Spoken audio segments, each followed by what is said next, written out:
When Jabbar Hiro crossed into God Valley, he was just a 4-year-old child. Without the advantage of a golden finger, he could only rely on his desperate courage to seize the mochi fruit. When Roger asked him why he wanted to join the Roger Pirates, Hiro answered without hesitation, "Of course, it's to turn this world upside down and become the freest person on the sea." After joining the pirate crew, he used the power of the mochi fruit to relieve Roger of his ailments, freeing him from the torment of disease. Subsequently, he successfully followed the Roger Pirates to the final island, where he learned the shocking secret of the One Piece. Now, if you want to know what the secret of the One Piece is, let Hiro tell you. This legendary maritime adventure began with the desperate choice of a 4-year-old child in God Valley. Chapter 1. Saturn Satan? I'm coming for you, year 1484 of the Sea Circle calendar. The Triennial National Destruction Game was held as scheduled. The Celestial Dragons selected a country that had not paid the heavenly gold as the hunting ground, called God Valley. In this hunting operation, the more kills one made, the more points they earned for prizes. This time, the tempting prizes included 6 god-level devil fruits stolen from the Rocks Pirates, along with countless treasures. How could the formidable Rocks Pirates, who dominated the pirate world, stand by and watch their treasures fall into the hands of others? Led by Captain Rocks, a group of powerful crew members charged into God Valley with fierce determination, vowing to reclaim their devil fruits.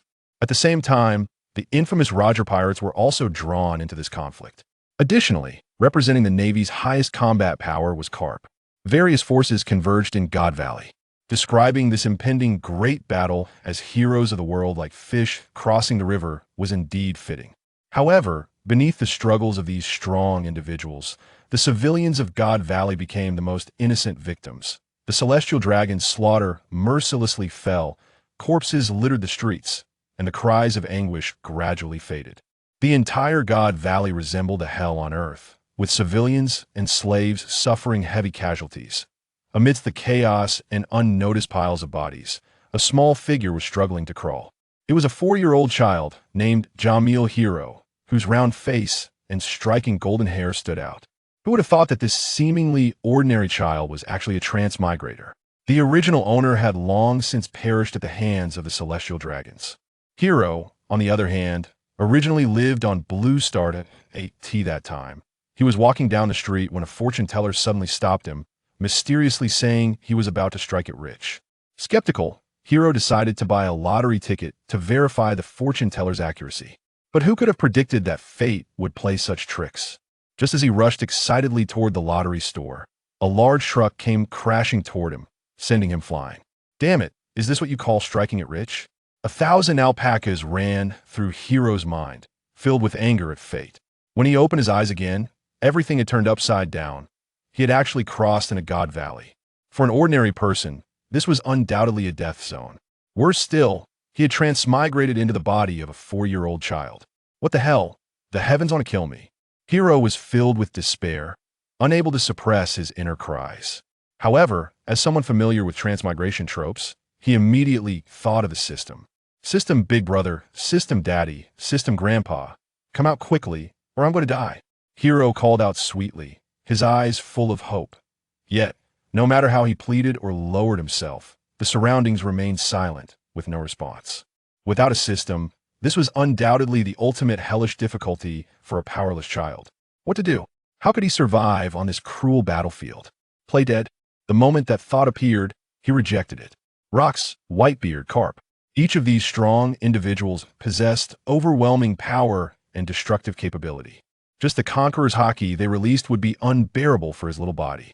After much thought, Hiro made a daring decision to seize a devil fruit. Relying on his deep memory of the original plot, he set his sights on the mochi fruit. As long as he found Ivankov and Bartholomew Kuma, he would have a chance to obtain it. At that moment, Ivankov was in a corner of God Valley, passionately rallying the remaining residents of the island to join in the fight for the devil fruits.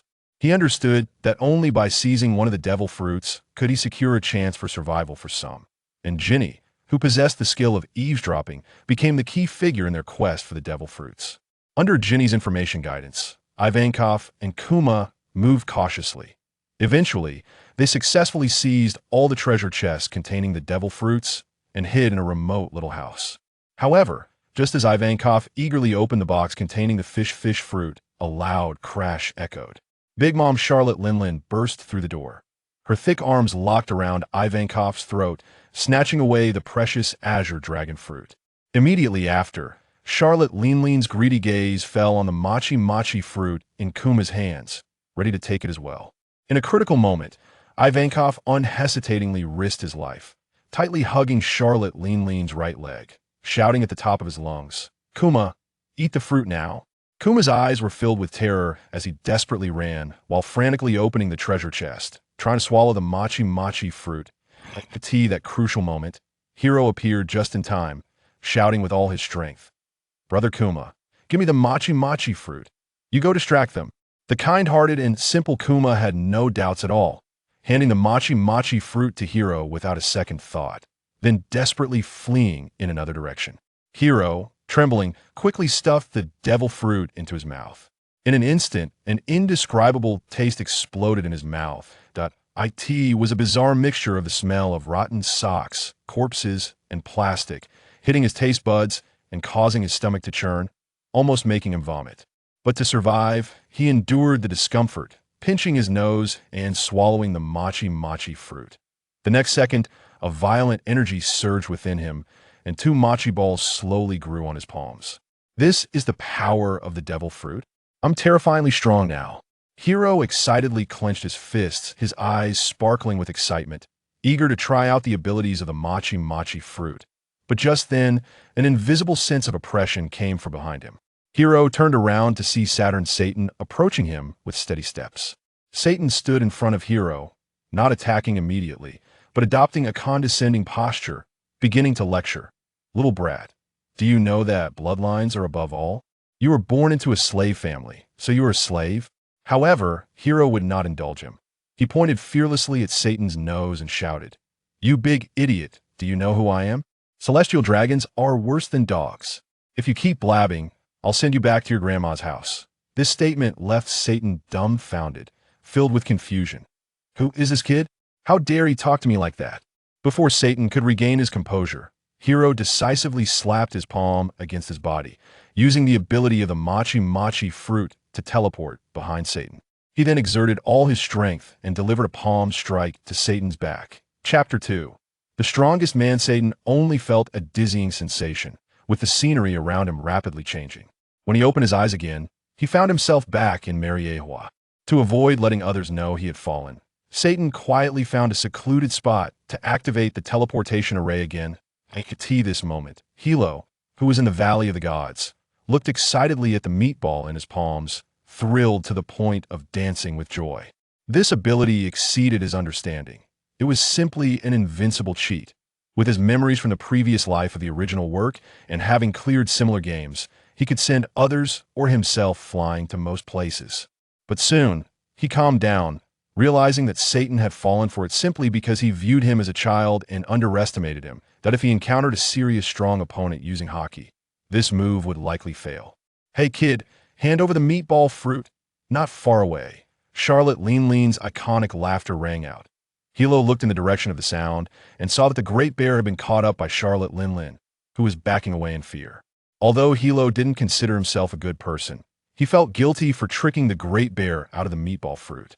Seeing him in danger made his conscience prickle. That said, Hilo couldn't help but swallow hard. Charlotte Linlin is still looking good at this time, a stark contrast to the ugly, fat steel balloon she becomes later. Oda's bizarre sense of humor always likes to make beautiful women in their youth ugly in old age. After aging, Charlotte Linlin merely became overweight. Meanwhile, the two super beauties Flame Flower Gloriosa and Bikini Godmother Stussy, who appeared in the Valley of the Gods battle, became short, old, and ugly. It was truly a sight for sore eyes. A thought flashed through Hilo's mind, and he didn't have time to ponder further as he slapped his palm against his chest again. The next second, he appeared beside the great bear. The great bear was startled by this sudden situation, his eyes wide with shock and confusion. However, before he could react, Hilo's palm had already slapped him. In an instant, the great bear vanished from his spot. "You little brat, you actually ate the meatball fruit. I'm going to kill you." Charlotte Linlin's face turned red with rage, her eyes burning with fury as she tightly gripped her emperor's sword, and swung it fiercely at Hilo. Hilo's heart raced, cold sweat soaking his back. I'm done for. Despite having a magical meatball fruit, this 4-year-old child's body was his biggest limitation. His reaction speed couldn't keep up with Charlotte Linlin's attack rhythm, and he could only watch as the glinting blade drew closer. Just at that critical moment, a shadow shot through the air, and a sharp axe struck the Emperor's sword with precision. With a crisp clang, sparks flew. The Emperor's sword was deflected from its deadly trajectory, and the axe was bounced back. Hilo felt a cool breeze brush past his cheek, causing his legs to go weak, nearly collapsing to the ground. Thanks to that axe, he had narrowly saved his life. Charlotte Linlin frowned, displaying her displeasure. She slowly raised her head, her gaze piercing as she looked towards a figure approaching that a man was bounding towards them with a lively step. He held an axe in each hand, wore sunglasses, and had a confident and teasing smile on his lips. Charlotte Linlin, is that all you can do, bully children? I'm here to be your opponent. The man's voice was filled with provocation, echoing in the open space. Spark Jabba, do you love meddling in others' business that much? Then die for him. Charlotte Linlin snorted coldly, a flash of murderous intent in her eyes. Without hesitation, she disregarded Hilo and pointed the Emperor's sword directly at Jabba, her aura becoming increasingly fierce. Hilo's eyes lit up when he heard the name Jabba, his face involuntarily showing admiration. In his memory, he had been indecisive about who was the strongest in the original work. However, after learning of Jabba's feat of fathering a child with a giant woman who was many times taller than him, the answer became crystal clear, with no more doubt. To Hilo, Jabba understood the skill of as long as the center is aimed correctly, it doesn't matter if the sides are aligned, making him a legendary figure. He was undoubtedly the strongest in Hilo's eyes. Kid, get out of here! While fiercely battling Charlotte Linlin, Jabba made time to shout a warning to Hilo. Hilo knew that the level of this fight far exceeded his capabilities. Staying here would not only be unhelpful, but could also become a burden. Without hesitation, he turned and ran away. However, Hilo did not choose to leave the Valley of Gods. With his deep memory of the original plot, he ran towards the secluded room where Ivankov was located. In his impression, that room contained not only the dragon fruit and meatball fruit, but also 4 unknown devil fruits. However, when Hilo burst into the room, the sight before him left him greatly disappointed. The box that originally held the 4 devil fruits had long since vanished, and the room was in disarray. Ivankov lay on the floor, unconscious, clearly having been attacked. Ginny rushed over, squatting beside Ivankov, her face filled with anxiety and worry as she carefully helped him up. Hilo didn't linger or explain anything. He quickly walked over, gently slapping his palms against Ginny and Ivankov. The two disappeared, teleported to the side of the Great Bear. This moment. The Great Bear stood at the harbor of the Valley of the Gods, looking bewildered at the countless ships before him, still not having recovered from the previous events. That's right. Hilo had previously sent him flying here. Soon, Hilo also arrived at the harbor. When Ivankov, Ginny, and the Great Bear reunited, their excitement could no longer be contained. They embraced tightly, their faces beaming with joy of having survived. Unfortunately, we still couldn't escape here. A hint of disappointment flashed in Ginny's eyes as she sighed in frustration, her voice full of helplessness. By the way, Great Bear, I told you to eat that meatball fruit. Why didn't you eat it and gave it to that kid instead? Ivankov looked at the Great Bear with a puzzled expression, filled with confusion. The Great Bear stammered for a long time before explaining the situation truthfully. Great Bear, you're too honest and kind. With this devil fruit, we could all survive, and now. Ginny, with her hands on her hips, looked at him with a face full of blame. The Great Bear shrank back like a child who had made a mistake, lowering his head with guilt written all over his face. Don't worry, wherever you want to go, I can help you. Chapter 3. The reason for joining the Roger Pirates. Just as the atmosphere became awkward, Hilo stepped forward at the right moment, wearing a warm and confident smile. The three turned to Hilo in unison, their eyes rekindling with hope. My name is Jabbar Hiro. Nice to meet you, Brother Ivankov, Brother Great Bear, Sister Ginny. Hilo introduced himself seriously, his tone filled with sincerity and enthusiasm. That's great, little Hilo. With you here, we can go anywhere. Ivankov excitedly picked Hilo up, wanting to plant a kiss on his cheek. Hilo made a face of disgust and quickly pressed down on Ivankov's head. After all, Hiro knew in his heart that this guy was the future king of the cross-dressers. He wasn't into that kind of thing. After a heated discussion, the three of them finally decided to head to the hometown of Big Bear, the Salb Kingdom. Before they set off, Hiro solemnly warned Big Bear, "You must protect Ginny well in the future, and when you grow up, you must marry her." Big Bear scratched the back of his head, a blush spreading across his face as he shyly nodded. Hiro firmly believed that as long as Big Bear married Ginny, she would not suffer the fate of being kidnapped and forced to become the wife of a celestial dragon, as depicted in the original story. Furthermore, without the meatball fruit, Big Bear's role in the Revolutionary Army would be greatly reduced, allowing him more time to spend with Ginny. Perhaps this would change his tragic fate in the original story. Big Bear also enthusiastically invited Hiro to accompany him to the Salb Kingdom, hoping to continue fighting alongside him. However, Hiro had his own plans and goals, so he politely declined Big Bear's kind offer. Subsequently, Hiro sent the three of them flying to the Salb Kingdom, while he himself stayed at the port, quietly waiting. As the fruit was seized, the battle in God's Valley also came to an end. Rox, the man who once single-handedly defeated a general and charged into the Flower Kingdom, was ultimately severely injured in collaboration with Roger and Garp. From then on, Garp earned the title of Double Team King or Team Up King. Rayleigh defeated Kaido, who was still an intern in the Rox Pirates, with a single move. Jabba and Charlotte Linlin fought fiercely for dozens of rounds, ending in a draw. Whitebeard encountered the leader of the Knights of God, Figureland Garling, and accidentally received a scar on his chest from him. Seeing how strong Figureland Garling was, Whitebeard was excited and unleashed his conqueror's haki to battle him. In the end, it also ended in a stalemate. The Roger Pirates did not seize a single devil fruit, but this group of warlike individuals was all incredibly excited. Everyone ended this fierce battle with great satisfaction. Roger, with a steady yet somewhat heroic stride, led Rayleigh, Jabba, and a group of crew members to the port. The salty sea breeze at the port carried the scent of blood from the battle, but it did not dampen everyone's joyful spirits. This battle was so exhilarating. "It's been a long time since I fought like this. Wah-ha!" Roger's hearty laughter was still clearly audible amidst the crashing waves near the port, startling a few seagulls circling above. At the same time, he was holding a small baby in his arms. The baby had sparse red hair on top of its head, gently fluttering in the sea breeze. Just then, a small figure dashed out from the corner of the port. "Uncle Jabba!"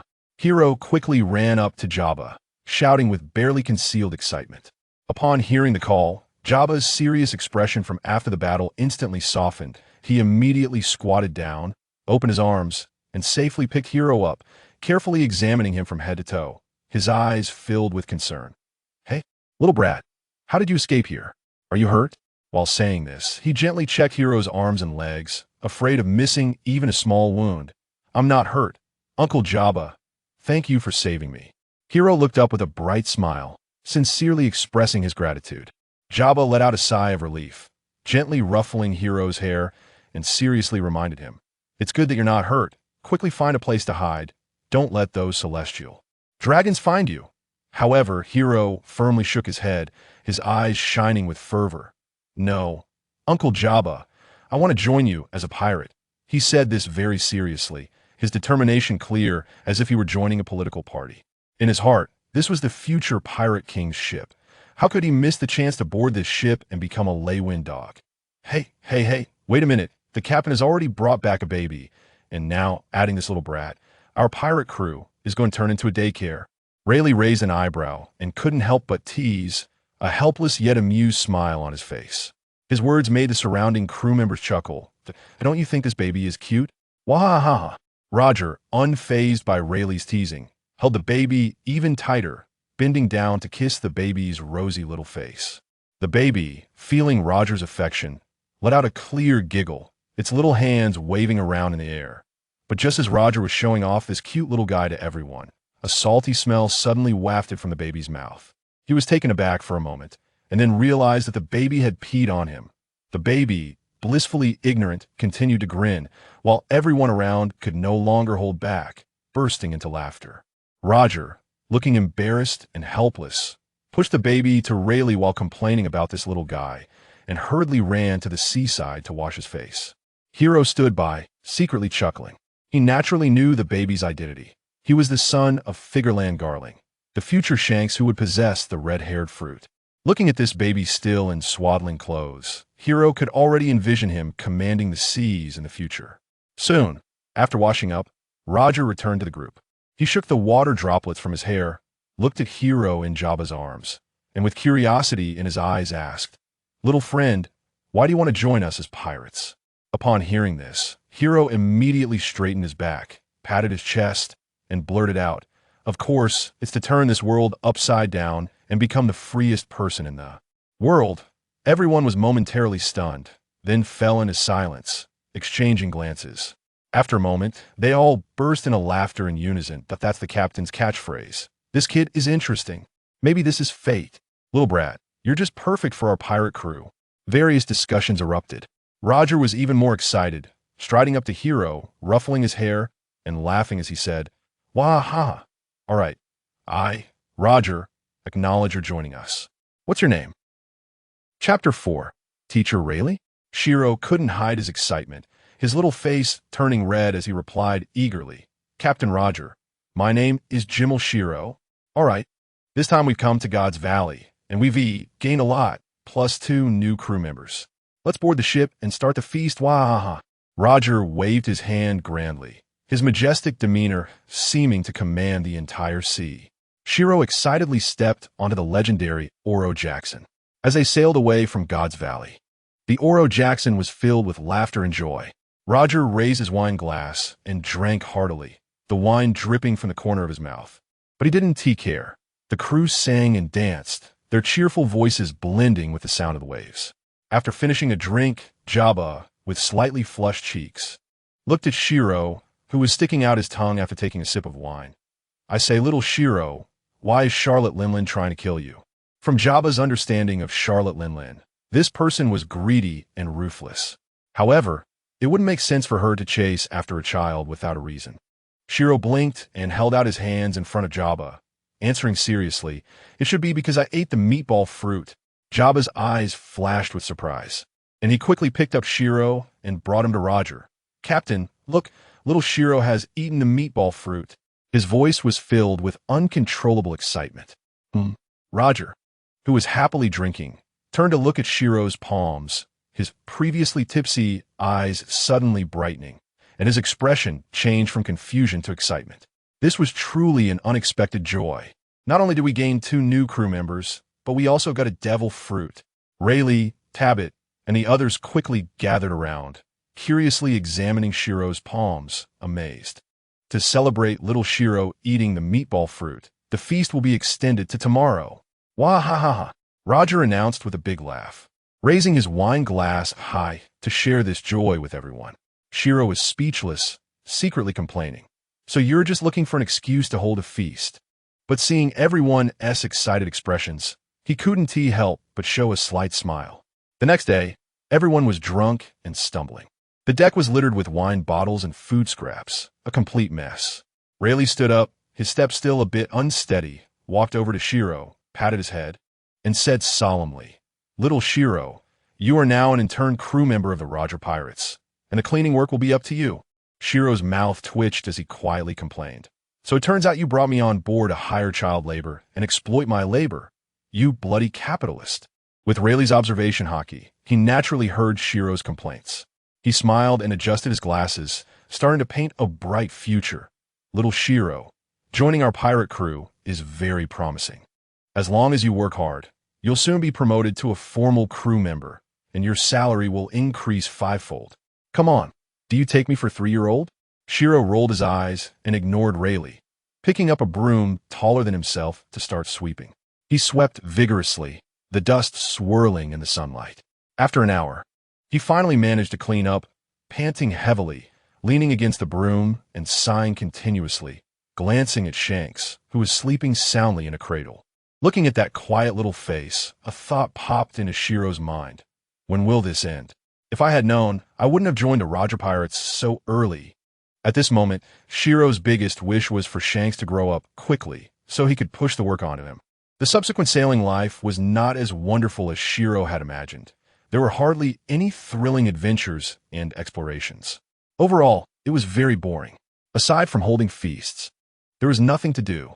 In short, going out to sea for adventure was just a bunch of big men with nothing to do, having fun together. Roger often found excuses to hold feasts, which made it hard for Shiro, who was responsible for cleaning. Every time the feast ended, the deck looked like it had been through a storm, a complete disaster. One day, after yet another feast, Shiro was wearily cleaning with a mop when he suddenly had an idea. Why don't I just move these trash away? Isn't that simple? He slapped his forehead, a glimmer of light flashing in his eyes, exclaiming how foolish he was, a wave of excitement welling up in his heart. The sun shone on the deck of the Oro Jackson, where the mess of wine bottles and large bones emitted a strange smell. Shiro puffed his cheeks, his tender palms glowing with a faint white light, and as he waved rhythmically, the trash flew towards a nearby deserted island with a whoosh. This easy cleaning method reduced the original mountain of work by 90%. On the deck, Roger, with a flushed face from drinking, stood up unsteadily. The smell of alcohol mixed with sea breeze hitting him. He squinted, his gaze sharp, watching Shiro's flowing movements with great interest, his eyes sparkling with the light of discovering a gem. Roger shuffled over in his slippers, taking large strides toward Shiro, the smell of alcohol almost enveloping him. Little Shiro, your devil fruit ability is quite impressive. Are you interested in learning some skills from us? In the future, on this raging sea, you'll definitely make a name for yourself. Shiro's eyes lit up, nodding his head like a drum. Seeing this, Roger's hearty laughter shook the flag on the mast. He patted Shiro's shoulder heavily, causing little Shiro to stagger slightly. All right, little Shiro, you will definitely become a powerful asset to our pirate crew. With you here, our Roger pirates will surely leave a bold mark on this grand line. After saying this, he turned and shouted towards Rayleigh with an undeniable momentum. Wait a minute. Captain Roger, Shiro thought nervously as he saw Roger's posture, his heart racing and his palms sweating. He waved his small hands, wanting to stop Roger from saying what came next. But before he could finish, Rayleigh had already walked over quickly. Rayleigh, little Shiro's training is up to you. You must train him rigorously. He is the future of our pirate world. Wahahaha. Roger's voice exploded in the air, startling a flock of seabirds. Upon hearing this, Shiro gasped in shock, his whole being going blank, his mind a blank slate. Teacher Rayleigh? He repeatedly murmured this name in his heart. This was synonymous with a mediocre teacher who misleads students in the pirate world. The experiences of Pirate King Luffy involuntarily surfaced in his mind. Luffy was a prodigy. Yet after 2 years with Rayleigh, he had only learned the basics of hockey. Thinking about Teacher Kaido, who only needed 3 hits to help Luffy master the hockey and awaken the sun god Nika form. In Shiro's mind, Kaido was undoubtedly the world-class master. At this moment, he was filled with regret, feeling that he had boarded the wrong ship. Chapter 5. The new landscape of the pirate world, the crisis of the Roger pirates, however. Shiro quickly adjusted his mindset and self-comforted. Forget it, I'm still young. It's probably okay for Rayleigh to help lay the foundation. As long as I train hard, maybe I can create a miracle. Rayleigh knew that Shiro's strength had greatly increased after eating the meatball fruit. After careful consideration, he tailored a rigorous physical training plan for him. This plan required Shiro to increase his training volume by 1% every day based on the original training amount. For example, if he did 1,000 push-ups today, he would have to grit his teeth and complete 1,010 tomorrow. For a 4-year-old child, this training volume was simply a fantasy. But Shiro had a burning fire in his heart to become stronger. He gritted his teeth and persevered day after day, never stopping. During their training, Shiro had a special interest. He specifically approached Jabba, his eyes filled with curiosity and anticipation, asking him about his recipes from breakfast combinations to dinner ingredients. In great detail, Jabba looked at Shiro, who was relentless in his inquiries, with a puzzled expression. Little Shiro, why do you want to know these things? Shiro shyly scratched his head, his face turning red. To grow better, to make myself more gifted. Jabba nodded, somewhat understanding, and shared all the foods he usually ate with Shiro. Days passed just like that. One day, with the sun shining brightly, Shiro was sweating profusely doing squats on the deck. Suddenly, Roger stood at the bow of the ship and announced to everyone that he would temporarily leave the Oro Jackson for a few days. He looked hurried and didn't explain the reason, then rowed off in a small boat, disappearing into the vast sea. 3 days later, as the sunset turned the sea surface golden, Roger returned in the small boat. He was holding a baby in his arms, whose red nose was wrinkled as he cried. Shiro immediately recognized that this child would later become the famous clown Buggy. All the crew members on the ship, including Shiro, were puzzled, not understanding Roger's intentions or Buggy's background. Roger remained silent, gently placing Buggy beside Shanks, and kindly yet firmly instructed everyone to raise him together. Although everyone was full of questions, they respected the captain's orders, no matter how playful they usually were. This was the unique charisma of the sea demon Roger. Without needing many words, he could make everyone follow him wholeheartedly. From that day on, Shiro, Shanks, and Buggy became the source of joy for the crew during their boredom. Whenever Shiro had free time, he would find crew members to spar with. Despite being beaten up and covered in dirt every time, he never felt discouraged. Eventually, whenever Shiro faced off against a crew member, the deck would become lively, with others starting to place bets on how long Shiro could last without being knocked down. Cheers and laughter filled the air. As Shanks and Buggy grew a bit older, the mischievous crew members encouraged the two little ones to spar. Shanks, being 5 months older than Buggy, had the upper hand in both strength and agility, making each match a one-sided affair.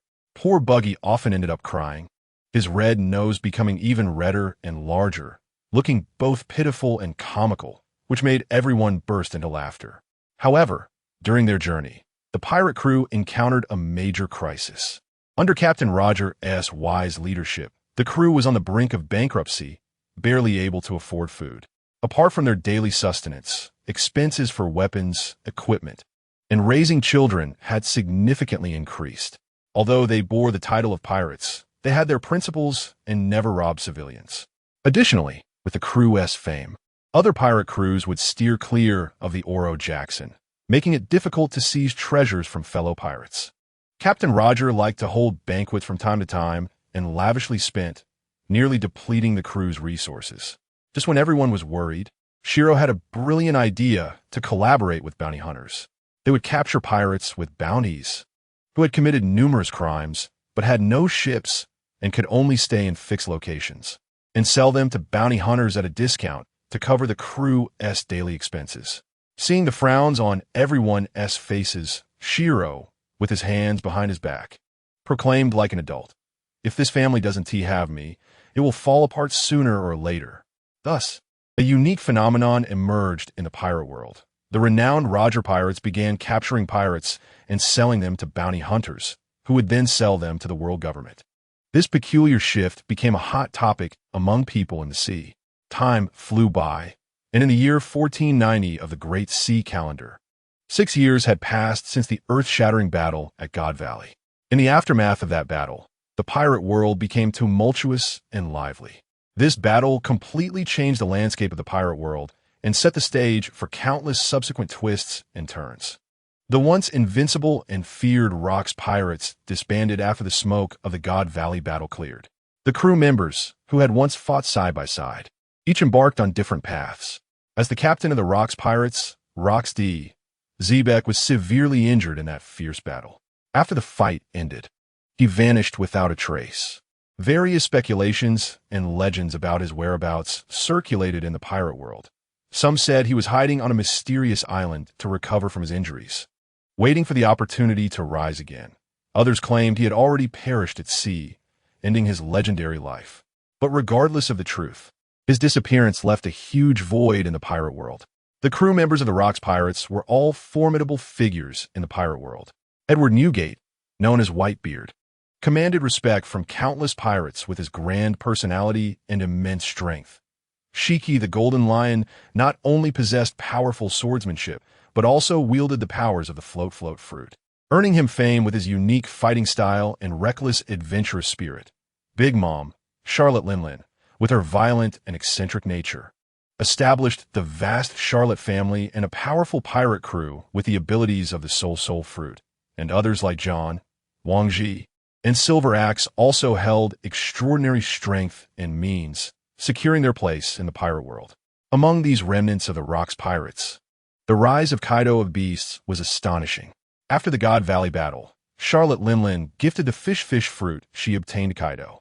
This mysterious devil fruit contained immense power, causing the already formidable Kaido to experience a surge in strength.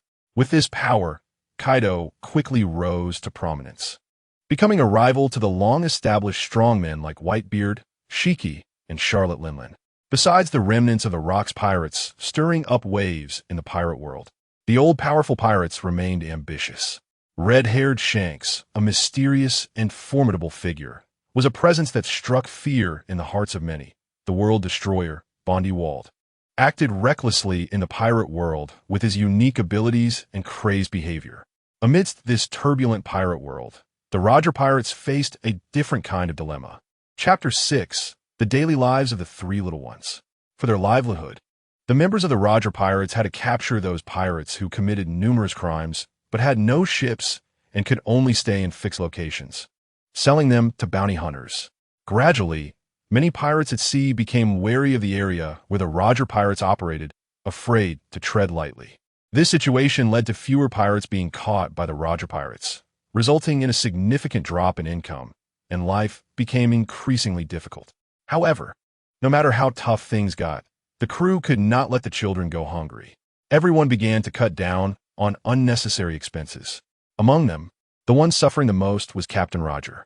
This future pirate king, who loved drinking and was generous, often hosting lively banquets, could only painfully announce, from now on, the frequency of banquets will be reduced by half.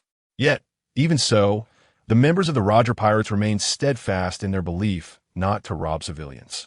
In this grand era, on the deck of the Roger Pirates, the three little ones were writing their unique chapter. At this time, Shiro had grown into a 10-year-old boy, shedding some of his childishness, with determination and decisiveness gradually emerging. Meanwhile, Shanks and Buggy had reached the age of 6. Two little guys bring unique energy to the pirate crew. Originally, every morning, it was always Hiro holding a broom taller than himself, humming a tune out of tune, diligently cleaning every corner. But now, this task of cleaning has quietly fallen into the hands of Shanks and Buggy. Shanks, naturally optimistic and open-minded, has no complaints about the new task. Whenever the morning light breaks, he can be seen taking brisk steps, picking up the broom, and cleaning earnestly. He meticulously sweeps through every gap on the deck, not even missing the dust in the corners, completing his cleaning duties with great seriousness. Buggy, on the other hand, always has quirky ideas hidden in his twinkling eyes, and his mischievous personality shines through during the cleaning work. Sometimes he would sneakily hide the broom while everyone is distracted, pretending to look for it. At other times, he would sweet-talk Shanks into helping him, finding various excuses to slack off. All of these antics are closely watched by the meticulous Hiro. As the leader of the trio, Hiro knows that there can be no order without rules. So he naturally has to discipline the mischievous Buggy. One day, under the scorching sun, while everyone was helping to clear heavy cargo, Hiro seized the opportunity, pretended to slip, and with a light wave of his hand, accidentally sent Buggy flying to a deserted island not far away. Buggy landed on the beach of the deserted island, surrounded by silent woods and the howling sea breeze, and fear instantly engulfed him. He cried out in fright, his voice echoing across the deserted island. From that day on, Buggy no longer dared to play tricks and slack off. Every time he worked, he was honest and diligent, fearing he would be sent back to that terrifying deserted island. To say Buggy is unfortunate is an understatement. He is the youngest and weakest among the three. The other crew members, including Hiro, mostly treat him as a mischievous child, occasionally joking and teasing him. However, Shanks is only 5 months older than him, and since they got to know each other, they have secretly competed on the path of growth. Whether it was the speed of climbing the mast, who could catch a bigger fish, or wrestling matches, they always wanted to outdo each other. Unfortunately, Buggy's talent could not compare to Shanks. In every competition, Buggy could only watch Shanks spirited back. He has always lived in Shanks' shadow. Seeing Buggy's dejected appearance, Hiro, as the older brother, would often use his pawpaw fruit ability to send shockwaves during their battles, giving Buggy a hand. Sometimes, just as Buggy was about to lose, he would give him a gentle push to help him regain his footing. At other times, He would cleverly interfere with Shanks to create opportunities for Buggy. Under Hiro's guidance and encouragement, Buggy admired him greatly, often sweetly calling him Brother Hiro, with a look of adoration that made Hiro his superhero. As for Shanks, he maintained an absolute advantage in competition due to his exceptional talent. Over time, the little guy's heart ignited with greater ambition, yearning to challenge stronger opponents. Naturally, Hiro, who was only 4 years older and much stronger, became his target to chase after. From then on, Shanks would occasionally find Hiro and, with a determined gaze, say, "Brother Hiro, I want to challenge you." Unfortunately, every time he challenged, Shanks couldn't escape the fate of being thoroughly beaten. One day, under perfect sunshine, Shanks once again mustered the courage to challenge Hiro. The two set up positions on the deck, surrounded by crew members eager to watch the fun. Shanks swung his wooden sword and charged forward fiercely. But Hiro simply took 2 light moves and knocked him to the ground. Shanks, lying on the ground covered in dirt, still stubbornly struggled to get up for another round. Seeing this, Hiro felt both amused and exasperated, deciding to teach this stubborn little guy a lesson, and pretended to hit Shanks on the backside. Shanks, frightened, quickly shouted, "Brother Hiro, give me some face, don't hit me in front of everyone." His panicked appearance made the surrounding crew members burst into laughter. Hiro grinned and teased, "Shanks, you little brat, always caring about face since childhood. I should get you a face fruit to eat, so you can have face wherever you go." Shanks blinked, his eyes full of innocent curiosity, and asked, "Brother Hiro, is there really a face fruit? Don't trick me." Hiro, with a meaningful look, patted Shanks on the head and smiled. "There will be, Shanks, your future face will be very useful at sea." This conversation made everyone laugh even harder, filling the deck with a joyful atmosphere. Another day, the warm sea breeze gently brushed the sails of the Roger Pirates. With the trio sitting side by side on the deck, enjoying the rare leisurely time as the wind blew, Shanks stroked his chin, pondering for a moment, then suddenly slapped his forehead as if discovering a new continent, and shouted, "Brother Hiro, Buggy, I found something very interesting." Buggy, who was feeling bored, perked up and eagerly leaned toward Shanks, asking impatiently, "What is it?" Shanks excitedly stood up and said seriously, "I found that the names of the people in our pirate crew sound really nice when reversed. Look, Captain Roger reversed is Jiro, Vice Captain Rayleigh reversed is Lilay, and Uncle Jabbar reversed is Bajab." Hiro, upon hearing this, Buggy rolled his eyes, looking speechless, and turned around to walk away without looking back. Chapter 7. Developing the pawpaw fruit. During these 6 years filled with laughter, Hiro never stopped his growth.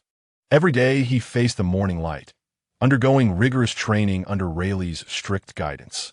Sweat soaked his clothes, and scars covered his body, but he always gritted his teeth and persevered. After 2.5 years of practice, he was still a novice, continuing for another 2.5 years. Although he had improved, the results were still not significant. Finally, after days of grinding, in his 6th year with the Roger Pirates, he successfully awakened a low-level Busashoku haki. That powerful force surged within him, elevating his strength to a new level. While training his body, Hiro also placed great importance on developing the pawpaw fruit.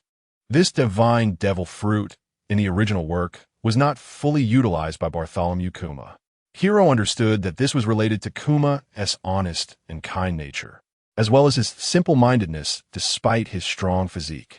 Therefore, during his leisure time, Hiro would immerse himself in researching the greater possibilities of the pawpaw fruit. In terms of healing, Hiro discovered that after using the pawpaw fruit's ability to knock out his or others' injuries, a medium must be found to bear the injuries. If a suitable medium is not found within a certain time, the injuries would return to the patient.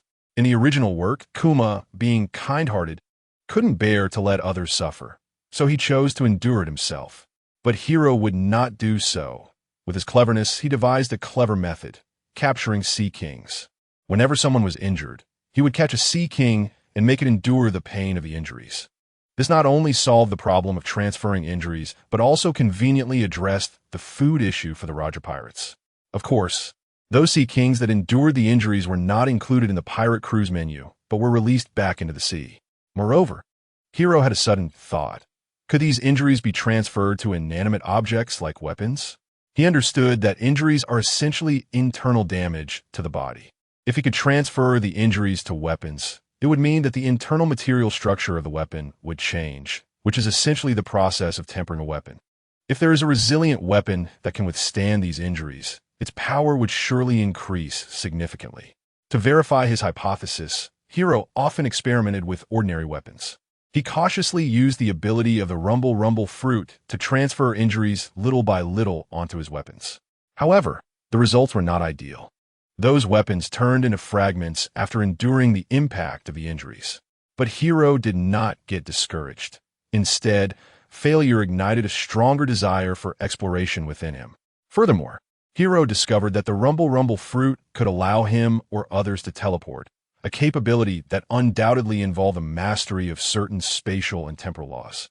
He often found himself alone on the deck at night, gazing at the vast starry sky, lost in thought. According to Hiro's predictions, if he could fully develop the rumble fruit, he could not only teleport into outer space, but might also traverse time and return to the past. This bold idea guided him to continuously explore the mysteries of the rumble fruit and bravely venture into the unknown. After countless days and nights of dedicated research and repeated experiments, Hiro finally found a new breakthrough direction in his exploration of the rumble fruit. He decided to boldly amplify and expand the spatial laws contained within the rumble fruit, thereby creating an unprecedented technique for spatial confinement. The so-called spatial confinement is when Hiro uses the mysterious powers of the rumble fruit to create an independent and temporary spatial domain. This space acts as an invisible cage, precisely enveloping the opponent's space entirely. Within this created space, the opponent's movements will be greatly restricted. This technique is a treasure for defeating opponents of the same level or weaker, allowing for significant control over the battle and gaining the upper hand. However, this technique is not without flaws. If the opponent's strength far surpasses Hiro's, the time that the spatial confinement can be maintained will be greatly reduced. In exploring combat techniques, the rumble fruit had previously been limited to shockwaves and knocking opponents away.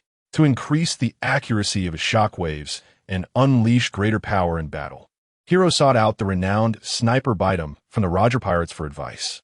Baitum is an experienced and skilled sniper who generously shared the sniping techniques he had mastered over the years with Hiro.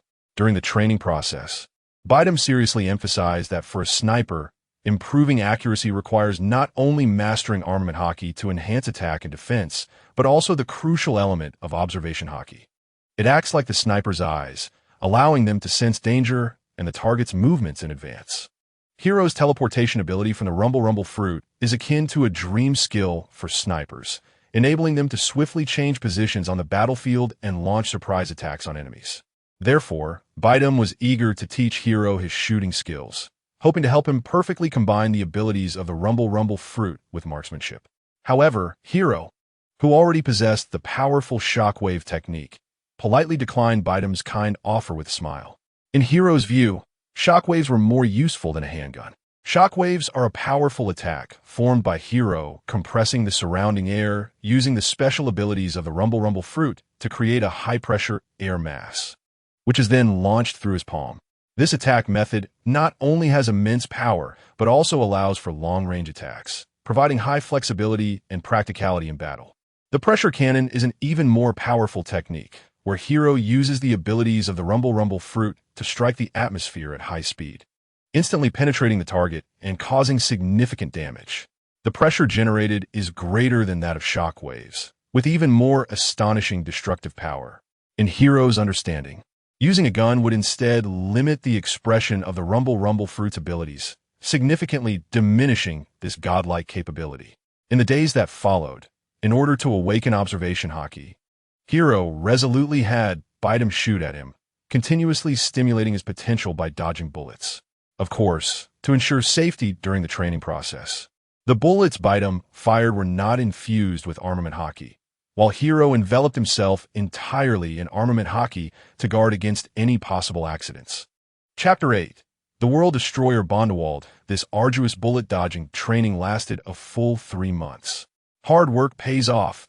After countless attempts and failures, Hiro finally awakened his observation hockey. At the moment of awakening, Hiro's perception was greatly enhanced, allowing him to clearly sense the path of the bullets and easily dodge them. From then on, even without covering his body with armament haki, ordinary bullets could no longer cause any harm to Hiro. After awakening observation haki, Hiro's accuracy with shockwaves was also thoroughly guaranteed, enabling him to hit his targets accurately every time he struck. At this point, Hiro possessed a godlike ability with a rumble fruit, complemented by low-level armament haki and observation haki, making him extraordinarily powerful. In the current stage of the Roger Pirates, aside from Roger, Rayleigh, and Jabba, three immensely powerful individuals who could easily overpower Hiro, no one else posed any threat to him. Shockingly, Hiro was only 10 years old. At this age, most people were still children cuddling in their parents' arms, while Hiro had already begun to stand out in the world of pirates filled with strong individuals. However, Hiro was not satisfied with this. In addition to developing the potential of the rumble fruit as much as possible, he was also diligently training in swordsmanship. On the Roger Pirates ship, there were two swordsmanship masters, Roger and Rayleigh. They would occasionally guide Hiro, and under their careful instruction, Hiro's swordsmanship improved rapidly, making him a decent swordsman.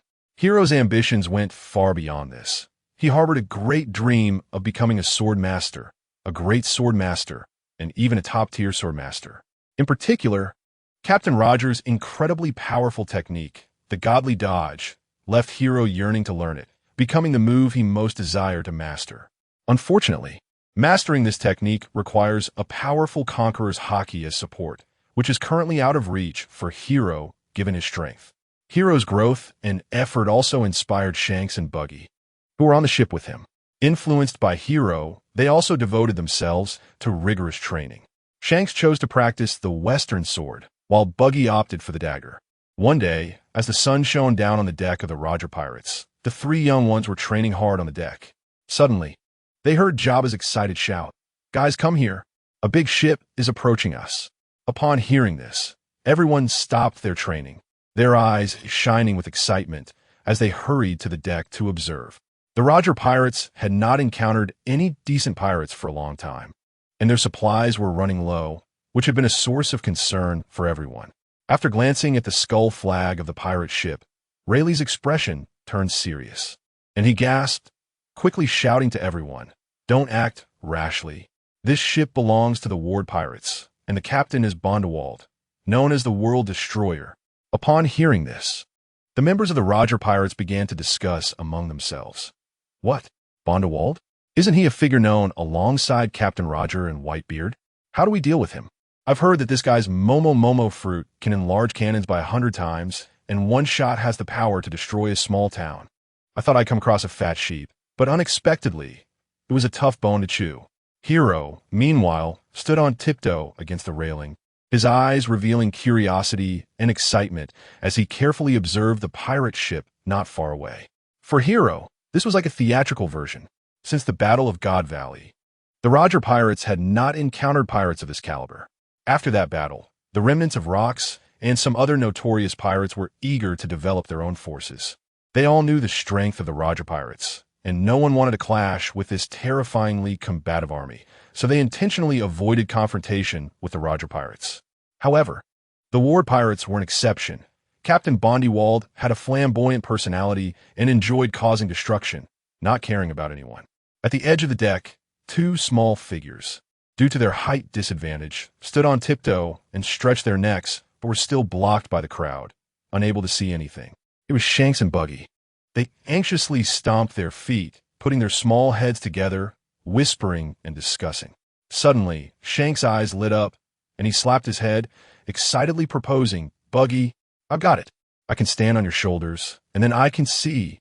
Buggy hesitated a bit, but not coming up with a better idea, he reluctantly nodded. So, Shanks nimbly climbed onto Buggy's shoulders, gripping Buggy's hair tightly to maintain balance, eagerly looking ahead. Shanks became so engrossed that he completely forgot their agreement. Buggy, anxious, shook his shoulders and complained loudly, "Hey, are you done yet, Shanks? It's my turn to see." We agreed to take turns, but Shanks, seemingly enchanted, stared at the pirate ship ahead without blinking, casually responded, "Let me take another look, Buggy. Your strength is so weak, seeing it wouldn't be of any use anyway." This infuriated Buggy. His eyes widened in anger as he shouted, "Shanks, you bastard." With that, he suddenly shook his head hard, throwing Shanks roughly to the ground. Shanks fell with a grimace, covering his backside, and angrily shouted, "Buggy, what are you doing?" Buggy stood with his hands on his hips, fuming. "Stop talking nonsense. It's my turn to see now, you're down there." He really didn't want to talk much with Shanks. What that guy just said was too annoying. At this moment, Hiro furrowed his brow, his eyes sharp as an eagle, completely focused on the pirate ship ahead, exuding a heavy aura. On the pirate ship, a figure stood tall at the bow, with a burly frame that commanded respect without anger. This person wore a red cloak that fluttered in the sea breeze, and the horned helmet on his head added to his imposing presence. He gently stroked his gray-green beard, emanating a fierce aura with every move. Sitting on his shoulder was none other than his elder brother, Benjak. As the vice captain and strategist of the pirate crew, he had deep-set eyes and occasionally whispered a few words in a Bondywald's ear, offering advice. Just as the atmosphere became tense, Roger jumped to the bow. He gripped the hilt of his sword ace tightly with his left hand, the sea wind howling and blowing his straw hat at his neck, his iconic smile shining brightly, as if it could dispel all gloom. "Bondywald, are you here to deliver treasure to us?" Wahaha! This hearty laughter echoed across the sea, filled with provocation and confidence. Chapter 9. Send him to the place he most wants to go. Upon hearing this, Bondywald's bronze-colored face instantly flushed red. He kicked away a nearby barrel, which rolled across the deck with a dull thud, causing the weapons in the hands of nearby crew members to tremble slightly. "Roger, have you forgotten the power of my Momo fruit?" he shouted with a hoarse voice, spitting out words mixed with saliva.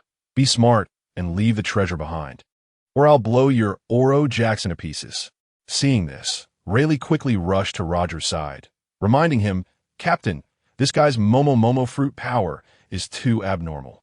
It's better not to provoke him easily." But Roger waved his hand carelessly, a rebellious smile on his face. Though a hint of helplessness and determination flashed in his tone, "Rayleigh, you know the state of our pirate crew right now. If we don't snatch some treasure soon, we won't be able to survive." Benjak, sitting on Bondywald's shoulder, gently tugged at the captain's collar. "The Roger pirates are terrifyingly strong. If we sink their ship, it's likely to end in mutual destruction. It's not worth it." However, Bondywald was already blinded by rage, violently swatting away Benjak's hand, nearly causing him to fall off his shoulder. "Stop talking. Roger is too arrogant. I want to take him down." Before the two captains could take further action, a sudden sound of metal scraping erupted on the deck. Jabba, unable to contain his burning blood, was the first to charge out with his double axes swinging. "Come on, who wants to fight me?" The members of the Ward Pirates erupted in chaos upon seeing the fierce Jabba. Someone shouted with a telescope, "That person is the third in command of the Roger Pirates. His strength is impressive." Jabba, hearing this, was filled with rage, the veins on his forehead bulging. He loudly rebutted, "You damn fools, stop spouting nonsense. I'm the second in command of the Roger Pirates." Rayleigh watched Jabba's impulsive demeanor and sighed helplessly. This guy is really reckless. Before he finished speaking, the sword at his waist was already drawn, the blade shimmering with a ghostly blue light. With a flash, his figure disappeared, leaving only an afterimage in the air. Hey! As the captain, I can't let my crew get hurt," Roger shouted, his face beaming with excitement, his eyes flashing with intense battle intent. While fighting, Rayleigh retorted, the blades colliding with the opponent's weapon, creating dazzling sparks. "Don't make excuses. You just want to fight." At that moment, the Ward Pirate's Nichin took his stance, took a deep breath, and shouted, "Winter worm summer, grass heavy strike." As he shouted, his fist wrapped in a strange green light, struck out with a traditional Chinese medicine boxing technique. Jabba's eyes narrowed, easily catching the opponent's fist, then using the force to turn around, his blood axe cutting through the air with a sharp wind aimed at Nichin.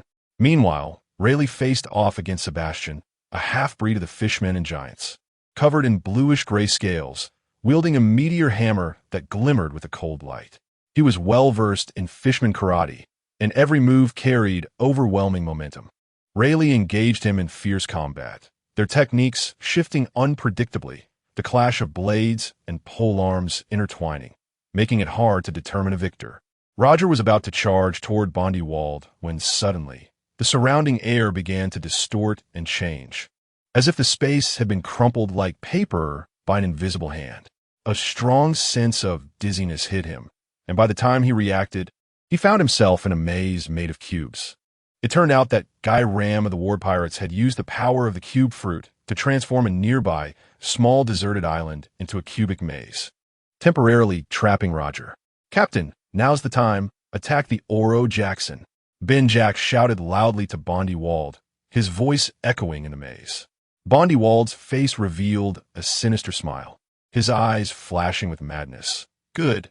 I want to make the Roger Pirates disappear into thin air. Kekekek."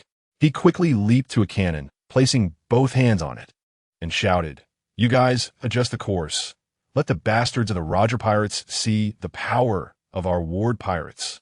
With his command, the cannon rapidly enlarged 100 times under the influence of the Momo fruit's ability.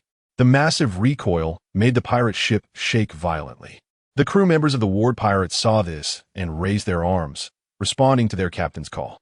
"Steer hard left," the navigator shouted, his voice trembling. The helmsman quickly turned the steering wheel to the left, causing the ship to tilt noticeably, and items on the deck slid off. The other crew members clutched the railing tightly, their bodies tense and faces pale, fearing that one misstep would send them falling into the sea. Valley.Without gripped the enormous cannon, over 20 meters in diameter, with both hands, a manic glint in his eyes as he aimed at the Oro Jackson and laughed loudly. "Roger Pirates, you bastards, I'm sending you to hell. Don't follow Roger in your next life. Ha ha ha ha." Seeing the massive cannonball radiating a terrifying aura, Buggy, who was standing on Shank's shoulder, turned pale as a sheet, his legs trembling uncontrollably, and his eyes reddened as he began to cry. "It's over. We're doomed." The other crew members also fell into despair, the atmosphere so oppressive it was hard to breathe. They all understood that with such a large cannonball coming their way, even if wrapped in hockey, they would likely be blown to smithereens. At that moment, a golden light flashed. Hiro slapped his thigh and disappeared from his spot, reappearing behind Valley.Without. "Watch out!" Buggy, sitting on Valley.Without's shoulder, shouted, his voice cracking. Before Valley.Without could react, Hiro unleashed his full power, striking Valley.Without back with a palm, a strange ripple emanating from his palm. "Here you go, bye-bye." With Hiro's playful taunt, Valley.Without and the cannon vanished from the spot, leaving only a whirlwind behind. "You little brat, where did you send our captain?" Buggy asked in shock, his eyes filled with fear, his body trembling. "Your captain? I sent him to a place he always wanted to go," Hiro said with a sly smile, stroking his chin. He then slapped Buggy, sending ripples through the air. The next second, Buggy found himself directly on the Oro Jackson. This was the vice captain of the Ward Pirates. Selling him to a bounty hunter would fetch a good price, Hiro thought to himself. At that moment, Valley.Without looked at the scene before him in astonishment. He had been sent flying by Hiro to the Navy headquarters in Marineford. Chapter 10. Valley.Without bombards the Navy headquarters at Marineford. The salty sea breeze whipped the waves against the rocks. Valley.Without gazed at the scene before him, a complex glint in his eyes. That little brat has a strange ability. His gaze fixated on the group of Navy soldiers in justice uniforms, marching in unison, and his shocked expression quickly faded, replaced by a sinister smile. "I never expected to come in Navy headquarters. I really have to thank that little brat." "Ah, ah." His piercing laughter echoed in the silent air, filled with mockery and triumph. Valley.Without's life was driven by an almost obsessive desire for freedom. In his understanding, freedom was the right to destroy anything in the world without restraint, a wild abandon free from any shackles. The Navy and the world government were heavy chains that tightly bound his soul, the biggest obstacle on his path to freedom. For countless days and nights, he had imagined the scene of annihilating the Navy headquarters in his dreams. It was his lifelong pursuit, a symbol of his desire to break the chains and regain freedom. However, the Navy headquarters, a fortress as solid as a rock, had defense forces beyond imagination. Its dense defensive facilities and elite Navy soldiers kept him at bay. No matter how many attacks he organized or how many intricate plans he devised, he could never get close. But at this moment, fate seemed to reveal its fangs, opening the door to destruction for him. Die, you Navy scum. Let me show you the power to destroy the world. Valley.Without's eyes turned red, veins bulging as he raised the massive cannon in his hands.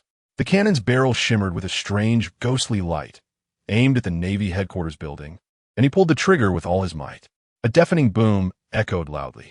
A massive cannonball, carrying the aura of destruction, shot out, distorting the air and emitting a piercing shriek. The flags in the flag-raising square along the way were instantly ignited by the high temperature, turning to ashes. The execution platform collapsed under the tremendous impact, debris flying. The new recruit training ground was mercilessly engulfed by a wave of fiery energy, instantly reduced to powder. Nearby Navy soldiers and new recruits didn't even have time to scream before being turned to ashes in the scorching light. The sounds of screams and cries echoed in the air above Marineford. At this moment, inside the Navy headquarters building, the atmosphere was tense. Navy Admiral Sengoku, Fleet Admiral Steelbone Kong, Navy Chief of Staff Crane, Rear Admiral Akainu, and Kizaru were gathered around the conference table discussing important matters. The moment Valley.Without stepped into Marineford, Steelbone Kong and Sengoku, with their keen observation haki, sensed his presence. Sengoku reacted the quickest, shouting loudly, his body glowing golden as he transformed into a giant Buddha, breaking through the window and rushing towards the massive cannonball that was about to hit the building. He yelled, unleashing a shockwave filled with immense power from his palm to collide with the cannonball. In an instant, flames soared into the sky, and a violent explosion deafened everyone. Just then, Steelbone Kong appeared in front of Sengoku, surrounded by black energy, as if donned in an indestructible battle armor. Steel wall. With a roar, he spread his arms wide, bracing himself to withstand the terrifying shockwave from the cannonball's explosion. Boom! The intense energy violently impacted both of their bodies. With Steelbone Kong absorbing most of the explosive energy, Sengoku and Buddha form managed to take on the remaining energy. Even so, a small amount of residual force shot towards the Navy headquarters building. In an instant, the sound of shattering glass filled the air. Under the protection of the two, the Navy headquarters building was finally saved. Puff! Steelbone Kong's face turned pale, and he spewed a mouthful of blood, his body plummeting from the sky like a kite with a broken string. Sengoku fared slightly better, but was also seriously injured, his Buddha form gradually dissipating back to his human shape. Steelbone Kong struggled to steady himself, pointing at the arrogant Valley.Without not far away, his voice carrying undeniable authority. Sakazuki, Borsellino, go deal with that guy. Yes. Akainu and Kizaru replied in unison, their figures shooting out like arrows. Kizaru's figure flickered, a yellow flash streaking across the sky, and in the blink of an eye, he appeared in front of Valley.Without. Seeing that one cannon had not managed to flatten the Navy headquarters building, Valley.Without's eyes glinted with malice, and without hesitation, he smashed the massive cannon he held into the ground, then snatched a rifle from a startled Navy soldier. 100x gun. With his roar, the rifle expanded 100-fold. The dark muzzle once again aimed at the Navy headquarters building. Just as he prepared to launch another attack, Kizaru's trademark lazy voice rang out. Oh, it's you, Valley.Without. Your Momo fruit ability is truly terrifying. He pouted, feigning a look of horror, but his eyes sparkled with mockery. You Navy brat, if you don't want to die, get out of my way. Valley.Without roared impatiently, continuing to aim with full concentration, ignoring Kizaru's threat. Valley.Without, have you ever been kicked at the speed of light? Before his words fell, Kizaru's right leg transformed into a dazzling yellow beam, kicking towards Valley.Without's face with a momentum that seemed to tear through the void. Valley.Without, relying on his keen observation haki, leaned back sharply, barely evading this lethal blow, but the giant rifle in his hand uncontrollably fell to the ground. You little Navy brat, how dare you ruin my plans? Valley.Without roared in fury, his eyes bloodshot as he swung his iron fist towards Kizaru. Kizaru smirked slightly, his figure flickering as he easily dodged the punch. 100 times speed. Valley.Without bellowed, his aura surging explosively. His speed increased 100-fold, and his figure became a series of afterimages, astonishingly catching up to Kizaru's light speed. The two engaged in a breathtaking battle in midair, the wind from their punches and beams of light intertwining, energy fluctuations radiating everywhere. To all the Navy personnel, they could only see two blurred figures darting around, leaving them dazzled. "Borsellino, get out of the way!" Akainu's deep, murderous voice came from behind. The two were monsters who came from the same Navy officer training camp, understanding each other and cooperating seamlessly. Kizaru flashed and created some space. Immediately after, a massive fiery dog head, condensed from enormous red flames, flew towards Bondewald. Where it passed, the air ignited, leaving a long trail of fire. This move was naturally Akainu's strongest single-target attack, the Hellhound. Chapter 11. The World Destroyer Defeated. Bondewald pushed the power of the Momo fruit to its limits, surrounded by dazzling purple flowing lights, and with a 100-fold boost. He barely evaded the potentially fatal blow at an almost unnatural speed. However, when he looked up, he saw the brilliant shining Kizaru turning his fingers into light beams. Akainu's magma surging beneath him, and countless Navy officers in justice cloaks rushing toward him from all directions. Bondewald's heart sank. He knew that today, wanting to destroy this fortress symbolizing Navy authority was a pipe dream. "Damn Navy, I won't play with you anymore." Bondewald gritted his teeth and roared, his voice carrying his unwillingness and anger, echoing over the battlefield. Before his words fell, he spread his arms, using moonwalk to constantly step on the air, rushing towards a nearby deserted island. With his mastery of the Navy's 6 powers, shave and moonwalk, combined with the 100-fold speed of the Momo fruit, he was confident he could shake off the Navy's pursuit. But just when he thought he was about to successfully escape, a piercing pain suddenly struck him from behind without warning. Bondewald let out a muffled groan, his body falling uncontrollably towards the ground like a fired cannonball. "Bondewald, you bastard! How dare you kill so many of my new recruits?" The roar was like thunder, and it turned out to be former Navy Admiral Zifa, the iron-blooded powerhouse, who served as a Navy instructor, had bloodshot eyes and an arm wrapped in Busashoko haki shimmering with black light. That previous furious punch was delivered by him. Almost simultaneously, Akainu and Kizaru quickly arrived. The three surrounded Bondewald in a triangular formation. Bondewald struggled to get up, but facing the siege of these 3 top-tier powerhouses, his resistance seemed so powerless. Under the storm-like attacks, it wasn't long before he fell to the ground, covered in wounds, blood continuously flowing from his injuries, dyeing the ground a dark red. A few days later, the seagull of the World Economic News flapped its wings, spreading this heavy news worldwide. Salt, World Destroyer Bondewald bombarded Navy Headquarters Marineford, captured by the Navy and imprisoned in the 6th level of the underwater prison. The eye-catching headline was like a heavy bomb, causing a huge uproar in the pirate world. In streets and alleys, taverns and inns, people were discussing it, either shocked, excited, or worried, with various emotions intertwining. On the other hand, the fate of the other members of the Ward Pirates was equally tragic. After fierce battles, all members of the Ward Pirates were subdued. Moreover, the Roger Pirates also took all the treasure piled high on the Ward Pirates ship. To celebrate our victory over the Ward Pirates, let's hold a 3-day feast. Captain Roger stood at the bow, arms wide open, laughing heartily. His laughter was hearty and infectious, stirring up the blood of every crew member. At the feast, the deck of the Oro Jackson was filled with fine wines and delicacies, the aroma of roasted meat wafting through the air and the scent of alcohol permeating the atmosphere. Everyone raised their glasses, laughing loudly, drinking and eating meat madly, sharing funny stories from the battles. Joyful conversations filled the air, laughter and cheers echoing in the night sky. In this feast, Shiro undoubtedly became the most dazzling protagonist. Everyone, including Captain Roger, cast grateful glances at him.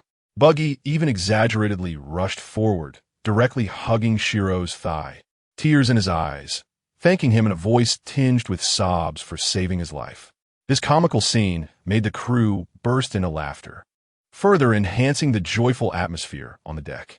"Hey Shiro, where did you send that Bondewald guy flying to?" Roger gulped down a large cup of wine, his face flushed, laughing as he moved toward Shiro. "Well, you'll find out in a few days," Shiro said, the corners of his mouth curling up to reveal 2 white fangs, mischievously teasing. 3 days later, after the feast ended, the crew lay sprawled across the deck, each one drunk beyond recognition. Just then, a news-seeking seagull flapped its wings, appearing above the Oro Jackson. A bleary-eyed Rayleigh struggled to rise, pulled out some berries, and bought a newspaper. When he saw the headline, his originally hazy eyes widened in shock. The alcohol, now mostly gone. "Hey, Captain, wake up!" Rayleigh quickly walked to Roger's side, grabbing his collar and shaking him vigorously. "Rayleigh, keep drinking. We'll continue the feast tomorrow." Roger burped loudly, mumbling drowsily, his eyes struggling to open but remaining squinted. Bondewald has been captured by the Navy and imprisoned in the 6th level of the underwater prison. Rayleigh thrust the newspaper into Roger's chest, his voice involuntarily rising a few notches. "B.B. Bondewald, what?" Roger instantly sobered up, jumping to his feet, his eyes wide as he stared at the newspaper, his face filled with surprise. He really got caught. That Shiro sent him flying to Navy headquarters. The two simultaneously turned their gazes towards Shiro, who was sound asleep beside Shanks and Buggy. At this moment, Shiro still had a faint smile on his lips, as if he were dreaming something wonderful. "This kid is really clever." Roger stroked his chin, revealing a pleased smile, sincerely expressing his admiration. "Shouldn't we quickly sell the other members of the Ward Pirates to the bounty hunters?" Rayleigh's eyes turned into dollar signs, already envisioning piles of berries beckoning to him. As the first mate and chief steward of the Roger Pirates, he had been worried sick about the crew's livelihood during this time. Shiro was awakened by Roger and Rayleigh's startled voices, rubbing his sleepy eyes and slowly walking over to the two. When he saw the news about Bondewald's capture, a charming smile appeared on his face, a glint of cunning in his eyes. After a moment of thought, he offered his opinion. "Rayleigh-sensei, I think it would be more appropriate to sell the Ward Pirates crew to the bounty hunters after some time." "Good. You take the credit for this battle. We'll follow your lead." Rayleigh smiled and patted Shiro's head, his eyes filled with admiration. "Little Shiro, you're truly the savior of our pirate crew. In no time, you'll be able to stand on your own." Roger joyfully wrapped his arms around Shiro's shoulders, a look of satisfaction on his face. Chapter 12. The Soaring Bounty. "Captain Roger, you flatter me. It's an honor to be on the same ship as the Pirate King," Shiro said humbly. But the joy that couldn't be hidden at the corners of his mouth revealed his inner excitement. Gaining the recognition of this legendary figure made him feel immensely proud. "The Pirate King? That's an interesting title, little Shiro. From now on, I'll aim to be the Pirate King." "Wah!" Roger laughed heartily, his mustache dancing in the sea breeze. "Captain Roger, you are the Pirate King, and no one could stop you," Shiro said with a particularly determined expression, his eyes sparkling with fervor. He thought to himself, "If you weren't the Pirate King, how could I be the Liang Wind Dog?" "All right, I believe in you, little Shiro. Over the years, most of your predictions have come true. Also, thank you very much for using your fruit abilities to relieve my ailments." Roger patted Shiro's shoulder, his eyes filled with gratitude. Shiro nestled beside this generous and powerful man, who possessed supreme charisma, quietly gazing at the boundless sea. The sunset's afterglow spilled over the ocean, sparkling beautifully, making it breathtaking. He held onto his dreams, his heart filled with hope. This is the unique romance that belongs to men. It is their persistent pursuit of freedom, dreams, and adventure. In the conference room of the World Government Building, the 5 elders stared at the bold headline in the World Economic News. Feeling their scalps tingle, "Bounty for Bondi-Vault soars." Venus Najuro's fingers clutched the hilt of his sword tightly. This Bondi-Vault guy is too bold. This act is a blatant challenge to the authority of the Navy and the world government. Mercury Vacheli's eyes were filled with shock. "It's a good thing we caught him. Otherwise, who knows how many pirates would provoke us." Mars Maz tapped the conference table irritably. "Even though we caught Bondi-Vault, he still has many accomplices." Jupiter Peter's fingers traced deep grooves on his chin as he pondered. "We need to find a way to capture Bondi-Vault's accomplices." Saturn Satan thought for a moment before proposing a plan. "How about we significantly raise the bounties on the members of the Ward Pirates, and let those pirate hunters help us catch them?" In the end, the 5 elders unanimously agreed to Saturn's proposal, raising the bounties on the Ward Pirates members fivefold, and quickly dispatched the bounty notices worldwide. In addition, to deter pirates, they ordered the Navy headquarters to send an elite team specifically to eradicate various pirates. At Navy headquarters in Marineford, Fleet Admiral Steelbone Kong was in the solemn command center of the headquarters, and the atmosphere was very tense. Although they had successfully prevented Valley.Without from destroying the Navy headquarters, the damage from that cannonade was the worst in decades. At present, the Navy headquarters building was undergoing intensive rebuilding and repairs. Suddenly, Steelbone Kong received an urgent order from the 5 elders, instantly breaking the existing order and tranquility within the headquarters. Without any delay, Steelbone Kong immediately contacted Carp, who was on a mission in a distant sea via the transponder snail. He informed him that there was no need to return to Marineford after completing his mission. Instead, he should stay at sea and fully eradicate the pirates. Far away on the front lines, Carp, upon hearing this sudden order, first showed a look of surprise, a flicker of astonishment passing through his weathered eyes. However, his expression was quickly replaced by excitement, the corners of his mouth involuntarily curling up, his eyes sparkling with fervor. He knew that with this order, he could finally pursue Roger legitimately and engage in a thrilling showdown with this old rival. At this time, on the vast and boundless sea, the Oro Jackson was slicing through the waves, shining with a unique glow under the sunlight. On the deck, Roger's signature hearty laughter echoed around as he picked up Shiro, his face filled with admiration and astonishment, and loudly boasted, "Little Shiro, you're truly a genius. You already knew that the bounties on the Ward Pirates crew would soar, right?" Shiro, however, appeared particularly calm, merely nodding nonchalantly, and said in a steady tone, "This should be common sense. After all, Valley.Without bombarded the Navy headquarters, and the world government surely won't sit idly by." The other crew members, upon hearing this, gathered around, their faces beaming with admiration and praise. They each took turns praising Shiro for his courage and wisdom, every word filled with recognition and respect for him. Meanwhile, standing aside, Shanks and Buggy wore envious expressions, secretly thinking, "If only one day I could be like Shiro, becoming the savior of the Roger Pirates. How wonderful that would be." Just then, Roger lifted Shiro again, his face breaking into a radiant smile as he loudly announced, "To celebrate the soaring bounties on the Ward Pirates members, we are about to receive a large sum of money, and we'll hold a banquet for 3 days. Wah-ha! All right." Everyone responded in unison, their voices echoing into the sky. They all understood that with that bounty, the Roger Pirates would no longer have to worry about financial issues and could adventure freely in this sea full of unknowns and challenges, continuously moving toward their dreams. In a joyful atmosphere, a few days quietly passed. The Roger Pirates successfully sold the members of the Ward Pirates to several pirate hunters, earning a substantial reward. Just as they were preparing to hold another banquet to celebrate this hard-won victory, a piercing whistle from a naval ship suddenly echoed from afar. Following the sound, they saw a massive naval ship rapidly approaching. At the bow of the ship stood a middle-aged man with a full beard, casually leaning against the railing with his right foot.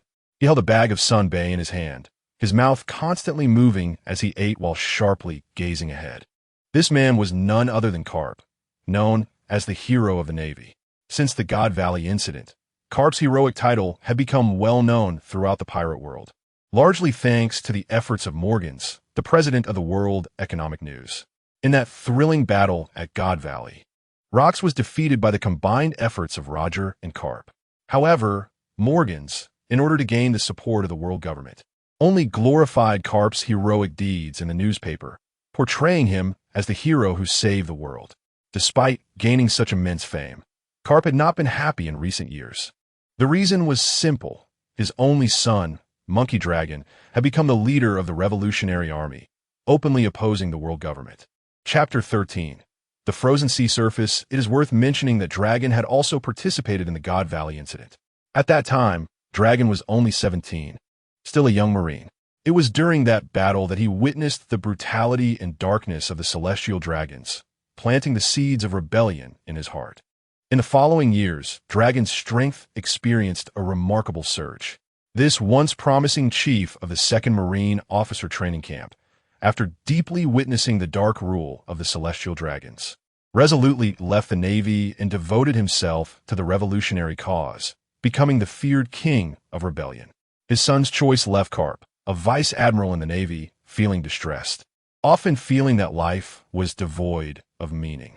The only joy that supported him to continue his Navy career was chasing after his old rival Roger and engaging in one thrilling competition after another on the sea. Admiral Carp, the Oro Jackson of the Roger Pirates, is right ahead. Please give the order. A man wearing a top hat, dressed in a sharp suit, and holding a famous sword asked Carp. Bogart, immediately order full speed ahead. Chase the Oro Jackson. Carp waved his hand excitedly. After receiving the order, Bogart quickly walked towards the bridge. Along the way, a passionate young man with curly hair excitedly waved to Bogart and asked, Deputy Bogart, are we going to engage in battle with the Roger Pirates? This young man was none other than the future Marine Admiral Akiji. At this moment, he was radiating intense fighting spirit, his eyes filled with anticipation. Bogart frowned, worry evident in his eyes, and reminded, Kazan, don't get too excited. The Roger Pirates have many formidable experts. Be careful. However, Akiji was not listening at all. His mind was solely focused on the impending battle, his blood boiling with eagerness to compete with the Roger Pirates. Boys, let's give the Roger Pirates a welcoming gift. Carp stood on the deck of the naval warship, the sea breeze billowing his justice cloak. He grabbed the last few rice crackers, the crisp sound mixed with the sea breeze as he swallowed them all. At this moment, Carp's eyes were sharp like an eagle as he strode towards the cannons on the side of the deck, each step radiating an intimidating power. He did not rush to give the order to fire, but instead bent down, his rough palm firmly gripping a pitch-black cannonball. Immediately, a layer of black-armed hockey quickly covered the surface of the cannonball, glimmering with an eerie light under the sunlight. With a deep roar, Carp suddenly swung his arm, and the cannonball, imbued with powerful hockey, shot through the sky towards the infamous Oro Jackson in the distance. On the Oro Jackson, the group of sea warriors were already prepared. With their keen observation hockey, they had sensed the naval warship slowly approaching. Among the crowd, Shiro's eyes were alert as he squinted slightly. Bidem silently tightened his grip on his gun, the gun body rubbing against his palm, making a faint sound. While Captain Roger crossed his arms, a hint of a smile on his lips, seemingly looking forward to the upcoming battle. Bidem was the first to act, quickly raising his gun, squinting one eye, and locking his aim firmly on the whistling cannonball. With a crisp gunshot, the bullet flew towards the cannonball. However, the expected explosion did not occur. Instead, there was a sharp clang as the bullet collided with the cannonball, producing dazzling sparks. It was then deflected, tracing a strange arc in the air before falling into the sea. Damn it, that cannonball is wrapped in armed hockey. Bidem cursed angrily, his face full of frustration and unwillingness. He kicked the railing beside him hard, the metallic clanging echoing on the deck. At this moment, Roger had already drawn his sword named Ace from his waist. His eyes were resolute, ready to strike down the cannonball with a fierce slash. Just then, Shiro quickly rushed forward, pressing down on Roger's arm, shouting, Captain, let me do it. Before he finished speaking, Shiro took a deep breath and swung his arm fiercely. An invisible air shockwave surged from his palm towards the cannonball. Boom! A deafening explosion sounded, flames shot up to the sky, and thick smoke spread. The cannonball exploded in the air, countless fragments scattered like raindrops, splashing down into the sea and creating large splashes. However, the battle was far from over. Following that, several more cannonballs cut through the sky, flying towards the Oro Jackson. Shiro was undaunted, his eyes resolute as he continuously swung his arm, sending out waves of air shock waves that accurately struck each cannonball. Each explosion stirred up huge waves on the sea, creating a spectacular scene. Rayleigh stood by adjusting his glasses, his eyes shining with approval. Jabba couldn't help but smile, saying, Hey, our pirate crew has a little monster. On the naval warship, Carp frowned, watching the continuously exploding cannonballs, confusion filling his eyes. He stopped throwing cannonballs and murmured, Something's not right. Why are these cannonballs suddenly exploding? I don't see Roger, Rayleigh, or Jabba making a move. Admiral Carp, let me freeze the entire sea. Akiji excitedly ran forward, his eyes sparkling with excitement, his hands trembling slightly as he could hardly wait to showcase his abilities. All right, Akiji, trap them. Carp glanced towards Roger's position, a sly smile appearing on his lips, his eyes revealing a determination to succeed.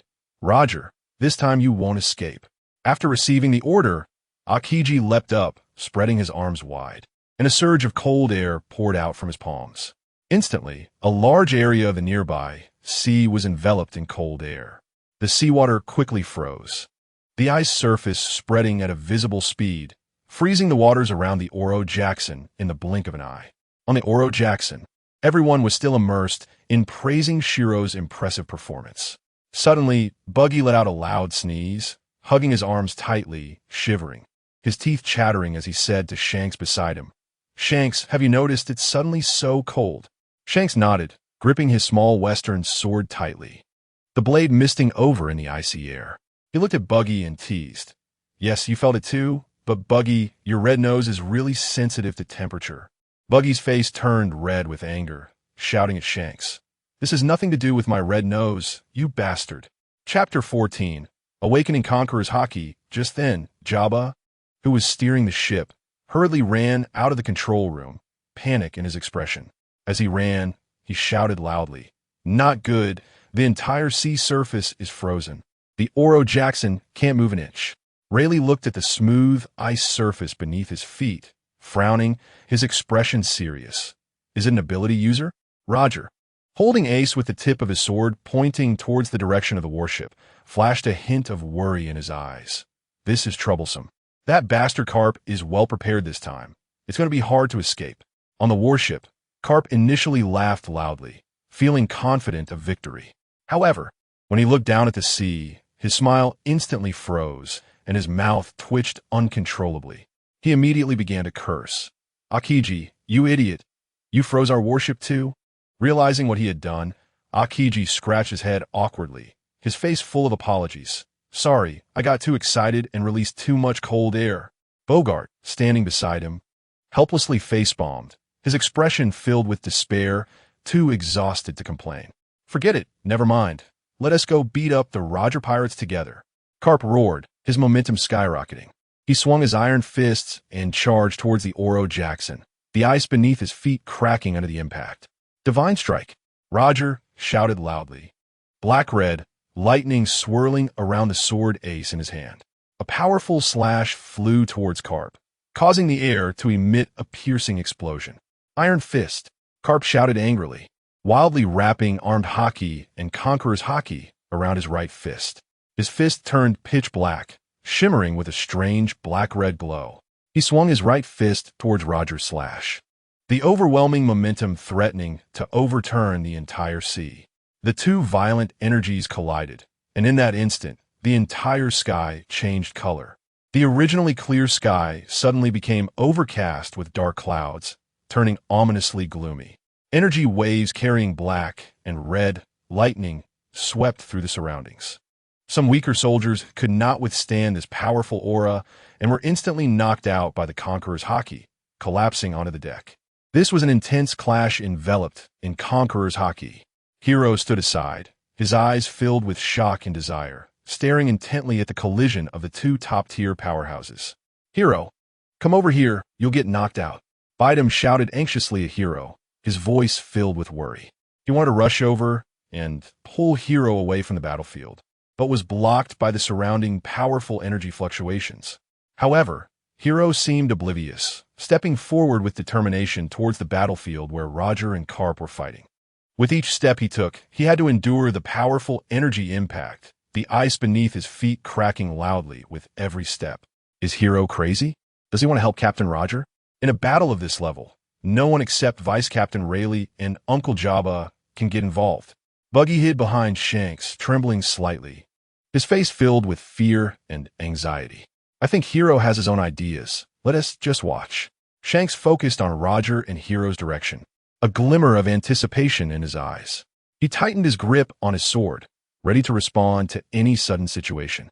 The two opposing conquerors' Haki clashed, causing the surrounding air to warp and distort. It was impossible to say that Hiro was not afraid. His heart was racing wildly in his chest, almost leaping out of his throat. However, he understood that the strength of Conqueror's Haki depends on a person's spirit. If he lacked even this bit of spirit, even possessing the qualities of a king, he could never awaken Conqueror's Haki. More and more people on the scene were knocked out. Soldiers sprawled haphazardly on the deck. Yet Hiro did not retreat, but advanced instead. A powerful energy wave suddenly struck his brain, causing him a bit of dizziness, and the scene before him began to blur. But Hiro did not back down. He shook his head vigorously, gritting his teeth, and fought to stay awake. As the energy remnants of the two conquerors' Haki swept over him, his body inevitably bore many fine wounds, blood continuously oozing out, staining his clothes. But he had only one thought in his mind. Injured? Not afraid. As long as he didn't die, Hiro could use the abilities of the rubber fruit to recover. This once-in-a-lifetime opportunity. If missed, who knows when the next one will come. I will climb step by step, step by step, step by step to the top. I want to be the grass mud horse. Those two conquerors' Haki are too strong, making my head a bit unclear. Come again, the sun rises in the east. Only I am undefeated. With the sunflower in hand, I have the world. Wow, what is this? One day, with a knife in hand, I'll slaughter the world's celestial dragons. It started to feel a bit like that. Hiro's mind was flooded with strange classic quotes, these chaotic thoughts clashing in his head. To keep himself from continuing to think nonsense, he slapped himself hard twice, the crisp sound echoing on the battlefield. These two slaps made him more awake, and his gaze became more resolute. Thunder rumbled and lightning flashed in the sky. Dark clouds rolled, and Roger and Carp's clash of conquerors' Haki continued. Suddenly, a new conqueror's Haki surged into their battlefield. Who is it? Roger and Carp shouted in unison. When they saw only a 10-year-old child nearby, they both widened their eyes in disbelief. They instinctively retracted their conqueror's Haki, and the energy fluctuations on the battlefield gradually calmed down.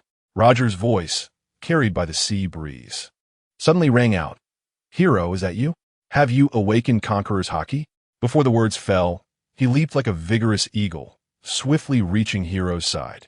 At that moment, Hiro was covered in blood, the dark red stains solidifying in the sea breeze, clinging tightly to his body, outlining the slightly thin yet resolute silhouette of the boy. In his stubborn gaze, a light flickered that belied his age. Roger looked at this young in turn with boundless anticipation in his heart. Hiro remained silent, only solemnly nodding at Roger. Well done, little Hiro, you really surprised me. Roger could not hide his excitement, lifting Hiro high into the air, spinning him around joyfully, his hearty laughter echoing over the waves. Just then, Carp walked over casually, digging his nose, his face bearing his signature grin, grinning at Hiro. Hey, kid from the Roger Pirates, don't be a pirate. It's a dead end. You might as well follow me and be a Navy. His tone seemed casual, but it subtly revealed a hint of expectation. Chapter 15. Breaking the ice, Hiro glanced sideways at Carp, a smirk of sarcasm tugging at the corners of his lips as he retorted without holding back. Vice Admiral Carp, I think you should be advising your son to go back to being a Navy rather than advising me. This sentence was like a sharp dagger, piercing directly at Carp's soft spot. Carp froze in place, his face turning a shade worse than pig liver. Ha ha, little Hiro, well said. You are the future of the pirate world. Roger's laughter rang out again, louder than before, echoing over the sea for a long time, startling a flock of seabirds that flapped their wings and flew away. On the other side of the battlefield, the fierce battle continued. Rayleigh and Bogart's swordsmanship duel was intense, their blades clashing and sparking with brilliant flashes. In the flickering sword lights, they exchanged blows, their techniques unpredictable, and it was difficult to determine a winner in a short time. Meanwhile, Jabba was engaged in combat with a young Kazan, whose ice fruit abilities displayed tremendous power, with cold air emanating from him, freezing the seawater wherever he went. Faced with this formidable ability, Jabba was momentarily flustered, dodging left and right, appearing somewhat awkward. Of course, he was not using his full strength against this young ice user. Ice Brat, your devil fruit ability is too wasteful as a Navy. Why not join our Roger Pirates instead? Jabba nimbly dodged an ice blade, yet still wore a calm smile, attempting to recruit Kazan. Cut it out. I uphold the burning justice of blood. I must eliminate you pirates and restore peace to the sea. Kazan's expression was particularly serious, his eyes revealing unwavering conviction as he firmly rejected Jabba's invitation. Just as Jabba was about to continue persuading, a voice from afar announced Karp's retreat. The young Kazan, who had been enjoying the fight, revealed a reluctant expression and had no choice but to return to the warship. It turned out that Karp was quite frustrated by Hiro's words. The thought of his son becoming a revolutionary army caused his fighting spirit to dissipate significantly, and he lost interest in continuing to fight Roger. Roger had no intention of antagonizing the Navy, so he ordered everyone to retreat. However, the cold air released by Kazan was too strong, freezing the nearby sea into a vast expanse of white ice, the hard ice reflecting a cold light under the sun. For a moment, both sides were trapped in place, unable to leave. On the Oro Jackson, the crew of the Roger pirates gathered on the deck, their eyes fixed on the icy surface, their faces filled with anxiety. What should we do? If we wait any longer, we might attract other Navy forces, and that would be troublesome. Rayleigh looked at the boundless ice sea around him, his brow furrowed tightly, filled with worry. Why don't we take action and break the ice? That way it can melt faster. Jabba, holding dual axes, rolled up his sleeves, ready to strike at the ice surface. Directly breaking the ice might damage our ship. Roger immediately spoke up to stop Jabba's actions, his eyes revealing caution and concern. Let me do it. Shiro stepped forward and stood at the bow of the ship. His gaze was resolute as he took a deep breath and began to activate the power of the machi-machi fruit. As he moved, an invisible force surged through the air. The sound of cracking ice echoed repeatedly. The massive ice surface shattered into small pieces under the impact of this force. Subsequently, the small ice chunks quickly transformed into crystal-clear ice crystals, sparkling brilliantly under the sunlight.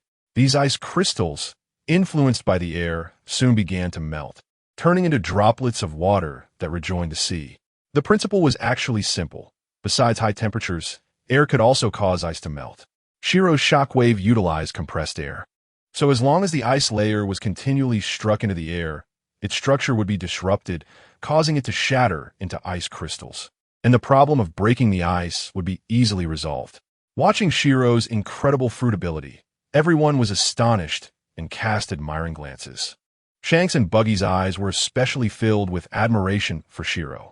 As the ice melted and the seawater began to flow again, Roger made a playful face at Karp and loudly ordered, "Set sail, shake off those damn Navy." With his command, the sails of the Oro Jackson billowed in the sea breeze, quickly disappearing into the vast ocean. Watching Roger's disappearing figure, Karp hung his head, silent, his face filled with disappointment and helplessness.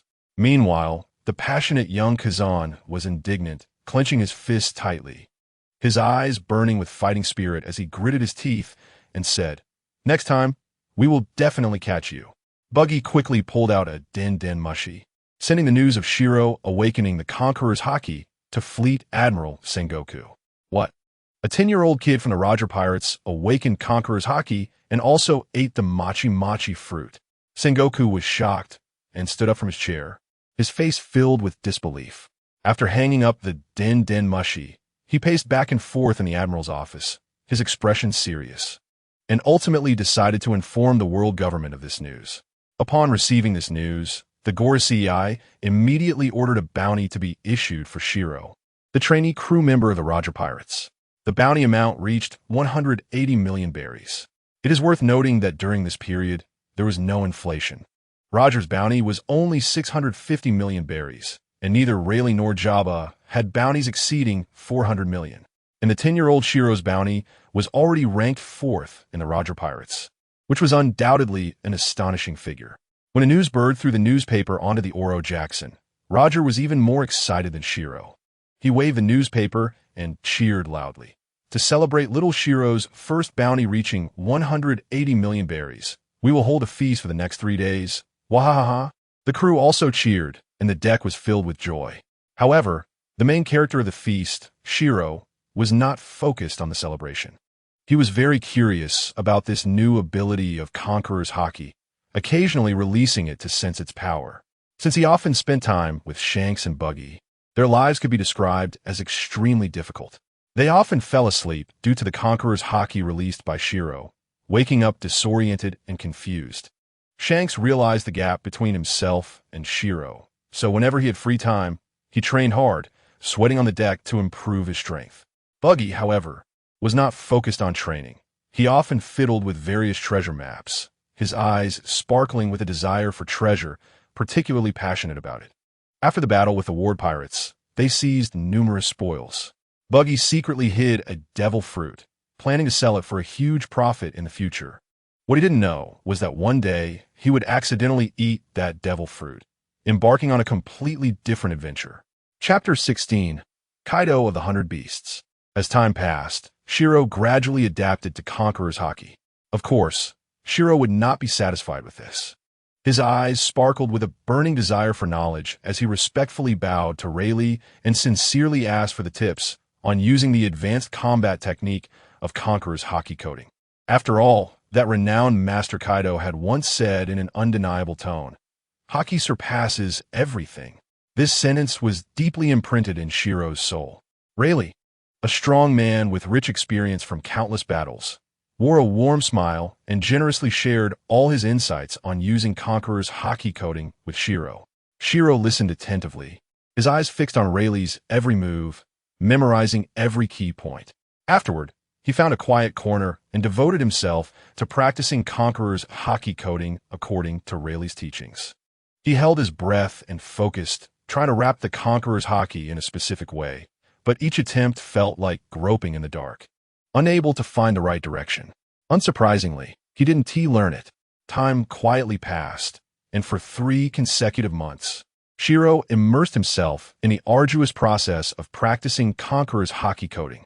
Every day, when the first rays of dawn had yet to illuminate the sky, he had already started practicing, sweat streaming down his forehead, soaking his clothes. His hand were covered in thick calluses from the long hours of resisting haki energy. Yet, despite all this, he still could not master the mysterious Conqueror's haki coding technique. To prevent Shiro from getting discouraged, Rayleigh, with a warm smile and encouraging gaze, gently patted Shiro's shoulder and earnestly encouraged him. "This skill belongs to advanced combat skills. It took me 5 years after awakening Conqueror's haki to learn haki coding. So take your time. There is no need to rush." Upon hearing this, Shiro couldn't help but gasp, silently complaining, "Why don't you reflect on your teaching skills?" 3 months passed, and although Shiro still hadn't mastered the super combat technique of Conqueror's haki coding, his strength was steadily improving at a visibly rapid pace through consistent training. His haki became more refined, and his body's reaction speed and strength had significantly increased. One day, as usual, Shiro was focused on practicing Conqueror's haki coding on the deck of the Oro Jackson. The sea breeze gently blew through his golden hair, but he was completely unaware. At this moment, the Oro Jackson was slowly approaching an unknown island. The island was lush and exuded a mysterious aura. Just as the crew of the Roger Pirates was preparing to go ashore to replenish fresh water and food, the sky above the island suddenly changed dramatically. The originally clear sky was instantly covered with dark clouds, and lightning flashed. A massive figure soared from deep within the island. It was a 100-meter-long green dragon, its body blocking out the sun, and with every move, it stirred up a gust of wind. Buggy, seeing this terrifying sight, turned pale, his legs went weak, and he collapsed to the ground. Shiro immediately recognized this as Kaido of the 100 Beast Dragon form, and his heart tightened. Kaido's deep, domineering voice boomed like thunder, echoing across the island. "Roger, you dare to run wild in my territory." Roger thoughtfully stroked his chin, and after a moment of contemplation, suddenly smacked his forehead and realized, "Oh, you're that little brat Kaido. How did you end up looking like this?" Upon hearing this, Kaido's anger was instantly ignited. Raising his voice to roar, "Roger, you bastard, don't you know this is the fish fruit? Mythical type, Azure Dragon form?" Roger turned his head and asked the crew in a silly whisper, "Is what he said true?" The crew members nodded in agreement. Roger cleared his throat, feeling a bit awkward, and said to Kaido, "Kaido, don't ignore me. We're just here to replenish some fresh water and food on the island. Don't be so stingy." "You bastard! How dare you underestimate me? I will make you pay for this." Kaido became even angrier, opening his massive mouth and unleashing a blast of hot breath towards the Oro Jackson. The air seemed to ignite in the path of the blast, emitting a heart-pounding wave of energy, causing the surrounding seawater to boil. "Wow, this monster has become so strong." Roger couldn't help but exclaim as he felt the immense power of the blast. "We must stop him, otherwise our ship will be destroyed." Rayleigh adjusted his glasses, his expression serious. At that moment, everyone in the Roger Pirates looked grave, the tension in the atmosphere reached its peak, and everyone stood ready for action. "God avoid!" Without any hesitation, Roger shouted and swung his sword. A slash filled with black and red lightning cut through the air, containing immense power that instantly split the powerful orange energy in half. Kaido reacted quickly, transforming back into his human form just in time to narrowly avoid the strike. "What a pity that I missed." Roger helplessly sheathed Ace. "Hey, where did that kid Shiro go?" Jabba looked around anxiously, searching for Shiro's whereabouts. Only then did everyone realize that Shiro was not on the Oro Jackson. Could it be? Roger thought of a possibility and suddenly felt tense, worry filling his eyes. Meanwhile, Kaido, still shaken, picked up his kanabo, pondering to himself, "Roger's strength is truly terrifying. If he had hit me, my dragon form would probably have been pierced. It seems I can't provoke him yet." Just as he was about to make a run for it, he noticed a figure behind him. Upon closer inspection, it was a 10-year-old blonde boy. This boy was of course Shiro, who had used the rumble fruit to propel himself here. He stood firm before Kaido, unafraid. "Kid, when did you get here?" Kaido pointed his kanabo at Shiro, his eyes filled with malice and vigilance, exuding a powerful sense of oppression, ready to attack at any moment. "I just arrived. I came right after you transformed from your dragon form." Shiro observed Kaido with great interest. Even in his human form, Kaido's nearly 8-meter height and incredibly strong physique still radiated a powerful sense of pressure, making one shudder. However, there was no sign of retreat in Shiro's eyes. Kaido squinted slightly, staring at the relatively shorter Shiro, his tone filled with confusion and disdain, slowly speaking. "Are you a member of the Roger Pirates?" Shiro met Kaido's gaze fearlessly, his eyes burning with fierce fighting spirit, tightening the sword at his waist. "That's right. I came to challenge you. You little brat. You're looking for death." Kaido's furious roar shook the surrounding air. He swung the massive kanabo with great force, a gray shockwave slicing through the air. As it passed, the air emitted a piercing shriek, rushing toward Shiro. Chapter 17. Teacher Kai's reputation is well-deserved. Shiro's expression sharpened, and he lightly patted his chest with his left hand, activating the rumble fruit's ability. In an instant, he teleported behind Kaido. "Nanny?" This speed, Kaido's pupils constricted sharply. Without time to think, he instinctively turned and swung his kanabo again. The wind generated by the kanabo whipped up nearby debris and dust, forming a small storm. Shiro nimbly weaved through the gaps in Kaido's attacks, each teleportation perfectly timed. His figure moved effortlessly within Kaido's attack range, while constantly observing Kaido's movements, looking for a chance to counterattack. After several swings, Kaido found himself completely unable to hit Shiro, and his anger grew increasingly intense. His face turned grotesque, veins bulging on his forehead as his roars grew louder. Seizing an opening, Shiro drew his sword. He took a deep breath, enveloping the blade with armament haki. He swung his sword wildly at Kaido. The blade flashed with a sharp momentum. However, the result was disheartening. His blade struck Kaido's scales, only sparking a shower of sparks without even breaking his skin. Kaido laughed wildly at this, his laughter filled with mockery and disdain. "Orolo, little brat, you piqued my interest. Thunderbagwa." With a furious shout, Kaido swung his kanabo toward Shiro. The powerful black armament haki enveloped the kanabo, radiating suffocating power. At the same time, the speed of the kanabo's strike was lightning fast, rushing toward Shiro with a fierce wind. The shadow of the kanabo left a long black afterimage in the air, as if it were about to tear through space. Shiro's eyes widened, his heart nearly jumping out his chest.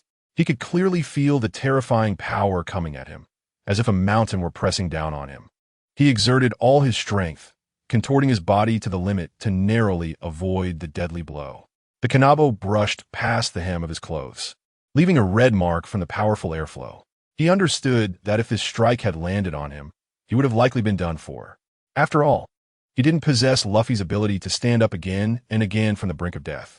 Damn, this little brat is really troublesome. Unable to hit Shiro, Kaido grew furious and began to swing his Kanabo wildly. His attacks became chaotic, but each swing carried immense power, causing the ground to tremble and stones to fly. Shiro seized the opportunity to unleash an air shockwave towards Kaido's abdomen, the shockwave howling as it rushed towards him.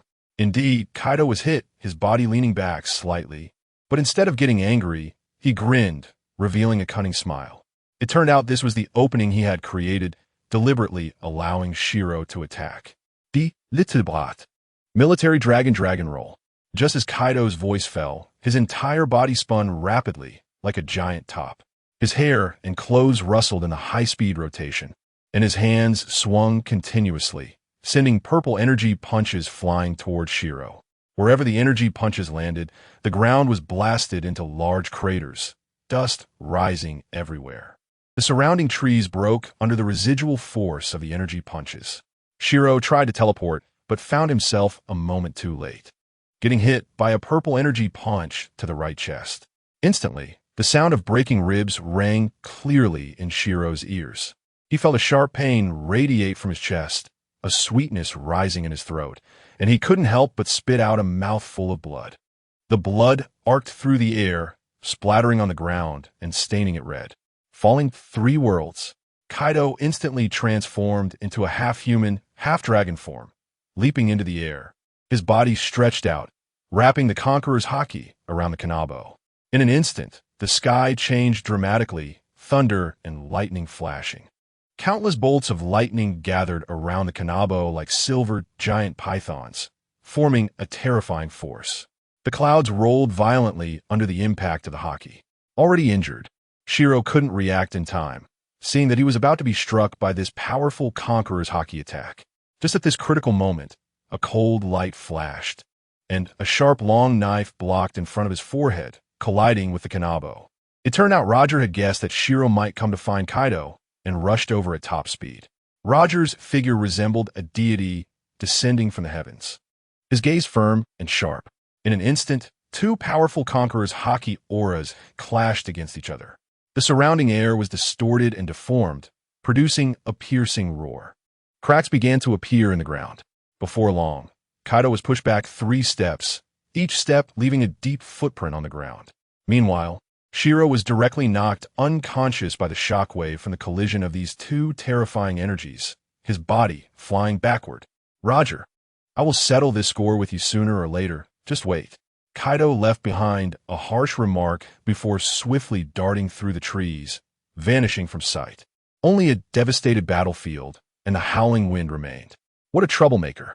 Roger sighed helplessly as he looked at the unconscious Shiro, gently picking him up and returning to the Oro Jackson. The deck of the ship shimmered with a golden glow under the sunset, and Roger carefully placed Shiro on the bed, his eyes filled with concern. Half an hour later, Shiro finally woke up, feeling the intense pain in his head and chest. He immediately used the abilities of the pawpaw fruit to expel all the pain. Pale pink light flickered between his palms, and the pain transformed into visible streams of energy, which he shot into the air. Then, he quickly caught a few sea kings, allowing them to bear the pain. The sea kings let out cries of agony as they sank to the bottom of the sea. That clash between Kaido and Captain Roger's Conqueror's haki was too intense. Shiro couldn't help but marvel. Sitting at the bow of the ship, he gazed at the shimmering sea, his eyes filled with awe and yearning. However, the close encounter with the Conqueror's haki gave him great inspiration. He picked up his sword and, through the insights gained earlier, wrapped the Conqueror's haki around it, swinging it fiercely toward the sea. In an instant, a black-red lightning energy cleaved the sea surface, splitting the water in 2 and forming a massive chasm. Several fish and shrimp that couldn't dodge in time were cut in half, their blood staining the surrounding seawater. I did it. I've mastered the haki wrap. Shiro cheered excitedly, his voice filled with joy and exhilaration. After 3 months of hard practice without results, he finally mastered this advanced combat technique after the battle with Kaido. Teacher Kai is indeed a world-class master, truly deserving of his reputation. Shiro sighed inwardly. When his gaze caught Rayleigh, he couldn't help but twitch his mouth. Rayleigh was sitting nearby, smiling at him. What more is there to say? Roger smiled with satisfaction as he looked at the now lively Shiro and murmured softly, "Our little monster has grown again. At this rate, this world will truly be turned upside down." Chapter 18. Douglas Bullet. The hourglass of time flowed slowly. And before one knew it, 2 years had quietly passed. During these 2 years, 12-year-old Shiro maintained his habit of early morning training, his determined figure dancing on the deck. Alongside him were the energetic little fellows, Shanks and Buggy.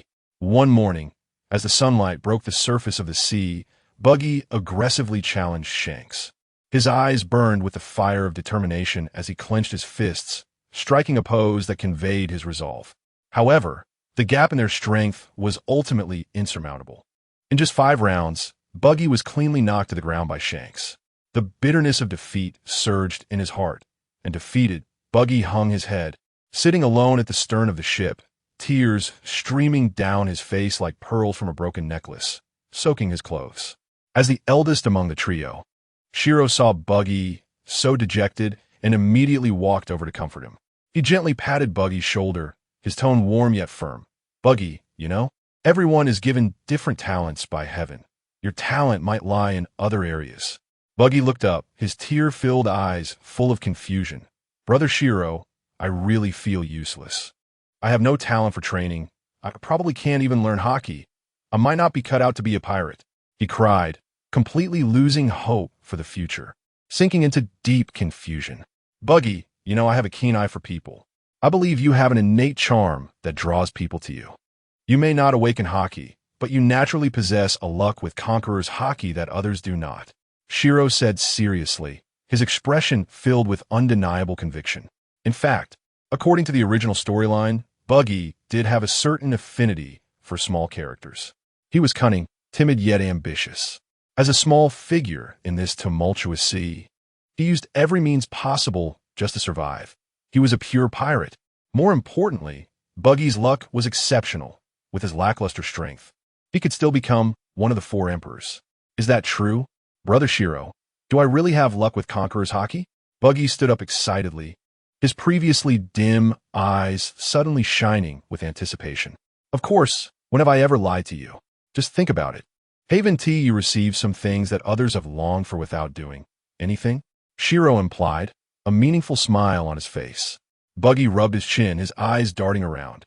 Suddenly, he thought of the devil fruit he had secretly hidden, a look of realization spreading across his face. "It seems to be the case. Brother Shiro, thank you. I won't be confused anymore." Saying this, he happily shook Shiro's hand, reigniting his hopes for the future. At that moment, as the two were conversing, a small boat was slowly approaching the Oro Jackson. The sea was calm, with only the faint sound of the boat cutting through the water. Suddenly, a figure from the small boat leaped like an arrow, vaulting toward the Oro Jackson while shouting, "Roger, accept my challenge." At this moment, aside from the 3 little ones, almost everyone on the Oro Jackson was still in a drunken stupor from the previous day's feast, and the deck was quiet, with only the sound of light snoring. Using his keen observation hockey, Roger sensed a threat. Instinctively, he unsheathed Ace beside him and launched a god avoidance attack at the person. A piercing scream was heard as the person fell back into the small boat.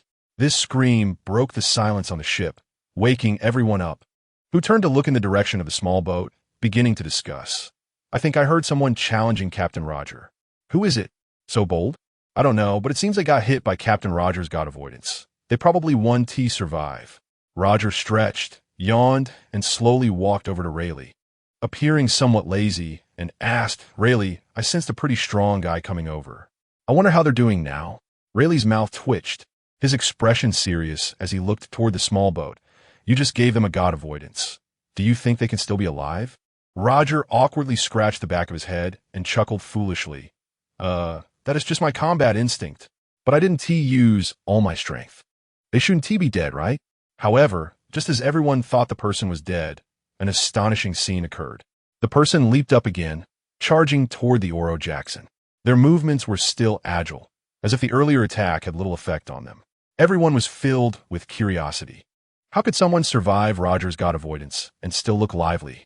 Thus, they did not stop the person from boarding the ship. Shiro and the other two little ones also curiously followed to join the excitement. The newcomer stood over 5 meters tall, his muscular physique clearly defined, with red skin glistening oddly in the sunlight.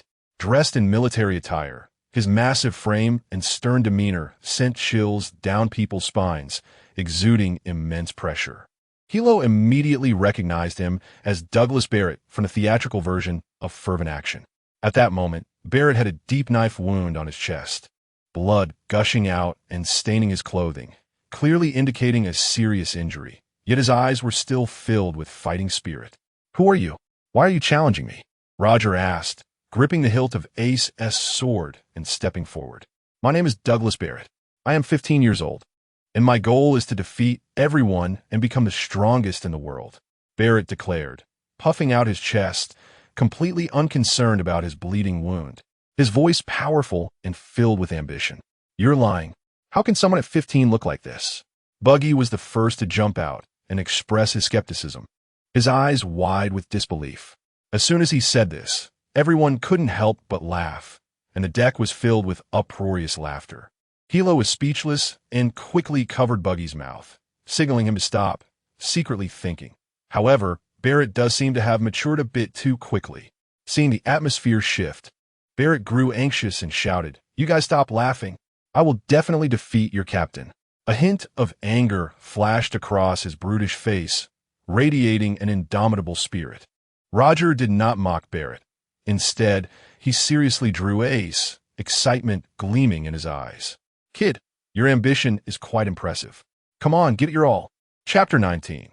Hilo and Barrett, a glint of cold light flashed in Barrett's eyes as he unleashed his conqueror's haki, a powerful aura sweeping forward like an invisible wave.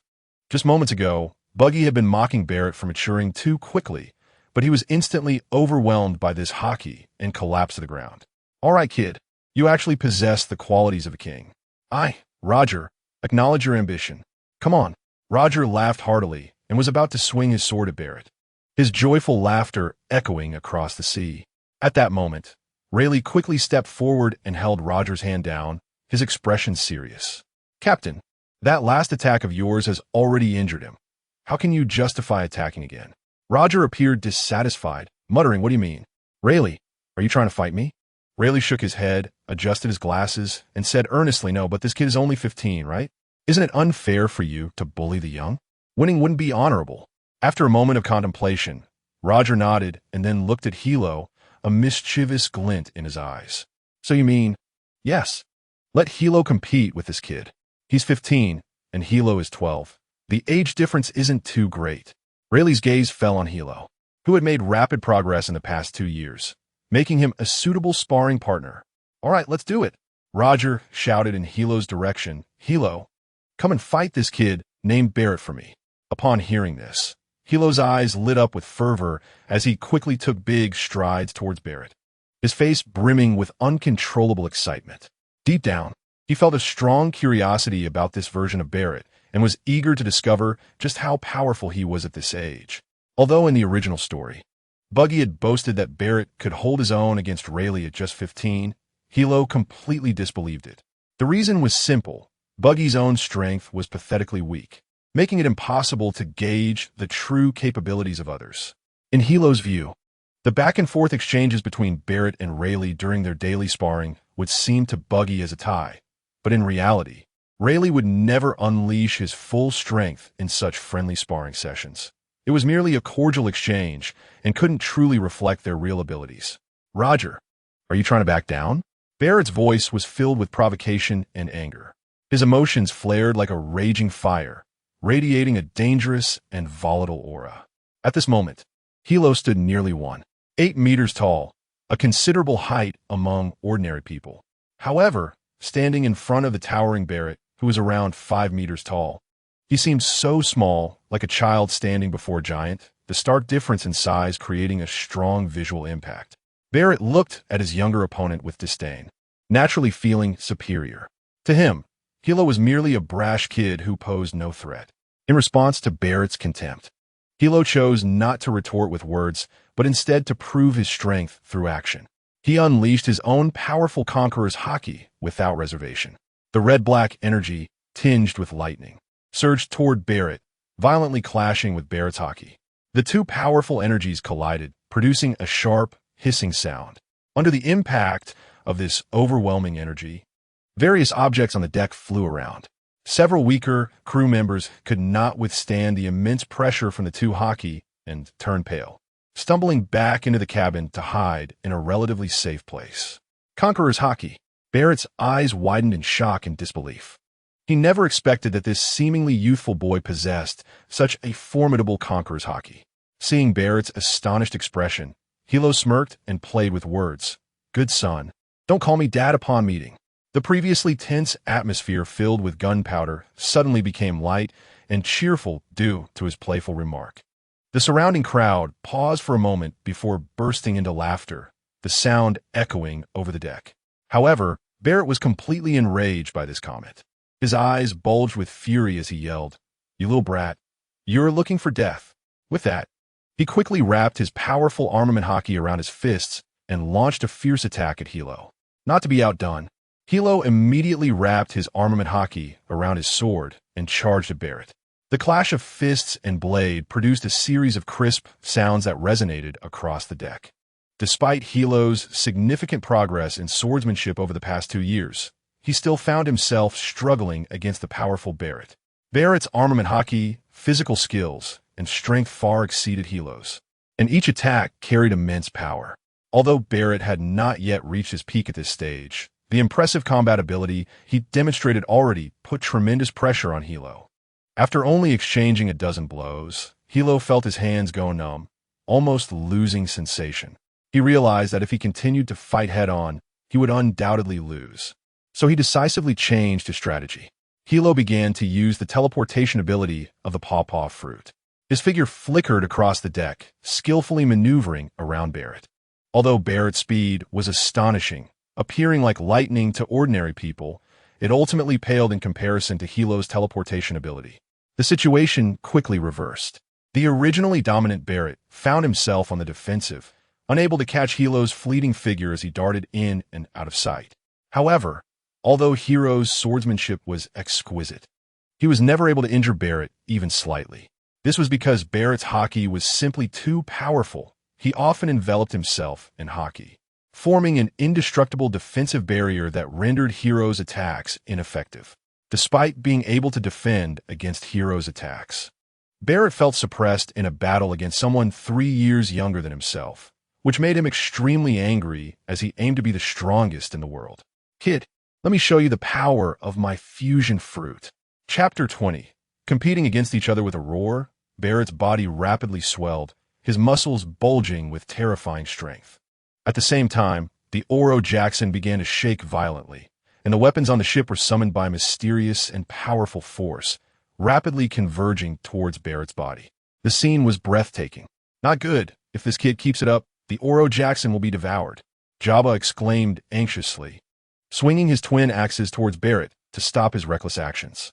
Just then, Roger quickly stepped in front of Jabba, signaling him to continue watching. Hiro's expression turned serious. He could clearly feel the terrifying nature of this devil fruit's ability. In Hiro's view, the scene in the movie where Barrett became weaker after transforming into his fusion form and was easily defeated by Monkey D. Luffy was utterly absurd. In the movie, even if him came here, he would have his leg broken by Luffy. Spatial confinement. Hiro struck out with both palms, focusing all his energy to conjure an invisible space beside Barrett using the abilities of the pawpaw fruit. This space was an invisible cage that tightly trapped Barrett. Just as Barrett was about to absorb the weapons on the ship, he suddenly felt disconnected from the outside world, everything around him isolated from him. "What? My fusion fruit has failed?" He looked at Hiro in disbelief, confusion filling his eyes. "Divine avoidance," Hiro shouted, gritting his teeth and using the last of his strength to unleash a strike imbued with black and red lightning. That strike roared like a giant dragon. rushing towards Barrett with ferocious momentum. Poof! Barrett's chest was struck again, blood gushing out. On his chest, the wound formed a striking cross with the previous one left by Roger. Barrett, airborne, fell heavily to the ground after being hit, covering the 2 bloodstains on his chest. He roared in unwillingness, his voice filled with anger and despair. No, it's impossible. How could I lose to a 12-year-old kid? I will become the strongest. Hiro's body swayed slightly as he trembled and sheathed his sword. This battle had been incredibly difficult for him. The earlier spatial confinement and that divine avoidance had completely drained his stamina. Both the spatial confinement and divine avoidance were powerful moves that consumed a tremendous amount of energy. Given Hiro's current strength, using both moves simultaneously was quite strenuous. Hey, no way. Just now, little Hiro used the captain's divine avoidance. Oh my god, has little Hiro become that strong already? Truly the future of the pirate world. This kid is going to be extraordinary. The members of the Roger Pirates watched the scene before them with astonishment, showering Hiro with praises for his growth, their admiration echoing throughout. Roger walked over to Barrett, smiling as he comforted him. Hey, that kid named Barrett, you don't need to be discouraged. You were already injured by me before you started fighting little Hiro.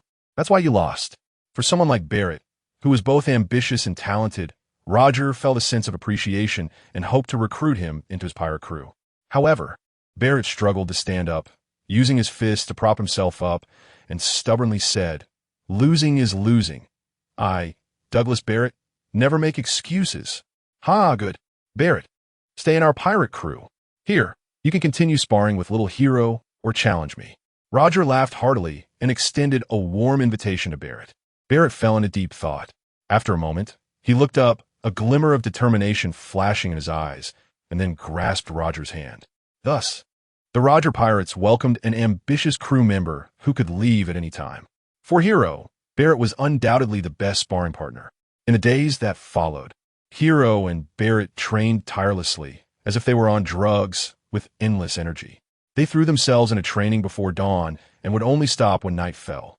They radiated an almost obsessive desire to win, their clothes soaked with sweat, quickly dried by the sea breeze, their palms blistered yet tightly gripping their weapons. Both were filled with a drive to not let their guard down, fearing that any lapse would allow the other to surpass them.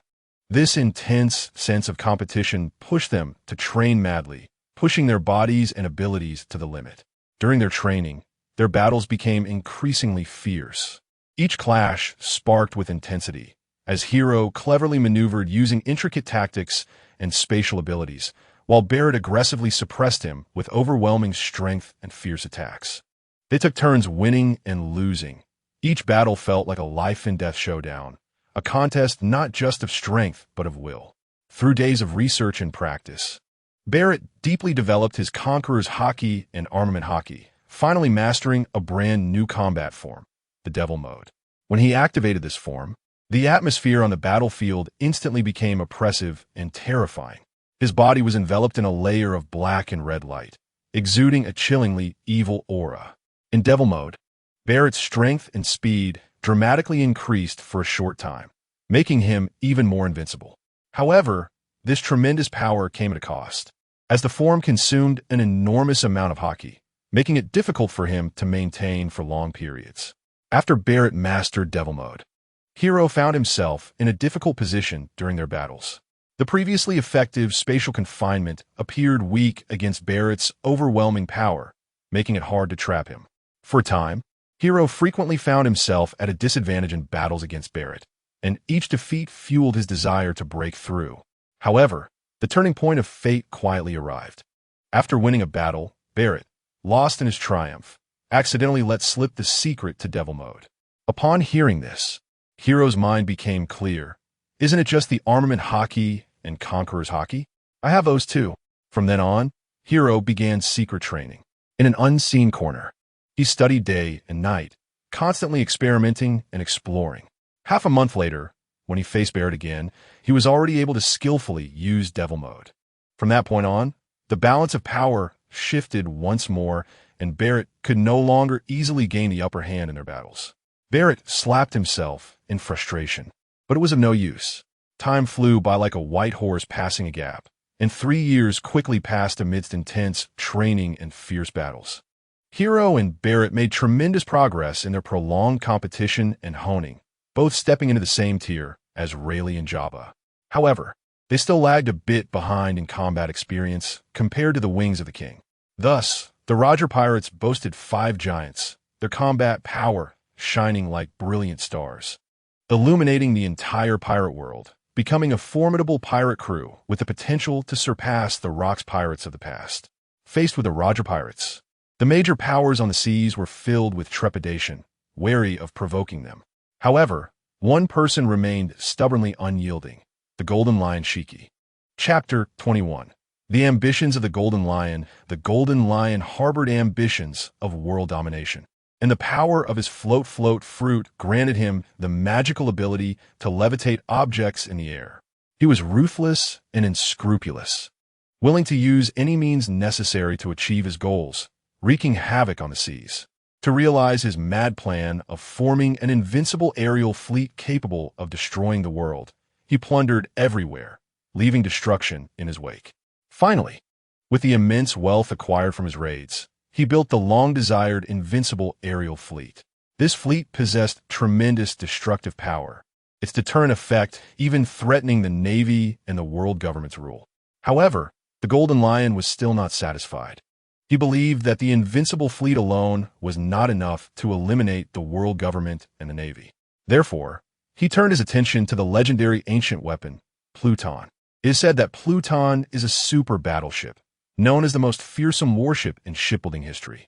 It possesses terrifying power, capable of destroying an island with a single shot, and has the ability to annihilate the world. The Golden Lion had long coveted the blueprints for Pluton and inquired about their whereabouts. Coincidentally, the Oro Jackson, the ship of the Roger Pirates, was a masterpiece personally crafted by Tom, the master shipwright of Water 7. At the same time, Tom also possessed the blueprints for the ancient weapon, Pluton. To prevent this blueprint from falling into the hands of villains, and to ensure that this incredible technology would not be lost, Tom, after careful consideration, decided to entrust the blueprints for Pluton to Roger for safekeeping. After multiple inquiries, the Golden Lion finally learned this secret. The blueprints for the ancient weapon, Pluton, were indeed in Roger's hands. Without hesitation, he led his invincible aerial fleet to confront Roger. In the Etwall Sea, the Golden Lion successfully located the Roger Pirates. At this moment, life on the Oro Jackson was as usual. Some were focused on training, sweating profusely, while others were joyfully drinking, laughing, and boasting. Suddenly, a massive shadow enveloped the entire ship, and the atmosphere instantly grew tense. "Captain, there's something?" The first to notice the anomaly was Bidem, who was aiming at seabirds with a pistol. He looked alert and shouted loudly. Everyone stopped what they were doing and looked up, only to see 10 ships appearing in the sky, resembling 10 giant flying birds, blocking out the sun. On the ships, the Golden Lion head flag fluttered in the sea breeze. "Isn't that Shiki? Why is he here?" Roger furrowed his brow at the sight, a hint of confusion flashing in his eyes as he muttered to himself. "Roger, join me. Together, we can rule this world." "Ha ha ha." The Golden Lion's boisterous laughter echoed like thunder across the sea. Before seeing him, they heard his voice first. This oppressive laughter made the crew of the Roger Pirates feel a tightening in their hearts. Faced with this unprecedented situation, an inexplicable tension surged within them. After all, the ships could fly. This was no joke. The Golden Lion's side completely controlled the airspace, putting them in a very passive position in battle. Moreover, the Golden Lion's reputation on the seas in recent years was not inferior to Roger's. The two of them, along with Whitebeard, were the 3 legendary pirates of the New World. Their strength was self-evident. "Shiki, I told you before, I refuse." Roger stood at the bow, tall and upright, gripping the ace's hilt, and shouted back at the Golden Lion. Before long, the Golden Lion, chewing on a cigar, slowly flew from his aerial fleet towards the Oro Jackson. He exuded a powerful aura, and the air trembled in his wake.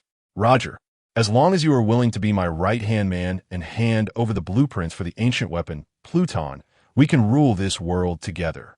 It's much better than wasting time on this little ship." The Golden Lion once again sincerely invited Roger to join forces, his words reflecting both recognition of Roger's strength and a desire for the Pluton blueprints.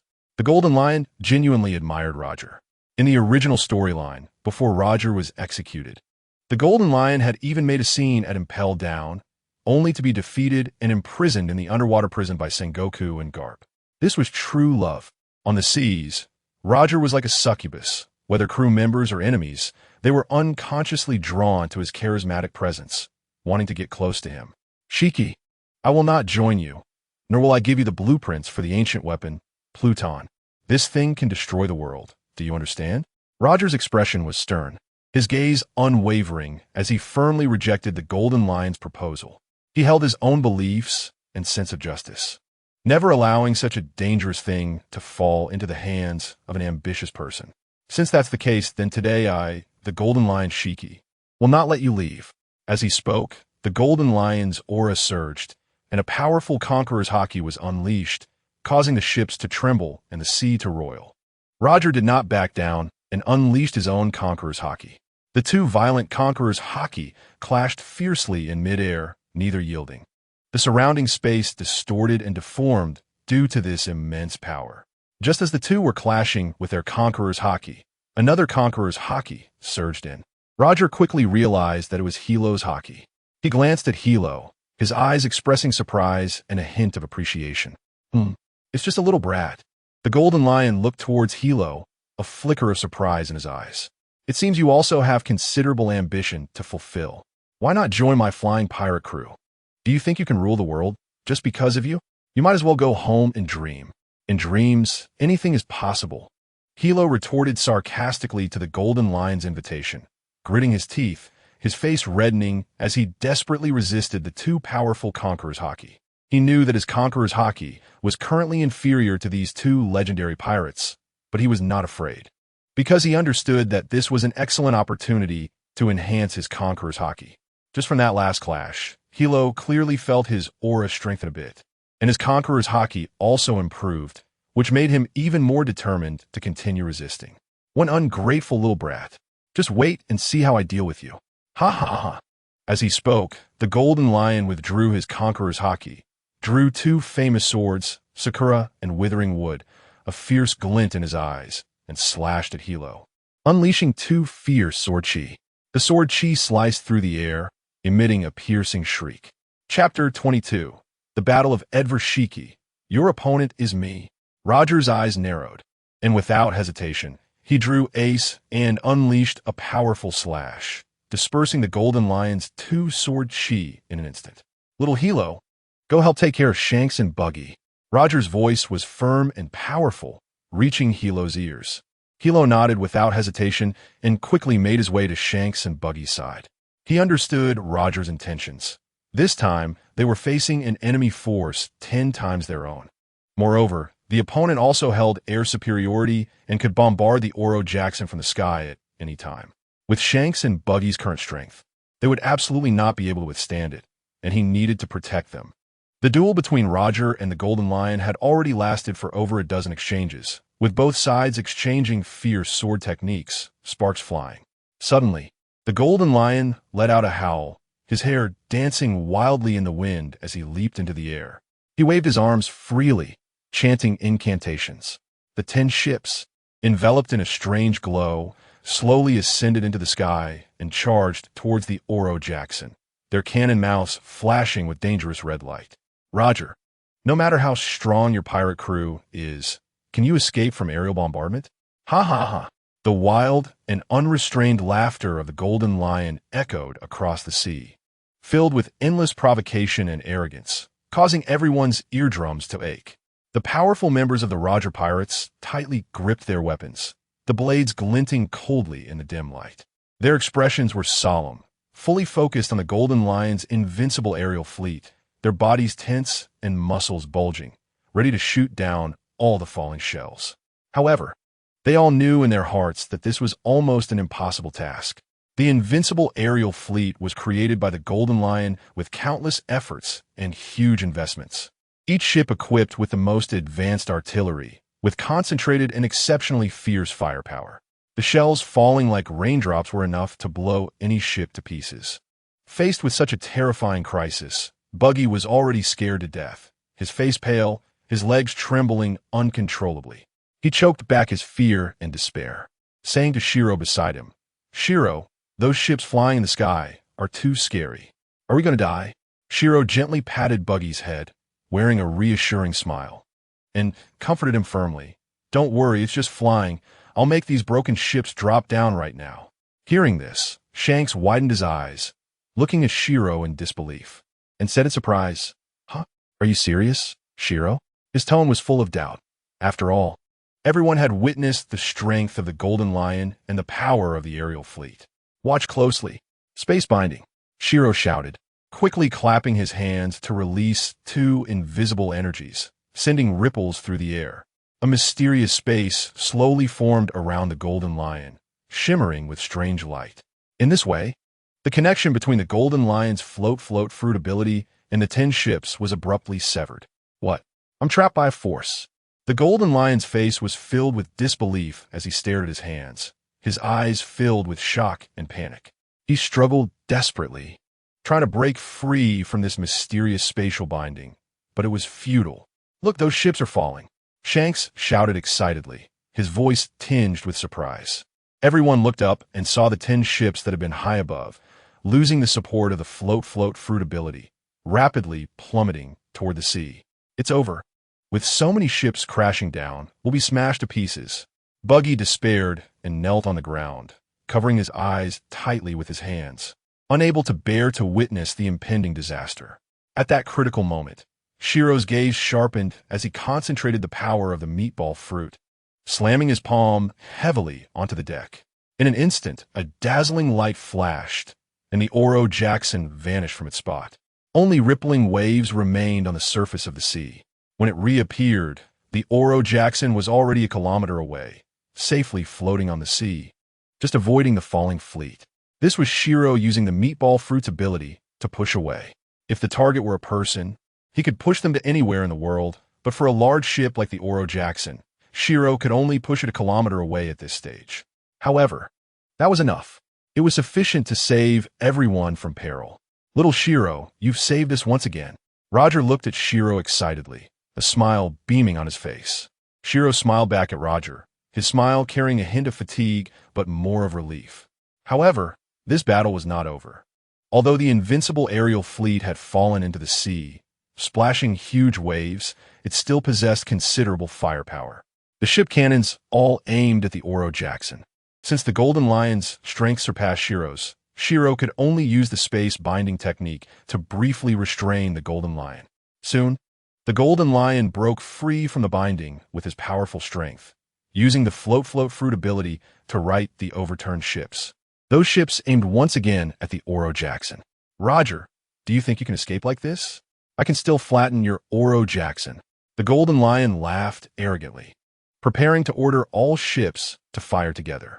Now, Shiro had no choice. He stood at the bow, protecting Buggy and Shanks behind him, his gaze steady, preparing to face the incoming shells head-on. His body leaned slightly forward, hands tightly clenched, ready to meet the imminent attack. Just then, a sudden gust of wind arose. Dark clouds rolled in the sky, and a massive hurricane swept in, howling and swallowing everything. The Golden Lion's fleet was the first to be hit. Blown about chaotically by the hurricane, ships colliding with each other, producing sharp metallic scraping sounds. Soon, the 10 expensive ships were destroyed in a chaotic crash. Debris scattered across the sea. Many crew members from the flying pirate crew fell into the water, their screams echoing amidst the storm, sounding particularly tragic. "No, this is impossible. How could a hurricane suddenly appear?" The Golden Lion's face was filled with disbelief, and he became enraged. He couldn't understand why such a change would occur at a critical moment. Even more despairing was that just as the Golden Lion questioned life, a ship's rudder was blown into his head by the hurricane. The Golden Lion's pained scream rang out, blood trickling down his face. Chapter 23. Leave your famous sword behind. Seeing his old rival in such a miserable state, Roger sighed and shouted at him, "Shiki, just get lost. Even the heavens are not helping you." At that moment, he felt a bit of lingering fear, After all, the destructive power of that fleet was too strong, and a slight misstep could lead to the entire pirate crew's demise. "Roger, I will rise again. Just wait." The Golden Lion shouted a harsh remark and quickly flew away. His figure gradually shrank in the strong wind, yet he still carried an unwilling momentum. Seeing the Golden Lion escaping, Shiro quickly slapped his chest. The next moment, he appeared in front of the Golden Lion. "You little brat, what do you want?" The Golden Lion looked at Shiro in shock, his eyes filled with surprise. Without saying a word, Shiro drew his sword, his gaze sharp, and launched a divine strike at the Golden Lion. The blade light cut through the air like lightning, carrying a powerful momentum. The Golden Lion was startled by Shiro's sudden appearance and hurriedly drew his two famous swords, Sakura, Tin, and Dry Wood, to block. Clang! A crisp metallic clash echoed as the two famous swords barely blocked Shiro's divine strike. However, the force of that slash was immense, sending the Golden Lion flying 5 or 6 meters away. He rolled through the air, dropping one of his swords. Shiro was quick and, with a teleport, caught Sakura Tin, turning back to smile at the Golden Lion. "Thank you, Golden Lion Shiki." Before his words faded, Shiro had already teleported back to the Oro Jackson. The Golden Lion stood stunned for a moment before reacting, angrily cursing. "Damn brat. You wait for me. I will definitely take revenge." His voice grew fainter, and his figure quickly disappeared into the vast sea. Shiro looked at the spoils in his hand, filled with excitement. He had always lacked a suitable weapon. Now, with the Golden Lion's famous sword, Sakura Tin, the power of his sword techniques would be even greater. As the Golden Lion left in embarrassment, cheers of victory erupted from the Oro Jackson. Everyone waved their weapons, their faces beaming with joy. "Yeah, we won. That flying invincible fleet is all done for." Buggy danced with joy. The fear from earlier completely vanished. Shanks let out a long sigh of relief, a relaxed smile on his face. Hiro nodded slightly at Roger, and the two exchanged glances, understanding each other without the need for words. "Hiro, I believe it now," Buggy said excitedly as he grasped Hiro's hand. "What?" Hiro looked at Buggy in surprise. "You said I have the luck of the Conqueror's hockey." Buggy's eyes widened with excitement, pausing for a moment. "This hurricane must be the result of my Conqueror's luck." Ahem. Hiro cleared his throat and chuckled awkwardly. That should be it. In fact, Hiro felt that it was the destiny of Captain Roger, the son of fate, that was coming into play.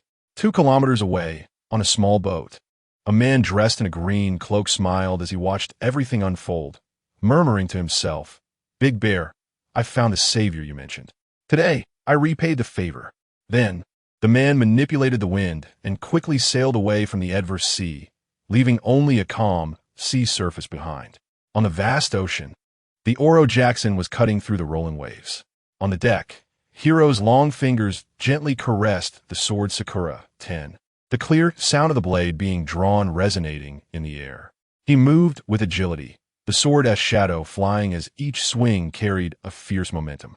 Brilliant golden sword energy left long trails of light in the air.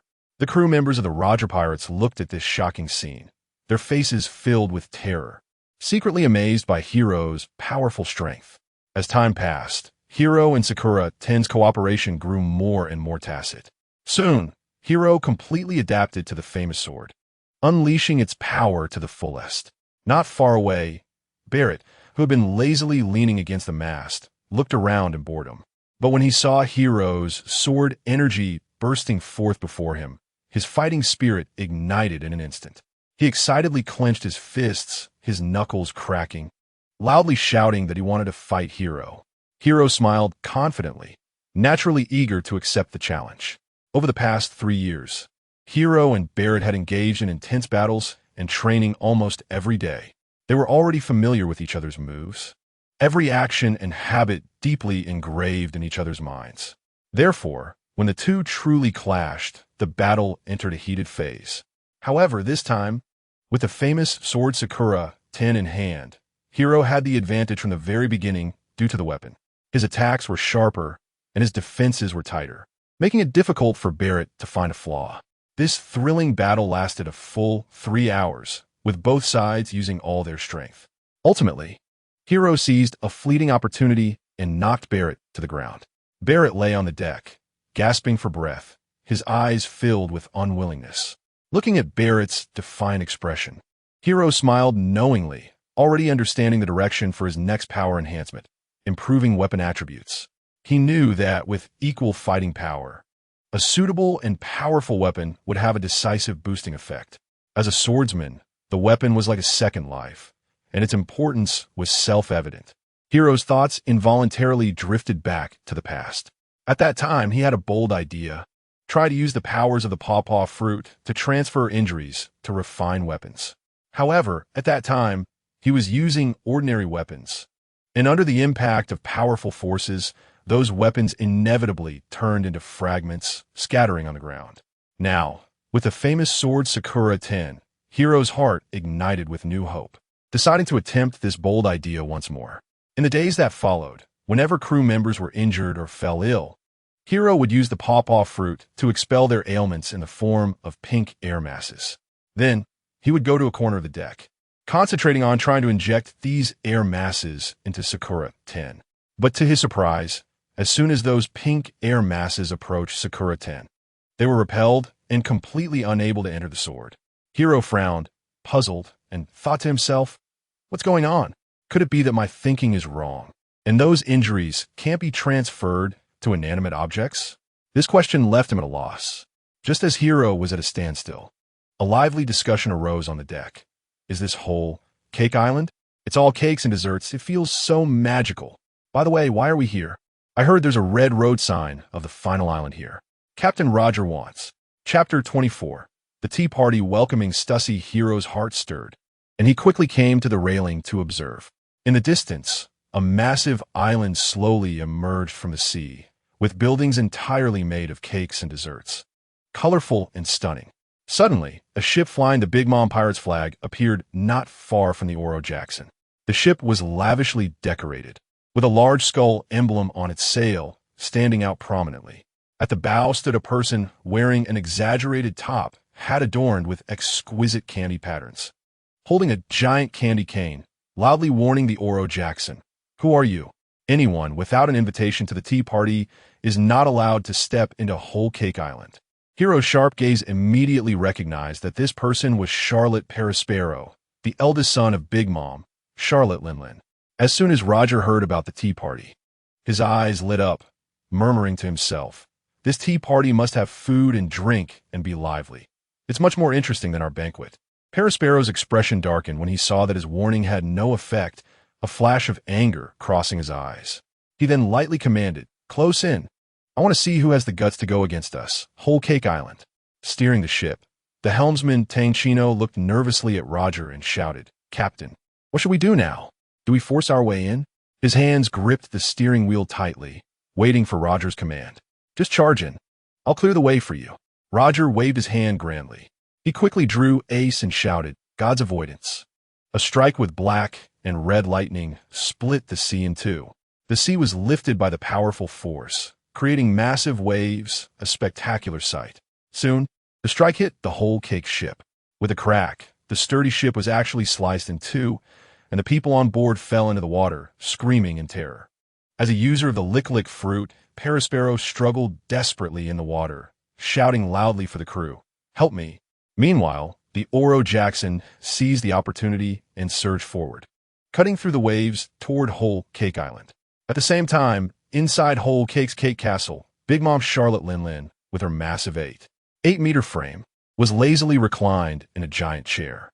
In front of her, a large bowl of steaming sweet soup and a 5-layer cream cake decorated with various exquisite fruits and candies emitted an enticing aroma. Across from her sat a stunningly beautiful woman, about 8 meters tall, with a slender figure and graceful curves. She had fiery red lips, and her eyes exuded a unique charm that made one unable to look away. She was Stussy, a former member of the Rocks Pirates. I say, Stussy. You finally made it. It was worth it for me to hold this tea party for you." Big Mom lifted the sweet soup, tilted her head back, and took a big sip, a satisfied expression on her face. "Linlin, thank you. You've done well these years. You've become the world's strongest woman." Stussy elegantly raised her wine glass, taking a small sip, her demeanor radiating grace and composure. The world's strongest woman? That's not my goal. Big Mom stuffed a large piece of cake in her mouth, her face showing a look of great enjoyment. Suddenly, she changed the subject, but speaking of which, Stussy, aren't you with that guy, Whitebeard? Sighing deeply, Stussy slowly stood up, her eyes revealing a trace of helplessness and sorrow. Don't mention it.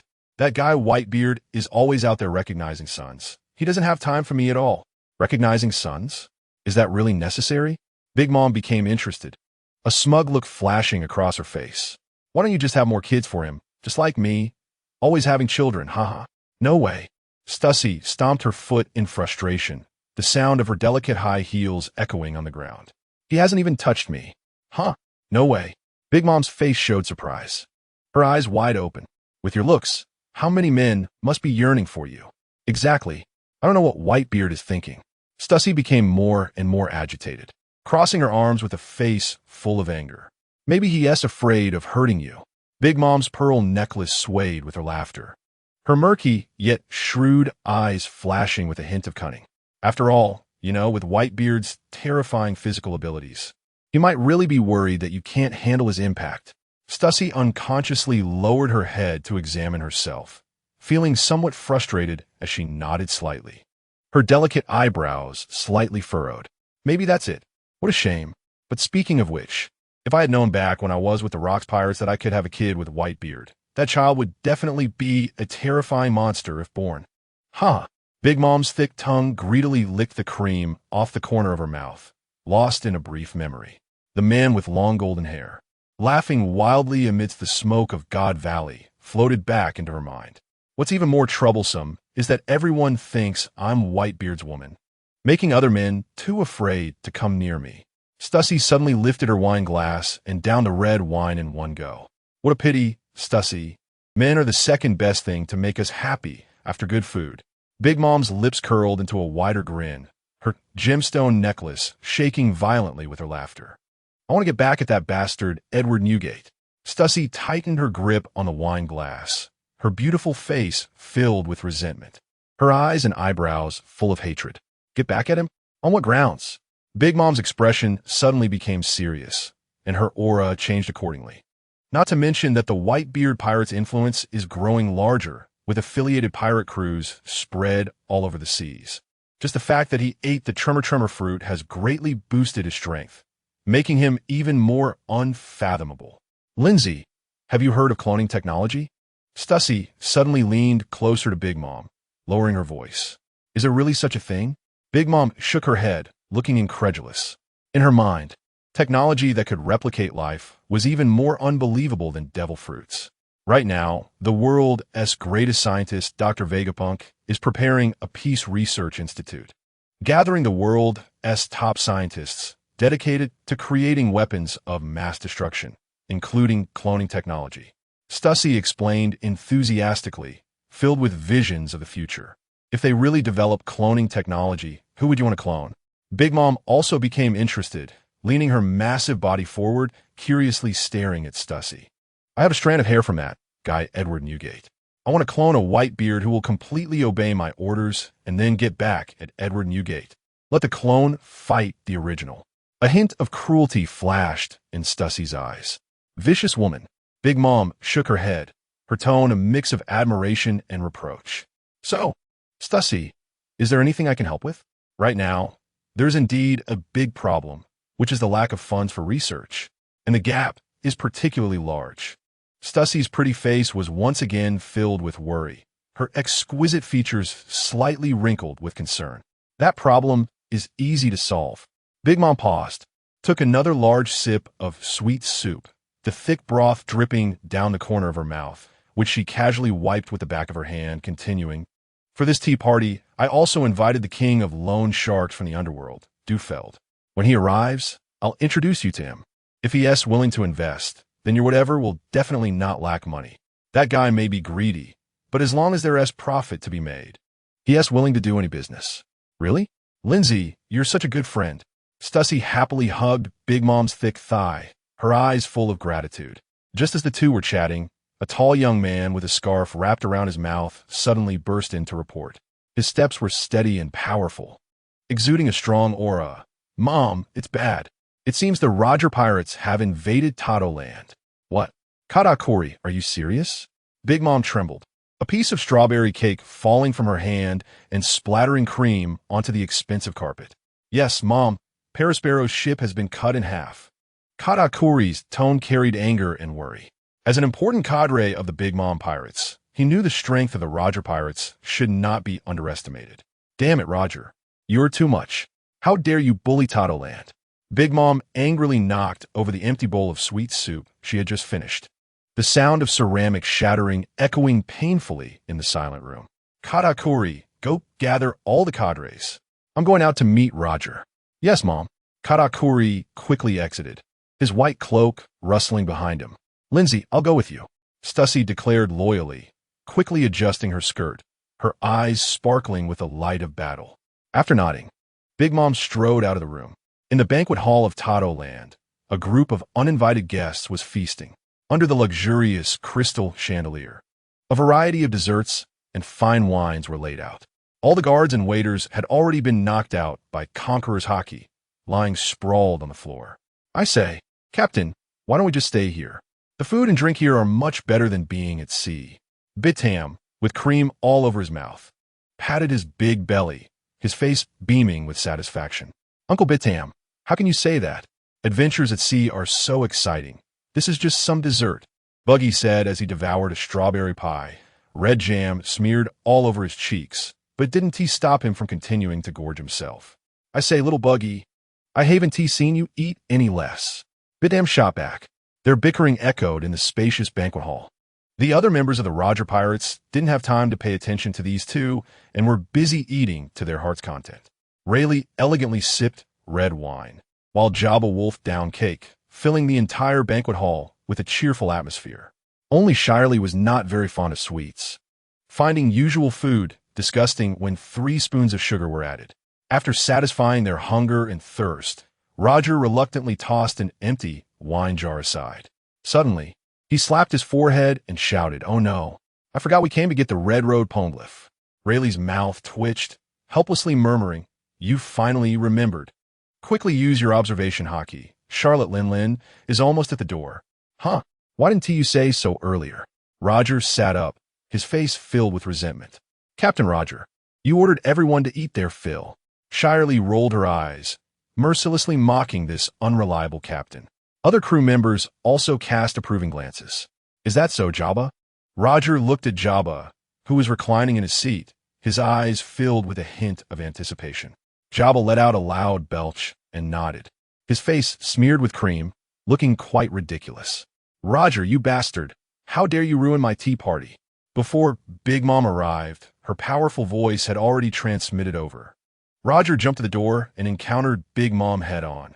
"Sassy no Dana, Lingling, we came uninvited, so sorry." Looking at the chaotic banquet hall, with cake remnants and broken tableware scattered everywhere, Big Mom felt her blood pressure rise significantly. Her expression stiffened as she quickly released her Conqueror's Haki, causing the air around her to distort and the cups and plates on the table to shatter. Naturally, Roger would not back down. His own Conqueror's Haki surged forth. The two forces collided fiercely, neither yielding, and the walls of the banquet hall began to crack, with powerful shockwaves spreading in all directions.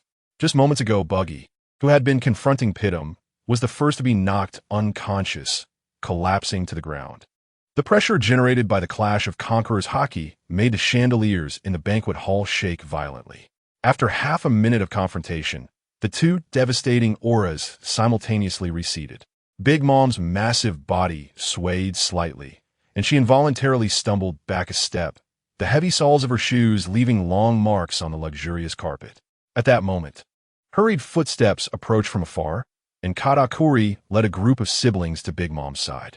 Katakuri's signature scarf rustled in the air, and a rare look of worry appeared on his stern face. "Mama, are you all right?" Before Katakuri finished speaking, he quickly stepped forward, his strong arm steadying Big Mom, who nearly fell. "I'm fine." Big Mom angrily shook off Katakuri's hand, her eyes burning with fury as she roared like a bell. "Napoleon, come here." "Yes, Mama." A lively homie responded cheerfully. In an instant, the air twisted and transformed, quickly changing into the imposing Emperor's sword. The exquisite decorations on the hilt sparkled with a cold light under the illumination. Big Mom suddenly raised the Emperor's sword high above her head, the light reflecting off the blade, illuminating her fierce face as she shouted, "Everyone, come out." In an instant, countless homie soldiers of various forms surged out from every corner of the banquet hall. They brandished their claws and surrounded Roger's crew, filling the entire hall with a murderous atmosphere. Chapter 26. Shiro Katakuri. Roger looked at the tense scene and inwardly cursed, quickly putting on a smile and began to speak kindly. "Lingling, let's talk this over. I'm here in Tato Land for a reason. Although the members of Roger's pirates were all fighters, they did come with an important purpose this time, not to stir up trouble." However, Big Mom was completely unmoved, roaring in fury. "Roger, you barged into Tato Land, messed up my tea party, and now you're talking nonsense. Do you really think I'm Charlotte Linlin and easy to bully?" The air around her trembled violently, her fierce aura spreading outward. Shiro observed the tense situation and loudly advised Roger, "Captain, this fight can no longer be avoided. Let's defeat them first and then talk." "You little brat, who do you think you are to interrupt?" Big Mom's anger shifted to Shiro, and she roared, "Elbaf's spear. King of nations." She tightly gripped the Emperor's sword, and a strange pink light emanated from the blade as she swung it, sending a powerful pink energy flying towards Shiro. An old woman who immediately resorts to violence is truly formidable, Shiro secretly thought. At the same time, he reacted quickly, drawing his sword, Sakura 10, and unleashing a black-red energy to fire a Shuinpa. The two energy slashes of completely different colors collided rapidly in the air, exploding with brilliant light. Boom! A deafening sound echoed throughout the banquet hall, and powerful energy shockwaves surged everywhere. Exquisite tables and chairs were overturned, expensive tableware scattered all over, and the banquet hall was left in disarray. Looking at Shiro, who was unscathed, Big Mom's eyes showed a flicker of surprise. "Oh? You were able to withstand my king's might, kid? Who exactly are you?" She never expected that this young man before her possessed such incredible strength. Shiro's lips curled slightly, revealing a confident smile as he tightly gripped Sakura 10, watching Big Mom warily, and slowly said, "Charlotte Linlin, have you forgotten? You once chased me in God Valley." At this moment, Big Mom had changed dramatically compared to 11 years ago. Her once graceful figure had clearly gained weight, and her once stunning beauty had been eroded by time and gluttony, no longer existing. Shiro couldn't help but feel a hint of disappointment. It wasn't that he had any special feelings for Big Mom. It was just that over the past 11 years, he had spent his days with a group of rough men. Being in his puberty, he had an instinctual yearning for beautiful women deep down, and Big Mom's current appearance shattered that slight fantasy in his heart. Big Mom stared intently at Shiro's face, lost in deep memories. Moments latte. A flicker of realization crossed her eyes, and she pointed the Emperor's sword at Shiro, roaring, "I remember now. You're the little brat who stole and ate the Soru no Mi." "That's right, it's me." Shiro smirked provocatively, his eyes flashing with fearless light. All right, kid. I'll let you escape back then. This time, I'll make sure you leave your life in Tato Land." Just as her words fell, Big Mom swung the Emperor's sword and attacked Shiro. "Lingling, your opponent is me." Roger reacted quickly, drawing his sword to block in front of Big Mom, the blade scraping against the air with a piercing sound, his powerful presence rivaling Big Mom's. "Katakuri, that kid is yours." While fighting with Roger, Big Mom shouted loudly, "Yes, Mama." Katakuri responded and swiftly appeared in front of Shiro. At this moment, his eyes glowed with a strange red light, holding a trident, exuding a powerful aura. As Big Mom's most outstanding son, Katakuri had successfully awakened his conqueror's haki at this stage, initially possessing the strength of a vice admiral. "Your future holds no victory," Katakuri coldly predicted, his voice filled with confidence and intimidation. Shiro was undaunted, retorting, "Future prediction with observation haki. I know about that. Your observation haki is indeed quite impressive, but you can't win just by having strong observation haki." After saying this, he drew Sakura 10 and attacked Katakuri. The clash of swords and tridents produced a loud, ringing sound, sparks flying, and the entire banquet hall echoed with the fierce sounds of battle. The two fought for over 20 rounds in a short time, with no clear victor. This result greatly surprised Shiro. In his understanding, Katakuri's strength at this time was not as formidable as it would later become, and with his current strength, he should be able to win easily. However, Katakuri's machi fruit ability was too bizarre, making his moves unpredictable and hard to defend against. Coupled with the future-predicting observation haki, he often gained the upper hand in battle. This future-predicting observation haki is truly a great thing. If I could learn it, my strength should improve even further, Shiro thought to himself, a hint of envy and desire flashing in his eyes. Machi thrust, Katakuri suddenly shouted, spinning his trident at high speed and continuously thrusting it towards Shiro, the tip glimmering with cold light, leaving behind trails. Hiro hurriedly activated his armament haki to protect his entire body, dodging and blocking as best as he could, barely managing to fend off this wave of fierce attacks. With beads of sweat already forming on his forehead. At this moment, Hiro fully understood in his heart that relying solely on swordsmanship was simply not enough to counter Katakuri's attacks. However, he still had the trump card of the machi fruit's spatial transferability. Aren't you able to foresee the future? Let's see if you can foresee teleportation. Hiro thought to himself as he lightly patted his chest. In an instant, the space warped and Hiro teleported behind Katakuri, swinging his Sakura Ten sword without hesitation, unleashing a fierce sword aura that struck solidly against Katakuri's back. However, to Hiro's surprise, the expected wound did not appear. Katakuri's body continuously extended, cleverly dissipating the power of the sword aura. As expected of the upgraded version of the Gomu fruit, truly difficult to handle. Hiro marveled inwardly. He knew it was time to show his true strength. No longer hiding, he directly activated Barrett's devil form. In an instant, his body erupted with dazzling light, his speed and strength increasing exponentially, and his entire aura underwent a tremendous transformation. After a few teleports, Hiro unleashed a divine strike. This time, his attack was even more ferocious, with black and red lightning accompanying the sharp slash, cutting directly into Katakuri. Chapter 27.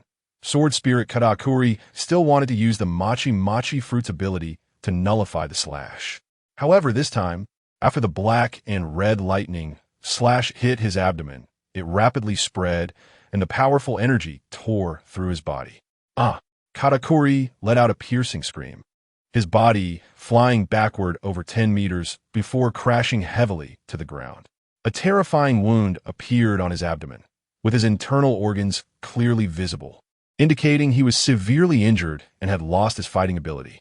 Big Mom was engaged in a fierce battle with Roger, fending off his attacks. When she caught a glimpse of Katakuri's defeated state from the corner of her eye, panic immediately surged in her heart, causing her movements to momentarily pause. At this moment, the other members of the Roger Pirates were also embroiled in intense combat with the Big Mom Pirates. Among them, Barrett was the most ferocious, knocking down a homie with a single punch, clearing a large area wherever he went. Seeing her side on the verge of defeat, Big Mom felt a surge of unwillingness.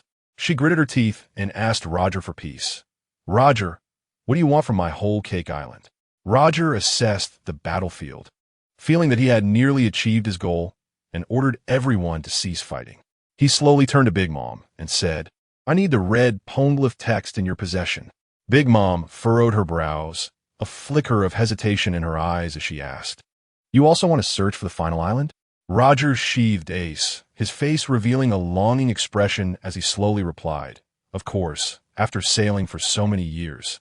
At our level, there's nothing else that can attract me besides the final island. All right, I can give you the red poneglyph text, but you must immediately withdraw from Whole Cake Island, and I want that kid to help me with something," Big Mom said, extending her plump finger towards Hiro. "What are you planning to do?" Roger's heart tightened, and he cautiously placed his right hand on the handle of Ace. "Don't worry, I won't harm him. I just need this kid's machi fruit ability to treat my son's injuries," Big Mom explained, frowning, with a hint of urgency in her expression. Roger glanced down at Katakuri and approached Hiro, quietly asking, "Little Hiro, is this okay?" "Of course, this is a piece of cake for me," Hiro replied as he started to walk towards Katakuri, only to be stopped in his tracks by a thunderous reprimand. "No, no, no. Katakuri's injuries aren't urgent. My fourth son, Charlotte Oven, is in a worse condition and urgently needs treatment." Big Mom's eyes glinted with a chilling ferocity, preventing Hiro from providing aid. Katakuri's face turned pale as he struggled to prop himself up, blood seeping from the corners of his mouth beneath his headscarf. "No, my fourth brother is close to death. You must save him." His voice became incredibly hoarse, each word seeming to tear at his insides. Hiro furrowed his brows, scanning the chaotic banquet hall. The exquisite dessert table lay overturned, cream and chocolate sauce mixing with spilled drinks to form a bizarre river, yet Charlotte Oven's figure remained unseen. "Perispero, hurry and bring Oven out." Big Mom's roar made the candy chandeliers hanging from the ceiling shake.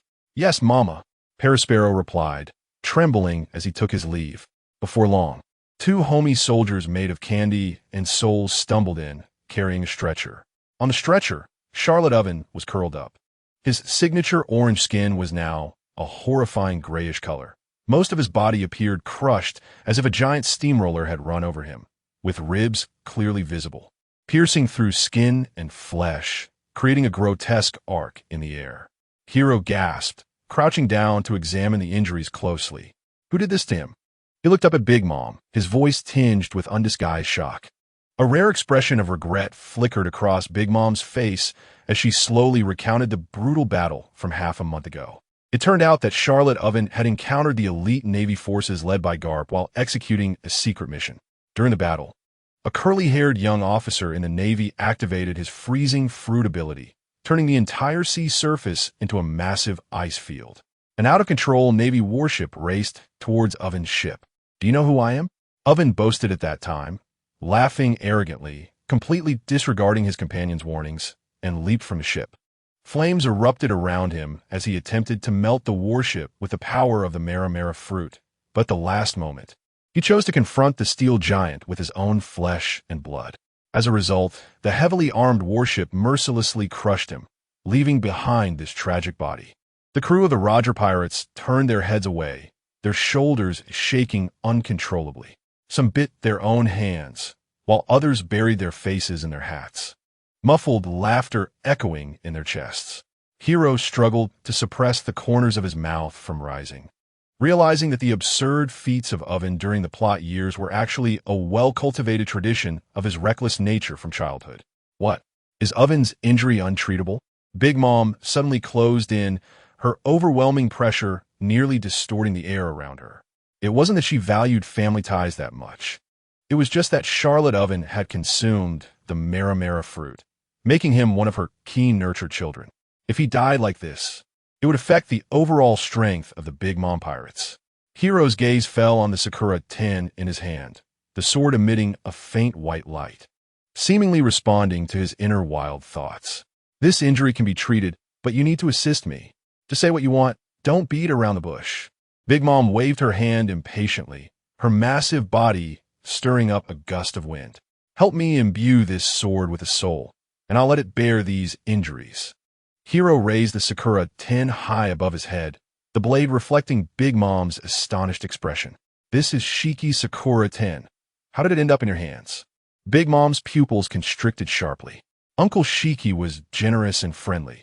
He gave it to me on our first meeting," Hiro said nonchalantly as he urged.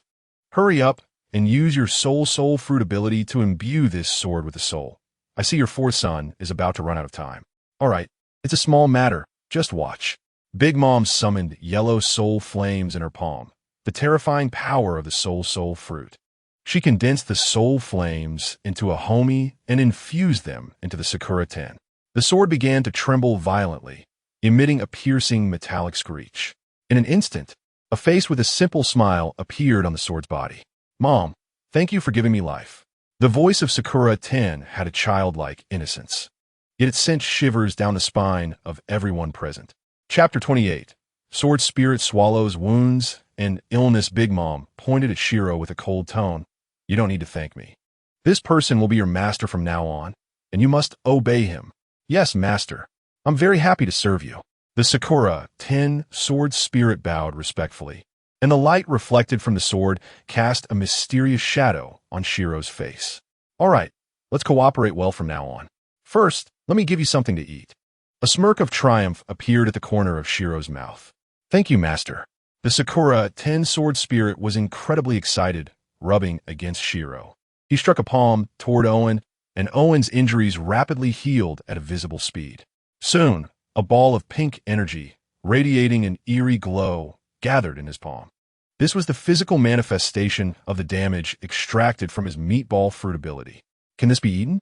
The Sakura, 10, sword spirit trembled, fear evident in its voice. I command you to eat it. Shiro's voice suddenly rose, carrying an undeniable authority. Yes, master. The sword spirit closed its eyes and swallowed the terrifying energy in one gulp. Ah!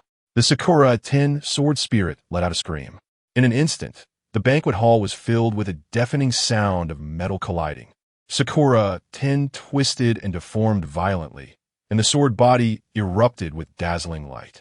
A minute later, everything returned to calm. Sword spirit, how are you? Shiro carefully cradled Sakura 10, his heart in his throat. This was his first attempt to combine the meatball fruit ability with a weapon endowed with a soul, and countless failed attempts flashed through his mind. Master, I feel full of power. What did you give me to eat? The voice of the Sakura 10 sword spirit was filled with uncontrollable excitement, and the sword body shone brilliantly. It worked. This method is indeed effective. Shiro jumped up in excitement, his eyes sparkling with joy. The people around looked at each other, completely unable to understand why this young man was so thrilled. They had no idea that a brand new ability, capable of changing the combat rules of the pirate world, was being born in this chaotic banquet hall. Next, Shiro enthusiastically used the meatball fruit ability, gently touching the wounds of the injured people present. Those wounds healed at a visible speed, and the sounds of painful moans gradually gave way to whispers of gratitude. Shiro carefully fed the harmful substances ejected from the injured to Sakura 10, who greedily devoured them, emitting a series of buzzing sounds. Big Mom's children surrounded them, their eyes filled with awe and admiration, and their fondness for Shiro grew. This kid is really righteous. He asks someone we can rely on. We can ask him for help in the future. In whispers, everyone agreed that Shiro was a good person. The originally tense atmosphere, thick with the smell of gunpowder, suddenly became much more relaxed, seeing that Shiro was so capable and already powerful at such a young age. Big Mom suggested that he become her new husband. This proposal was met with opposition from her children, who didn't want a stepfather who was only 16 years old. Big Mom also kept her promise and slowly took out an exquisite brocade box from her bosom, seriously handing it to Roger. When opened, a dazzling red light spilled out, revealing the precious red road sign text. Just as the members of the Roger Pirates were packing their bags, preparing to set sail, a cold yet beautiful figure blocked Shiro's path. The newcomer was Stussy, the main character of this tea party. She wore a golden fishtail dress that outlined her perfect curves. Her short golden hair gently swaying in the breeze, each strand telling a story of charm. Those large, captivating eyes blinked, swirling with countless emotions. Shiro looked at Stussy's outstanding beauty, her carefully sculpted figure causing his throat to involuntarily swallow. You're Shiro, right? To have such strength at such a young age. I have high hopes for you. Stussy giggled, her voice as pleasant as silver bells. She elegantly flipped her golden short hair, her expressive eyes blinking continuously, sending sparks toward Shiro. Faced with such an alluring beauty, Shiro felt dizzy, his thoughts drifting, somewhat entranced. However, at that moment, the image of the old short, an ugly bikini flashed through his mind. That image made Shiro shiver involuntarily. Upon closer inspection of Stussy, although her makeup was exquisite and she was well maintained, thinking about her being in her 40s and soon approaching old age made the thrill in his heart vanish without a trace. He frowned, his face filled with disdain, and coldly said, "Sorry, I'm not interested in you." After saying that, he turned and walked toward the Oro Jackson, leaving Stussy dumbfounded. You little brat, do you have no sense of judgment? Stussy's face turned red with anger, her toes tapping on the ground, the sound echoing loudly in the open space. Big Mom, seeing this, walked over with her plump steps and gently patted Stussie's shoulder, softly comforting her. Stussie, don't take it to heart with a child. We have important matters to attend to, and Doflamingo should be arriving soon. Under Big Mom's reassurance, Stussie finally suppressed her anger, stepping in her high heels to follow Big Mom back to the reception room. On the Oro Jackson, the sea breeze gently billowed the sails, and Roger laughed heartily, putting an arm around Shiro's shoulder, chatting about random things. I say, young Shiro, that bikini Stussie is still charming. Why did you reject her? Shiro stroked his chin, his eyes darting as he fabricated a reason. Even our Captain Roger is still single. How can I, a little crew member, dare to seek a woman first? Of course, completing our dreams is the priority. Roger nodded thoughtfully, his eyes filled with satisfaction. You're right, young Shiro. After completing this journey, I must take the lead in getting married and having children. Otherwise, these rough men on our ship will end up lonely for life. Just as Shiro was about to continue this topic, the Sakura 10 sword spirit suddenly burst forth with brilliant light, interjecting, Master, little Sakura also wants to find a partner and have children. Shiro rolled his eyes, secretly complaining in his heart. Charlotte Linlin really gave me a talkative spirit. Interesting. This thing is really fun. Our pirate crew will be more lively in the future. All right, to celebrate our acquisition of this red road sign, let us hold a banquet. Wahaha! Roger's hearty laughter echoed like a bell across the deck, and the crew cheered, bringing in fine wine and food, thus beginning a wild feast. Chapter 29. The legendary Cook King. After the banquet started, Shiro had a few drinks and, feeling tipsy, went to the stern of the ship alone. The moonlight spilled onto the sea, shimmering, as he carefully observed Sakura 10. He noticed that after swallowing those pink harmful substances, the color of the sword blade had deepened a bit. Could this help Sakura 10 turn into a black blade faster? A thought flashed through his mind, igniting Shiro's passion as he swung his sword toward the sea. With a loud bang, the waves were split apart. The same sword technique had actually increased in power.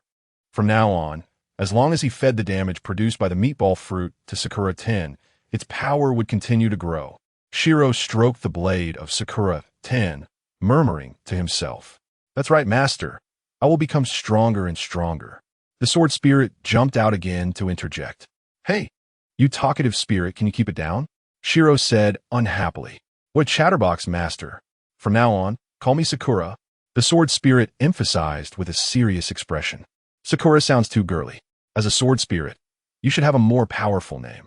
How about this? I've thought it over. And since you'll specialize in dealing with injuries caused by those meatball fruits, I'll rename this sword to the Blade of Tetanus, and you can be called Little Tetanus. How does that sound? A glint of mischief flashed in Shiro's eyes. Little Tetanus? That's too ugly, Master. Please give me another name. The sword spirit said pitifully, its voice full of pleading. It's going to be Little Tetanus. If you don't listen to me, I won't give you good food anymore. Shiro's tone carried a threat. Woo, Master is bullying Little Tetanus. The sword spirit actually started to cry. Moments later, in order to vent its dissatisfaction, the sword spirit suddenly controlled Sakura 10 and unleashed a golden sword energy towards the sea. In an instant, the sea split in two, and countless fish and shrimp were sliced in half, leaving chaos on the water surface. This is the Lion's Cut Valley of the Golden Lion Shiki. Little Tetanus, you could do this too? Shiro stared at the scene before him, completely stunned. Yes, Master. Little Tetanus has this move in its memory. I couldn't do it before, but after you fed me good food, I can now. The sword spirit proudly flashed in front of Shiro, shimmering with light. All right, not bad, Little Tetanus. You can fight on your own from now on. You will be a great help to me, Master. Shiro excitedly embraced the sword spirit along with Sakura 10, his heart filled with joy and anticipation. Leave it to me. I will protect you well, Master. The sword spirit stood tall, resembling a brave warrior, looking quite impressive. In the tumultuous seas of a new world, the Oro Jackson sailed through the waves, racing freely. Since the sword spirit joined the Roger Pirates, this legendary pirate ship has been filled with laughter and noise, becoming even more lively. This cheerful and friendly sword spirit naturally possessed a magic that made people let their guard down. It actively moved around the deck, enthusiastically greeting every crew member and chatting with them. When the cook was meticulously preparing delicious food, it curiously inquired about the seasoning combinations. When the crew members were repairing the ship, it also eagerly helped pass tools and offered suggestions. Through day-to-day interactions, the sword spirit completely integrated into this family filled with love and passion, becoming an indispensable part. When the sun shone on the deck, casting golden shadows, Shanks would draw his sword and begin his swordsmanship training. During these times, the sword spirit would keenly notice and, before Shanks could speak, would leap out, transforming into a sharp sword light, engaging in intense sparring with Shanks. The sword spirit's moves were unpredictable, sometimes darting like a nimble fish, skillfully avoiding Shanks' attacks. At other times, it struck fiercely like a powerful leopard. Under the careful training and professional guidance of the sword spirit, Shanks' swordsmanship advanced by leaps and bounds, and his already impressive techniques became even more formidable, exuding an astonishing aura. On the other hand, Buggy, aware of his relatively weaker abilities in the team, often had a hint of unease in his round eyes. So, he would occasionally run over to the sword spirit, wearing a flattering smile and showering it with extravagant compliments. "Sword spirit, your swordsmanship is simply divine. With you on the ship, we feel so secure." His eagerness was simply a hope for protection in times of danger, seeking a bit more security for himself. Meanwhile, after the thrilling battle with Katakuri, Shiro deeply realized the importance of observation haki and began to devote himself wholeheartedly to training in this area.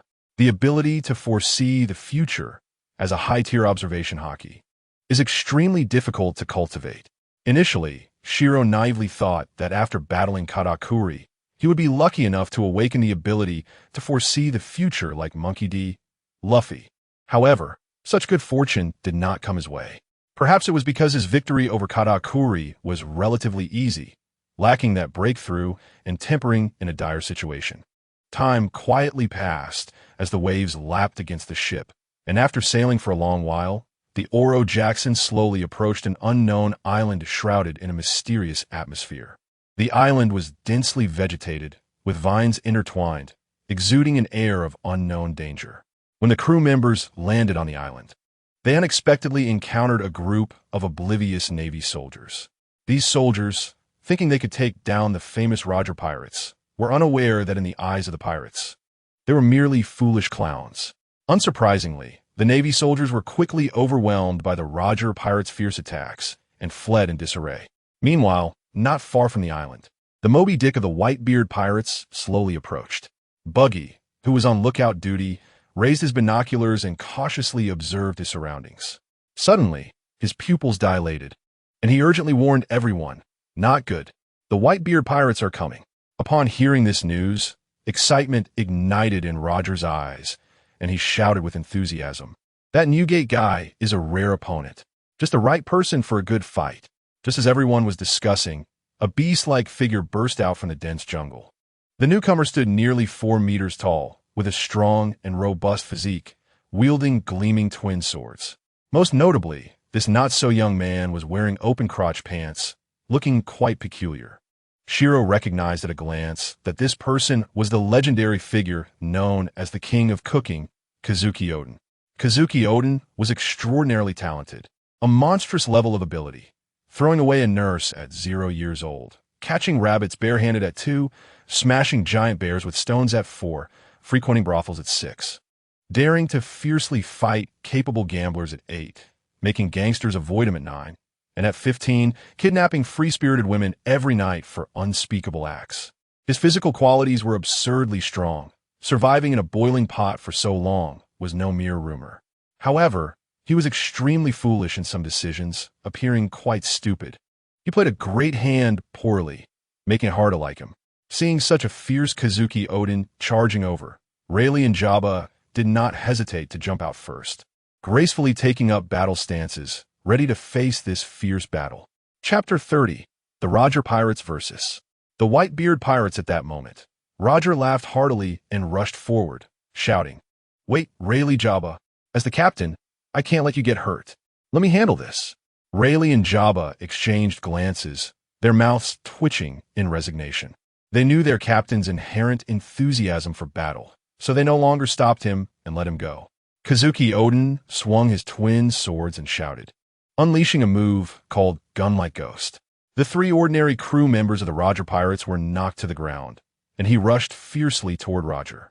Facing such a fierce attack, Roger's eyes narrowed, and he shouted, God's avoidance. He swung ace with great force.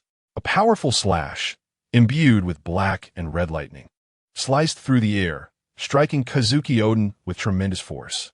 Oden had no time to dodge and was hit by the slash, spitting out a mouthful of blood on the spot. His massive body flew back like a kite with a broken string, crashing through several large trees before finally stopping. However, this fierce man, even after being seriously injured, quickly got up from the ground, his fighting spirit undiminished. Just as Roger was about to continue sparring with Kazuki Oden, a tall and strong figure suddenly appeared before everyone. A figure with a striking and sexy white mustache, wielding a long-handled naginata, is none other than the future man known as the strongest in the world, Edward Newgate, also known as Whitebeard. His eyes are cold and filled with anger as he swings the naginata fiercely at Roger. Roger reacts swiftly, evading with a skilled maneuver. In an instant, Ace and the swirling clouds clash in midair without actually making contact, but their hockey techniques unleash a fierce collision. The Conqueror's hockey is released recklessly, creating a terrifying airflow that distorts the surrounding space, causing the ground to shake violently and the plants nearby to turn to dust under this immense power. Many crew members are thrown into the air by the fierce wind, crashing heavily to the ground. After a fierce exchange, both Roger and Whitebeard manage to stabilize themselves, surprisingly matching each other evenly. Roger's face breaks into a hearty smile, his signature laughter echoing across the island. Newgate, you've gotten even stronger, and you're the toughest opponent I've faced in a while. Wahaha! His laughter is filled with admiration for strength and the thrill of battle. Whitebeard swings the naginata in a beautiful flourish and says in a deep voice, Gurura, Roger, Yu Qian is my brother, and you dare to hurt him? I want to let you off lightly. Roger looks puzzled and asks, I thought Newgate, you were collecting sons? When did you start collecting brothers? Whitebeard's expression hardens, and behind him, Marco, Kazuki Oden, and other crew members appear. Don't worry about that. Let us fight. Our pirate crews will have a battle. The loser leaves their treasure, Gurara. Behind Roger, the King's wings, Shiro and Barrett, also appear, unafraid. Both sides exchange no more words, silently seeking their opponents. A prolonged pirate battle begins. In this turbulent sea of the Grand Line, the clashes between pirates have always been filled with drama. The encounter between Roger's pirates and Whitebeard's pirates, due to the special old friendship between their captains, is particularly delicate. Amidst the smoke of battle, despite the blades drawn, everyone is intentionally or unintentionally holding back, showcasing their strength while avoiding serious injury. Especially the renowned, strong fighters in Roger's crew, who dare not go all out against the yet-to-be fully grown captains of Whitebeard's crew. They all understand that if they unleash their full power, the casualties on Whitebeard's side would be devastating. What should have been a fierce battle resembles a probing friendly spar. Among the crowd, Shiro's sharp gaze quickly scans the area, soon finding his most suitable opponent, Kazuki Oden. At that time, in Whitebeard's crew, only Kazuki Oden could barely stand on the same level as Rayleigh and Jabba. To Shiro, the others hardly posed a real threat. However, Shiro chose Kazuki Oden not just because of his strength. Over the years, Shiro has encountered an insurmountable bottleneck in his training of armament hockey. He is on the verge of awakening advanced armament hockey, but no matter how hard he tries, the door to a higher realm remains firmly shut. Of course, it's also possible that Rayleigh's teaching method is problematic. Kazuki Oden, from the mysterious Wano country, possesses the flowing cherry technique, which is the advanced armament hockey that Shiro dreams of mastering. This gives Shiro hope for breaking through his bottleneck. Just as this thought crosses his mind, a strange wave radiates from his body, and with his teleportation ability, he appears right in front of Kazuki Oden, blocking his path. At this moment, Kazuki Oden's attention is solely on Roger, who had just sent him flying with a powerful evasion technique, completely absorbed by Roger. Suddenly, A young man appears in front of him, causing him to frown in annoyance. Do you want to test if my blade is sharp? Kazuki Odin tightly grips his swords, Enma and Tengu, their blades glinting ominously under the sunlight. Upon hearing this provocative line, Shiro feels an inexplicable sense of familiarity, as if he has heard it somewhere before. A confident smile forms at the corner of his mouth, and without hesitation, he draws his tetanus blade, meeting Kazuki Odin's gaze with equal provocation. My blade is equally sharp. As soon as his words fall, both of their auras suddenly surge, and an extraordinary duel is about to unfold. The battle is imminent. Kazuki Odin's two-sword style swordsmanship lives up to its reputation, and as the blades flash, a fierce sword energy shoots towards Shiro like a torrent. But Shiro does not back down. His swordsmanship is personally taught by top sword masters Roger and Rayleigh, and in terms of technique and rhythm control, he matches Kazuki Odin evenly. The two move like lightning, weaving across the deck, the sounds of clashing blades ringing continuously as they engage in combat. Exchanging blows for over 40 rounds in the blink of an eye, Shiro is fully focused during the fierce battle, not only countering Kazuki Odin's storm-like attacks, but also constantly observing the subtle changes in his techniques, especially the use of armament haki. He knows that within these movements may lie the key to breaking through his own bottleneck. Meanwhile, Kazuki Odin, realizing that ordinary techniques are insufficient to defeat Shiro, shows a hint of seriousness in his eyes and decides to unleash his big move. In an instant, Kazuki Odin's aura suddenly skyrockets, and a strong red haki coils around his dual blades. He positions his swords in a cross stance, ready to unleash his power. Odin's two-sword style, Peach Blossom 10 Fist. With a thunderous roar, Kazuki Odin leaps high into the air, his figure flashing as he swings down fiercely at Shiro. Bring it on. Shiro's eyes sparkle with excitement as he knows this move is powerful enough to injure Kaido in his dragon form. Without hesitation, Shiro fully channels his armament haki over the tetanus blade, preparing for a head-on clash with Kazuki Odin. Just at that crucial moment, the voice of the sword spirit suddenly echoes in Shiro's mind. Master, let Little Broken take action.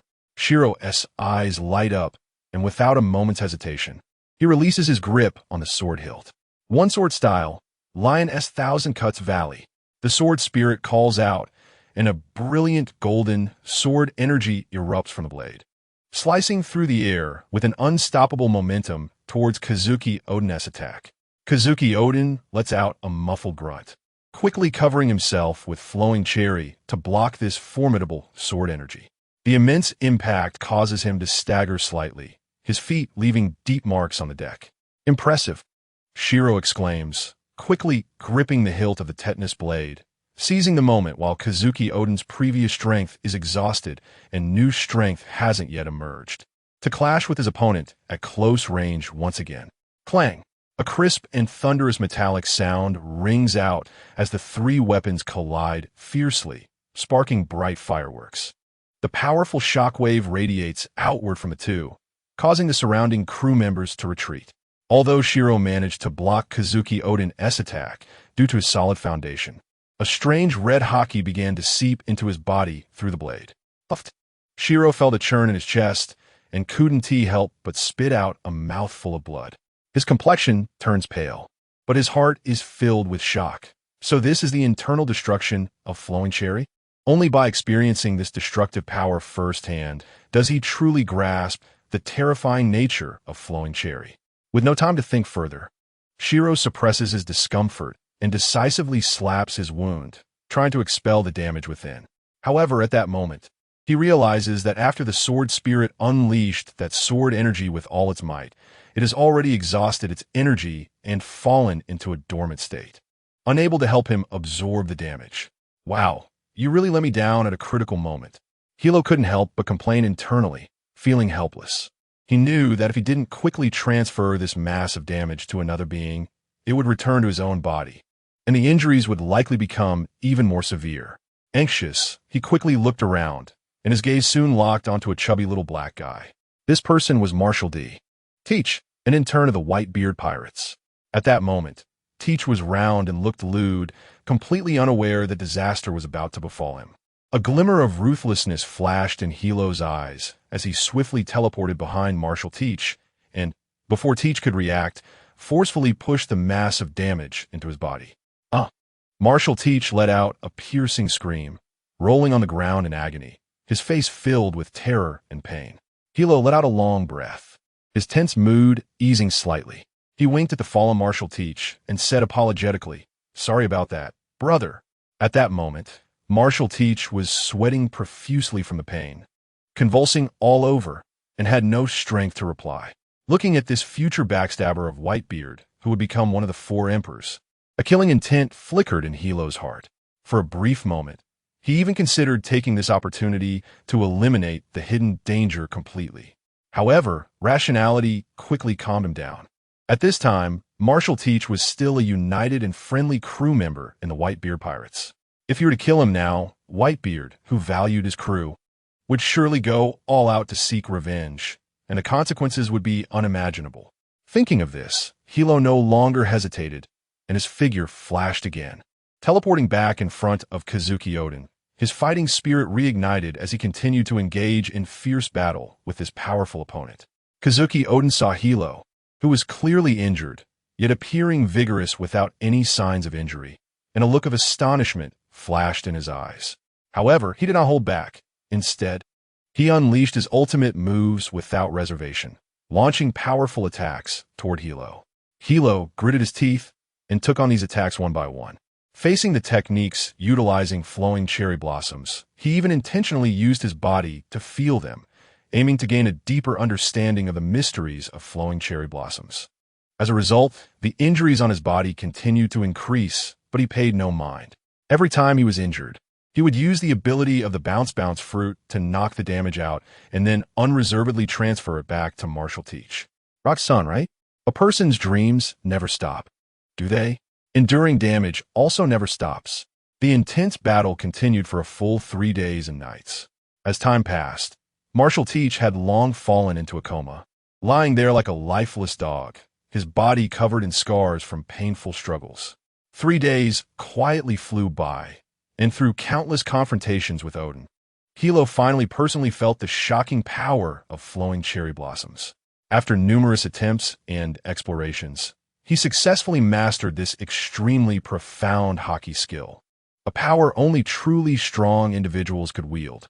At the moment Hilo mastered the flowing cherry blossom skill, the long silent sword spirit sensed its master's power increase and slowly awakened. The sword spirit emanated a faint glow, seemingly cheering for Hilo's growth. Hilo's gaze was sharp as he scanned the battlefield. He noticed that despite the fierce battle, both sides had not sustained severe injuries. He frowned slightly, stroking his chin, and a sly glint flashed in his eyes. "This won't do. If you guys aren't injured, how can I feed the sword spirit some good stuff?" Hilo fell into deep thought, his brain racing. After a moment, his eyes suddenly lit up as he thought of a brilliant plan to use sniping techniques against the members of the Whitebeard Pirates. "Don't go, keep fighting me." Kazuki Oden brandished his twin swords, charging forward aggressively, the blades slicing through the air with a sharp whistle. "Oh, come on, it's not over yet. Do you really think I can't beat you?" Hilo's expression hardened, anger flashing in his eyes as he unhesitatingly unleashed a god-s avoidance toward Kazuki Oden. That powerful slash sped toward Kazuki Oden. Kazuki Oden let out a scream, his body being propelled backward by the immense impact, crashing into several sturdy trees before barely stabilizing himself.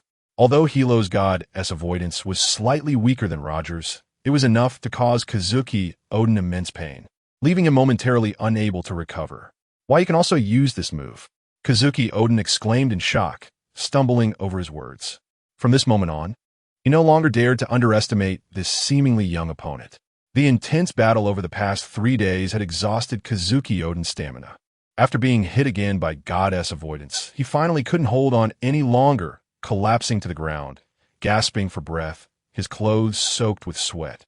Meanwhile, Hilo transformed into a sly character, using his agile teleportation ability to dart around the battlefield. He seized the opportunity to unleash powerful shockwaves at the members of the Whitebeard Pirates. Except for Marco, who could heal his wounds due to the Phoenix Fruit. Everyone else was almost hit by Hiro's shockwaves, suffering significant internal injuries. This battle had completely lost its original friendly match nature. Seeing this, Roger took the initiative to call it off. He looked at the injured and staggering members of the White-Beard Pirates, frowning tightly. His tone tinged with dissatisfaction and surprise. "Little Hilo, did you do all this?" "That's right. To make them understand the cruelty of adventuring on the sea, I decided to leave them with some deep memories," Hilo said, hand behind his back, looking completely confident. Roger's face darkened, feeling helpless in his heart.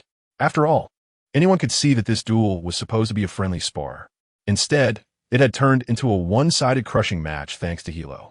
"You little brat, you've injured my sons. I'm going to kill you." Whitebeard roared in fury, charging at Hilo with a powerful aura.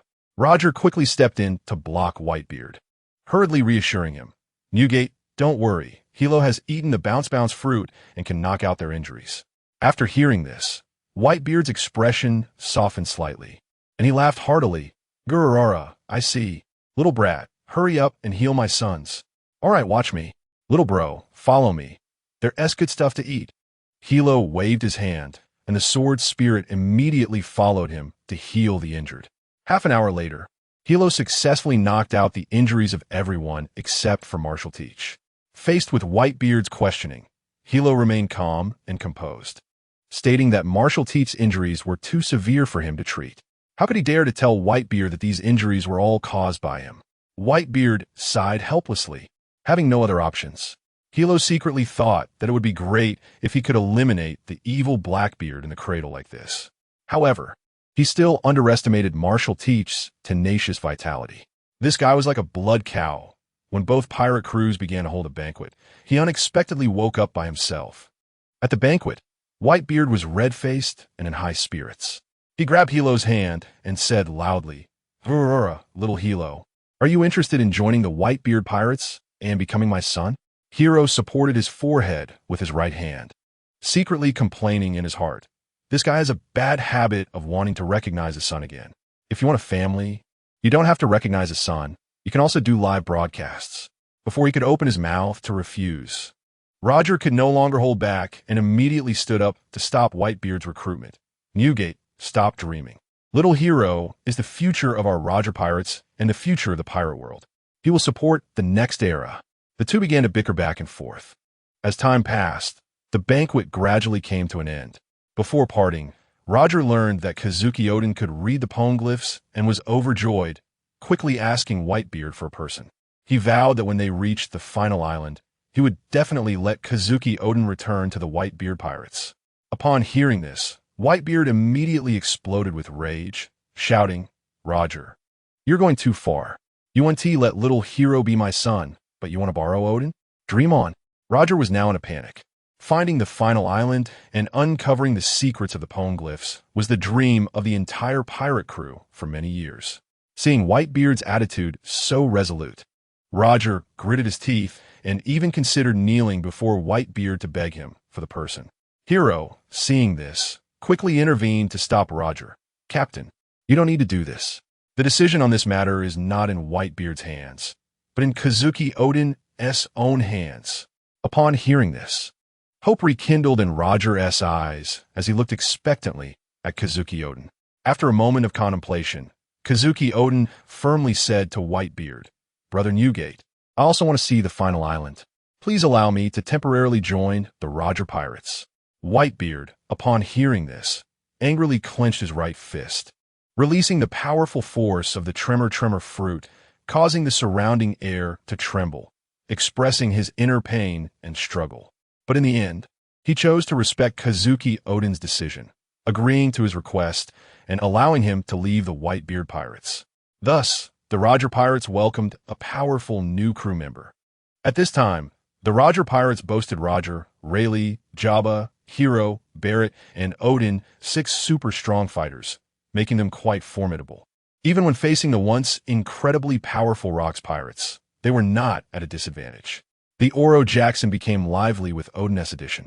By this time, Odin had married Kazuki Toki and had 2 lovely children, Kazuki Momonosuke and Kazuki Hiyori.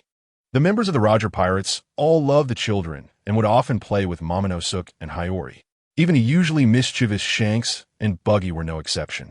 However, only Hiro looked down on Odin's son, Momonosuke. He knew what Momonosuke would do when he grew up. If Odin hadn't become his partner, he would have loved to strangle the kid.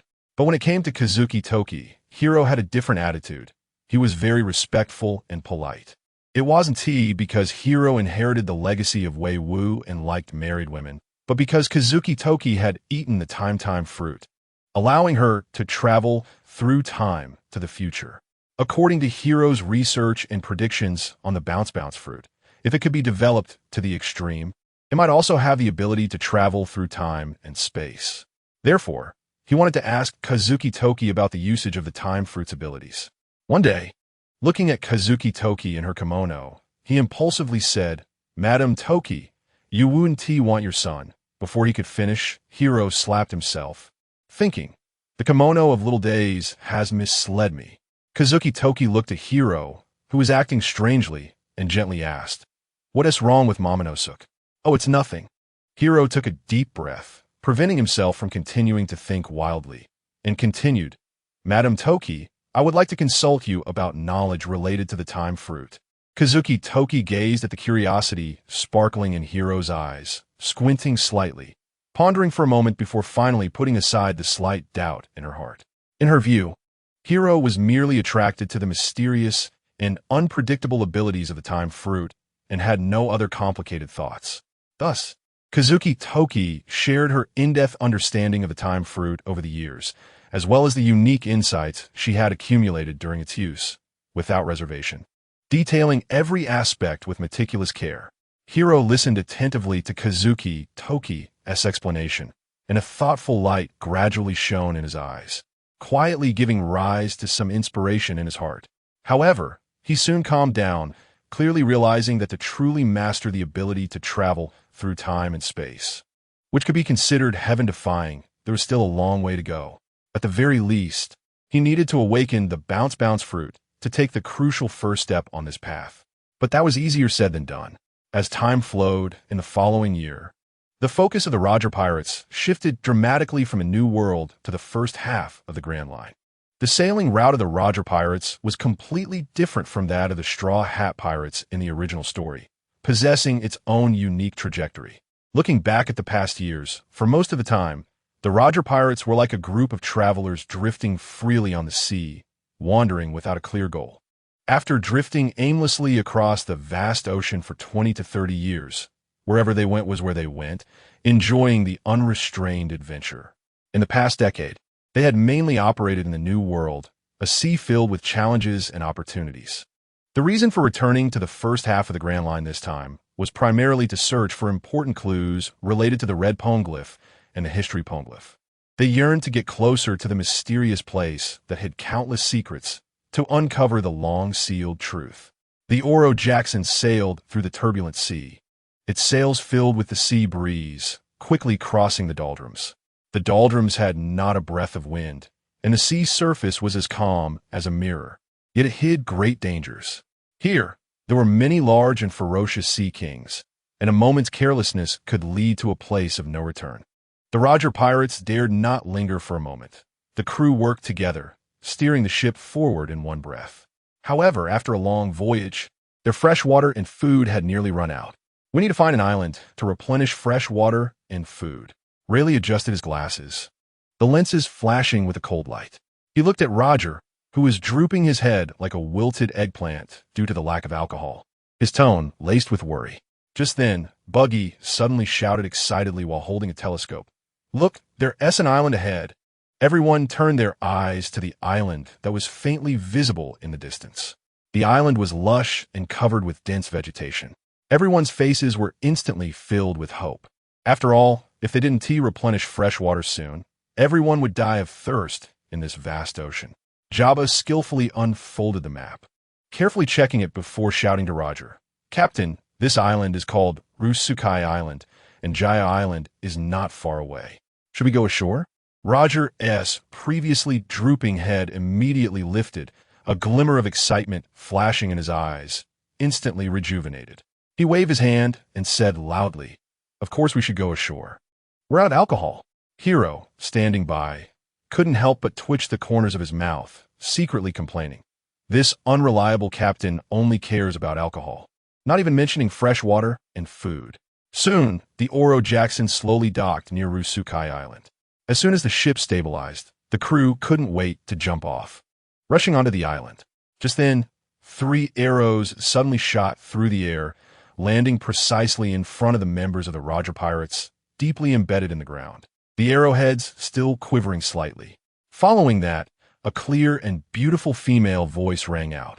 "Who are you? Why have you come to the Amazon Lily Kingdom's affiliated island?" Everyone looked up and saw a tall, stunningly beautiful woman standing before them. She was about 185 meters tall, with an upright posture and a breathtakingly exquisite face. Especially her large, expressive eyes.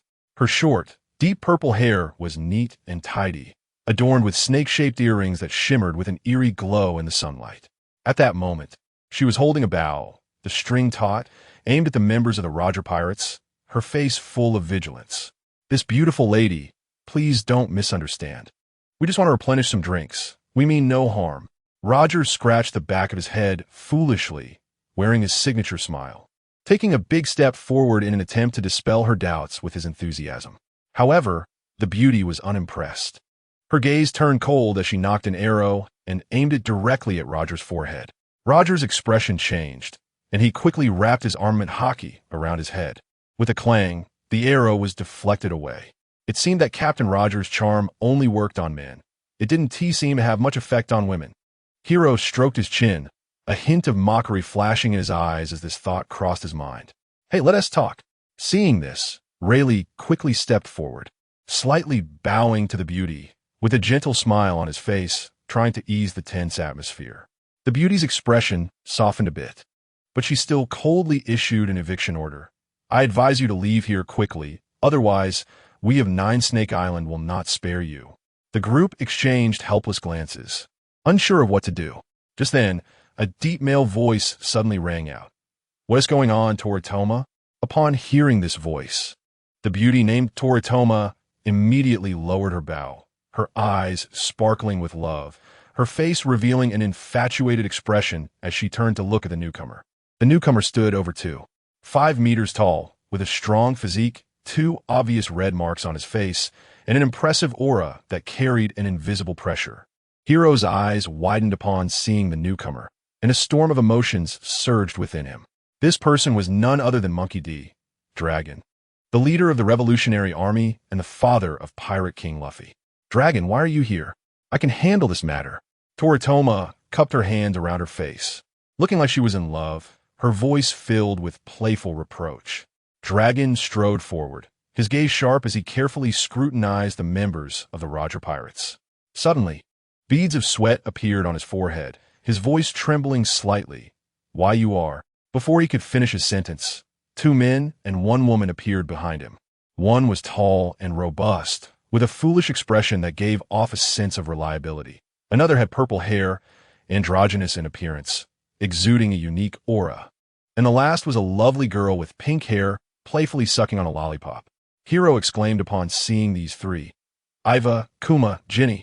The 3 looked at Hiro, first slightly stunned, then after sizing him up, they all rushed over.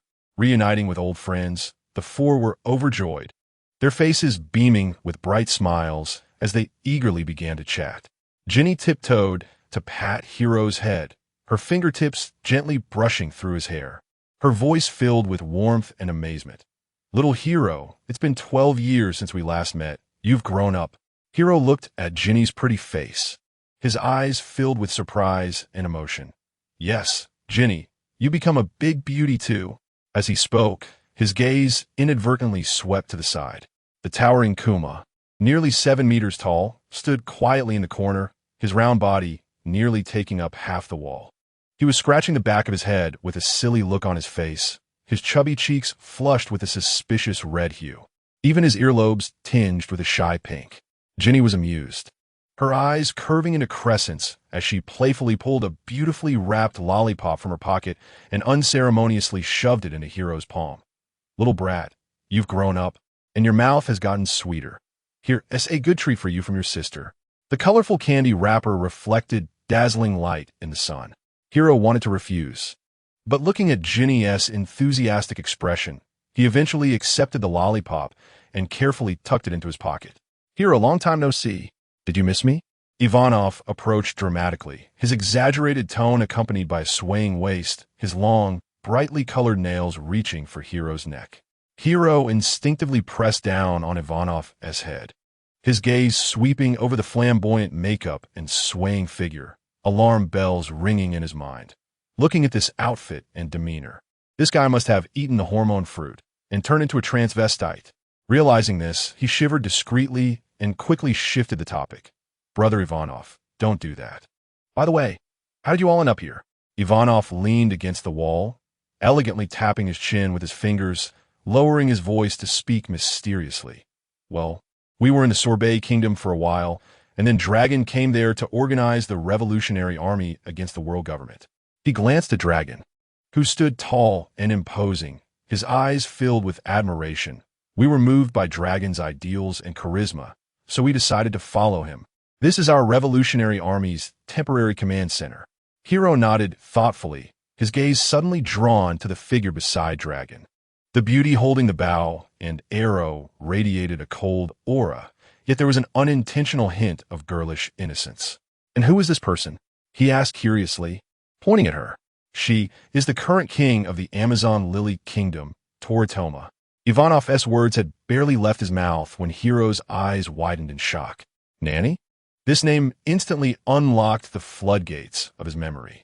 The image of the love-struck Boa Hancock from the original work flashed in his mind, and seeing Toritoma's loving gaze, a bold guess formed in his heart. King Luffy's mother is very likely the previous empress. Just then, a hearty laugh broke the brief silence.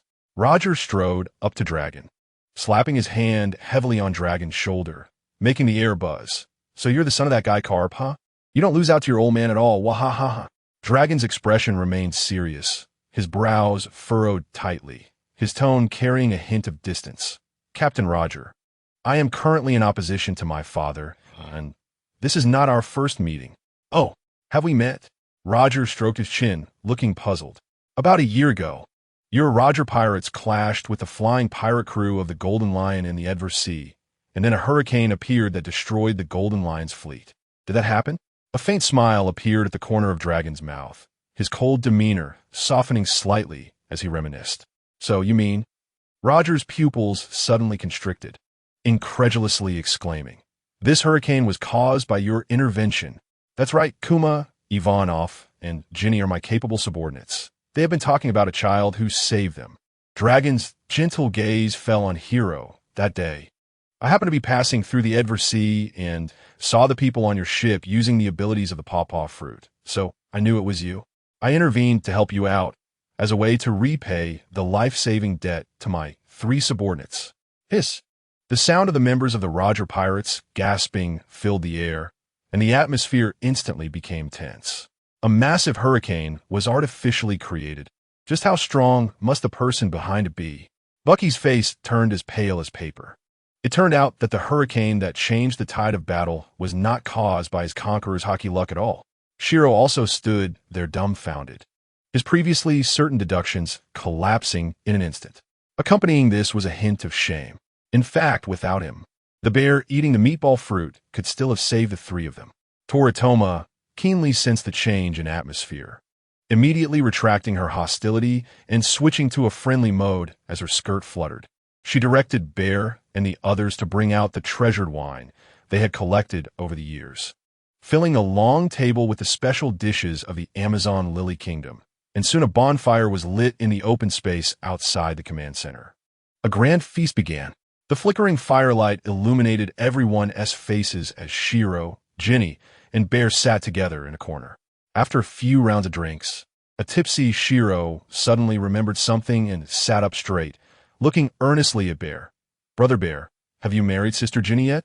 Bear began to cough violently as if he had choked, his large head nearly buried in his chest, stuttering and unable to speak. Ginny crossed her arms over her chest, but the corners of her mouth betrayed her feigned anger. Brother Bear, do you still have any reservations? Shiro stood up, His face flushed as he pressed on. Chapter 35. Fishman Hiro Fisher Tiger years of suppressed anxiety and worry erupted at this moment. Ivankov timely approached, explaining with a tone tinged with disappointment. Little Shiro. Bear thinks that because of his bloodline, marrying him would lead to misfortune. Foolish. Shiro's voice rang clear in the night. Brother Bear, I have to say this to you. Sister Ginny is such a good person. You should seize the opportunity. If something unexpected happens in the future, it will be too late to regret. Don't believe in bloodlines. Isn't the Revolutionary Army fighting to break the detestable bloodline theory of the Celestial Dragons? His words struck like a heavy hammer on everyone's hearts. The noise of the feast abruptly stopped, and all eyes turned to the three of them. Dragon slowly stood up and walked firmly to Bear and Ginny, his strong hands gripping their shoulders tightly. That's right, Bear. What this brother Shiro says is true. We in the Revolutionary Army aim to overthrow the Celestial Dragon's rule. What bloodline? It's all nonsense. You two should get married now, and I will be your witness. This statement ignited the atmosphere in the entire venue. After a moment of shock, Bear broke into a radiant smile, still scratching the back of his head. Ginny, blushing, lowered her head, but couldn't suppress the smile at the corners of her mouth. Get married! Get married! Shanks and Bucky led the cheers, and everyone rose to help with the arrangements. Before long, the originally simple hut was decorated warmly and romantically with ribbons and flowers. With wedding experience, Kazuki Oden quickly crafted a decent wedding dress for Ginny. The gentle moonlight bathed the open space, and the bonfire reflected the happy faces of the newlyweds. Amidst the cheers and blessings from everyone, Bear and Ginny exchanged vows. Shiro stood among the crowd, watching the couple become a family, his eyes slightly moist. The tragic ending that was once destined in the original story had now been completely rewritten through his efforts, and this sense of accomplishment was more precious than any treasure. A lively wedding banquet came to a close under the sea breeze, and the noise and merriment gradually dissipated. The members of the Roger Pirates, filled with longing for the unknown, set sail once again on the Oro Jackson, a ship carrying countless dreams towards the vast sea. In the middle section of the Great Route, they tirelessly searched for the mysterious historical texts. The Oro Jackson cut through the waves, and after a long and adventurous journey, finally arrived at the legendary Fishman Island. This island, hidden in the deep sea, was full of mysterious colors and bore the hopes and sorrows of the Fishman race. The members of the Roger Pirates, after various inquiries, learned that Fishman Island possessed two precious historical texts and decided to seize them. As the Oro Jackson slowly approached Fishman Island, a bizarre scene unfolded. The fishmen, who had been active nearby, scattered in a panic upon seeing the ship, hiding away. The frantic fleeing figures were filled with fear and unease, and the air was thick with tension. Regarding the fishmen's unusual reaction, Shanks was puzzled. He tugged at Shiro's sleeve. His eyes filled with confusion as he asked, Brother Shiro, why are these fishmen so afraid of us?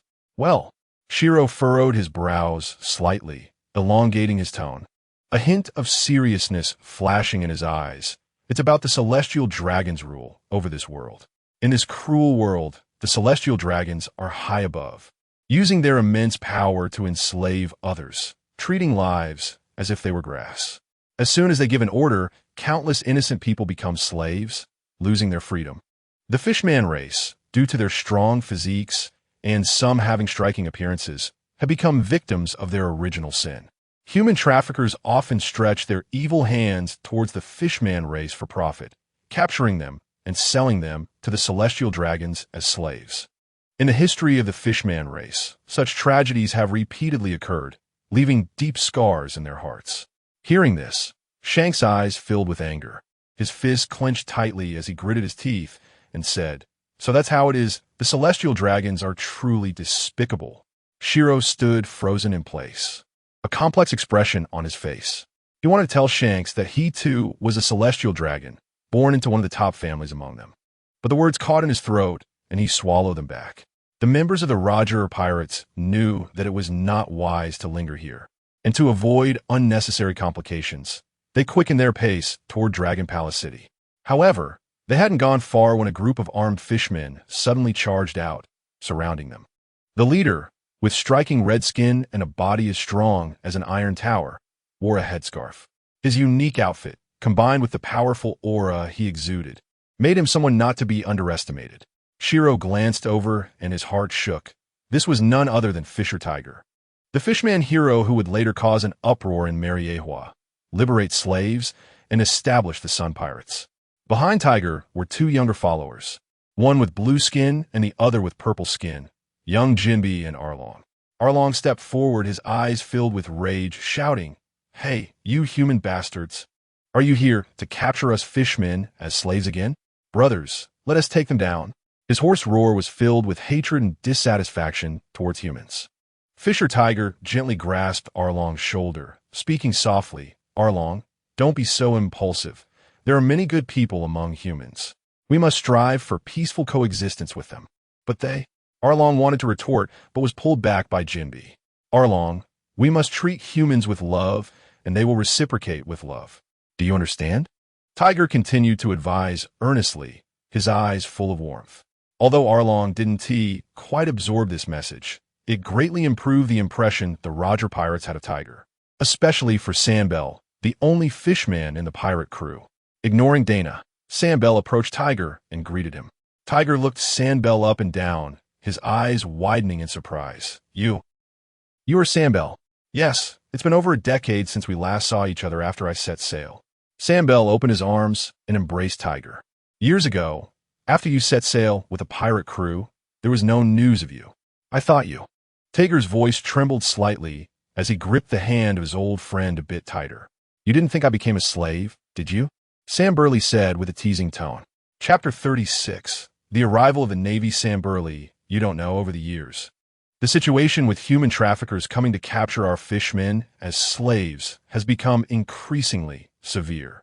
Tiger clenched his fists, looking at the suspicious shadows that occasionally flashed in the distance. Those traffickers are like omnipresent demons, quietly extending their tentacles, dragging our kin into darkness. That's why I organized a guard team to patrol day and night, driving away the traffickers and protecting the safety of the fishmen. As he spoke, his voice was filled with helplessness, and he slowly released the arm that had been around Sam Burley. Sam Burley knew this situation had been ongoing for a long time and fell into deep thought for a moment. Roger adjusted his iconic straw hat, a smile on his face that could melt solid ice, and stepped forward confidently. "Hello, we're the Roger Pirates. We come with no ill intentions, just to meet your king." Roger's voice was loud and sincere as he extended his hand, palm up, wondering if this brother could help guide the way. That smile seemed to carry a kind of magic, causing the underlying wariness to unconsciously melt away. Sam Burley quickly reacted and introduced, "Tiger, this is our pirate cruise captain. Gold, Roger." Upon hearing this name, Tiger's pupils contracted sharply, a glimmer of excitement flashing in his eyes. "So you're the famous Roger Pirates. It's an honor to meet you." Without any hesitation, he quickly shook Roger's hand and said cheerfully, "Follow me. After we're done, let us have a feast on our ship. Tiger brother, waha." Roger laughed heartily, giving Tiger a friendly pat on the back. Tiger laughed in response. "That's great. Ha ha." Then he took big strides, leading the way as they headed toward Ryugu Castle together with the Roger Pirates. Under Tiger's lead, the Roger Pirates quickly arrived at Ryugu Castle. Ryugu Castle was magnificent, its shell-shaped architecture embedded with sparkling jewels, shining brightly under the light of the sea. The current king is Neptune, the father of Shirahoshi, a tall fishman who had just taken the throne a few years ago, wearing a crown that symbolized royalty. Upon hearing that the famous Roger Pirates had arrived, he showed a look of surprise, swiftly swishing his fishtail to greet them, and immediately hosted a banquet. Inside the banquet hall, it was brightly lit, with various unique seafood delicacies filling the tables. Glowing jellyfish floated in the air, illuminating the entire space. And the air was filled with the aroma of grilled fish and the rich scent of seaweed wine, making one drool. However, Neptune appeared to be overly polite while entertaining everyone. He continuously poured wine for the members of the Roger Pirates, offered delicacies, and even seemed a bit obsequious, lacking the dignity expected of a ruler. His fish tail twitched restlessly, and his eyes were filled with a desire to please. As the drinking reached a pleasant stage, Roger set down the exquisite shell wine cup in his hand, looking at Neptune with sincerity in his eyes. King Neptune, we have another request for our visit, which is to make a rubbing of the historical text. Without a moment's hesitation, Neptune replied, "Of course, as long as it's a request from the Roger pirates. I will do my utmost to cooperate." His straightforward attitude surprised the members of the Roger pirates. They exchanged looks filled with joy, then raised their wine cups, drinking heartily, and laughter once again filled the banquet hall. As the banquet was nearing its end, Neptune suddenly stood up, walking solemnly to Roger, and proposed a request with great anticipation in his voice.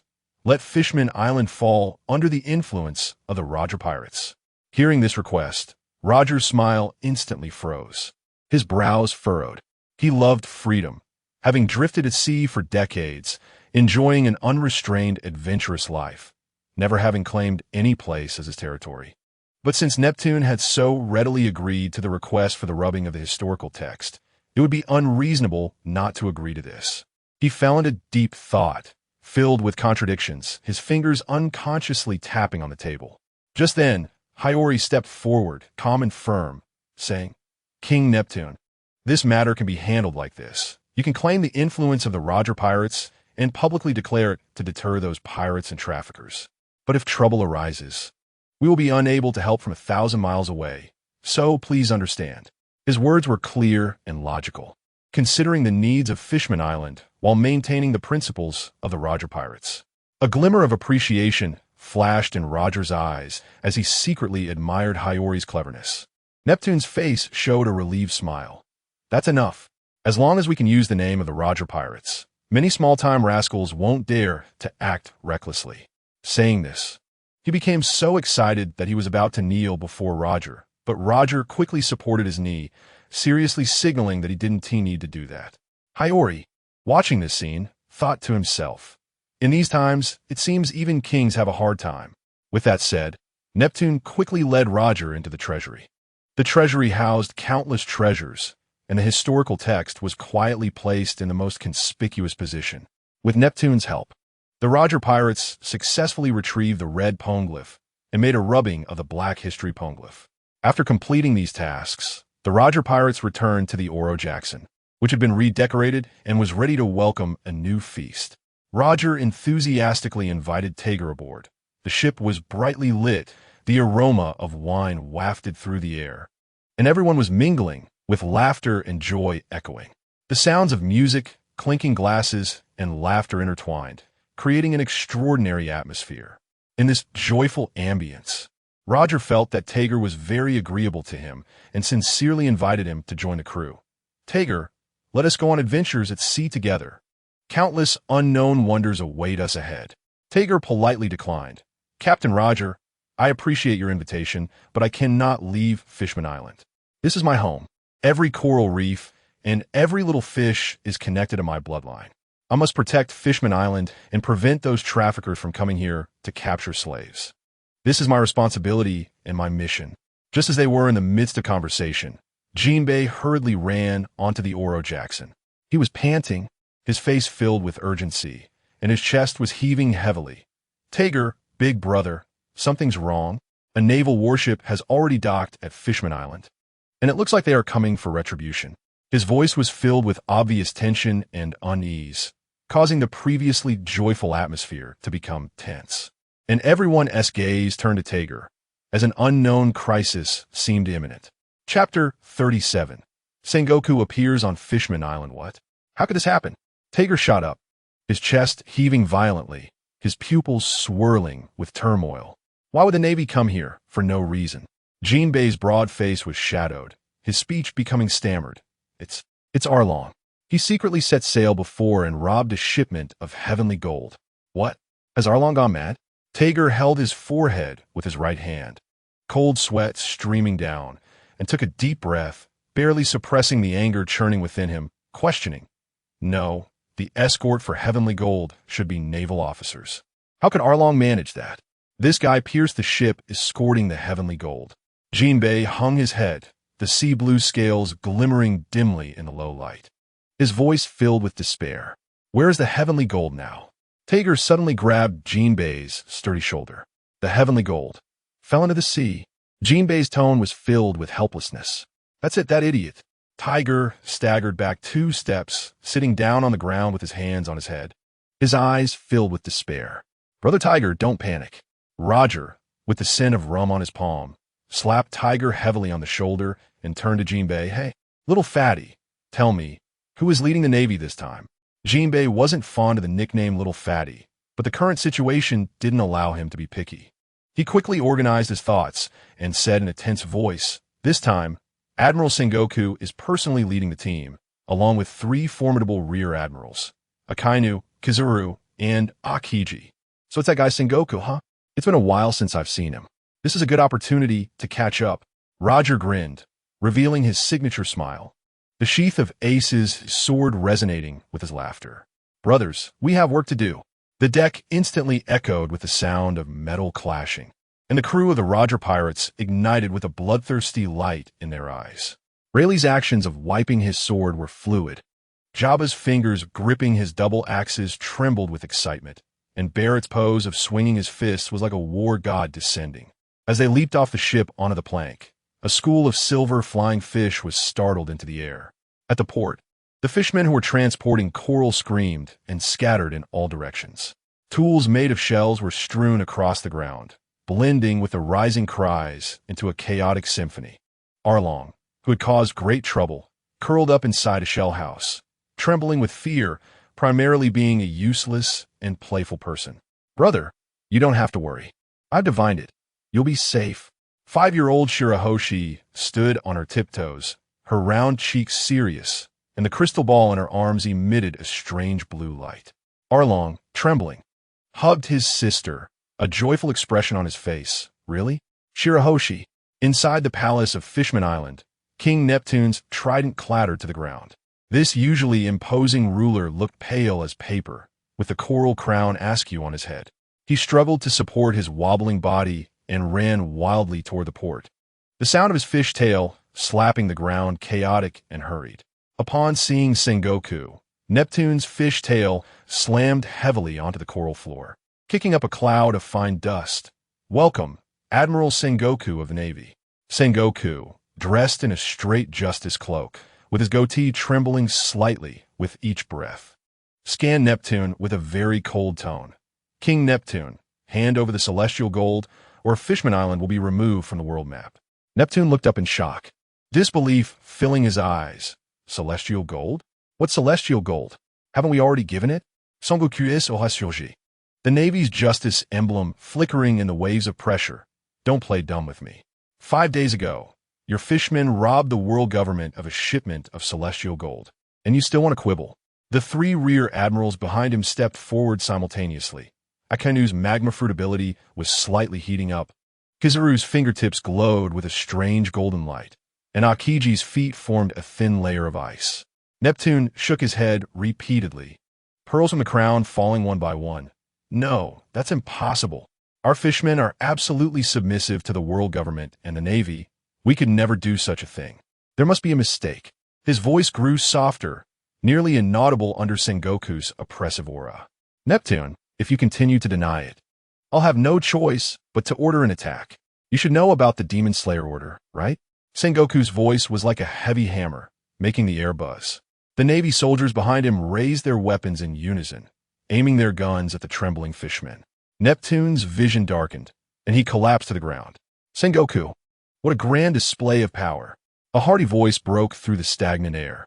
Roger walked over with his hands in his pockets, striding with an unruly gait. His red cloak rustled in the sea breeze, and the ace sword at his waist glinted coldly. Sengoku's pupils constricted, shock filling his face as his voice involuntarily rose. Monkey D, Roger, what are you doing here? Isn't your Roger Pirates active in a new world? Roger slowly walked in front of Neptune, standing face to face with Sengoku. The 2 mighty conquerors' haki clashed violently, causing the air to emit a piercing explosion. Weaker Navy soldiers and fishmen collapsed to the ground. Buggy, who had always been experienced at being lulled to sleep, had learned to be smart this time, hiding behind a reef 100 meters away. Sengoku, King Neptune has done me a great favor. Give me some face and don't make things difficult for the fishmen. Roger's hand tightened around the ace sword, the blade sliding half an inch out of the sheath, glinting coldly. Roger, don't forget, you are a pirate, and I am a navy. We are in opposition. How could I give you face? If you don't want to escalate this, persuade King Neptune to hand over the stolen celestial gold and those who looted it. Sengoku's voice was firm as he gathered a dazzling golden sphere of light in his hands, the power of the human fruit, mythical Zoan, Buddha form surging. Tiger clenched his fists, preparing to step forward at any moment to take the blame. Then let us start a war. Roger suddenly drew ace, the blade tracing a beautiful arc in the air. Rayleigh and the others quickly gathered behind Roger, forming an unbreakable line of defense. All right, Roger. Today I'll take down your pirate crew. Sengoku's hands glowed with golden light, and the rear admirals assumed battle stances. Akainu's magma boiled. Kizaru transformed into a beam of light. Akiji's ice spikes erupted from the ground, and the weapons of Tontada and Tashiji were already drawn. Take down these navy soldiers and turn the place upside down. Roger raised his sword high and shouted. All right. The roars of the pirate crew were deafening, clashing violently with the shouts of the navy in the air. Take down the Roger pirates and capture these bastards to imprison them in Impel Down. Sengoku waved his hand and ordered loudly. Yes. The navy surged like a tide, and a monumental battle began. Chapter 38. The battle begins just as Tiger was about to take a step forward. He met Roger's warning gaze. He jolted, suddenly realizing. This battle was a confrontation between the Roger pirates and the Navy. Once he got involved, Fishman Island would surely become a target for Navy retaliation in the future. Watching the flashes of blades and the shadows of swords on the battlefield, a wave of helplessness surged in Tiger's heart. What Roger didn't expect was that even if Tiger didn't participate, a prison disaster awaited him. As the gunpowder barrels ignited with a bang, both sides eagerly began their deadly clash. This battle raged on for a long time, from day to night and from night to day. Roger naturally engaged in a duel with his old rival Sengoku. On the other side, Shiro faced off against Akainu.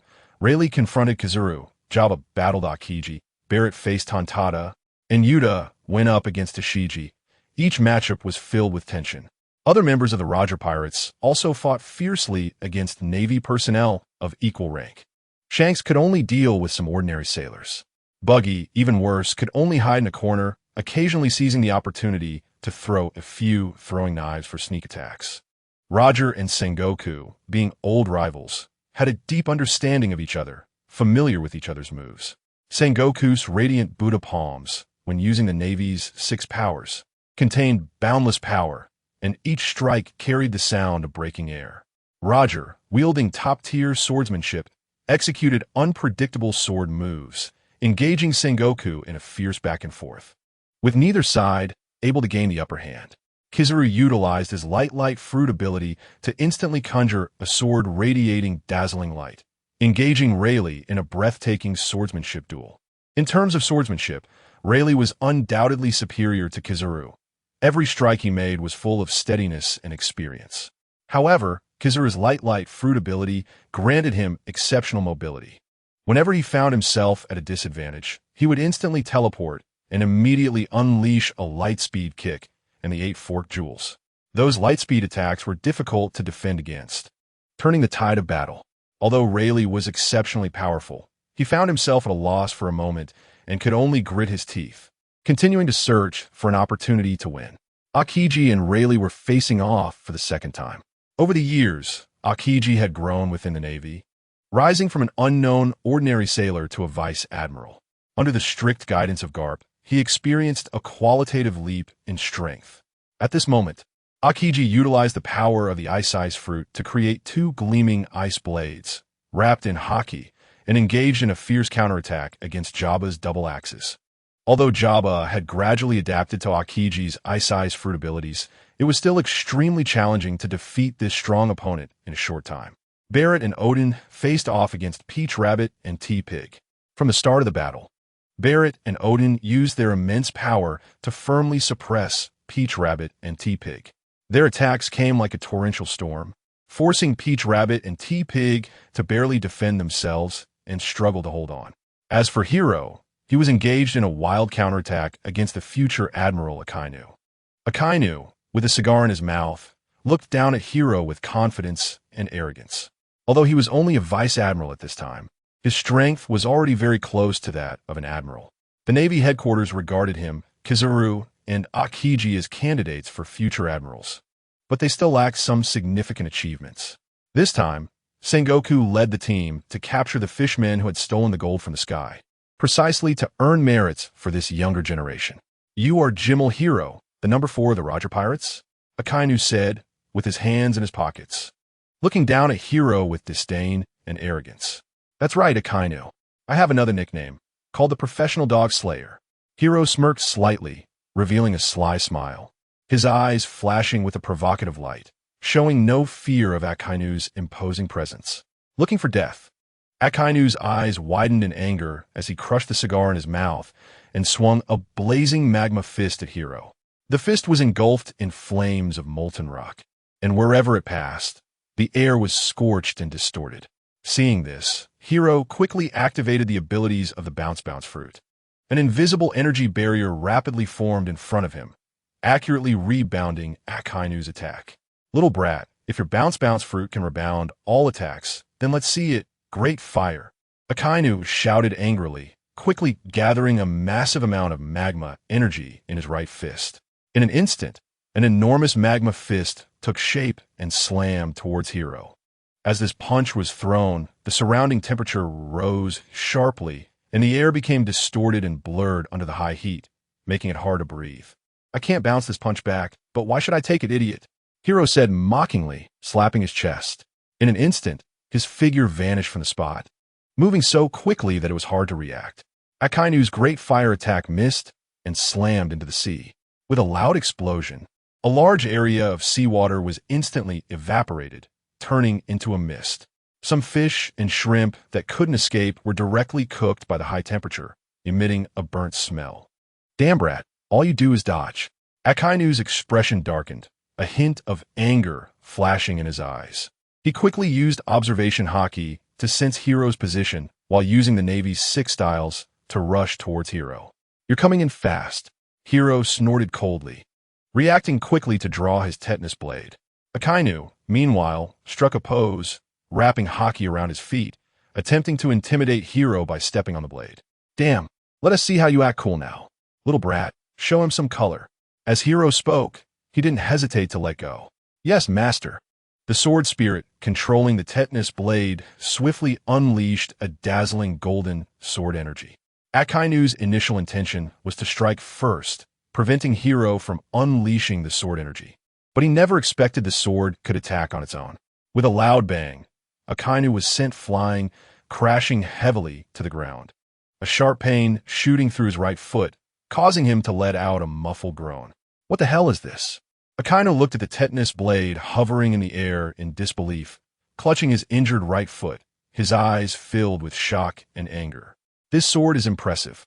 It's called the dog-slaying sword, specifically for taking you down, Red Dog."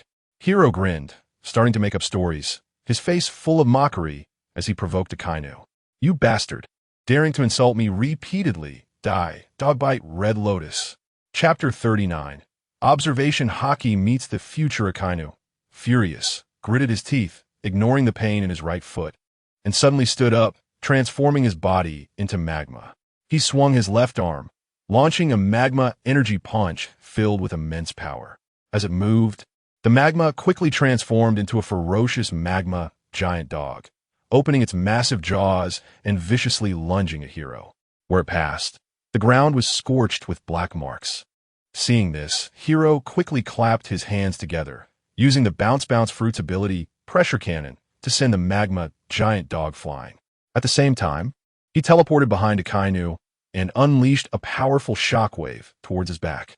However, Akainu did not dodge or evade, allowing the shockwave to hit him. With a loud boom, half of his body instantly vanished. However, the strength of the Logia-type fruit lies in its complete immunity to such conventional attacks after elementalization. Shortly after, the vanished body reappeared. Hiro understood that in this world full of strong opponents, dealing with Logia-type devil fruit users required haki to be effective. In an instant, an astonishing aura erupted from Hiro's body, and he wrapped Haki around the tetanus blade, making the blade glow with a strange ghostly light as he swung it at Akainu. The fierce blade wind tore through the air, producing a piercing howl. Akainu wrapped his fists with Haki, colliding with the cold metal. The sound of metal clashing echoed continuously. Sparks flying.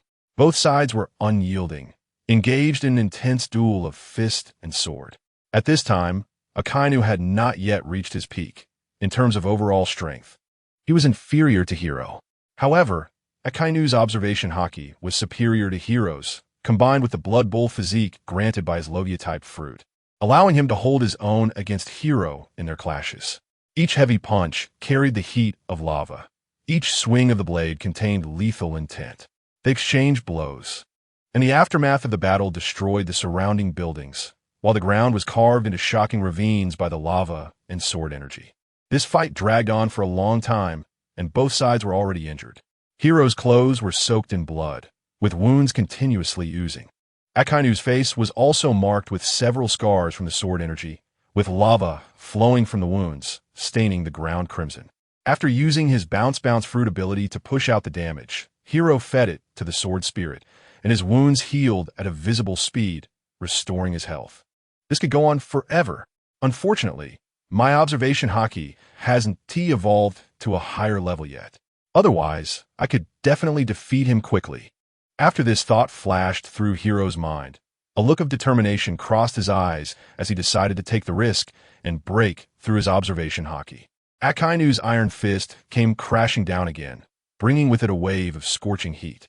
Hiro, however, closed his eyes, feeling the changes in the air currents, tried to evade the attack. At the beginning, he took several solid punches, each one hitting him like a heavy hammer, making his throat sweet and nearly causing him to spit out blood. But Hiro gritted his teeth and, relying on his strong will and the healing ability of the Rumble fruit, persevered. As time went on, he gradually adapted to Akainu's boxing rhythm, and his body began to instinctively react. Seeing Hiro closing his eyes to dodge, a fierce glint flashed in Akainu's eyes as he quickly magnified his arms. In an instant, the temperature around them soared, as if the air itself was about to ignite. Suddenly, Hiro felt an immense danger, a chilling sensation that penetrated to the bone. He abruptly opened his eyes, which gleamed with a red light. Hellhound! With a furious shout, several magma-formed dogheads flew toward Hiro at an incredible speed. The dogheads opened their massive jaws, revealing sharp fangs, scorching the ground as they passed. Hiro had no time to dodge and was hit by Akainu's strongest single-target attack, dying on the spot. However, this scene had not yet occurred. It was an image that appeared in Hiro's mind. Is this the foresight of observation Haki? A hint of surprise flashed in Hiro's eyes, and he immediately launched a god-avoidance strike at Akainu. A slash imbued with black-red lightning tore through the air, moving so fast that it was almost invisible to the naked eye. Akainu's hellhounds had just formed when they were shattered by Hiro's slash, turning into countless sparks. You actually broke through. Akainu's cold face was filled with disbelief. He never expected that this 16-year-old brat could achieve a breakthrough in such a fierce battle. Then I have to thank you, you red dog. Hiro teased with a playful smile, the corners of his mouth lifting in a confident arc bastard. You little brat are only 16 and already possess such terrifying strength. You will undoubtedly pose a huge threat to the Navy and the world government in the future. Today, even if I have to risk my life, I will kill you. As Akainu spoke, he once again magnified his entire body and unleashed the prince's combat style against Hiro. His arms continuously unleashed one magma fist after another, with countless scorching magma raining down on Hiro. In an instant, Hiro was surrounded by magma, the intense heat causing his skin to sting. Those who have seen Dragon Ball know that when one uses the prince's combat style and just wildly attacks, it means they can't win. Indeed, Hiro, utilizing his high-level observation Haki and the abilities of the Rumble fruit, rebounded all the magma fists. Each magma fist that rebounded back carried immense power, exploding around Akainu and creating waves of heat. Akainu stood panting in place, his chest heaving violently, his eyes filled with unwillingness. Hiro wrapped his conqueror's haki around the tetanus blade, swiftly appearing in front of Akainu and slashing toward his chest. The red energy rapidly invaded Akainu's body, causing internal damage. Akainu let out a miserable scream, flying backward over 10 meters before crashing heavily to the ground. His navy cap flying off. Spitting out a mouthful of blood, he struggled to stand, looking quite disheveled, with blood at the corners of his mouth and magma seeping from the wounds on his body. Just as Hiro was about to deliver a fatal blow to Akainu, a powerful golden shockwave suddenly swept across the entire Fishman Island port. Sengoku, who was engaged in battle with Roger, caught a glimpse of Akainu's defeat. Chopper was also badly beaten by Yuta's dual sword style, covered in deep and shallow cuts. Peach Rabbit was even more battered by Barrett, her face bruised and swollen from his iron fists, her long legs full of bruises. Kizuru and Akiji were in slightly better condition, but they too were injured, their battle suits torn and stained with blood. Sengoku knew that if this battle continued, the Navy would surely be defeated. A hint of helplessness and unwillingness flashed in his eyes as he said gravely, "Roger, give me some face. Let's end it here today, and I'll lead my men to retreat from Fishman Island." Chapter 40. Following Roger, starving 3 times a day. Sengoku, you said it yourself. You are the Navy, and I am a pirate. We are opposites. Why should I give you face? Roger countered with a boomerang, returning the original words to Sengoku, a rebellious smile on his face. Hearing this, Sengoku's face turned ashen. His expression hardened as he muttered, "You force my hand." Before his words fell, Sengoku transformed into a giant Buddha, radiating golden light, solemn and majestic. He leaped into the air, unleashing a powerful golden Buddha shockwave toward the ground. In an instant, a golden energy circle formed around him, continuously expanding. Everyone at the port was pushed back a step by the violent golden shockwave, and some weaker Navy soldiers and 2 trainee crew members of the Roger Pirates were knocked unconscious. Everyone, stand by orders, retreat from Fishman Island immediately. Sengoku's voice spread with the golden shockwave into everyone's ears. Taking advantage of the moment when the Roger Pirates were stunned, all Navy officers and the remaining standing soldiers quickly retreated to the warships. "Want to leave?" "Not so easy," Barrett shouted as he prepared to chase, a powerful aura erupting from him. "Don't chase, Barrett." Roger appeared in front of him and stopped him. Only then did Barrett reluctantly relent, his eyes filled with unwillingness. Akainu also quickly left, but Hiro would not let him off easily. In a flash, he appeared behind Akainu and struck out with a sword energy at his back. Thoof! Akainu spat out another mouthful of blood, worsening his injuries, staggering a few steps before nearly falling to the ground. Sengoku stood on the surging sea, with the imposing Navy warships behind him, the sea breeze whipping his white justice cape. Seeing Hiro closely pursuing, his figure approaching with a fierce momentum, Sengoku's eyes narrowed. Concentrating golden light in his palm, and slammed out a golden Buddha shockwave. The golden energy cut through the air with a deafening roar, turning the surrounding sea into thick white mist. Hiro's figure suddenly flashed, narrowly dodging this potentially fatal blow in a thrilling manner. Sengoku stood in front of the warship, his sharp gaze scanning the surroundings, closely observing the retreat of all Navy officers.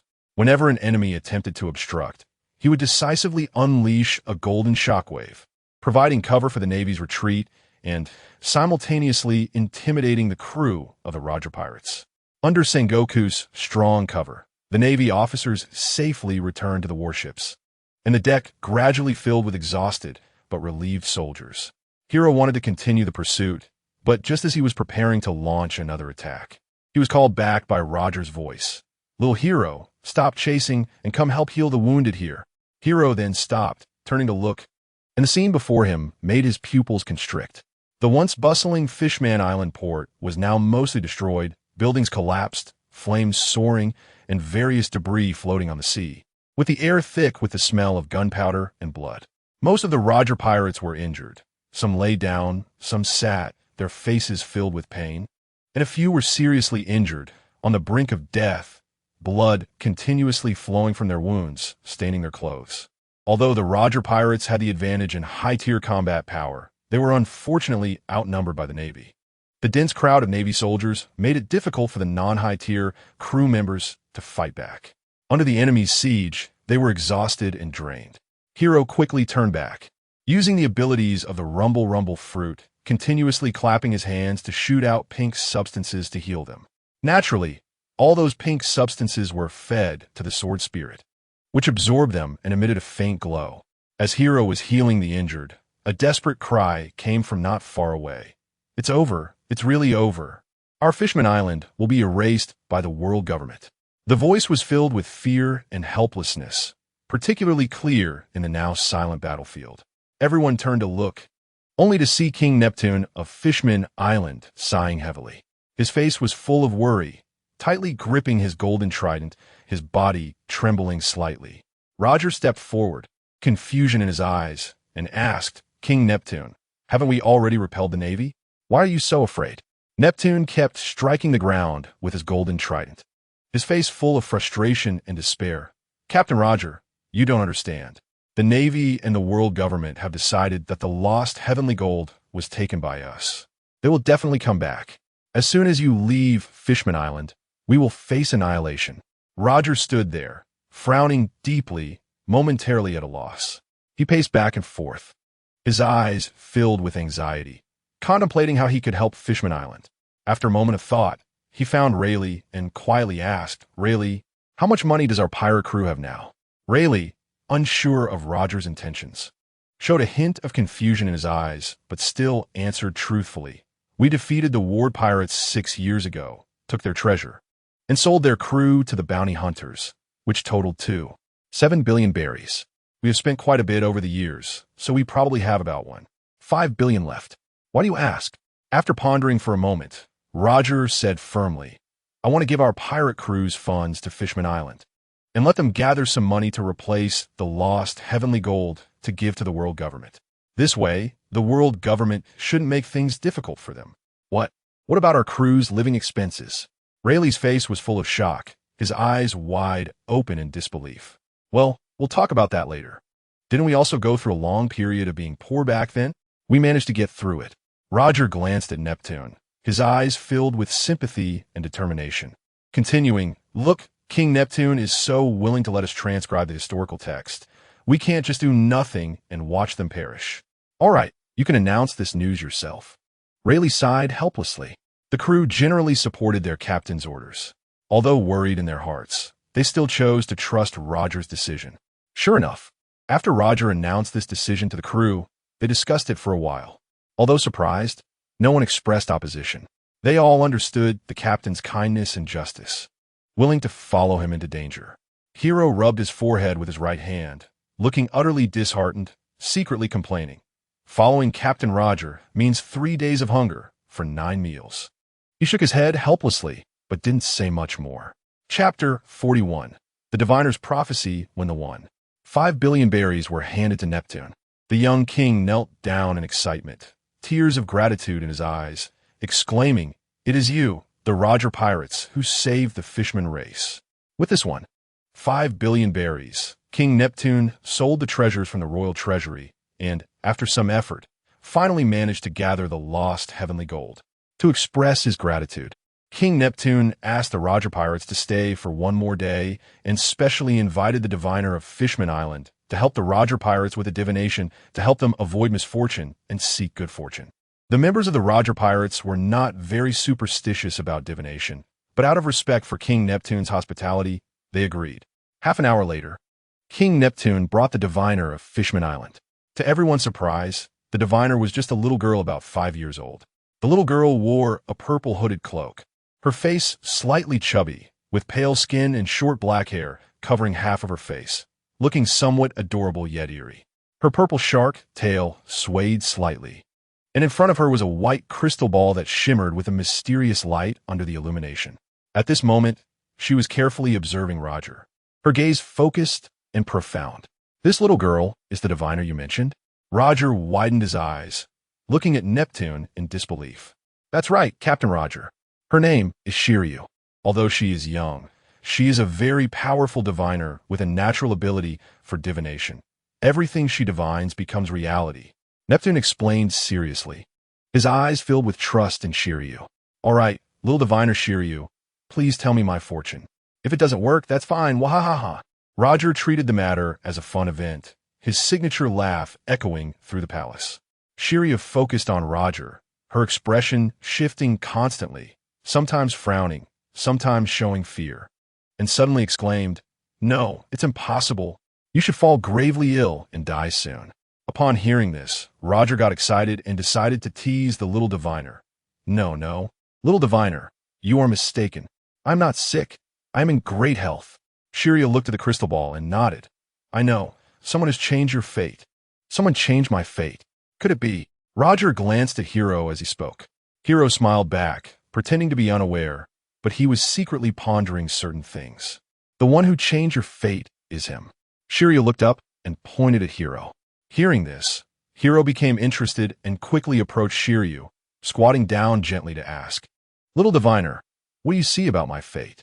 Shiryu closed her eyes, placed her hands above the crystal ball, and mumbled something, causing the air around them to become tense.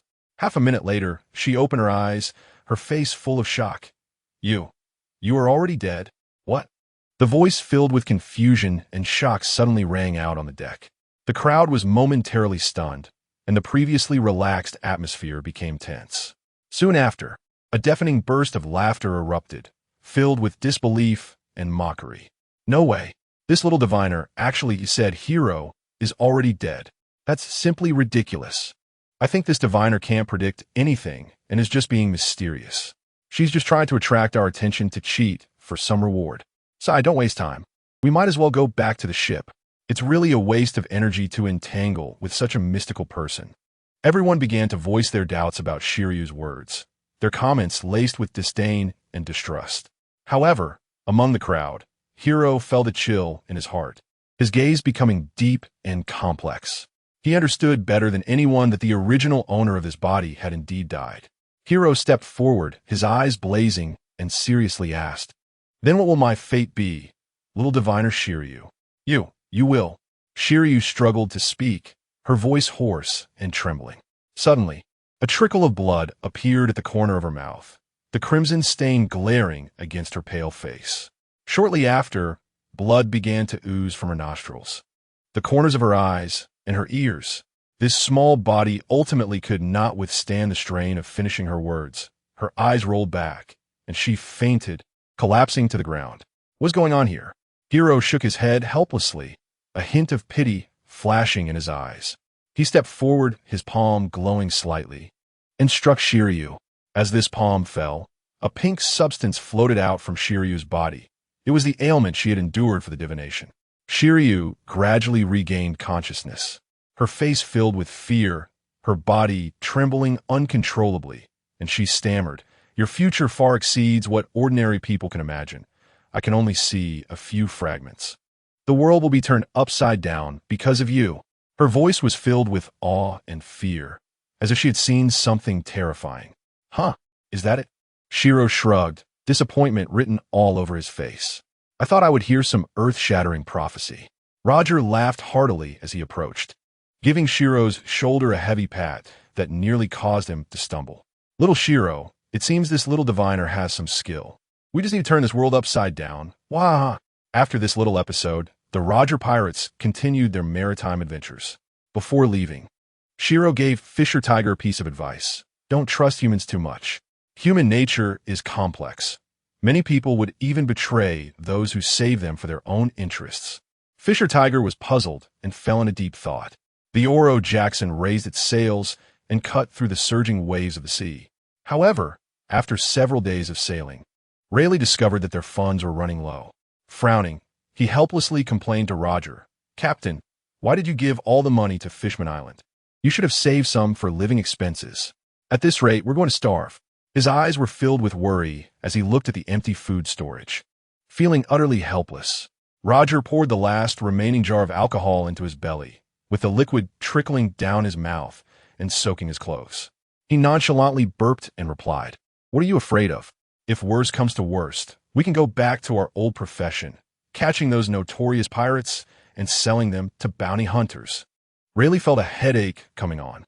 He supported his forehead with his hand, looking utterly helpless. This unreliable captain really didn't understand how famous the Roger Pirates were. Those pirates would hide upon seeing the Roger Pirates flag. It wouldn't be that easy to catch other pirates. He sighed inwardly, feeling both amused and exasperated by the captain's naivety. Chapter 42. The bar of extortion in a corner of the Oro Jackson. Buggy excitedly took out the long-preserved devil fruit. He held the fruit tightly, muttering to himself, "Now that the pirate crew is out of money, they might disband. If that's the case, I'll sell this devil fruit and go solo." Just then, Shanks silently approached and suddenly called out to him. Buggy, startled like a bird struck by an arrow, instinctively shoved the devil fruit into his mouth to hide it. As a result, he accidentally swallowed it whole. In an instant, a strange power surged within him, and Buggy's eyes widened, filled with terror and regret. Thus, Buggy became a user of the chop-chop fruit. From that moment on, his gaze towards Shanks was filled with growing hatred, wishing he could swallow him alive. After sailing for several more days, the Oro Jackson had reached a point of exhaustion with no supplies left. The crew was starving and could only catch a few sea kings to stave off their hunger. Those sea kings were large, but even so, they were insufficient to meet the needs of the entire pirate crew. "This won't do, Captain. We need to think of a way." As the helmsman, Tangino was dizzy from hunger, weakly leaning on the steering wheel, nearly out of strength to steer. His voice was filled with exhaustion and urgency, his eyes full of longing for food. Roger stroked his chin, frowning in thought. "It's strange. Why haven't we encountered any bountied pirates in the past few days?" Rayleigh looked speechless and rolled his eyes. "Hey, do you really think any pirates would come near the Oro Jackson? Now, anyone who sees our skull flag runs away." Roger was frozen in place, unable to respond, his face alternating between red and white, looking quite comical. "How about this? We're not far from the Sabeti archipelago. Let's go ashore first and think of a way," Shiro suggested, his eyes gleaming with intelligence. "All right, little Shiro. There's Rayleigh's old flame, Shaki, who runs a bar on Sabeti archipelago. We can go to her for some support." Roger's eyes lit up at the mention, breaking into a sly grin. "Is that true? I had no idea." Shiro immediately turned into a gossip enthusiast, moving closer to Roger, his face full of curiosity. "Come on, tell me about it." Brother Rayleigh had this kind of romance. Although he knew that in the original story, the members of the Roger Pirates were attracted by Shaki's beauty, except for Rayleigh. Ultimately, Rayleigh and Shaki ended up together. However, Shiro was still very interested in how they got together. "Of course, you weren't even on the ship when they got together," Roger said mischievously, cupping his hands to his mouth and leaning closer to Shiro's ear, softly recounting the past, his eyes gleaming with mischief. "You guys really have enough. Stop talking nonsense. Shaki and I are not what you imagine," Rayleigh said helplessly, his face turning red. "Beginning to argue, we're just ordinary friends." "Rayleigh, you're being a bit distant. I clearly heard you promise Shaki back then that once we finished our dreams and ended this journey, you would go find her," Roger shouted loudly, causing the entire crew to hear. "How would you know our conversation?" Rayleigh's face showed surprise and anger, his eyes filled with a murderous glare as he clenched his fists. "Imanating dangereux. I accidentally released my observation haki and overheard it," Roger said while slowly backing away, a guilty expression on his face. "It really was an accident." "Roger, you bastard, you actually eavesdropped. I'm going to kill you." Rayleigh drew his sword and charged at Roger, looking fierce, ready to dismember him. Roger ran desperately while weakly explaining, "Rayleigh, don't be impulsive. As captain, I'm worried that you might be deceived." His voice was filled with panic, and his steps were getting faster. Shiro, meanwhile, supported his forehead with his right hand, helplessly muttering to himself, "The vice captain is chasing the captain with a sword. This is truly something I've never seen before."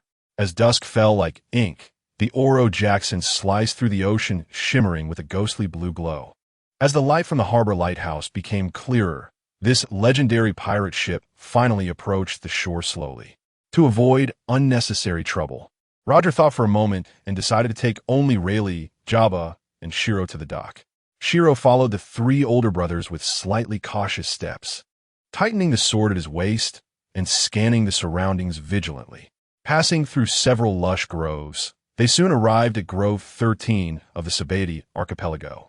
Moonlight filtered through the gaps in the branches, casting mottled shadows on the ground. A towering tree stood before them, its thick roots intertwined, supporting a uniquely shaped house above. The sign above the house swayed slightly in the night breeze, and the word Shaki's Bar stood out prominently in the dim light. Pushing open the wooden door of the bar, a rich aroma of alcohol mixed with tobacco wafted over. At the bar, a tall, short-haired beauty leaned lazily, clutching a cigarette between her fingers, with wisps of blue smoke rising in the warm yellow light. Clad in a black leather jacket that hugged her curvy figure, she exuded the charm of a mature woman with every gesture. "Shaki, it's me, Roger." Roger flashed his signature brilliant smile and strode confidently to the bar. He grabbed a bottle of rum, biting the cork open with his teeth, amber liquid flowing down the corner of his mouth and soaking his collar. The days of alcohol deprivation on the ship had driven this alcohol-loving captain to madness. At this moment, he tilted his head back and gulped down the drink, satisfied gurgles escaping his throat. After a few drinks, he turned to Xiaqi, unable to help but swallow. Xiaqi's beauty was indeed astonishing. Even this future pirate king who roamed the seas was captivated by her. You are Roger." Upon hearing the voice, Xiaqi turned her head, her beautiful eyes instantly widening, her pupils constricting in shock. Her fingers trembled slightly, the cigarette swaying between them. When her gaze crossed Roger and landed on Rayleigh not far away, she froze as if struck by lightning. The cigarette in her mouth fell to the ground with a soft thud, kicking up a little dust. "Xiaqi," Rayleigh touched the back of his head, his ears turning red, and slowly stepped forward. His steps were hesitant, each one carrying 16 years of longing and guilt. Xiaqi's eyes became moist, tears welling up. She rushed forward, opened her arms, and tightly embraced Rayleigh. Hot tears streamed down her cheeks, soaking Rayleigh's clothes. Her voice was choked with sobs, full of grievance. "You heartless bad man, you've been gone for 16 years, and didn't he even send a message back? Didn't he know I've been waiting for you?" Chapter 43. St. Roswald. Rayleigh let Xiaqi hold him, his hands suspended in the air, unsure where to place them. His voice was gentle yet helpless. "I can't help it. On the sea, you never know what tomorrow holds. But our voyage will bear fruit soon." Saying this, he cautiously wiped away Xiaqi's tears with his sleeve, his movements gentle yet clumsy. Didn't you come back because the voyage ended?" A hint of disappointment flashed in Xiaqi's beautiful eyes, the hope that had just ignited dimming immediately. "No, it's because our pirate crew ran into some difficulties and wanted your help." Rayleigh scratched his head awkwardly, his gaze evasive. Upon hearing this, Xiaqi pushed Rayleigh away, took out a cigarette from her case, and lit it with a swift motion. She took a deep drag, exhaled a smoke ring, and said in an annoyed tone, "I knew you were heartless. Just tell me, what do you need help with?" Rayleigh then recounted everything that had happened at Fishman Island without holding back. As the story progressed, Xiaqi's expression grew increasingly grim, and she said in a deep voice, "So, you came to my bar to ask for money?" Rayleigh's face flushed with embarrassment, hastily waving his hands. "It's not taking. It's borrowing. Once our pirate crew has money, we will pay you back." Xiaqi decisively refused. "No, you've seen it. My bar doesn't have many customers and can barely operate." Rayleigh looked around. The empty bar had only a few drunken men scattered about, and thin layers of dust covered the tables and chairs in the corners. Realizing the unique name of the bar, he suddenly understood the reason for the lack of business. "Then let us think of a way ourselves." Rayleigh's tone was filled with disappointment as he turned to leave. "Wait," Xiaqi called out to him, a sly glimmer in her eyes. "Although I don't have money, I can point you to a way to make money. But I'm afraid you won't dare to do it." Hope reignited in Rayleigh's eyes. Roger, Jabba, and Shiro also gathered around, their eyes filled with anticipation. "What way?" "There's nothing we can't do." Rayleigh's voice was urgent and eager. Xiaqi crossed her arms, leaning against the bar, took another drag of her cigarette, and looked at Rayleigh with a sideways glance. "My shop, besides daily bar operations, also set up a business to gather information about you heartless men. Recently, A celestial dragon is coming to the Sabeti archipelago with a fleet. Are you suggesting we rob the celestial dragon's ship? Rayleigh's eyes widened, unconsciously adjusting his glasses, his gaze reflecting both shock and excitement. You guys weren't afraid of the Admiral because of the matters concerning the gold in the sky. You're already on the world government's blacklist, so why would you be afraid of robbing the celestial dragon stuff? Xiaoqi exhaled a smoke ring, her gaze shifting toward Roger, a challenging look in her eyes. Of course we wouldn't be afraid. Thank you very much for this information, Xiaoqi, Roger said, raising the bottle of rum and downing the remaining drink in one go. Don't be too quick to thank me. After the job is done, I want 20% of the profits, Xiaoqi said with annoyance as she turned back to the bar, continuing to wipe the glasses. No problem. Roger readily agreed and prepared to set off with the others. Wait, Rayleigh, you have to stay. If you guys rob the celestial dragon ship and don't come back, who will I get the money from? Xiaoqi pointed at Rayleigh, her face serious, though her eyes concealed a hint of worry. Don't you have any trust in us? Rayleigh's expression darkened. Who trusts pirates? Xiaoqi retorted coldly, her tone tinged with defiance. Roger placed a hand on Rayleigh's shoulder, signaling him not to argue, and turned to Xiaoqi, saying, All right, once we successfully rob the celestial dragon's fleet, we'll come back to redeem Rayleigh. With that, he strode out of the bar with Jabbar and Hiro. Everyone understood Xiaoqi's feelings. She not only wanted to spend more time with Rayleigh, but also wanted to keep him away from this dangerous operation. After all, in this world ruled by celestial dragons, offending them meant plunging oneself into an irretrievable abyss. Upon returning to the Oro Jackson, Roger jumped onto the deck, waving his arms excitedly to announce to the crew, We have a job to do, and this time it's going to be a big score. Upon hearing this, everyone was exhilarated, cheers rising and falling, the atmosphere on the deck reaching a fever pitch. When they learned that the target this time was the celestial dragon, a hint of hesitation and concern flashed across some crew members' faces, but looking at Roger's determined eyes, they ultimately chose silence and tightened their grips on their weapons. The next day, sunlight spilled over the sea, sparkling like diamonds. Suddenly, Buggy, holding a telescope, excitedly shouted, They're coming. The celestial dragon's fleet has appeared. Upon hearing this, everyone quickly gathered at the railing, their weapons glinting in the sunlight. On the sea, a giant ship resembling a palace was cutting through the waves, its massive body and extravagant appearance gleaming brilliantly under the sun, exuding unparalleled nobility and authority. The leading ship was so large and ornately decorated that it caught the attention of all seafarers. The ship was over 200 meters long and about 75 meters wide.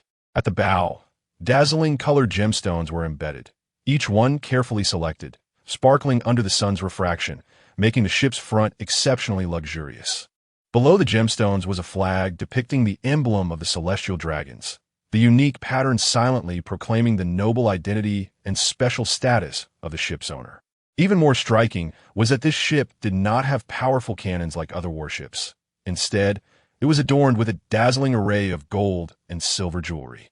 These jewels were either crafted into exquisite ornaments or piled into unique shapes, dressing the ship in a splendor that was jaw-dropping. Beside the main ship, 5 Navy warships closely followed, forming a tight protective barrier. On the warships, Navy soldiers stood ready, their orderly formations and glinting weapons further showcasing the might and deterrence of this fleet. On this exceedingly luxurious ship, a young man wearing a glass dome was leisurely sitting on a slave. Dressed in lavish attire, he exuded arrogance and indulgence with every gesture. At this moment, he was holding a glass of enticing high-end red wine, gently swirling the glass, enjoying the view of the sea. St. Roswald, we have already captured 4 captains to be your slaves this time. Are you satisfied? A masked man in a crisp white suit cautiously approached, respectfully inquiring of St. Roswald. Guernica, with only 4 captains, is simply not enough for St. Roswald to have fun. You need to work harder and capture more captains. Otherwise, if St. Roswald is not satisfied this time, you will be punished. A hint of ruthlessness flashed in Roswald's eyes as he spoke with a threatening tone. Chapter 44. Robbing the Celestial Dragons. Yes, St. Roswald, we will definitely work hard to capture more captains for your enjoyment. Guernica was clearly intimidated by Rodswald's words, his voice trembling and panic evident on his face as he retreated shakily. On the deck, another man, also wearing a mask and dressed in a white suit, hurried forward and anxiously asked, "Guernica, what did St. Rodswald say?" Sighing helplessly, Guernica's face was filled with worry. "Joseph, St. Rodswald is not satisfied and thinks we haven't captured enough captains." Upon hearing this, Joseph looked back at a group of people dressed in black suits and wearing masks with a look of despair. The two of them were members of the organization, tasked with dual responsibilities. On one hand, they had to ensure St. Rodswald's safety, ensuring that this esteemed celestial dragon would not face any threats while sailing. On the other hand, they had to satisfy St. Rodswald's perverse preference for capturing pirate captains as slaves. To complete this task, they had to rush around, searching the seas for suitable targets, enduring tremendous pressure and risk. At that moment, the helmsman's anxious voice suddenly rang out, "Gentlemen, a pirate ship has appeared ahead, docked near the Shambodi Islands." Upon hearing this news, excitement flashed in Rodswald's eyes. He quickly picked up his binoculars and looked in the direction indicated by the helmsman. After confirming the target, he ordered loudly without hesitation, "Quickly approach, capture the captain of that pirate ship for me." Meanwhile, in the distance on the sea, Jabba was piloting the Oro Jackson towards the Celestial Dragon's fleet at full speed. As the two ships drew closer on the sea, the tense atmosphere continued to spread. At this moment, Joseph and Guernica's faces turned pale as they realized the severity of the situation. They rushed to Rodswald's side, anxiously advising him, "St. Rodswald, that ship belongs to the Roger Pirates, the most powerful crew on the sea. We must not provoke them. Otherwise, before they could finish." Rodswald's face showed anger as he shouted, "You useless bunch, what Roger Pirates? I am a celestial dragon, the ruler of this world. No matter how strong they are, when they see me, they must obediently become my slaves. It's over." Joseph staggered back 2 steps, his back soaked in cold sweat. He knew the terrifying power of the Roger Pirates and understood that if they clashed, a disaster awaited them. "No, I must inform the Gorosei about this." Guernica made a quick decision and swiftly grabbed the Den Mushi, dialing the world government's number. His hand trembled slightly, his eyes filled with anxiety and unease, hoping to receive support and guidance from the world government. At that moment, the crew aboard the Oro Jackson had already rolled up their sleeves, eager to try. They looked at the resplendent, celestial dragon flagship, nearly drooling. Roger drew ace, his eyes filled with determination and decisiveness, shouting, "Brothers, it's time to work. Let's loot this ship of its treasures." "All right," everyone echoed in unison, their voices shaking the heavens. They picked up their weapons without hesitation and leaped towards the celestial dragon's ship. Seeing this, Guernica quickly relayed orders to the warship, demanding it fire on the Roger Pirates' crew. Upon receiving the order, the Navy warship immediately organized an attack with urgency. In an instant, cannon fire erupted on the sea, cannonballs flying towards the Roger Pirates ship like raindrops, explosions ringing out one after another, smoke filling the entire sea. However, the ones charging at the forefront of the Roger Pirates were all top-tier powerhouses. How could they be intimidated by these ordinary cannonballs? Before the cannonballs could come close, they were already detonated by their immense power. Especially Shiro, using the abilities of the Bounce fruit, cleverly redirected the cannonballs back. With several loud explosions, 2 Navy warships instantly exploded, flames soaring into the sky, debris flying everywhere, and huge waves rising on the sea. "Protect St. Rodswald," Joseph shouted hoarsely, ordering the members. The crew immediately took their positions, as if facing a great enemy, quickly shielding Rodswald behind them, forming a defensive formation. Barrett charged forward like a fierce tiger, moving with lightning speed to be the first to board the ship. Each of his punches contained immense power, taking down a crew member with every strike, leaving them utterly defenseless. Seeing this, Guernica and Joseph rushed towards Barrett, wanting to stop his assault. At that moment, Shiro and Yuchien jumped onto the ship, intercepting the two. Guernica, known as the sword and shield of the Celestial Dragons, the world's strongest agent, and Joseph, known as the Sword God, holding the strongest titles of knife and sword, had quite a reputation within the world government. However, in terms of actual combat power, they were only slightly stronger than the level of rear admirals in the Navy headquarters. Shiro engaged in fierce combat with Guernica, with both sides exchanging blows. After several rounds, Shiro seized the opportunity to deliver a critical hit. Guernica could not dodge in time and was struck by the powerful force, collapsing to the ground, losing his ability to fight. The battle on Utien's side was similar. After several rounds, he unleashed the Peach Blossom 10 Fists. Under this overwhelming offensive, Joseph quickly fell, helplessly collapsing to the ground. Hey, I haven't even made my move yet. How did you finish the fight? Roger, seeing that Shiro and the others had jumped in first and he had missed the action, felt quite dissatisfied. His unruly personality was fully revealed at this moment, and without hesitation, he unleashed a critical hit towards a Navy warship. In an instant, a slash accompanied by red and black lightning flashed, cleaving the warship in half. The Navy personnel on board panicked and jumped into the sea to escape. Jabba was not far behind, swinging his twin axes and unleashing 2 slashes towards another Navy warship. That warship met the same fate. The once arrogant Rodswald now had a pale face, his legs trembling uncontrollably. He screamed in terror, desperately retreating, "Save me!" However, at that moment, there was no one left to rely on, and only an unknown fate awaited him. After eliminating Guernica, Shiro instantly teleported in front of Rodswald. He held his sword, the tip pressed against Rodswald's chest, his eyes revealing a hint of coldness and disdain. Rodswald, looking at the sword in front of him, was terrified to the extreme. Chapter 45. The rubber fruit revealed, "You can't kill me." Rodswald staggered back, his back heavily crashing against the ship's railing. His diamond-studded noble hat askew on his head, the sapphire brooch rising and falling with his heavy breaths. "I am a celestial dragon. If you kill me, you will be wanted by the world government and the Navy, and you will never have a good end." In this life-and-death moment, he tried to use the supreme title of the Celestial Dragons to intimidate the pirates in front of him. However, all he received in response was cold silence. A sarcastic smile curled at the corner of Shiro's mouth, the sword at his waist gleaming with a chilling light. "Celestial Dragon?" He slowly stepped forward, the soles of his boots crushing the shards of glass scattered on the deck, the piercing sound shattering Rodswald's last hope. "I despise you parasites the most. If you weren't a celestial dragon, I might have considered leaving you a way out." Rodswald's face turned pale as paper.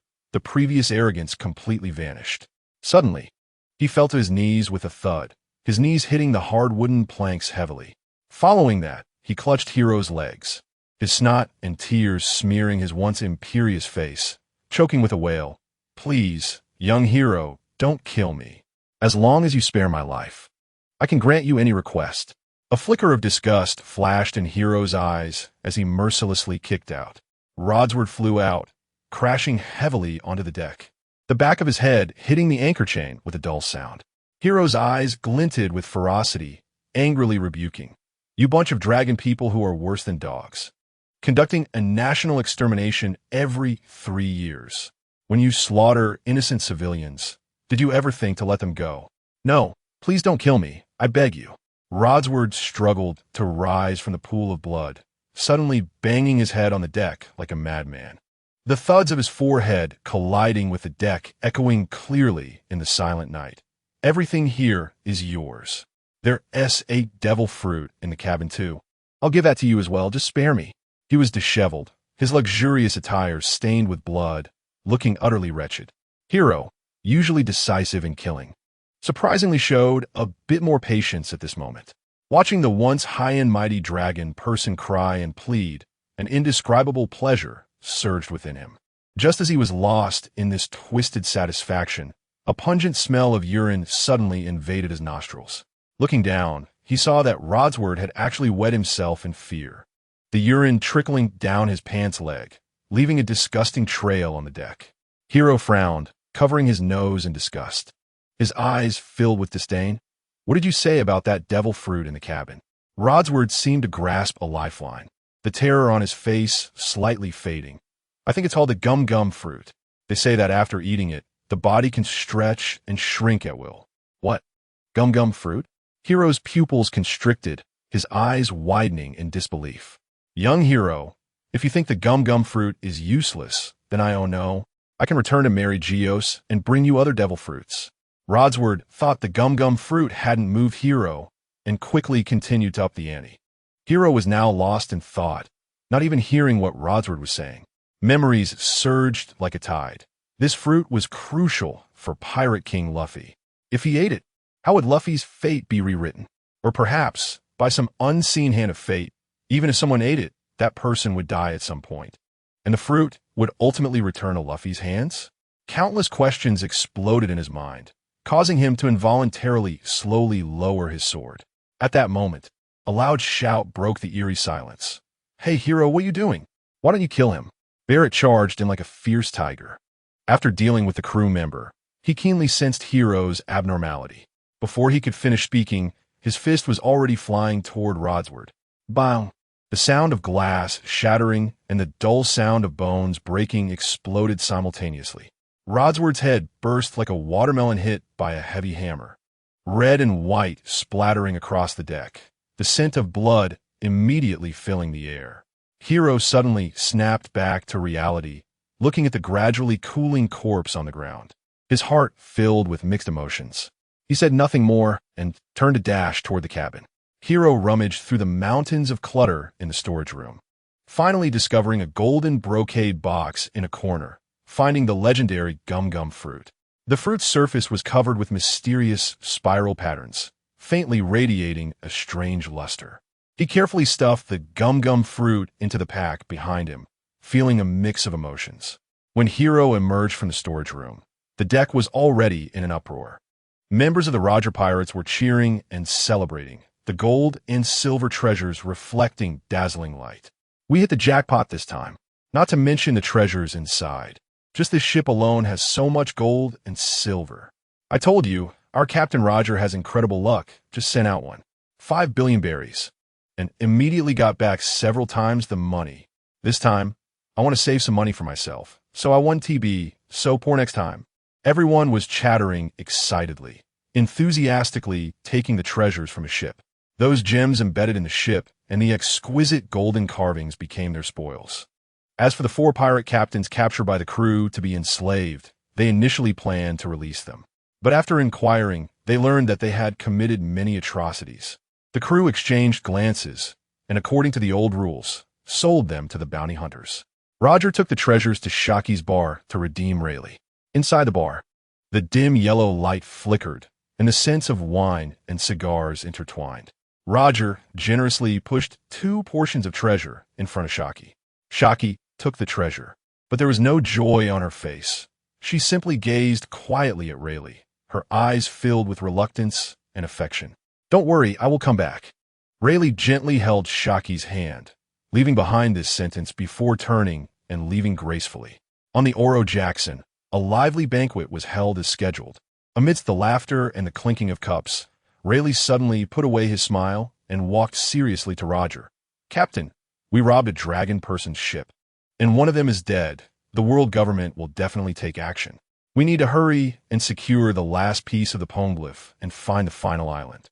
Roger's signature smile gradually faded, a determined light igniting in his eyes.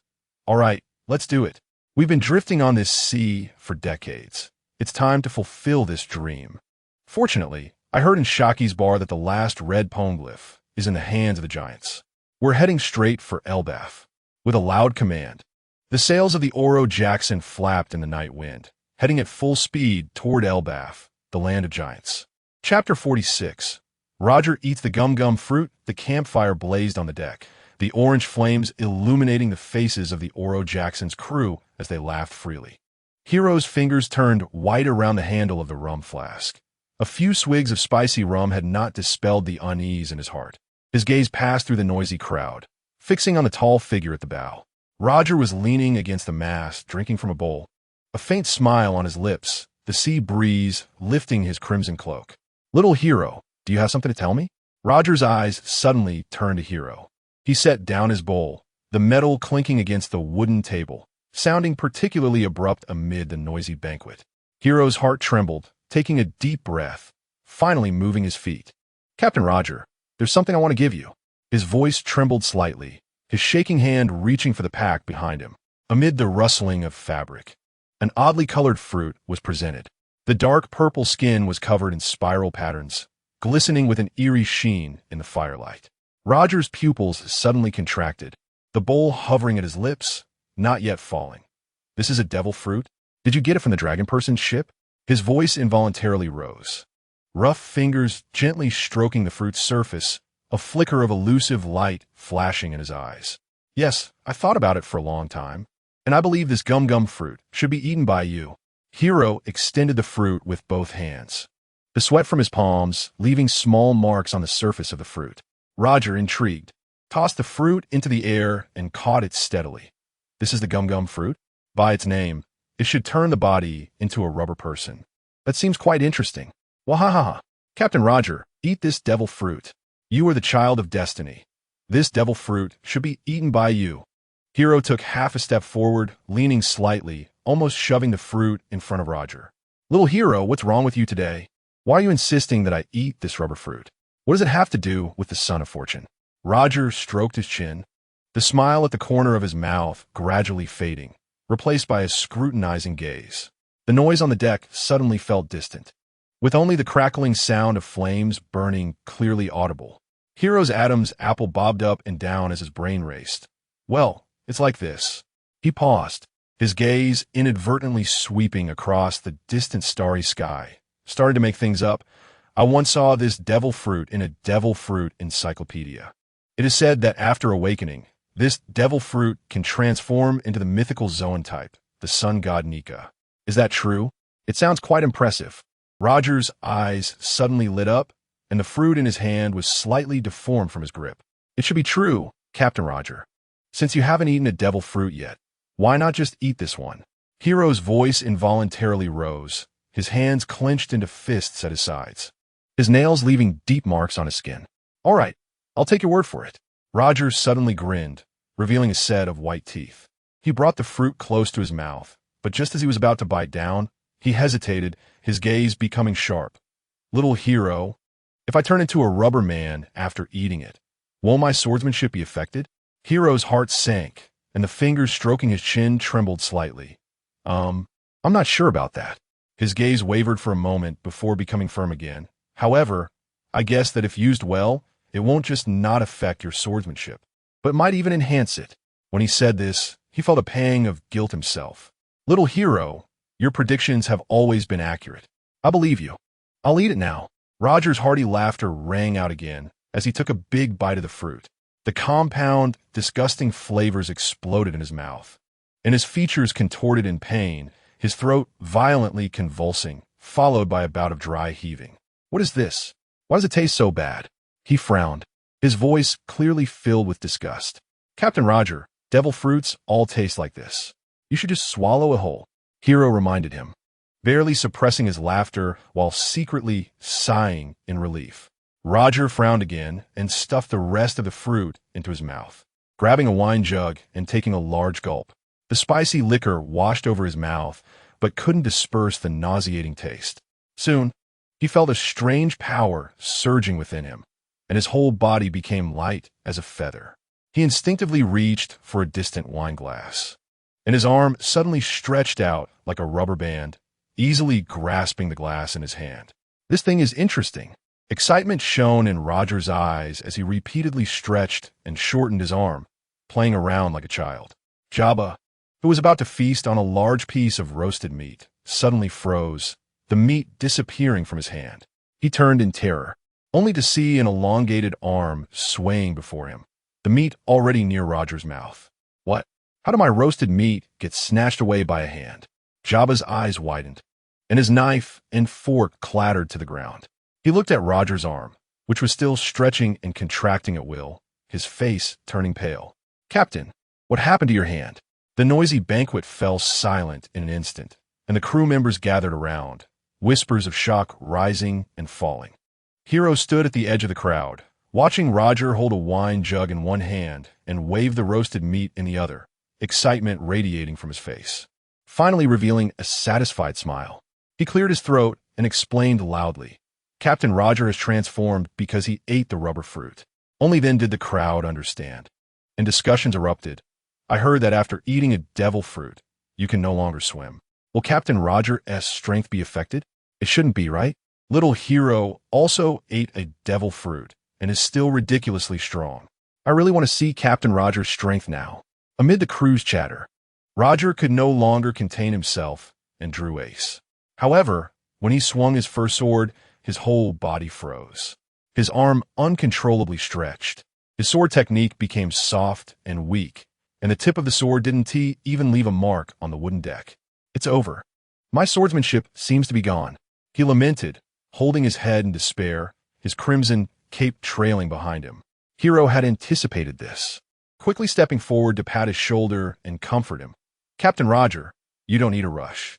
When I first ate the devil fruit, I also couldn't control that power at will. Once you get used to it, it won't affect you. Chapter 47. Prince Loki of the Giants Roger lifted his head, determination igniting in his eyes once more. In the days that followed, his figure could often be seen sweating profusely on the deck. The first ray of morning sunlight fell upon him as he began trying to merge his rubber abilities with his swordsmanship. Late at night, when the other crew members had fallen asleep, the sound of sword blades slicing through the air could still be heard from the bow. With his astonishing comprehension and solid foundation in hockey, Roger's progress was astonishingly fast. By the dawn of the next day, blood-colored steam began to rise from his arm as he rapidly stretched. He successfully grasped the second-gear blood steam technique. On the evening of the third day, he took a deep breath, blew toward his arm, and it inflated into a massive balloon-like structure. He mastered the third-gear bone balloon as well. By the fifth nightfall, his body jumped up and down like a spring, and the fourth-gear bounce human form began to take shape. However, he still couldn't reach the fifth-gear sun god Nika form. But this did not dampen Roger's confidence. He perfectly combined the rubber abilities with hockey, creating an entirely new sword technique. In the second gear state, his sword moves became as fast as lightning, with significantly increased attack power. In the third gear, his gigantic arms boosted his strength tremendously, and each sword swing could create towering waves on the sea. Especially his signature move, the Divine Avoidance, became terrifyingly powerful with the enhancement of these two forms. After countless practical training sessions, Roger finally gained confidence. He stood at the bow, gazing at the vast sea, a confident gleam in his eyes. Back then, I needed to team up with Garp to defeat Rox. Now, even if I'm alone, I could defeat Rox. The crew's cheers were deafening, but only Barrett stood alone in the shadows, clenching his fists. His goal was to defeat Roger and ultimately become the strongest in the world. As a result, with this turn of events, the gap between him and Roger grew wider, making his dream of becoming the strongest seem even more distant. He looked at Roger, who was full of spirit not far away, and the fighting spirit in his eyes was gradually replaced by gloom. The once reachable goal had now transformed into an unattainable star, shining mockingly in the night sky. After a long voyage, the Oro Jackson finally arrived at Elbaf. In the distance, the mountains of the land of giants loomed, shrouded in mist, quite mysterious. The salty sea breeze whipped up the waves against the ship's hull, and Buggy held a telescope up to his eyes, his pupils slightly constricting in shock behind the lens. The outline of the misty island gradually became clear. Jagged peaks resembling the spines of giants, piercing the clouds, and the highest volcano still emitted wisps of white smoke. Is this the land of giants? I heard the residents here are much taller than normal people. His voice trembled involuntarily, and the metal casing of the telescope was gripped tightly, leaving beads of sweat. Shanks swayed over, stepping on the mast, his red hair flowing wildly in the wind. "Isn't Uncle Sicard on our ship a giant?" He tilted his head, looking at Sicard, who was on the other side of the deck, polishing the anchor. This nearly 20-meter-tall giant now looked like a clumsy child, carefully using a special large brush to clean the rust. Captain Roger walked over with a light gait, his red cloak fluttering behind him. He raised his hand and rubbed the heads of the two boys, his calloused palm warm from years of wielding a knife. Back then, in search of the materials needed to build this ship, the Atom Tree, I had gone to Elbaf with Rayleigh and Jabba, and it was during that time that I met Sicard. His gaze drifted past the crowd, returning to that stormy night when he first encountered Sakharl. Before he could finish his thought, the deck suddenly shook violently. A shadow loomed over the entire ship, and as everyone turned around, Sakharl was looking up, staring in the direction of his homeland, ripples forming in his amber eyes. Yes, this is my hometown. I haven't been back in so many years. It truly is nostalgic. His voice was low, and his rough fingertips unconsciously traced the jagged scar on his chest, a mark left from a duel with his tribesmen when he left Elbaf. Jabba suddenly squeezed to the front of the crowd. I said, Sakharl, the girls of the giant clan are really something. He squinted, recalling an unforgettable encounter in a tavern at Elbaf, where a tall female warrior raised a barrel of ale with one hand and drank it heartily. Everyone on the ship turned their heads in unison, displaying expressions of disbelief. Only Shiro crossed his arms, a barely perceptible smile spreading across his face, immediately understanding what Jabba meant. In his heart, Jabba was the strongest man. As the ship docked, Sakharl stood at the forefront, shouting loudly in the giant language. The giant sentinels guarding the port recognized the familiar voice and joyfully lowered the drawbridge made from an entire ancient tree. The Roger pirates stepped onto this mysterious land with thunderous footsteps. In the dense mangroves, the canopies of towering trees blocked out most of the sky, sunlight filtering through the gaps and casting mottled shadows on the moss-covered ground. Just as everyone was struck by the spectacle before them, the ground suddenly trembled violently, and a giant rhinoceros beetle took off in fright, the gust from its wings nearly knocking Buggy over. Following that, a figure taller than the surrounding giant trees pushed aside the branches and appeared before everyone. Prince Loki resembled a moving mountain, his 60 to 70 meter tall body casting a massive shadow in the sunlight. He had giant horns on his head, and the white cloth covering his eyes faintly glowed with a strange red light, gripping a massive hammer in his hand and constantly sticking out his tongue. Who are you? Why have you come to my Elbaf? His voice carried a thunderous pressure, startling countless birds in the forest. Sakharl knelt on one knee, his forehead nearly touching the ground. Why, you are Prince Loki. I am Sakharl. I came to sea with the Roger pirates. I don't know if you remember me. His voice trembled as he recalled the terrifying scene from his youth when Loki split a meteor with his hammer in the royal training grounds. Loki looked down, the blue light flickering in his covered eyes, as he unleashed his observation hockey toward Sakharl, asking in a deep voice, "So it's you. What do you want to bring these people back to Elbaf for?" Sakharl hurriedly gestured with his hands, earnestly explaining, "It's like this, Prince Loki. Our Roger pirates want to go to the final island, but we are missing the last piece of the red road signs text, so we—" Before Sakharl could finish, Loki suddenly slammed his hammer down onto the ground. Boom! In an instant, a loud noise echoed throughout Elbaf. The moment the hammer struck the ground, the entire forest shook. Flying debris shot through the air like cannonballs, and Buggy and Shanks were blown away by the shockwave. Had it not been for Shiro's quick reflexes to hold them down by their shoulders, they would have crashed into the giant trees behind them. Sakharl, you know our giant clan does not easily give our things to others unless you can convince us with strength. Loki's words echoed in the valley, and his aura grew increasingly fierce. Chapter 48. Loki's unfortunate past. Sakharl hesitated, wanting to say something. Roger suddenly leaped and landed firmly on Sakharl's shoulder. He drew Ace from his waist, the blade sparking with brilliant flames as it scraped against the sheath. You're called Loki, right? I'm the captain of the Roger Pirates, GOLD. Roger.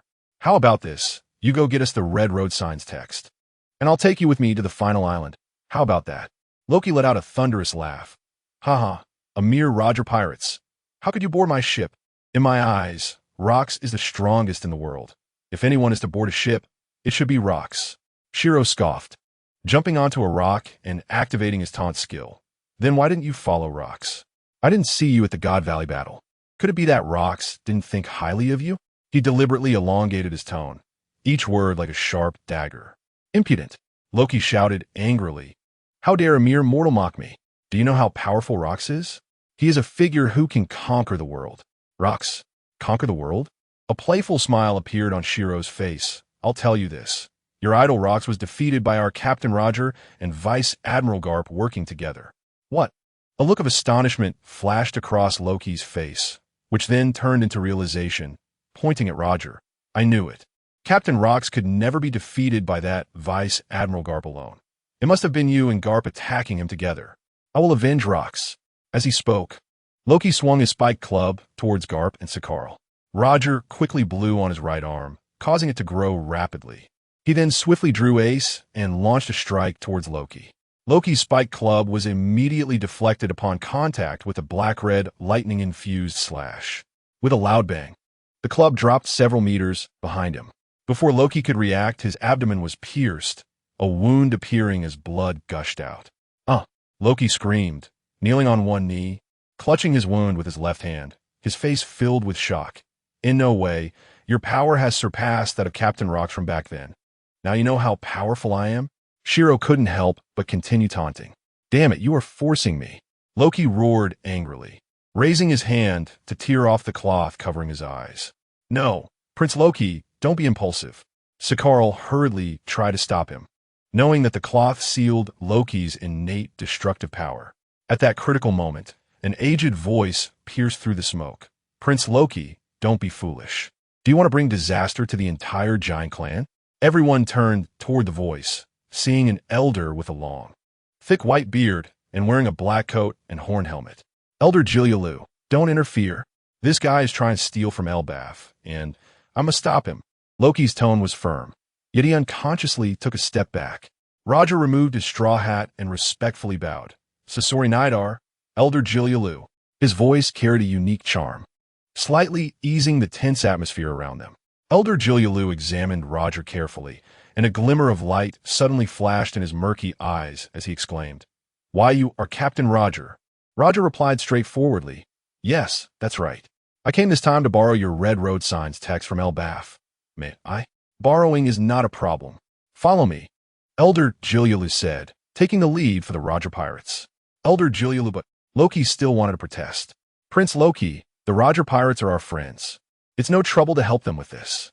Elder Jilialu checked Loki's injury, confirming it wasn't fatal, and continued walking forward. Under the elder's watchful gaze, Loki reluctantly lowered his hand, covering his wound as he turned to leave. Before departing, he shot Roger a fierce glare, the red light beneath the cloth covering his eyes growing more intense. Hiro took the opportunity to jump onto Sakharl's shoulder and lowered his voice to ask, Sakharl, why did Elder Jilialu say that when Prince Loki tore off the white cloth covering his eyes, it would bring disaster? Sikal Sigid, our Prince Loki is also a pitiful person. How so? Hiro couldn't help but become curious. This goes back to our king, Harold. When the king was young, he went out to train and encountered his lifelong love, Ida, a not-so-good-looking but kind-hearted giantess. They had a son together, Prince Helden. The king wanted to take Ida to Elbaf and make her his queen, but he faced opposition from the elders of the giant clan because Ida did not have pure Elbaf blood. With no other choice, the king had to compromise and married a beautiful giantess named Estrida. Queen Estrida was extremely devoted to divination. She gave birth to a prince, who was Loki. As soon as Prince Loki was born, Queen Estrida saw that his eyes were slit, and she deemed this as a cursed eye, an omen of misfortune. So, she publicly claimed she had not given birth and threw Prince Loki into the underworld. Relying on his strong survival instincts, Prince Loki killed many monstrous beasts in the underworld, and even while severely injured, he crawled step by step up the world tree at him. Queen Estrida believed he was a cursed demon and fell ill from then on. Subsequently, whenever anything bad happened in Elbaf, the people blamed the birth of Prince Loki. Prince Loki was able to grow up thanks to the kindness of Queen Ida. Because of these experiences, Prince Loki never valued appearances but preferred to associate with kind-hearted people, even if that person was extremely ugly. So that's how it is. No wonder he is so fond of the ugly daughter of the ant, Lola. Hiro suddenly realized and began to understand the origin of Loki's extreme personality. After Jilialu negotiated with the other elders, he successfully retrieved the red poneglyph and handed it over to the Roger pirates. After Roger expressed his gratitude to the giant clan, he left Elbaf. With the last piece of the red poneglyph in hand, the conditions to head to the final island were finally met. From the moment Captain Roger planned to go to Elbaf to gathering all the conditions, only a year had passed. One cannot help but say that Roger is truly the child of destiny. Hiro was naturally overjoyed as he saw his wish of lying down and winning about to be realized. Following the instructions of the red poneglyph, the Oro Jackson successfully reached the waters near the final island. However, the entrance to this legendary mysterious island was completely hidden. While everyone searched for the entrance, Buggy suddenly fell gravely ill. With no other choice, Shanks voluntarily stayed behind to take care of Buggy. Hiro initially wanted to cure Buggy's illness, but thinking about how he didn't go to the island in the original story, he simply decided not to treat him. After all, those two little ones were so weak that going to the island wouldn't be of much use. Moreover, going to the island meant changing their fates, which might not be a good thing for them. Chapter 49. The missing 100 years of history. Just when everyone was at a loss, Roger slowly closed his eyes, discarded all distractions, and focused entirely on feeling everything around him. Soon, he began to engage in a wonderful communication with the small animals and plants on the nearby island. Since birth, Roger had possessed the magical ability to hear the voices of all things, allowing him to communicate with all living beings without barriers. A group of small animals hopped around him, chattering about the secrets of the island. The surrounding plants gently swayed, conveying mysterious messages with the rustling of their leaves. Finally, Roger suddenly opened his eyes, a confident smile blooming on his face as he shouted, "I've found the entrance." Following Roger's directions, Jabba skillfully grasped the ship's helm and maneuvered the Oro Jackson through a hidden barrier. Then, they daringly leaped over a magnificent waterfall. Finally, they came to a steady stop at the shore of an island gently enveloped in holy light. This island appeared to be an isolated paradise, with lush plants growing freely around, exuding a fresh and pleasant fragrance, making one feel at ease. Most striking was a towering giant tree, over 100 meters tall, its branches laden with variously shaped and colorful fruits that sparkled with a strange light under the sun. Beside the giant tree stood an enormous rock, proudly towering, covered with obscure ancient texts. At this moment, it was Odin's turn to make his appearance. He quickly pressed the historical text against the gap in the rock. As a result, the rock displayed a complete set of ancient texts. After doing all this, Odin began to translate the ancient text. 875 years ago, the sun god descended into the world. Witnessing the broken mountains and rivers and the suffering of the people, he wielded unparalleled divine power to reshape this vast world. Since the sun god could not stay in this world permanently, to ensure that this newly born world could operate smoothly, the sun god, with compassion, left behind 8 exceptional subordinates on this vast land. These 8 subordinates were Venus, Jupiter, Mercury, Mars, Saturn, Uranus, Neptune, and Pluto. At the same time, the sun god, with keen insight, chose Joy Boy as his agent in this world. He earnestly instructed the 8 subordinates to wholeheartedly assist Joy Boy in safeguarding the peace and tranquility of the world, to grant Joy Boy a continuous and inexhaustible source of power. The sun god performed divine feats and planted a divine tree on the mysterious final island at the world's end. This divine tree bears fruit only once every 800 years. When it bears fruit, the power of the sun god tree will greatly increase. The fruits it bears are the magical devil fruits. These devil fruits are nourished by the desires of the human world. The hotter people's expectations for a certain thing, the stronger the desires within, the more powerful the devil fruits will be. During the years Joy Boy ruled this world, the 8 subordinates of the sun god, with their extraordinary abilities, forged ahead and accomplished remarkable feats, making significant contributions to the prosperity and stability of the world. However, beneath this seemingly harmonious surface, dark currents were already stirring. Among the 8 subordinates, the Uranus was burning with ambition. He was proud and unwilling to remain in a subordinate position. In his eyes, Joy Boy was merely a mortal unworthy of their assistance. Thus, Uranus, harboring ulterior motives, began to secretly incite the other 7 to rebel, attempting to overthrow Joy Boy's rule and replace him to become the supreme ruler of this world. But the other 7 knew very well that rebelling against Joy Boy was tantamount to being disloyal to the sun god. Such behavior against their faith was something they could never tolerate. When Uranus saw his conspiracy exposed, he felt anxious and knew that once Joy Boy learned of this matter, he would not let him off easily. To save his life and achieve his ambitions, Uranus decided to take the initiative. He secretly arrived at the final island. There, he unleashed his unique devouring ability, crazily absorbing the energy of the sun god tree. As the energy of the sun god tree continuously flowed into Uranus's body, his strength rapidly increased, quickly surpassing the other 7 subordinates of the sun god and becoming immensely powerful. With his newfound strength, Uranus began to threaten the other 7 with the divine power he had gained, coercing them to submit to him. Venus, Jupiter, Mercury, Mars, and Saturn, under Uranus's oppressive power, although unwilling, had no choice but to submit. However, the righteous warriors, Neptune and Hades, vowed to resist at all costs. With their steadfast commitment to justice, they resolutely informed Joy Boy of the Celestial King's conspiracy. Thus, a thrilling battle began. Upon learning the truth, Joy Boy was furious and immediately engaged in an earth-shattering confrontation with the Celestial King. At the start of the battle, Joy Boy, empowered by the immense strength granted by the sun god and his own exceptional combat skills, gained a clear advantage on the battlefield. Although the Celestial King fought fiercely, he gradually fell into a disadvantage. However, the cornered Celestial King resorted to the most despicable means. He threatened innocent civilians, taking countless unarmed people as hostages in an attempt to force Joy Boy to yield. Joy Boy looked at the innocent civilians coerced by the Celestial King, filled with pain and struggle.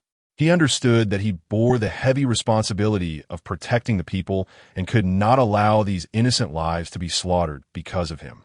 After a difficult decision, Joy Boy ultimately chose to abandon resistance, dying tragically at the hands of the Celestial King. Neptune and Hades also unfortunately perished in this brutal battle, their souls reincarnating through the cycle of rebirth. At the moment of his death, Neptune, to prevent the Celestial King from gaining greater power through the sun god tree, exhausted his last divine power to cast a mysterious curse on the sun god tree. From that day on, anyone who consumed a devil fruit would be cursed, losing the ability to move freely in the ocean and becoming a landlubber. Thus, the Celestial King, through his despicable means, achieved ultimate victory and successfully seized control of the world.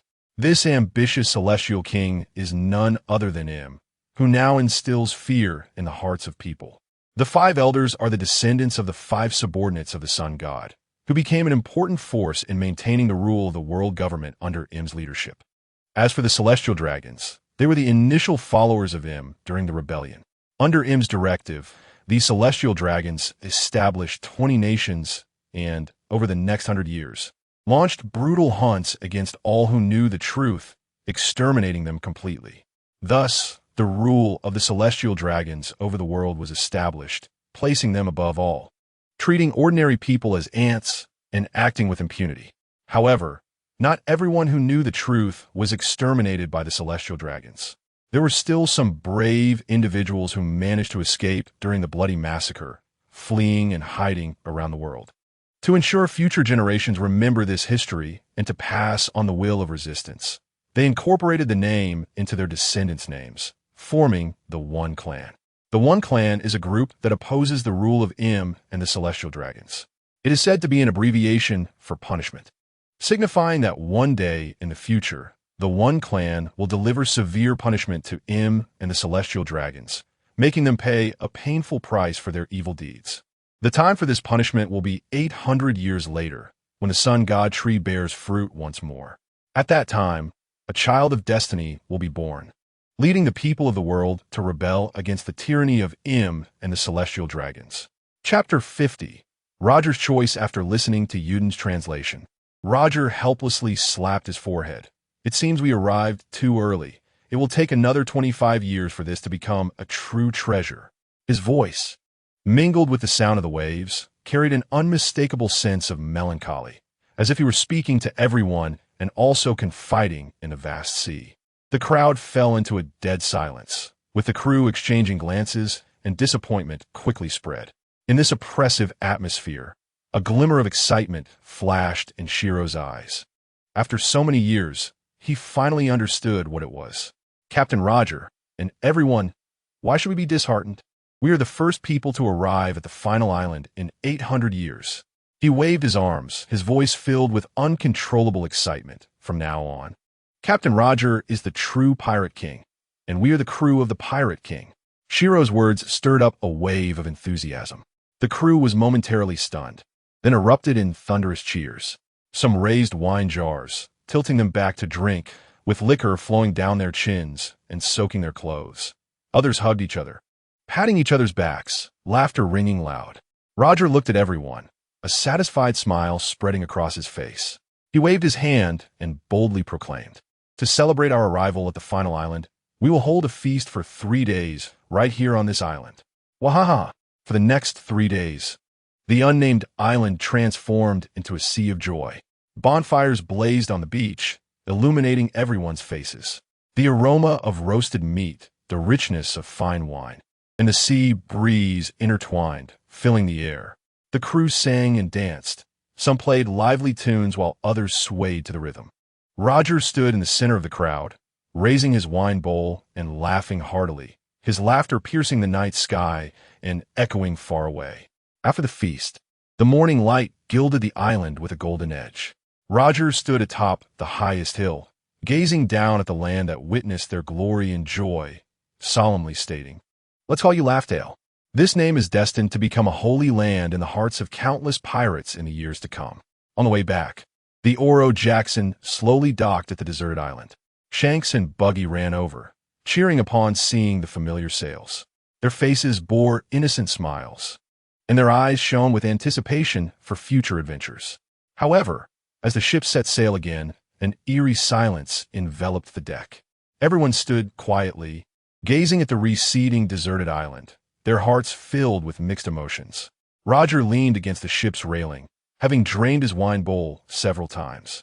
He tilted his head back for one last gulp and walked slowly toward Shiro, wrapping a powerful arm around his shoulder, softly saying, "Little Shiro, who do you think the child of destiny mentioned in the historical text will be?"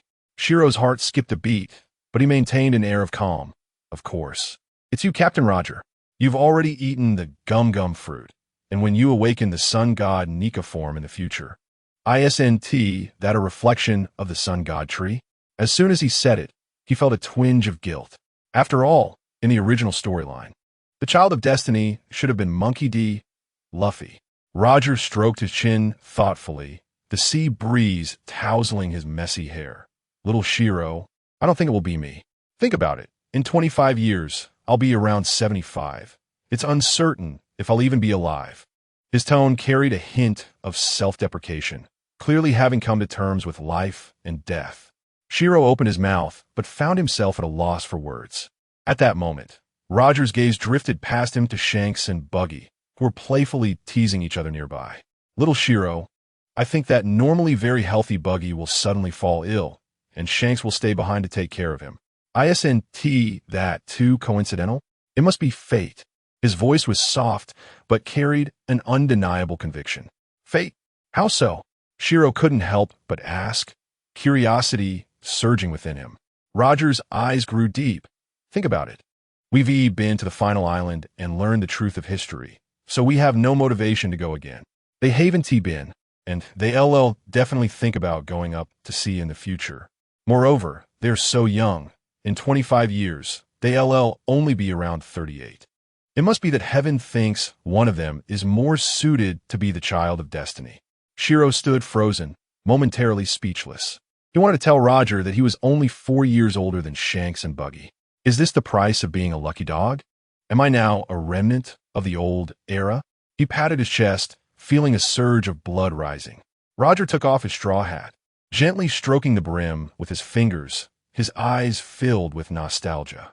"Zyro, I originally thought that the child of destiny would be you, but now it seems I was mistaken." His voice carried a hint of regret, yet was also filled with relief. "Captain Roger, let's not say such things. What are we going to do next in our pirate crew? Are we going to continue drifting at sea, or are we going to start fighting against the world government?" Zyro tried to keep his voice calm, but his heart was full of anxiety. He He was eager to know how his arrival as a time traveler would change Roger's pirate crew. A mysterious smile appeared on Roger's lips as he paused and lowered his voice. "Of course, we're disbanding." "Disband?" Zyro exclaimed, then realized it was inappropriate and lowered his voice. "Isn't that unnecessary? Our pirate crew is perfectly fine. We can continue sailing." Roger patted Zyro's shoulder and said earnestly, "Zyro, you're only in your teens. Most of us older brothers are in our 40s or 50s, and we've been sailing for decades. It's time for us to rest. Moreover, according to the historical records, the true great treasure will only appear in 25 years. Some of us may not even last until then." A hint of loneliness flashed in his eyes, but was quickly replaced by determination. "So what you mean is..." Zyro seemed to realize something, shock evident in his eyes. "That's right. Let us return to a normal life, have children quickly, and, when the time comes, even if some of us can't go, we can send our descendants," Roger said with a sly smile, his eyes glinting with wisdom as if he could already see the blueprint of the future. Isn't Captain Roger always so carefree? When did he become so smart and think so far ahead? Zyro was filled with doubt, looking at Roger and finding this transformation unbelievable. Roger walked over to Shanks and gently placed the straw hat on his head, his actions tender and solemn. He whispered, "Shanks, with this straw hat on your head, you must work hard to become strong and support the next era." Chapter 51. Accidental Injury to Momonosuke. Shanks looked up at Roger, his eyes filled with reverence and confusion. Nodding vigorously. Standing nearby, Buggy widened his innocent eyes, watching as Roger solemnly handed over the straw hat. The hat, carrying countless legends, glimmered softly in the sunset's afterglow. Buggy knew all too well what this hat represented. It was a symbol of glory, a legacy of the Pirate King's will. The scene stirred up great waves in his heart, leaving him standing in place, lost in thought. Roger's gaze swept over everyone on the deck, finally landing on Buggy. The formidable Pirate King crouched down, gently stroking Buggy's head, his words filled with expectation. "And you, Buggy, will also have your own journey ahead. You must work hard, understand?" Buggy's throat felt like it was blocked by something. He wanted to say something, but couldn't make a sound, only nodding continuously in response to the captain's expectations. "Shanks, come here for a moment. I have something I want to say to you." Roger took Shanks to the stern and whispered a few words in his ear. As the conversation deepened, Shanks' body began to tremble slightly, tears uncontrollably streaming down his face, falling onto the deck and onto his heart, which was pounding violently from shock. Zyro watched this scene from afar, already understanding that Roger had revealed Shanks' origins to him. Roger looked around, seeing the suppressed expressions on everyone's faces. The atmosphere was heavy. He suddenly raised his voice, his signature hearty laugh breaking the silence. "Everyone, let us celebrate our departure from the final island. It's time for a feast. Wahaha!" This familiar laughter was like the warm sun of spring, instantly dispelling the gloom on the deck. Everyone was swept up by this infectious sound. Cheers and clinking glasses rising and falling, the atmosphere lively once more.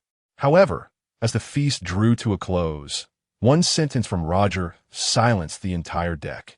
He stood at the bow, his gaze firm yet tinged with reluctance, and announced loudly, "The Roger Pirates are officially disbanding from today.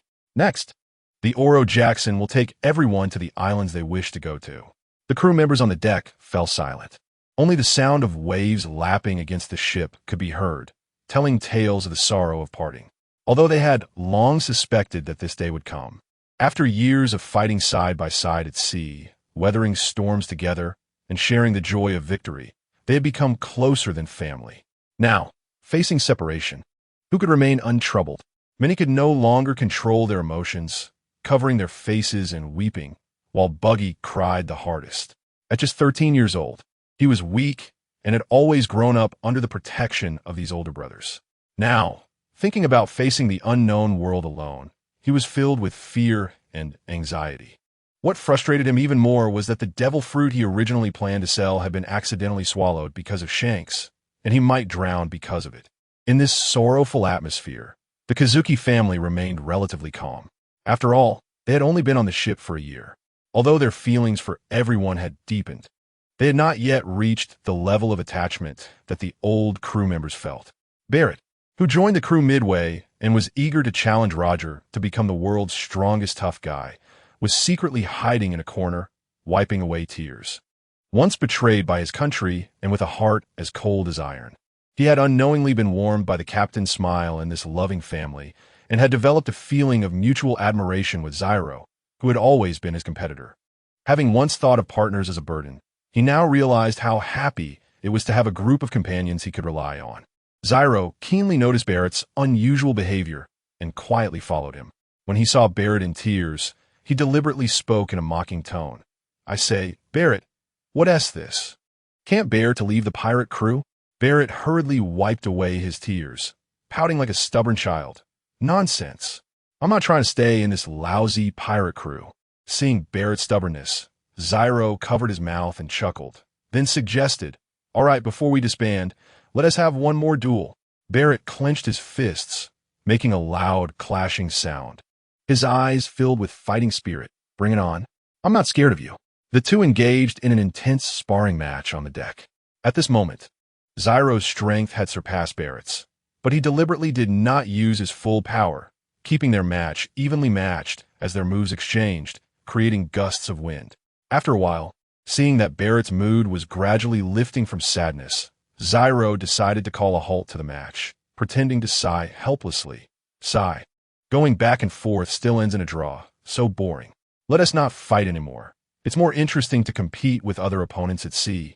Barrett also regained his usual spirit and said seriously, "Zyro, don't fall behind in your training, or I'll definitely leave you behind." Zyro just smiled and said nothing, but his eyes were filled with blessings for his companions. The Oro Jackson continued to sail on the sea, but the crew members were reluctant to leave. They wandered around the ship, touching the familiar railings, reminiscing about the past, with every corner holding their shared memories. Roger watched this scene, knowing they could not continue like this. When the ship arrived at the island of Baratilara in the South Sea, he resolutely became the first to disembark. Before leaving, he stood on the shore and shouted to everyone on the ship, "Brothers, I'm getting off first. You should hurry and get off too. Go marry and have children. If we're still alive, we'll reunite in 25 years. If anyone is gone, remember to let your children board the ship." Wahaha! That hearty laughter echoed over the sea, adding a glimmer of hope to the originally sad farewell.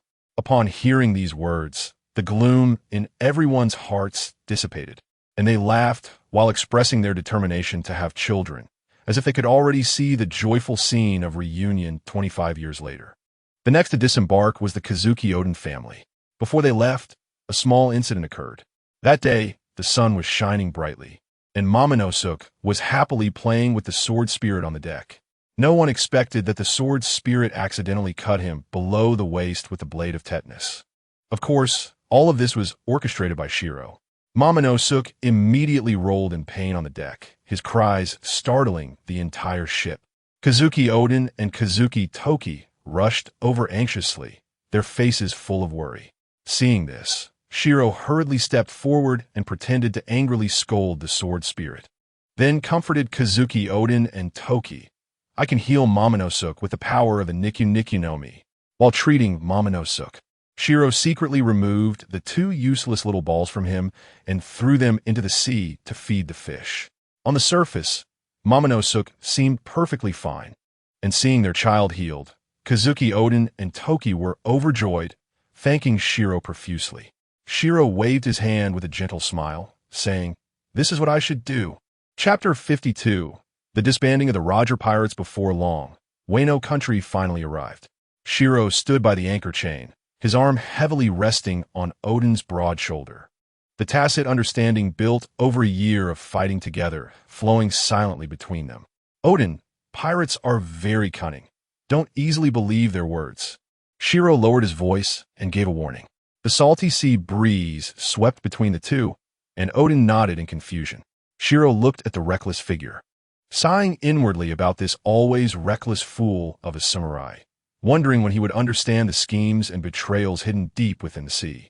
As he turned to walk towards the cabin, Shiro saw Kazuki Toki taking care of their twin children. "Toki, thank you for imparting knowledge about time travel to me." Shiro gently placed the transponder snail on the wooden table, its metal shell glowing a faint blue in the candlelight. If you encounter any difficulties, just call my transponder snail. You know I can teleport. Kazuki Toki laid Hiyori down on the bed, took the transponder snail, and expressed her gratitude to Shiro. Shiro-kun, I don't know much about time travel either, but I hope what you said can help you. Also, thank you for leaving the transponder snail. If something truly unsolvable comes up, I will contact you, and I'll need your help then. When she looked up, her eyes were filled with smiles. Yet she couldn't hide the trace of barely perceptible worry in her gaze, but she quickly calmed her emotions. As the ship docked, the carefree Kazuki Oden took his family off the ship. When the giant wheat fields of Elbaf appeared hazily in the morning mist, Jabba and Sakharl stepped down the swaying rope ladder. As Sandal leaped into the sea, the splashes of water reflected a colorful halo, quickly swallowed by the undercurrents heading toward Fishman Island. Rayleigh's sails were raised towards the Sabeti archipelago, keeping his promise and returning to Shaki's side. More than a month later, most of the Roger pirates had disembarked, except for Shiro, Buggy, and Shanks. Shiro stood at the bow of the Oro Jackson, watching Buggy's hands gripping the rope turn slightly pale. The waves of the East Sea were much gentler, and the scent of grilled seafood wafted from distant islands. Yet it couldn't dispel the fear in Buggy's eyes. Shiro, why don't I just follow you? I'm scared. Buggy's voice was abruptly cut off by the sudden sound of a ship's horn, and he hurriedly wiped the cold sweat from his forehead, revealing a newly inked treasure map tattoo underneath. It was clear he was very afraid of venturing out alone and lacked confidence in himself. Shiro crouched down to meet Buggy's gaze, the sea breeze tousling their disheveled hair. Buggy, which do you think is the most important? Effort, talent, or luck? His voice blended with the sound of the waves, yet every word was clear. Buggy's throat bobbed a couple of times, his gaze evasively landing on a hermit crab struggling in the gap of the deck. I think it's talent. His voice was so soft it seemed he was speaking to himself, as the scenes of being easily defeated by Shanks during training still replayed in his nightmares. Shiro shook his head, rubbing the pattern of a Nikyu no Mi on his palm. My answer is luck. No matter how talented someone is or how hard they work, without luck, they will never have the opportunity to stand out. He suddenly grasped Buggy's trembling hand, the warmth of his palm making Buggy shiver. I remember telling you before that you have the luck of conqueror's hockey. You are someone with extraordinary fortune. So I believe you will definitely become a significant figure on this sea. These words were like a boulder thrown into a deep pool, stirring up the long-dormant spark in Buggy's eyes. He tightly grasped Shiro's hand and said excitedly, Everyone looks down on me, and I don't help myself either, but you, Shiro, have always believed that I would succeed. I swear, if I succeed in the future, I will definitely repay you, Shiro. Shiro smiled and pushed him towards the gangway, the canvas bag slapping against Buggy's back with a dull sound. All right, let us go. As long as you have faith, you will succeed. Don't forget, you are an intern of the Roger Pirates. Watching Buggy's figure disappear at the end of the Golden Beach, Shanks suddenly turned around, his gaze under the straw hat filled with confusion. He casually pointed to a village with smoke curling up and wanted to disembark, but was frozen in place by Shiro's voice. Shanks, you already know you are a celestial dragon, right? The boy's back instantly stiffened, the sword at his waist emitting a faint hum. Why know my background? Shanks's voice trembled with an emotion he himself hadn't noticed. Shiro smiled and began to tease. Of course, I might know more. After all, I was also picked up on the ship back in God Valley. Just like you. Shanks's pupils contracted suddenly, a crack opening in his sealed memories. He tightly grabbed Shiro's sleeve, his voice filled with a hint of earnestness. Shiro, please tell me, who is my father? The setting sun stretched their shadows long, weaving a web of fate on the deck. Your father is the leader of the Knights of God, Figurland Garling, and you have a twin brother named Figurland Shamlock. During the God Valley incident, you were likely lost, which is why Captain Roger picked you up. So, you are not only a celestial dragon, but also from one of the top families among them. Shiro revealed the long-buried secret, sharing as much as he could about what he knew with Shanks. So that is how it is. What should I do now? Shanks's face flickered in the dusk, and he squatted down, holding his head in his hands, the edge of his straw hat revealing suppressed sobs. Shanks, listen to me. Shiro forcefully turned the trembling shoulders of the boy, bloodline is not important. The life you want to live is up to you. The most important thing is to have a clear conscience. This sentence echoed in Shanks's ears repeatedly, like the beating of war drums. Shiro watched as the boy's eyes gradually grew more resolute, his tone becoming more serious. My advice is that you should go back to Mary Geo's to meet your family. If you do, you are very likely to lose your freedom, and the price of regaining freedom later will be very high. According to the original trajectory, Shanks would return to Mary and become a member of the God Knights. His left hand would also be cursed by him, giving him immortality while being controlled by M's power over life and death. Later, in order to break free from M's control and sever ties with the celestial dragons, he deliberately took the opportunity of falling into the sea with Luffy, allowing the king of the near sea to bite off his left hand. Therefore, when Hilo spoke to Shanks, his intention was to suggest that Shanks should not lose his arm. After pondering for a moment, Shanks nodded to Hilo and expressed his gratitude. Then, without hesitation, he shouldered his bag and set out on his journey. Chapter 53. The Actions of the World Government. As Shanks walked towards the unknown with his bag on his back, the setting sun stretched his shadow into a golden bridge. Hilo stood at the bow of the ship, gazing at the empty deck, the cheerful laughter of Roger still echoing in his ears. For a moment, he did not know where to go. After some thought, Hilo decided to use the power of the Bounce fruit to steer the Oro Jackson towards Sabati Archipelago. This ship, carrying dreams and glory, could not remain in the hands of someone who could not sail. Therefore, he decided to leave the ship in Rayleigh's care. Half a day later, Hilo arrived at Sabati Archipelago and handed over the Oro Jackson to Rayleigh. Rayleigh was sitting at the bar of the Kurizumi Tavern, smiling as he asked Hilo, "Where do you plan to go next?" On the way to Sabati Archipelago, Hilo leaned against the railing of the deck, looking at the churning sea, his mind racing as he had already repeatedly planned his upcoming itinerary in his heart. When asked about his future plans, he answered without hesitation, "I want to go out on my own and help people heal." Upon hearing this, Rayleigh's eyes, which had weathered countless storms, widened in surprise.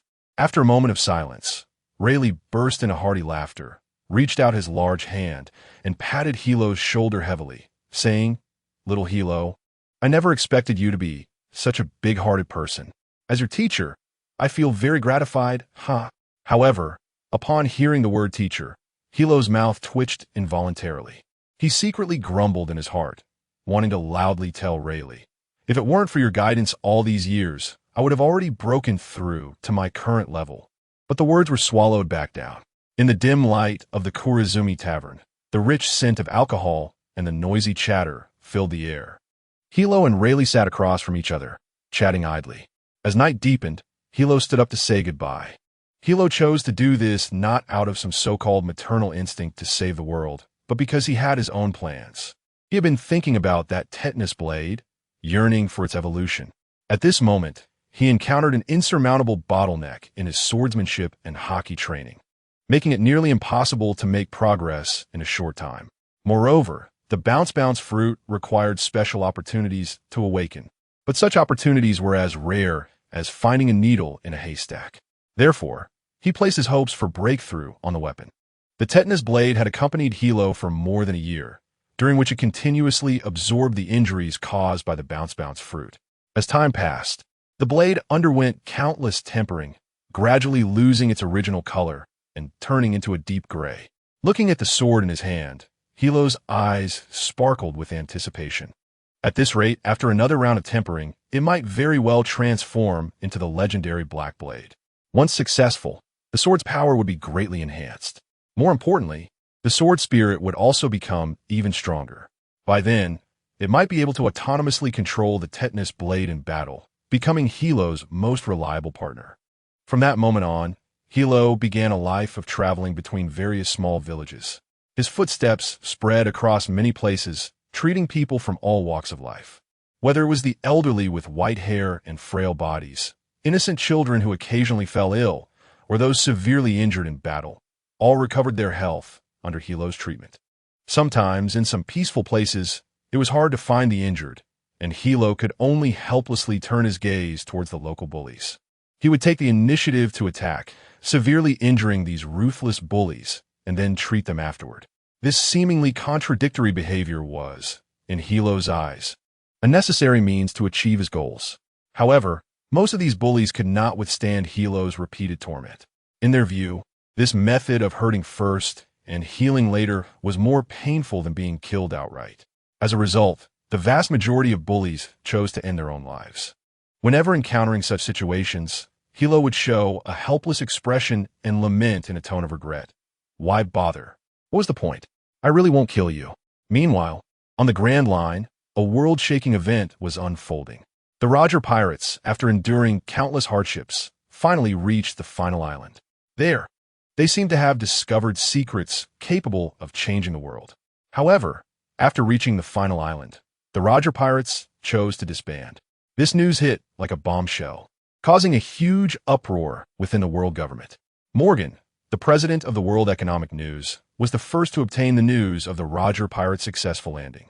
Without hesitation, he published the news on the front page of a newspaper with a striking headline that caught everyone's attention. Shocking.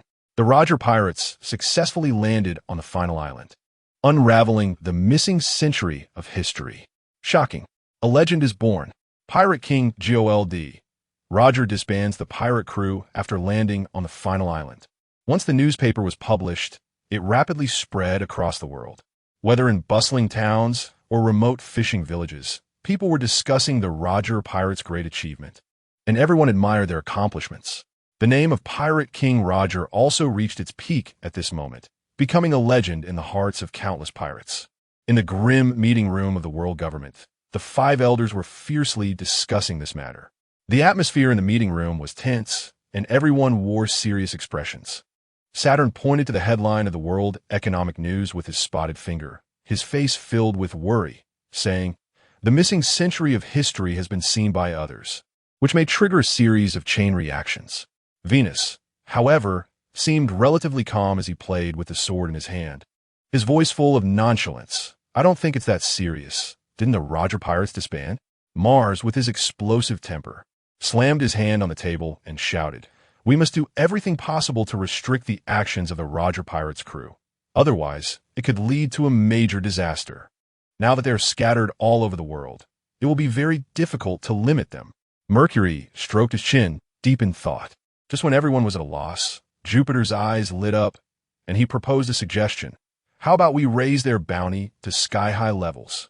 That way, someone will definitely provide the world government with their whereabouts. And let Steel Bone Kong know to prepare for capturing the members of the Roger pirates." His idea received approval from the others, and voices of agreement echoed throughout the meeting room. Chapter 54. Roger's capture? Not long after, the bounty posters for the Roger pirates were plastered all over the streets and alleys of the world. The bounty numbers on them reached jaw-dropping levels. GOLD, Roger. The Pirate King has a bounty of 564, 800, 000 berries. Silver's Rayleigh, the Dark King, has a bounty of 150, 000 berries. Bartholomew Kuma, the Tyrant, has a bounty of 092, 000 berries. Jimbei has a bounty of 530, 000 berries. Douglas Bullet, the Devil's Heir, has a bounty of 115, 000 berries. Aside from Shanks and Buggy, who have not had their bounties issued, all members of the Roger pirates have reached astonishing bounty levels.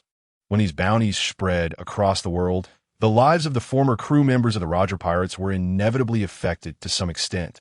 Fortunately, most of the people on the ship were kind-hearted, usually getting along well with their neighbors and adept at handling neighborhood relationships, which prevented them from being easily reported. However, there were exceptions, such as the emotionally unstable Barrett. He had a violent personality, and when he encountered a snitch, he would kill without hesitation. Over time, no one dared to provoke him easily. Thus, a relatively peaceful year passed. By the year 1498 of the sea calendar, a significant piece of news swept across the entire pirate world. On this day, Hilo was seeing patients in a village as usual. He focused on treating each patient, and time passed unknowingly. After treating the last patient, he unexpectedly discovered that the tetanus blade had undergone a tremendous change. It had completely transformed into a black blade. At that moment, Hiro's excitement was beyond words. He couldn't wait to pick up the tetanus blade and went to the seaside to practice his swordsmanship. To his amazement, he found that his sword techniques had qualitatively improved compared to over 2 years ago. Moreover, when wielding the black blade, he no longer needed to coat it with armament haki during battles. This meant that during combat, Hiro could save a lot of stamina and have more advantages. Just as Hiro was overjoyed, a news bird flew across the sky. Without any hesitation, Hiro struck a sword energy at the news bird, accurately bringing it down. He retrieved the latest newspaper from a bird. Then, using the abilities of the Nikyu no Mi, he healed the news bird's injuries, allowing it to continue delivering papers. Over the years, he had been obtaining the latest newspapers in this manner. Hiro leisurely lay back in his chair, flipping through the newspaper as usual. However, the headline content of the newspaper struck him like a bolt from the blue. He suddenly stood up, cold sweat pouring down his back, his face filled with shock and disbelief, muttering to himself, "No, it can't be. Why is this happening?" The newspaper's headline read, "Shocking. Pirate King Gold. Roger captured by the world government, to be publicly executed in a week." Hiro's mind was in chaos, various thoughts flashing through his head. How could Captain Roger be captured? With his current strength, no one should be his opponent. Could it be that he, like in the original storyline, voluntarily surrendered to the world government? That can't be. In the original storyline, Roger surrendered due to terminal illness, aiming to usher in a new era of pirates. Hiro felt overwhelmed, filled with confusion and anxiety at this sudden news. To uncover the truth, he resolutely decided to visit the underwater prison to see Captain Roger and find out what was going on. Then off to impel down. Brew, brew, brew. Just as he was about to get up and leave, the transponder snail placed on the wooden table suddenly emitted a sharp sound. It was Rayleigh, the usually calm first mate, who now sounded anxious. He called due to the news of Roger's capture. Hiro tightened his grip on the transponder snail and told Rayleigh word for word about his plan to visit the underwater prison to clarify the truth. After a long silence on the other end, Rayleigh let out a heavy sigh and hung up the phone. After that, the transponder snail kept ringing. Members of the Roger pirates called one by one, their voices filled with either choked sobs or anger, yet all carried the same hope. Upon hearing the news of Roger's capture, the first person everyone thought it was Hiro because he could teleport. This special ability, which had saved his companions from the brink of death countless times, had now become everyone's last hope. Hiro patiently comforted each of his companions until his voice became hoarse.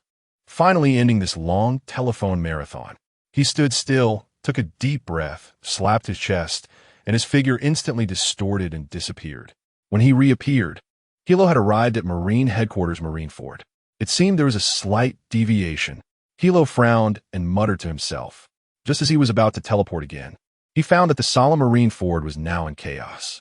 With a mindset of enjoying the spectacle, Hiro resolutely teleported over. He saw before the Marine Headquarters building. Golden light shone like the blazing sun. A middle-aged man with golden hair was battling a large group of Marines. His cape flapped in the wind, exuding an aura of dominance with every movement. "Hiss!" Hiro gasped, his pupils slightly constricting in shock. Wasn't he this Shiki the Golden Lion? It seems this guy also came because of Captain Roger. He truly loves Captain Roger. The Golden Lion, using his terrifying Fuwa no Mi abilities, floated in the air, casually wielding 2 swords, causing the Marines' artillery fire to go awry. Hiro noticed that the Golden Lion had newly acquired a sword, and a strange smile crossed his face as he thought, "Thank goodness for the Golden Lion. Otherwise, who knows when I would have gotten my hands on a black blade." Marines charging up with moon steps were knocked down one by the Golden Lion.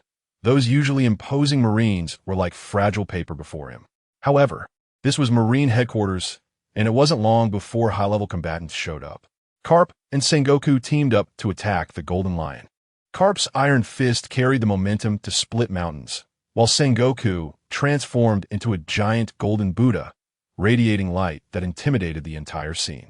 The Golden Lion showed no fear, laughing maniacally, using the abilities of the Fuwa no Mi to tear apart half of the island of Marineford, floating in the air like a moving fortress. Launching a fierce assault on the two, debris fell like rain, and Marine headquarters was in disarray. Hilo had enjoyed the chaos enough and thought it was the perfect opportunity to visit Roger in the underwater prison. His gaze scanned the chaotic battlefield, locking onto a Marine major of similar stature. In a flash, before anyone could react, he knocked him out and stripped off his Marine uniform, quickly putting it on himself. Then, with another teleport, he vanished into the chaos. Chapter 55. Visiting Roger. According to Hilo's estimate, someone of Captain Roger's caliber should be imprisoned on the 6th level. So, he teleported to the 6th level without hesitation.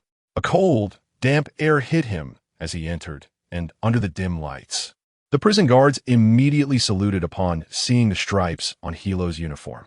Hilo nodded slightly, adopting an authoritative demeanor, and swaggered into the 6th level. Upon entering, he was met with countless criminals whistling and some even banging on the cell doors to curse. "Damn Marines, if you have the guts, let me out, and I will definitely take down your Marine Admiral. If it weren't for your tricks, I wouldn't have been caught. If you have the guts, come over here, and I will skin you alive." These hateful curses echoed throughout the prison. Hiro furrowed his brows, too lazy to pay attention to the furious criminals, and quickly released his observation haki to sense Roger's location. Finally, in a corner of an isolated prison, he sensed Roger's aura. That familiar yet faint aura made his heart ache. After taking a few steps, Hiro used a short-range teleportation to enter the prison. Inside the prison, a nauseating smell of blood and rust pervaded the air. Roger was nailed to a cross, his hands cuffed with sea-prism stone handcuffs, his disheveled hair covering his face, and his once pristine red cape now stained. Seeing the once mighty captain in such a state, Hiro's body began to tremble uncontrollably. He clenched his fists, his nails inadvertently digging into his flesh, drawing a trickle of blood, yet he felt no pain. "Is that you, little Hiro?" Roger's voice was as hoarse as sandpaper, but it carried a hint of surprise. He suddenly lifted his head to look at Hiro. His eyes, once bright like stars, were now bloodshot but still sparkled with familiar light. "It's me, Captain Roger." Hiro's voice was a bit choked as he quickly approached Roger, squatting down to meet the captain's gaze. "I guess you would come." A faint smile appeared on Roger's haggard face, but it was more painful than tears. "Captain Roger, why were you captured?" Hiro asked, his face filled with confusion and worry. "Well, it's a long story." Roger frowned slightly, a hint of bitterness flashing across his face. Then he changed the subject. "Little Hiro, did you bring any alcohol? I'm really thirsty right now." Hearing this, Hiro felt a pang in his heart. He knew the captain was trying to change the topic to avoid worrying him. "I brought some." Hiro quickly took out 2 bottles of rum from a bag on his back. Seeing the alcohol, Roger perked up instantly, his throat involuntarily rolling. "Little Hiro, pour me a few sips." Roger opened his mouth wide towards Hiro. Hiro twisted open the bottle cap and carefully poured the rum into Roger's mouth. Glug, glug. Roger kept gulping it down, the liquid flowing down the corners of his mouth, soaking his clothes. However, some of the liquid spilled out. "What a waste! Such a pity!" Roger shook his head at the spilled rum, his tone full of regret. "Forget it. I'll help you get those handcuffs off." Hiro put down the bottle and said solemnly, "These handcuffs are made of sea prism stone. Can you open them?" Roger questioned, a hint of worry in his eyes. "No problem." As Hiro spoke, he enveloped his right hand with a red haki and struck the sea prism stone handcuffs. With a crack, the handcuffs shattered into several pieces. Roger's hands were immediately freed. He moved his stiff wrists but found his entire body still limp and weak. "What did those bastards in the Navy do to you? Did they torture you like this?" Hiro's face was filled with anger, his teeth clenched, and his eyes seemed to spew fire. "No, it wasn't the Navy.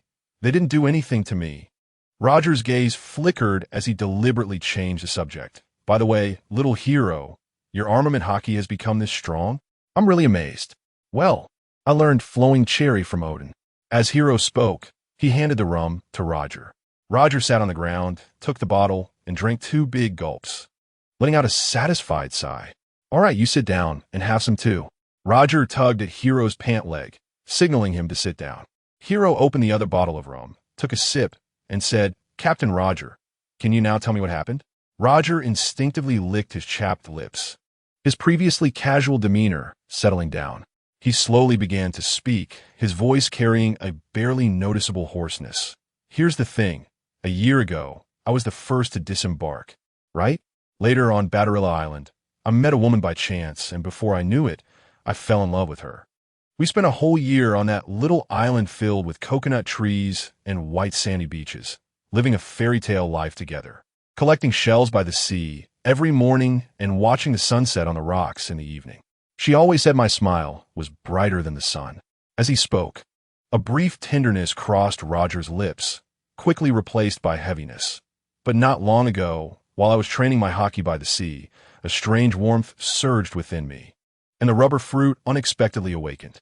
You can't imagine, at the moment, I transformed into the fifth form of the Zoan-type mythical beast, the sun god Nika. My whole body was wrapped in flowing white sunlight, and even the sea breeze cheered for me. He clenched his fists, excitement flashing in his eyes. In that form, I felt like I could easily overturn the sea, and the sky became my playground. That kind of unrestrained freedom, along with the power surging through my veins, made me want to laugh out loud. So I immediately decided to go to the Holy Land, Mariewa, to find that it mentioned in the historical texts. What? You actually want to find him? Hiro suddenly stood up, causing the cross to slide back half a meter. His eyes widened in disbelief, almost overflowing with incredulity. When he gave Roger that rubber fruit, he never imagined it would trigger such a massive wave. Little Hiro, sit down and let me finish. Roger sighed as he looked at Hiro's tense shoulders. The moment I awakened in Nika form, I heard countless fragmented voices whispering in my ears, as if 800 years of history were narrating a mission. The historical texts clearly state that Joy Boy is the world's agent chosen by the sun god. And since I have the power of the sun god, he suddenly straightened his back, his throat rolling. That means I, like Joy Boy, am the embodiment of the sun god in this era. Defeating him is a mission engraved in my bones. As he spoke the last few words, Roger's gaze suddenly became sharp as a knife, grabbing the rum bottle and downing the remaining amber liquid in one gulp. Please vote for me. Dear readers, thank you. Chapter 56. The terrifying power of him. Then why didn't you call us? Hiro's voice suddenly rose, wrapped in obvious resentment. Even if it's a mountain of swords or a sea of flames, when has our Roger pirates ever been afraid? Roger shook his head, his fingertips tracing the edge of the empty bottle. You've also seen the records in the historical texts. Im is an old subordinate of the sun god, and has stolen part of the sun god's source power. Her strength is unfathomable. At the time, I thought it best to go alone and probe the depths to see what the mastermind behind the world looked like. So did you see her? Hiro leaned forward, his eyes sparkling with uncontainable anticipation. The name Im has always been shrouded in layers of mystery, both in the previous life and in the historical texts. Not only did I see her, Roger clenched the bottle tightly, his knuckles turning white from the force, a shadow of mixed pain and hatred crossing his brow. The way I look now is all thanks to her. Is I'm really that strong? What means did she used to do this to you? Hiro's curiosity was fully ignited as he bombarded Roger with questions, his fingers unconsciously pressing against the sword at his waist. Roger took a deep breath, seemingly transported back to that suffocating space. A week ago, I hid in the cargo hold of a transport ship and infiltrated the Holy Land. Just as I reached the outer wall of the World Government Building, that group of god knights surrounded me. He scoffed. That group of arrogant wastes relying on their immortality were completely defeated by my conqueror's hockey. They were no obstacle at all. When I reached the top floor, the 5 elders and the knight commander named Figurand Garen blocked my way. It was indeed a bit challenging when the 6 of them surrounded me. Roger paused, a hint of pride flashing in his eyes. But I quickly realized that under the form of the sun god Nika, the power of the 5 elders was instantly weakened, and only Garen could barely hold on. With the explosive power of the 5th gear, I finally broke through to the top floor. What was it like inside? Shiro asked eagerly. A dead silence enveloped the dark space, with only the cold void throne floating in the center. Roger's voice grew somber, and Im, wrapped in layers of white cloth, sat lifelessly on the throne. As soon as the 5 elders and Garen entered, they fell to their knees with a thud, not daring to lift their heads. He suddenly clenched his fists, the knuckles cracking. When Im saw my Nika form without saying a word, She raised her hand and shot a pitch-black energy arrow, the aura coiling around it colder than an abyss. I barely shattered the arrow with the power of the fifth gear, but what happened next still makes my scalp tingle. Roger's pupils contracted slightly, his voice trembling. The scariest part was the magic circle she drew on the ground, the glowing runes coiling around me like chains. No matter how I tried to stretch or expand my fruit powers, I couldn't break free.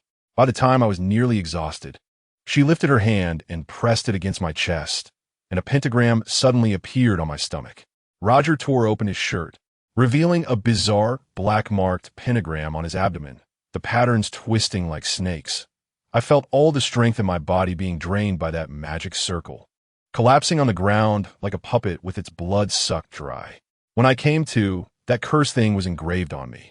Shiro leaned in to take a closer look, and the dark red spots embedded in each corner of the pentagram made him gasp.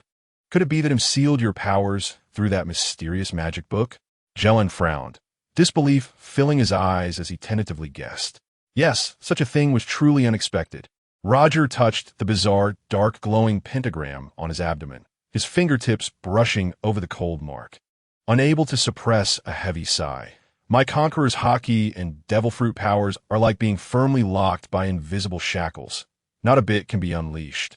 The pirate king, without power, is like an eagle whose wings have been cruelly clipped, only able to watch the once open sky become shrouded in dark clouds from within a cage. Then why didn't TM kill you? Shiro took a step forward, his brow furrowed in confusion. Originally, him did want to kill me. Roger's voice turned grave, a hint of coldness flashing his eyes. But the five elders suggested to him that the news of my capture should be spread throughout the world, and later, at a convenient time, to publicly execute me, intending to use this method to intimidate all the pirates at sea, thus elevating the ridiculous prestige of the world government. He smirked, as if swallowing a bitter herb, each word laced with gritted teeth. Those eyes that once illuminated the entire sea were now red, as if about to bleed. His face was filled with bitterness, all containing uncontainable resentment and anger. Captain, don't worry, I can save you. Shiro thumped his chest, his eyes wide with confidence. Alas, a heavy sigh escaped Roger's chest, as if a giant stone pressed down on him. Even his breathing carried a tremor. Little Shiro, it's better to give up. He shook his head, his voice full of helplessness. Even if I am saved, I am still a useless person, and I can feel that the mark on me hides Im's power, which means she can take my life at any moment, completely controlling my fate. Upon hearing this, Shiro stumbled back a step, his back hitting the cold stone wall to steady himself, his face turning pale. Based on memories from his past life, Shiro knew better than anyone that Roger was speaking the truth. In fact, it was just the current Roger. This mark wasn't unique to him. The five elders and those arrogant figures in the God Knights, which one of them hasn't had this thing planted by him? In short, they were all puppets in Im's hands. If she was unhappy one day, with just a thought, she could turn these people to ashes in an instant. Seeing Shiro in such a daze, Roger managed a faint smile, the wrinkles at the corners of his eyes relaxing a bit, his gaze softening as he gently reassured.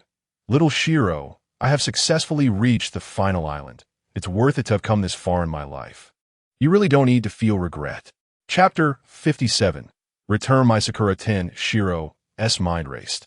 The plot he had seen in his past life and the various clues he encountered in this life tangled together in his head. Yet he couldn't find even a sliver of a gap to pry open this deadlock. As Shiro's expression grew increasingly grim, his lips pressed tightly together. Roger continued to comfort him, his voice as light as a feather, yet carrying the weight of 1,000 pounds. Little Shiro, I have thought it over. Perhaps my life can still play a role at the last moment. Let my death open the door to a new era. Shiro said nothing, only biting his teeth tightly. The plaza of Rogetown, the crowd of dark figures, the executioner's raised knife, and Roger's last words echoing through the sky. Scenes flickered before him like a movie, stabbing his eyes with pain. Perhaps this really is an unchangeable plot. Taking a deep breath, Shiro seemed to have made some kind of resolution, slowly speaking. Captain Roger, do you have any wishes left to fulfill? Roger rubbed his chin, his gaze suddenly softening. the aura of the pirate king fading as he resembled an ordinary father eagerly awaiting the birth of a child. Continuing. It's like this, little Shiro. During the years since I left the Oro Jackson, I met a girl, fell in love with her, and now she is carrying my child. If it's convenient for you, please help me take care of her. This is not a problem. Shiro nodded, suddenly changing the subject, a mysterious smile appearing at the corner of his mouth, his eyes glinting with a sly light. But by then, I might not need to help. Roger raised an eyebrow, looking at Shiro in confusion. Captain Roger, I should be leaving now. Shiro glanced around, lowering his voice. It would be troublesome if those disgusting guards came over. Just thinking of Magellan, who was dripping with venom and occasionally squirming, made his stomach churn. All right, little Shiro. Roger's expression turned serious, instructing, go tell the others, absolutely do not come to save me. I will. Take care, Captain Roger. Shiro handed over the unfinished bottle of rum, still warm from his touch. Then, with a flash, he instantly teleported away from the prison. After leaving the prison, Shiro didn't go far, but quietly returned to the marine base of Marineford. At this time, Marineford had long lost its former grandeur. The ruins piled up like small mountains. The cracked ground could fit half a person. Seawater flooded in, forming murky puddles, and the air was thick with the smell of gunpowder and blood. The Golden Lion Shiki was still engaged in a fierce battle with Garp and Sengoku, the destructive force shaking the entire island. The power of the float fruit was indeed terrifying. Hiro hid in the shadows, watching as the Golden Lion manipulated countless giant stones floating in the air, unable to help but marvel internally. Just as he finished praising the Golden Lion's float fruit in his heart, Carp had already charged up, and with a punch that unleashed a gale, he struck the Golden Lion squarely. The Golden Lion let out a cry of agony, his body flying out like it had been hit by a cannon, crashing through 3 stone pillars before finally coming to a stop, fortuitously landing not far in front of Hiro. Sassy doesn't care about big shots, Golden Lion Shiki. Hiro's lips twitched, forcing out a smile that looked worse than crying, as he unconsciously scratched the back of his head. The Golden Lion, enduring intense pain, pressed his right hand against the deep, bone-visible indentation on his chest, blood seeping between his fingers as he struggled to lift himself. He stared at Hiro in shock, his brow furrowing in thought, as if trying to recall something. After a moment, his eyes widened in disbelief, exclaiming, "Why, you were that kid from the Roger Pirates." Hiro shrugged, teasingly responding, "That's right, I didn't expect the famous Golden Lion Shiki would still remember such a small fry like me." The veins on the Golden Lion's forehead bulged, his eyes wide as saucers, his roar shaking the surrounding rubble, instantly erupting in fury. "You bastard, it was you who stole my Sakura 10 back then. Give it back to me." Hiro pretended to be confused, slowly drawing out the tetanus blade, the black blade reflecting a cold light, presenting it in front of the Golden Lion. "That's not true. You must be mistaken. Look at my sword. How does it resemble your Sakura 10? The Golden Lion stared at the black blade, his eyes nearly popping out, his mind racing as he muttered to himself, "No, no way. This is clearly my Sakura 10. Seeing the Golden Lion's flustered expression, Hiro secretly laughed and decided to continue teasing him, shouting at the black blade, "Little puh, tell this uncle, who is your master?"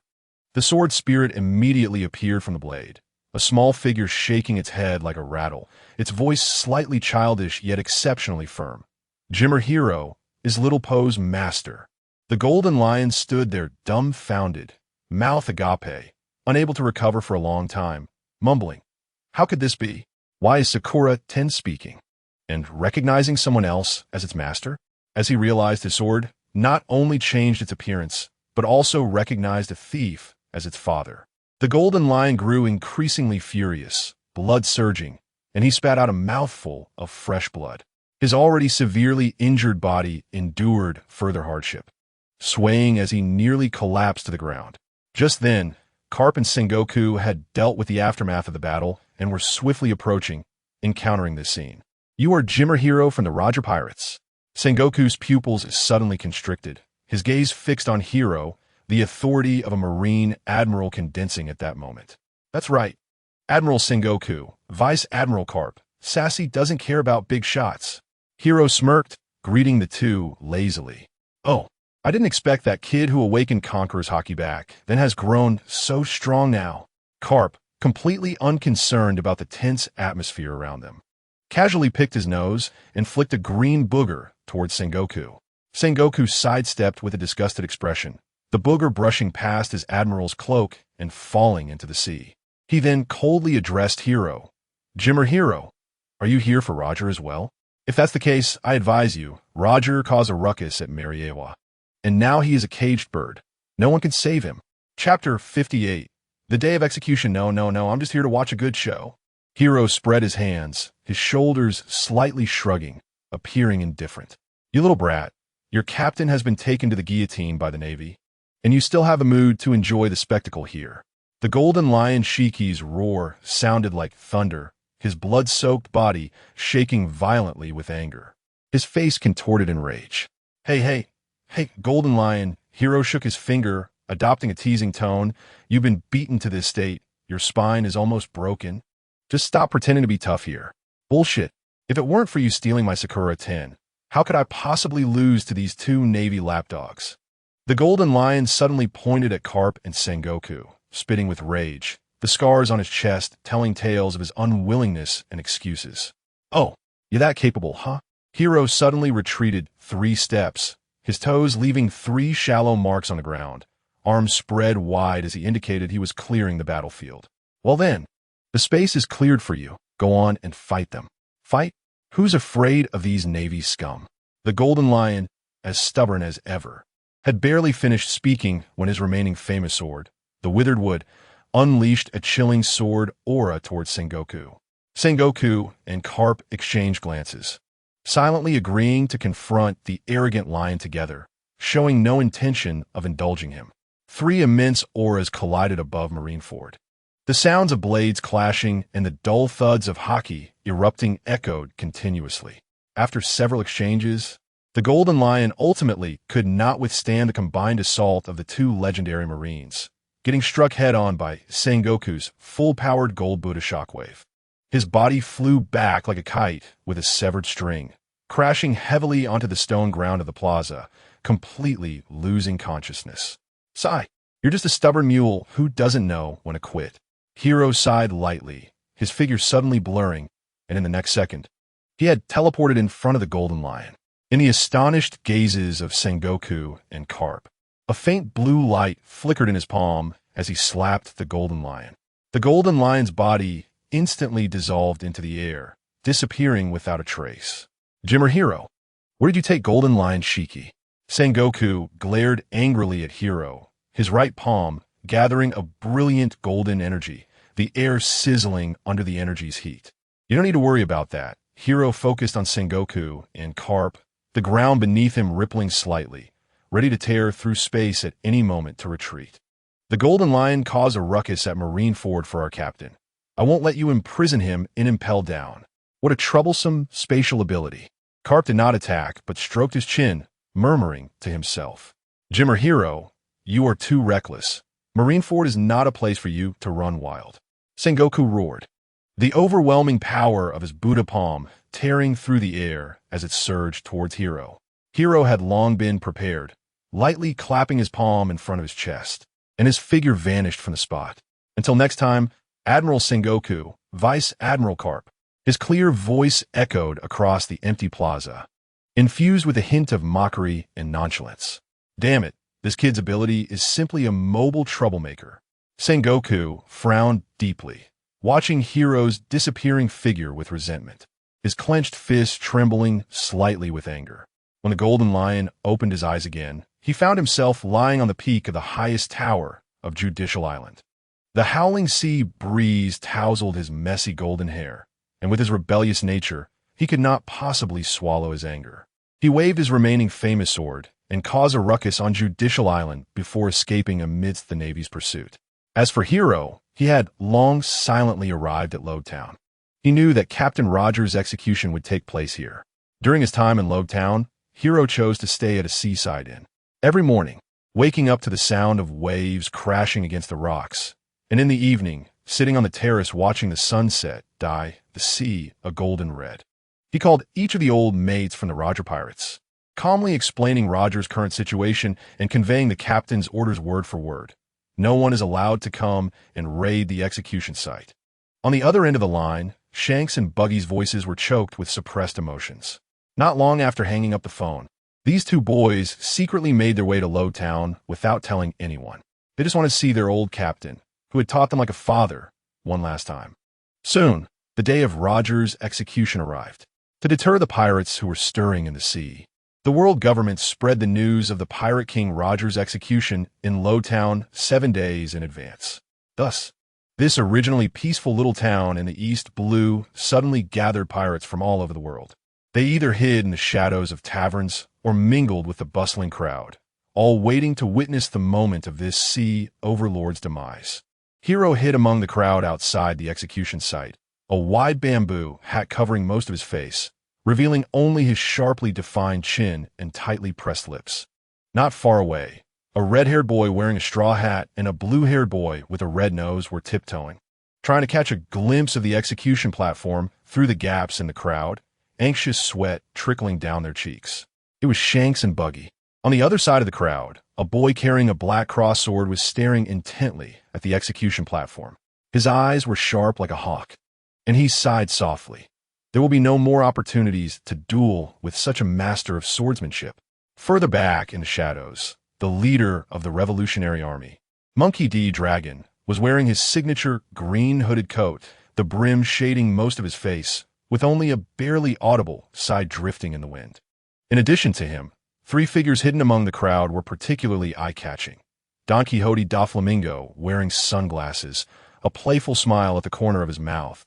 Bartholomew Kuma, tall and imposing, his eyes filled with a longing for strength. And Crocodile, with a cigar in his mouth, his gaze sharp as a knife. These 3 future warlords of the sea were all silently watching the historic moment that was about to unfold. The execution platform stood in the center of Lowtown Square, where Sengoku, dressed in a justice cloak, scanned the dark crowd below. There were pirates holding weapons, civilians clenching their fists, and the Navy standing ready. He swallowed hard, and with a voice like thunder, commanded, "Secure the execution platform." 2 squads of Navy soldiers rushed out in response, their military boots thudding on the stone, forming a circular formation in no time, the sound of rifles being loaded echoing as they built a steel defense circle that glimmered with cold light. Suddenly, a series of heavy footsteps sounded, and the noisy square fell eerily silent for a moment. All eyes, as if drawn by a magnet, turned toward the end of the stairs. A figure shackled with sea stone cuffs was slowly ascending the steps. The clanking of the cuffs against the steps produced a grinding sound, yet it could not conceal the imposing aura emanating from his body. The red cloak he wore billowed in the sea breeze, making a rustling sound. The 2 iconic mustaches spread from his nostrils to his chin, along with his curled nose hair, exuding a rebellious spirit. His eyes shone brilliantly in the sunlight, as if they contained the brilliance of the entire starry sky. Even though his wrists and ankles were tightly bound by the sea stone, each step he took felt like a drag from the shackles. His back remained straight, and that regal demeanor that looked down upon the world made the Navy soldiers behind the defense circle instinctively grip their gunstocks tighter. In the crowd, Shanks suddenly raised his hand to press his straw hat down, deforming its brim. Tears streamed from the corners of his eyes into his hair, mixed with the sand carried by the sea breeze, leaving 2 rough streaks on his cheeks. Beside him, Buggy could no longer hold back, crying out loud, wiping his tears with his right hand. But the more he wiped, the worse it got, with snot bubbles forming and bursting, smeared across his tear-streaked face. Not far away, for figures that would later resound across the seas were also frozen in place. Dracule Mihawk tightened his grip on the black blade Yuru, his pupils behind the lenses of his glasses contracting slightly. Doflamingo's smile froze at the corners of his mouth, his eyes flashing with a hint of seriousness under the sunglasses. Crocodile's coat covered half of his face, with only the mocking curve at the corner of his mouth fading quietly, and Gecko Moria smiled, a hint of complexity in his gaze as he looked at that figure. These 4 future warlords of the sea actually forgot to breathe at this moment, staring intently at the towering figure on the platform that seemed to support heaven and earth. Hiro stood at the front of the crowd, his gaze locked onto Roger, forgetting even to blink. Just then, a rough roar suddenly erupted behind him, shaking people's eardrums. "Hey, everyone in front, get out of my way." Immediately after, a forceful shove came from the side. Hiro turned to see a burly man squeezing through. The man was wearing tattered leather, with a crooked pirate flag tattooed on his arm. And as he pushed through the crowd, he collided with several pirates, causing them to stumble back. His eyes were bloodshot, like an enraged bull, staring intently at the figure on the execution platform, spitting as he shouted, "Pirate King, where did you hide the great treasure? You got that legendary treasure, right?" These words landed like a thunderclap in a barrel of oil, and the originally buzzing square fell silent in an instant. Everyone's gaze refocused on Roger's face. Even their breathing became lighter. "Ha ha ha!" Roger's iconic, somewhat arrogant laughter suddenly erupted in the square, shaking the air. He tilted his head, his golden eyes sparkling with a mischievous light. "Fame? Power? Wealth?" He paused, suddenly opening his shackled hands. "If you want it, come and get it. I've left everything there at the end of that sea." After the silence, a tsunami-like uproar erupted. The pirates raised their weapons and roared, the sound almost overturning the sky of Low Town, countless eyes igniting with fiery passion. At that moment, two executioners beside Roger suddenly drew their daggers, the cold light flashing, aiming directly at his chest. "Get away!" A furious shout roared like thunder from the ground, and a figure suddenly appeared in front of the executioners. No one saw how he moved. All they heard were two dull thuds. Two shockwaves exploded.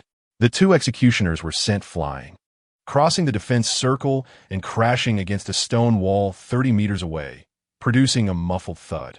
The sound of bones shattering could be clearly heard from afar. Blood trickled down the stone crevices, pooling into small puddles on the ground, lifeless, dead beyond measure. "Little Hiro, what are you doing?" Roger raised an eyebrow, a hint of surprise flashing in his eyes, but he was not flustered. "Captain Roger, I will free you." Hiro spoke decisively, placing his palm on the sea stone shackles. Red flowing cherry blossom haki swirling, and with several crisp sounds, the shackles shattered piece by piece, falling to the ground with a clinking sound. "Jabbar Hiro!" Sengoku on the long building suddenly stood up, his justice cloak billowing without wind. "Do you dare to raid the execution site? If you take Roger away today, the Navy will surely come out in full force, hunting down all the remnants of the Roger pirates." Before his words fell, he had already leaped down, his boots making a hissing sound against the air, his palms smashing toward Hiro with a force that broke the wind. The surrounding Navy soldiers also reacted, roaring as they closed in, their gun barrels aimed squarely at Hiro. Hiro's expression darkened, and a surge of red-black, lightning-like conqueror's haki suddenly erupted. The nearest Navy soldiers instantly rolled their eyes and collapsed to the ground. Soldiers a bit farther away clutched their heads and screamed, their rifles clattering to the ground. Even a few weak pirates at the edge of the square turned pale, their legs trembling, nearly kneeling. "Sengoku." Hiro turned his head, his gaze as cold as ice. "If you dare to touch a single member of the Roger pirates, I will flatten all Navy bases, including Marineford." He paused, his voice carrying an undeniable fierceness.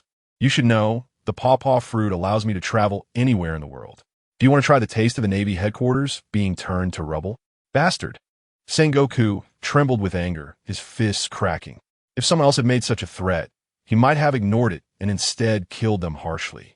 But when Hiro said it, the intimidation factor was different. The ability of the pawpaw fruit made him virtually impossible to track.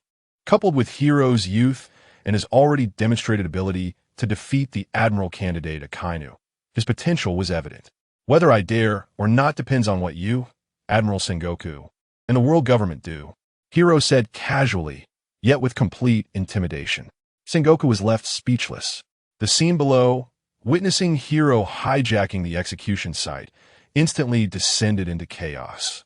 With some cheering, some saying Hiro was seeking death, and many others inspired by Roger's words, eagerly wanting to set sail and search for adventure. Monkey D. Luffy smirked, murmuring softly, "It seems this Jabbar Hiro will be a good ally."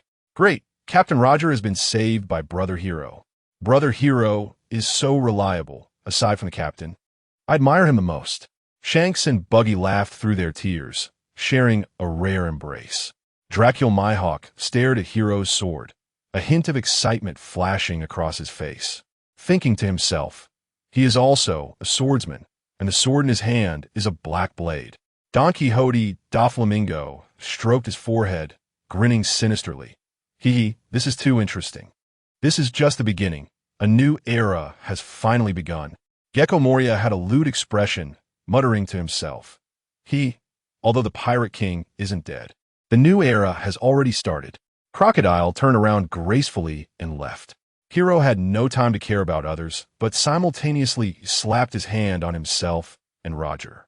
In an instant, the two vanished from their spot. Chapter 60. Resolving the curse seal. When they opened their eyes again, they found themselves in another place, surrounded by swaying coconut trees. The sunlight on the island of Bartai in the south blue filtered through the coconut leaves, warmly landing on the two of them, and the air was filled with the sweet scent of coconuts. Roger's brow furrowed slightly, as if stung by something, and then a long sigh escaped his throat. His shoulders slumping a bit, his voice laced with inescapable helplessness. "Little Hiro, I told you before, I've been marked by Imu. That thing is like an invisible rope. She holds the end. Even if you rescue me, if she has a thought, I'll still die." "No, Captain Roger, there might still be a chance." Hiro shook his head vigorously, his bangs swaying, his gaze focusing on the 5-pointed star mark on Roger's lower abdomen, his fingertips unconsciously rubbing his chin, continuing. "Based on my observations, the 5-pointed star seal that restricts your power is completely different from that deadly curse seal." "What?" Roger's voice suddenly rose, hurriedly looking down, his gaze fixed on the 5-pointed star mark glowing faintly on his lower abdomen, and beside it, there indeed lay a twisted symbol of the curse seal. "But what use is this information?" Roger's shoulders drooped again, the sigh from his throat heavier than before, carrying a sense of despair. "Even if we combine our strengths, we can't break this damn curse seal." "Not necessarily." Hiro suddenly raised his voice, pointing decisively at the symbol of the curse seal, a glimmer of certainty flashing in his eyes. "I can't deal with the mark that seals your power for now, but I am confident I can remove the other one." "Really?" Roger's pupils suddenly constricted, the previously dim light in his eyes igniting into a flame, his voice trembling. Hiro nodded vigorously, the veins on his forehead slightly bulging. In fact, this method he thought of was inspired by the scene in the original story where Shanks lost his arm. When Shanks discovered his celestial dragon identity, he had entered Mariewa and became a member of the God's Knights. It was then that Imu branded him with a curse seal using a magical book that emitted black mist. That curse seal ensured immortality and was a switch for life and death. As soon as Imu had a thought, the branded person would turn to ash. To break free from this control, Shanks devised countless methods until that day when he stumbled upon Luffy falling into the sea and was bitten by the Sea King. At that moment he jumped into the sea. He must have already made up his mind, using the monster's sharp teeth. He severed his arm along with the curse seal cleanly. But Hiro didn't want to resort to such a brutal method. He clenched his fists, a faint pink halo of the pawpaw fruit appearing in his palm, his fingertips turning white. "I'll first try using the pawpaw fruit to see if I can slap the curse seal out." As he spoke, Hiro concentrated the power of the fruit to the utmost, the paw in his palm swelling like a plump pearl, and with a whoosh, he slapped it down hard on the curse seal. Buzz! The cursed seal writhed like a bug that had been burned, twisting violently on Roger's lower abdomen. Black smoke rising from its edges, and it indeed began to slowly move. Roger held his breath, his eyes wide like copper bells, even his fingertips trembling slightly. Hiro gritted his teeth even harder, watching as the cursed seal gradually moved toward the surface of his skin. But just as it was about to dislodge, the cursed seal seemed to be pulled back by an invisible thread, suddenly slipping back into Roger's body, causing Roger to groan softly. Again, Hiro wiped the sweat from his forehead and tried 3 more times. But each time the curse seal moved half an inch away from the body, it would retract instantly as if attracted by a magnet. Was the power of the pawpaw fruit not enough? Hiro's brows knitted tightly, his fingertips unconsciously reaching for the hilt at his waist. Did he really have to do it like Shanks, and cut off this piece of flesh entirely? But the wound was too deep, and Captain Roger was already weak. Just as his fingertips touched the cold hilt, the voice of the sword spirit echoed in his mind with a childish tone. "Little Puck, come out," Hiro called out. A beam of golden light shot from the sheath. The transparent spirit wrapped in a layer of faint golden light, its round eyes like two translucent glass beads, spinning around to scan the surroundings. "Master, master, is there something good to eat?" Seeing the empty surroundings, it immediately drooped its head, its spirit dimming a bit. "Little Puck, listen."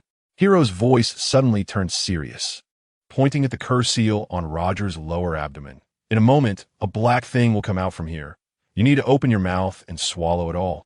Not leaving a single crumb, understand? Leave it to me." Little Puck immediately straightened up, pounding its chest in assurance, the golden light on its spirit brightening a bit. "I promise to eat it clean, not leaving even a taste." Hiro took a deep breath and once again concentrated the power of the pawpaw fruit.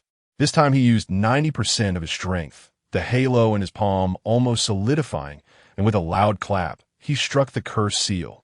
The black curse seal burst forth, writhing in the air like a struggling loach. "Now!" Hiro shouted at the sword spirit. Little Puck suddenly opened its mouth wide, like swallowing a dumpling, and with a gulp, it devoured the curse seal, even smacking its lips. A bit bitter. "Done." Hiro jumped up suddenly, nearly stepping on Roger's foot in his excitement. Roger held his abdomen, feeling the suffocating sensation that had lingered for so long suddenly disappear. Excitedly, he pulled Shiro into his arms, his voice filled with gratitude. "Thank you, little Shiro. I can watch the child grow up now." The sword spirit peeked out from Shiro's shoulder, puffing up in indignation. "It was me who ate that bad thing." Roger then reacted, hurriedly rubbing the sword spirit's head. Yes, thank you too, Little Puck. You did a great job." Just then, the black sword at Shiro's waist suddenly trembled violently, the sound of metal clashing coming from the sheath, as if something was about to break free. Before the two could react, the sheath cracked open with a snap, and the black sword shot out, its blades patterns slowly swirling. The originally dull sword body became pitch black as ink, glowing with a strange purple light. Roger and Shiro stared in shock. They had never seen or even heard of such a scene before. Shiro cautiously grasped the hilt of the sword, feeling a piercing chill spread through his palm, yet accompanied by a strange warmth. "Let me touch it." Roger was also intrigued and reached out to take the black sword. As soon as his fingertips touched the blade, he exclaimed, and then his eyes exploded with amazement. "The power contained in this sword is incredible." He played with it for a moment, then solemnly handed it back to Shiro. "Little Shiro, this sword definitely surpasses all weapons in the world. You must use it well." Shiro tightened his grip on the hilt, not using haki, and gently waved it towards the sea. Chapter 61. You must continue sailing. There was no earth-shattering sound. A black slash cut through the sea like thunder. The splashing waves instantly split in half, revealing a bottomless trench, leaving a long-lasting vacuum trail. "So powerful," Roger murmured, then sighed, his hand brushing over the pentagram mark on his abdomen. "It's a pity my power is still sealed. I fear I can no longer roam the seas with you." Shiro looked at Captain Roger's lowered head, his normally proud black hair now covered in sea sand, like a flame beaten down by a storm. He stepped forward, slapping Roger's trembling shoulder with his broad palm. "Captain Roger, don't be discouraged." The sunlight pierced through the clouds, falling perfectly on Shiro's confident eyes. He withdrew his hand from Roger's shoulder, his fingertips still tinged with the strange fluctuations left over from experimenting with the bouncing fruit. Based on my repeated deductions with the bouncing fruit just now, he extended his palm, a transparent air bubble slightly vibrating in his hand. That old man M's pentagram formation actually only targets devil fruit abilities. The sea breeze suddenly became brisk, causing Roger's cloak to rustle. Shiro's voice grew clearer. "It's just that when you activated Gear 5th, the Armament Haki and Conqueror's Haki were intertwined too tightly with the fruit's ability, causing them to be locked together." He paused, watching Roger's suddenly raised eyes, and emphasized, "So Haki is only temporarily dormant. As long as you refine your swordsmanship and hone your Haki, it won't be long before you can restore it to its original state." "Really?" Little Shiro, Roger straightened his back suddenly, his previously hunched body stretching like a pine tree, his eyes, usually full of laughter, now shining brilliantly. His rough hand grasped Shiro's arm tightly, the thick calluses from years of sword gripping, digging painfully into Shiro. When he received confirmation, he suddenly burst into a thunderous laugh. That would be great. Wahahaha. The laughter startled the seagulls resting on the mast, and he bounced around like a child, the gloom that had previously shrouded his brow washed away by this signature laugh. The wrinkles at the corners of his eyes filled with sunlight. Shiro looked at his childlike demeanor, unable to help but smile. Of course it's true. Well, have I ever lied to you? He stroked the stubble on his chin, suddenly lowering his voice, and in my view. His gaze swept towards the distant sea. When the sun god tree bears fruit in 24 years, if you can seize that power, you might be able to tear a hole in the pentagram seal. Roger's smile suddenly froze on his face. He raised his hand to wipe away the tears that had come from laughing, his throat rolling with a low sound. That's enough, little Shiro. The sea breeze lifted his black hair, revealing an old scar on his forehead. Who can say what will happen in 20 years? Just being able to return to the state before eating the rubber fruit is already very lucky. Shiro looked at his calm profile, feeling a tinge of admiration. This captain had always been like this, able to let go and take hold. By the way, little Shiro, Roger suddenly turned around, his eagle-like sharp eyes locking onto Shiro, his sideburns taut from seriousness. What are your plans afterward? Shiro instinctively looked towards the boundless blue sea, the sunlight breaking into countless golden points on the wave crests. His gaze swept over the distant, vaguely visible island outlines, those places he had once reached instantly, with the bouncing fruit now appearing blurry in his memory. As for me, he scratched the back of his head. I'll take it one step at a time. Roger suddenly reached out his arm, wrapping it around Shiro's shoulder, his heavy breath blowing against Shiro's ear. Listen, little Shiro, when the sun god tree bears fruit in 24 years, the child of destiny will definitely clash with him. He paused, tapping on the sword at Shiro's waist. It's uncertain whether we old guys will still be around by then. Roger suddenly shifted his tone. But you're different. This sword is still evolving. Your bouncing fruit hasn't reached its limit. In 24 years, you'll be at your strongest. Huh? Me? Shiro straightened up suddenly, almost knocking Roger's chin. He pointed at his own nose in disbelief, the sea breeze tousling his hair. Aren't I a remnant of the old era? What place do I have in the war of the new era? My instincts want to be wrong. Roger shook his shoulders vigorously, his eyes, usually sparkling with sunlight, now filled with seriousness. So, little Shiro, I want you to continue sailing, gather all the strong allies you can, plant your flag on all the territories you can occupy, and accumulate resources for that final battle. Shiro's pupils suddenly constricted, instinctively reaching for his palm. He had never thought of sailing alone.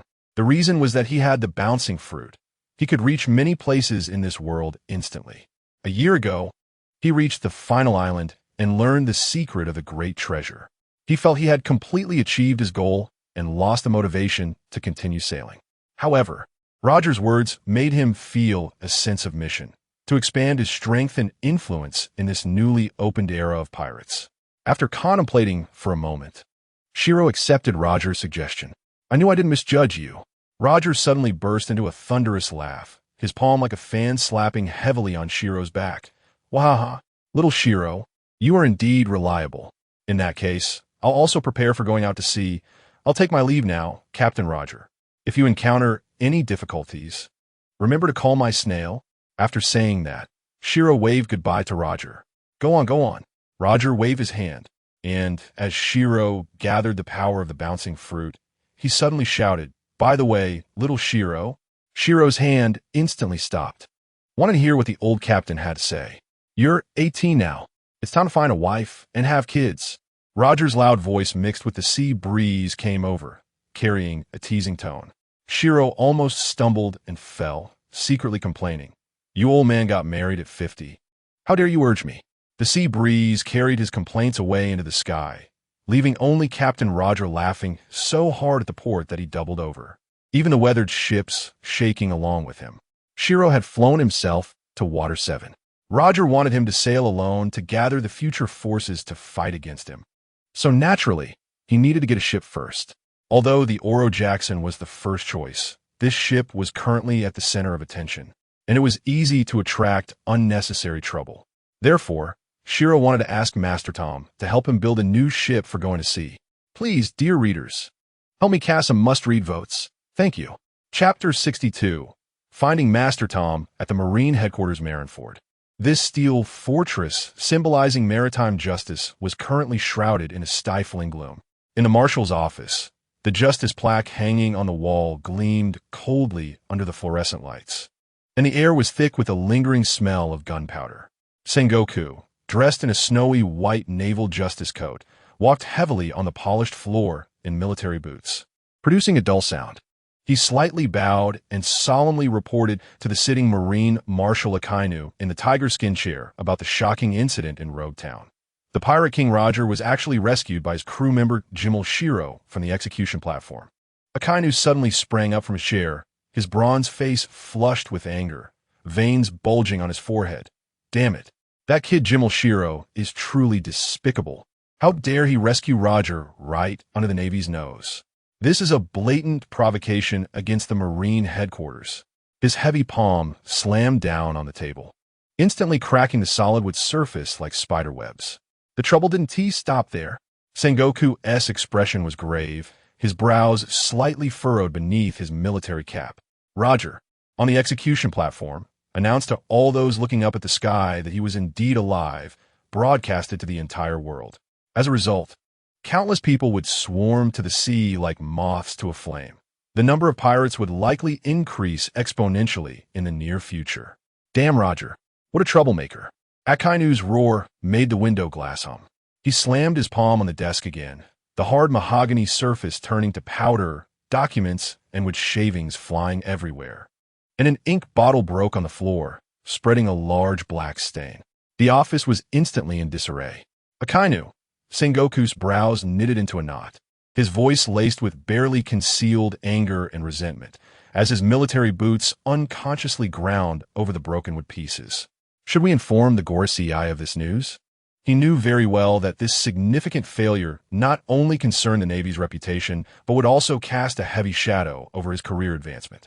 Among the Navy's high ranks, Carr preferred to be a hands-off manager rather than seek promotion, and Zephyr had long resigned from his admiral position to focus on teaching.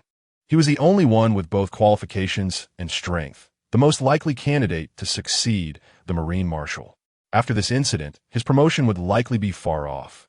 Akainu slumped back into his deformed chair, his aged face etched with fatigue.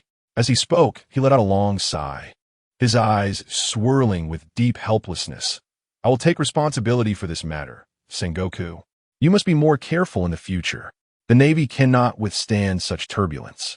Akainu, Sengoku's tone shifted, a glint of ruthlessness flashing in his eyes. We cannot touch the core members of Roger's pirates for now. But we must severely punish the shipwright who helped them build the Oro Jackson. He paused, his knuckles whitening from the pressure.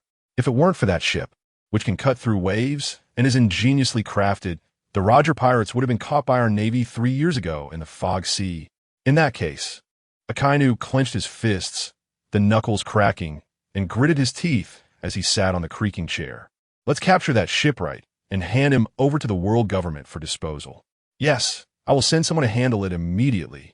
Sengoku straightened his back, saluted in a standard naval manner, and then turned to leave with long strides.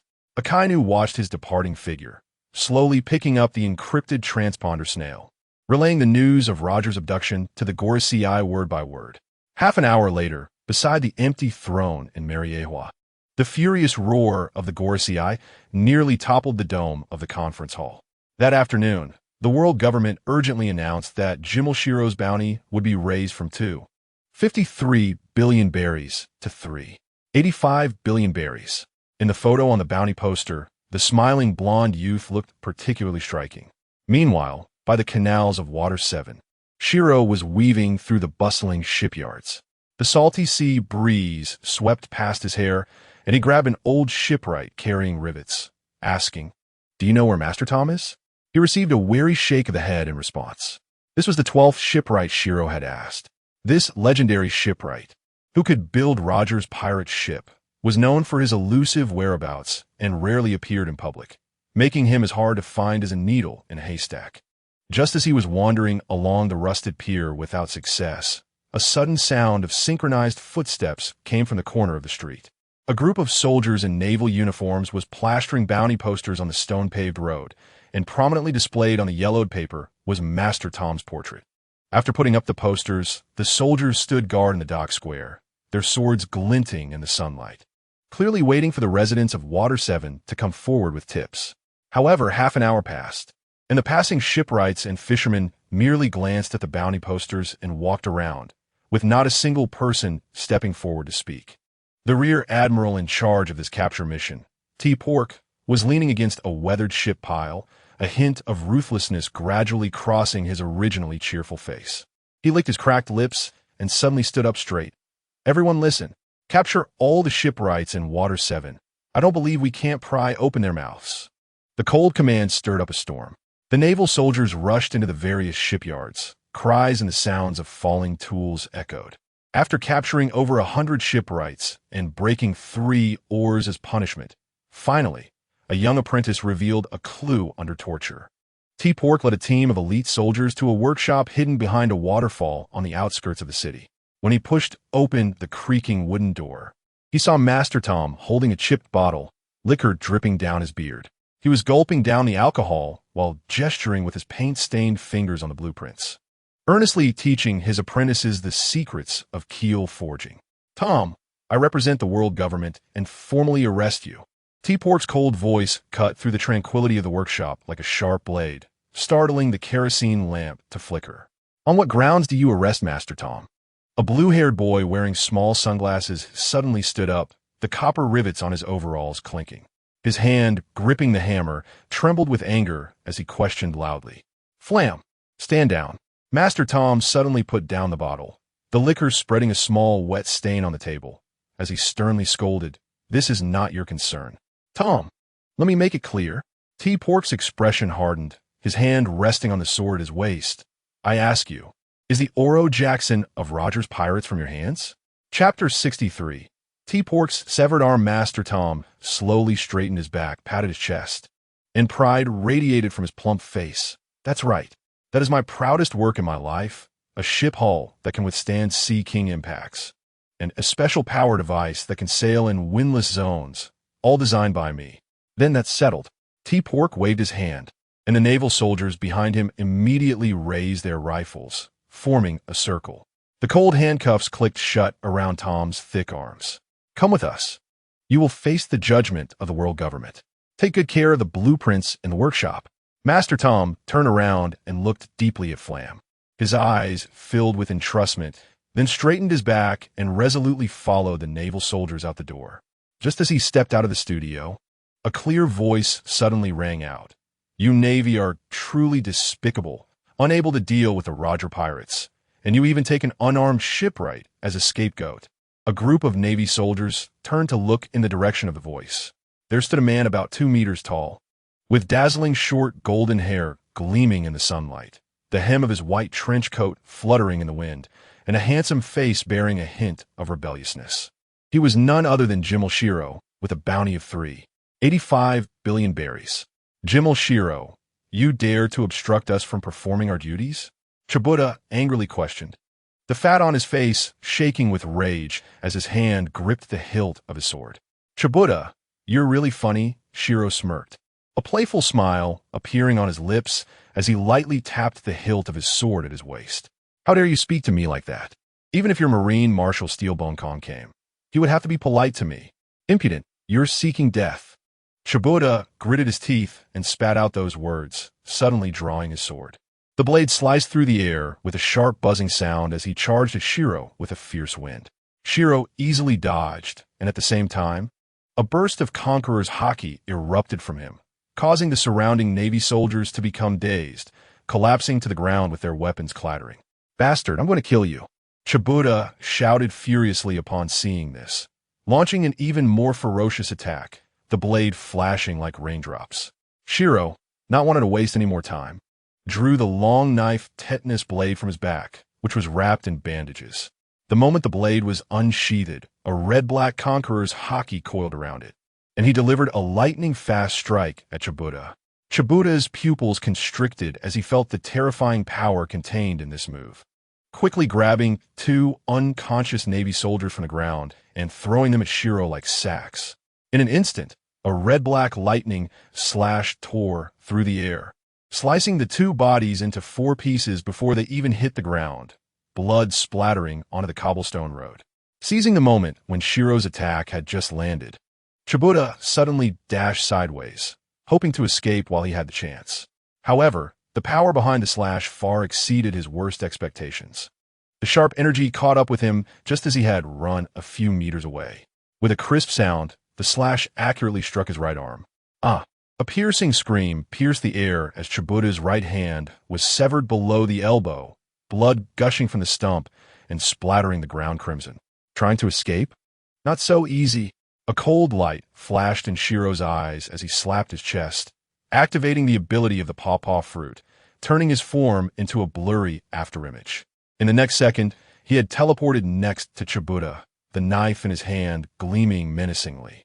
Chibuta's pupils suddenly contracted, his eyes filled with unmistakable terror, and his remaining left arm instinctively recoiled.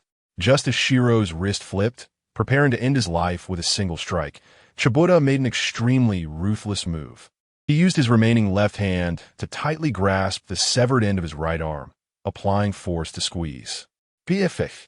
More hot blood erupted like a fountain, splashing directly onto Shiro's face. Shiro never expected Chibuta would be so ruthless. Caught off guard, the warm blood splattered precisely onto his eyes. A sharp pain shot through his eye area. He reacted quickly, immediately activating the ability of the pawpaw fruit to disperse the damage to his eyes. However, Chibuta's blood remained on the surface of his eyeballs, causing his vision to become blurry. With no other choice, Shiro had to temporarily abandon the pursuit and turn to run towards Master Tom's studio. The urgent matter was to wash his eyes. Master Tom, seeing that Shiro had gotten into such a predicament to protect himself, felt a surge of gratitude. Without waiting for Shiro to speak, he hurriedly shouted into the inner room, "Flam, quickly bring a basin of clean water." Flam responded, running out holding a large coarse porcelain bowl, the clean water inside still rippling slightly. Shiro took the bowl and bent down to quickly wash his eyes, the cold water rinsing over his eyeballs, gradually easing the uncomfortable, sticky sensation. After cleaning up, he turned to look at the Navy soldiers still stirring around the studio. His eyes hardened as he swiftly and efficiently dealt with all of them. As for Chibuta, Shiro was not particularly worried, having lost his dominant right arm. His strength would undoubtedly be greatly reduced, so he let him fend for himself for now. After handling everything, Shiro returned to the studio and, facing Master Tom, who was looking at him with concern, solemnly introduced himself. "Mr. Tom, hello, I am Jimmel Shiro from the Roger Pirates." Upon hearing the words Roger Pirates, Master Tom's previously calm expression darkened, and with a complex tone, he asked, "Roger, is that guy doing okay now?" Shiro naturally understood that the Roger Pirates had implicated this shipbuilding master, so he deliberately lowered his tone and spoke with full apology. "Captain Roger is doing well now. He has already gone into hiding." Master Tom was stunned at first, his hand holding the wrench, pausing momentarily. Then he slowly nodded and sighed softly. "Hiding is good. After sailing the seas for decades, it's time to take a break." Seeing the atmosphere easing, Shiro knew it was time to explain his purpose. So he spoke slowly. "Mr. Tom, I came today because I have something I would like your help with." Master Tom glanced at him and replied irritably, Help? What can I do for you? I only know how to build ships." Shiro's eyes lit up at this, showing a respectful expression, and he earnestly said, "I just want to ask you to help me build a ship. I plan to set sail." "I knew it." Master Tom paused for a moment, then sighed heavily and waved his hand, saying, "Go ahead, what kind of ship do you want to build?" Seeing progress in the matter, Shiro quickly described the ideal sailing ship he had in mind. "I want a ship similar to the Oro Jackson, but preferably with stronger performance and a larger body." "No way." Master Tom rejected outright, without a moment's thought. "Why? Are you worried I can't afford it?" Shiro looked at Master Tom anxiously, fearing he would dismiss the idea. "No, money is not the problem.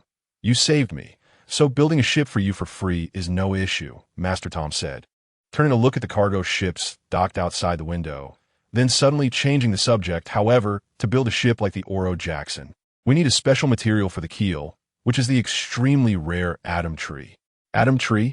I know there's some in Elbaf. I can go get it. Shiro clenched his fist, clearly having already planned this out. The journey from here to Elbaf is long, and your Roger pirates are currently wanted by the Navy everywhere. It's bound to be extremely dangerous, Master Tom said, stroking his round belly, gently shaking his head, his wrinkled face filled with worry. Don't worry about that. I have eaten the pawpaw fruit, and with its ability, I can quickly reach Elbaf and bring back the Atom Tree, Shiro assured firmly, excitement showing in the corners of his eyes. Oh, Master Tom showed a look of surprise, sizing Shiro up for a moment, then finally nodded. In that case, once you bring back the Atom Tree, I will help you build the ship. That's great. Thank you so much, Master Tom, Shiro said excitedly, repeatedly bowing in gratitude. The giant Elbaf and the legendary Atom Tree must be very interesting. Flam, who had been standing by, suddenly ran in front of Master Tom and Hilo, excitedly waving his fists with a face full of yearning. Hey, Flam, hurry up and do what you need to do. Don't just hang around here. Master Tom scolded with a frown. But I also want to see. Flam's face immediately showed disappointment, and his voice dropped with a hint of grievance. Hilo looked at Flam, feeling that he looked vaguely familiar. After pondering for a moment, he suddenly slapped his forehead and pointed at Flam, exclaiming, "You're Frankie?" Flam looked at Hilo in surprise, frowning as he mumbled, "My name is Flam, Mr. Hilo." Ah, Hilo rubbed his chin in thought. Soon, he remembered that Frankie had changed his name. Ahem. Hilo cleared his throat to cover his embarrassment. "Sorry, I called you the wrong name. Flam, do you want to go see the Atom Tree in Elbaf?" "Yes, Mr. Hilo, can you take me along?" Flam's eyes lit up immediately, looking at Hilo with eager anticipation and a strong plea in his voice. "No problem, come with me." Hilo readily agreed. "Master Tom, look, Mr. Hilo has agreed. Please let me go." Flam immediately grabbed Master Tom's sturdy arm, shaking it vigorously, his eyes filled with longing for Elbaf. "Yeah, Master Tom with me around. I'll ensure Flam's safety and 1T let him encounter any danger." Hilo chimed in, seeing Flam's determined attitude and unable to refuse him. Master Tom could only nod helplessly. Upon seeing this, Hilo immediately activated the powers of the Rumble Rumble fruit, slapping one palm against himself and the other against Flam. With a slight rush of air, the two figures were enveloped in an invisible force and instantly disappeared from their spot. When they reappeared, the ground beneath them had transformed into the legendary giant country of Elbaf. Flam stood in a field of clover that was waist-high, his eyes wide open, his hands excitedly gesturing in the air, and his mouth agape. He pointed at a tree nearby that required 10 people to wrap around. Several palm-sized, colorful beetles perched on its trunk, unable to contain his astonishment. The plants and animals here are so big and amazing. It's like stepping into a fairy tale world. Flam, these big guys grew naturally. The land of Elbaf has such magic. Hilo looked at the stone houses and the giant village with smoke rising from them, suddenly changing the topic, a sly glint in his eyes. "By the way, with your skills, creating a large robot even more powerful than these giants should be a piece of cake, right? Large robot?" Flam abruptly stopped, his right hand instinctively scratching the stubble on his chin, his eyes first flashing with confusion, then igniting with curiosity. "See, can I really do that? If I can make it, it might be even stronger than a giant. You can definitely do it." Hilo patted Flam on the shoulder, his tone leaving no room for doubt. Just as the two were excitedly discussing the future, a loud and familiar middle-aged voice came from the stone road ahead, filled with warmth of a long-awaited reunion. "Little Hilo, you finally made it. I've been waiting for you here for quite a while." The newcomer was Uncle Jabba, who had disembarked at Elbaf a few days ago. "Uncle Jabba, Sashi doesn't care about Dana." Hilo's face immediately broke into a radiant smile as he quickly stepped forward to give Jabba a strong hug. Jabba smiled and patted Hilo on the back, with just the right amount of force, showing the affection of an elder towards a junior. "Was the journey smooth? By the way, you mentioned needing Atom Tree in the phone bug. Are you planning to build a ship?" "Yes. Hilo nodded vigorously, unconsciously looking towards the direction of the South Sea. Captain Roger told me before he left to go out to gather more strong individuals to fight against the world government in the future. I can't do it without a decent ship. Good boy. You didn't disappoint the captain. Jabba smiled approvingly, turning to walk deeper into the village. I've already talked to Elder Yaru, and I'll take you to get the materials for the Atom Tree. Along the stone road, giants over 10 meters tall occasionally walked towards them, stopping to greet Jabba warmly when they saw him. Clearly, Jabba was quite popular in Elbaf, and even the usually stern giant warriors showed a hint of respect in their eyes when they saw him. It wasn't until they reached the square in the center of the village that a female giant approached, and Jabba suddenly seemed to be nailed to the spot. His steps halting abruptly, he stared at her intently, his eyes seemingly hiding two burning fireballs. His usual calm and competence completely vanished. Chapter 65. The uncle invisible to the eyes. Hilo recognized that the female giant was Ripley. She stood about 17 or 18 meters tall, with wine-red long hair tied into two fluffy ponytails that swayed gently with her steps. She wore well-fitted leather armor that accentuated her curvaceous figure, exuding both feminine allure and the beauty of a warrior, radiating a unique charm with every gesture. Mr. Jabba, are these two your friends? Ripley noticed the tense atmosphere and was the first to stop, a gentle smile on her face. Why, yes. Jabba's old face turned bright red, somewhat flustered as he scratched the back of his head, avoiding Ripley's gaze, looking like a young boy in love for the first time. I'm taking them to get some materials for the Atom Tree. The Elder should be waiting. Then hurry up. Elder Yara was just asking about you. Ripley casually placed her left hand on her waist, her tone still gentle, but the corner of her eye held a barely noticeable smile. Hilo stood aside, secretly stroking his chin, thinking to himself, it seems Uncle Jabba hasn't T1 over Ripley yet. This is the most crucial step for him to become the strongest man. I need to find a way to help him out. Soon, under Jabba's guidance, Hilo successfully met Elder Yaru and obtained part of the Atom Tree materials. The wood was a deep brown color, with a dense and hard texture, and holding it felt like carrying a steady sense of power. After thanking the Elder repeatedly, Hilo activated his teleportation ability with Flam and instantly disappeared from the land of Elbaf. Meanwhile, in the shipyard of Water 7, Master Tom thought that Hilo would take at least 10 days or half a month to retrieve the Atom Tree. So he leisurely picked up a wine glass and enjoyed his treasured rum. Just as Master Tom was getting drunk and leaning back in his chair, he suddenly caught sight of two familiar figures appearing at the door out of the corner of his eye. He blinked vigorously, thinking he was seeing double from drinking too much, muttering, strange, how come there are suddenly two Hilos and Flams? Until Flam excitedly rushed forward, grabbing Master Tom's hand and excitedly recounting the giant plants that were bigger than houses, animals as big as small mountains, and the wonderful life scenes in the giant village. Master Tom suddenly snapped back to reality, his eyes widening as he looked at the Atom Tree materials in Hilo's hands. His mouth agape as if it could hold a wine bottle. He burped a few times with a hint of alcohol, patting his chest and assuring, little Hilo, you can rest assured, with this Atom Tree, I'll definitely build you a ship that can sail through the waves and outrun even the Navy warships. Hiro nodded with a smile, leaving a contact number for the phone bug before turning to leave Water 7. He knew in his heart that building a top-notch ship capable of carrying strong individuals and withstanding storms would take at least 3 months. This time could be used to prepare for the journey ahead. First, Hiro named the ship that Master Tom had yet to start building the Virtue. The pirate crew he planned to form would be called the Virtuous Pirates, which sounded both imposing and stylish.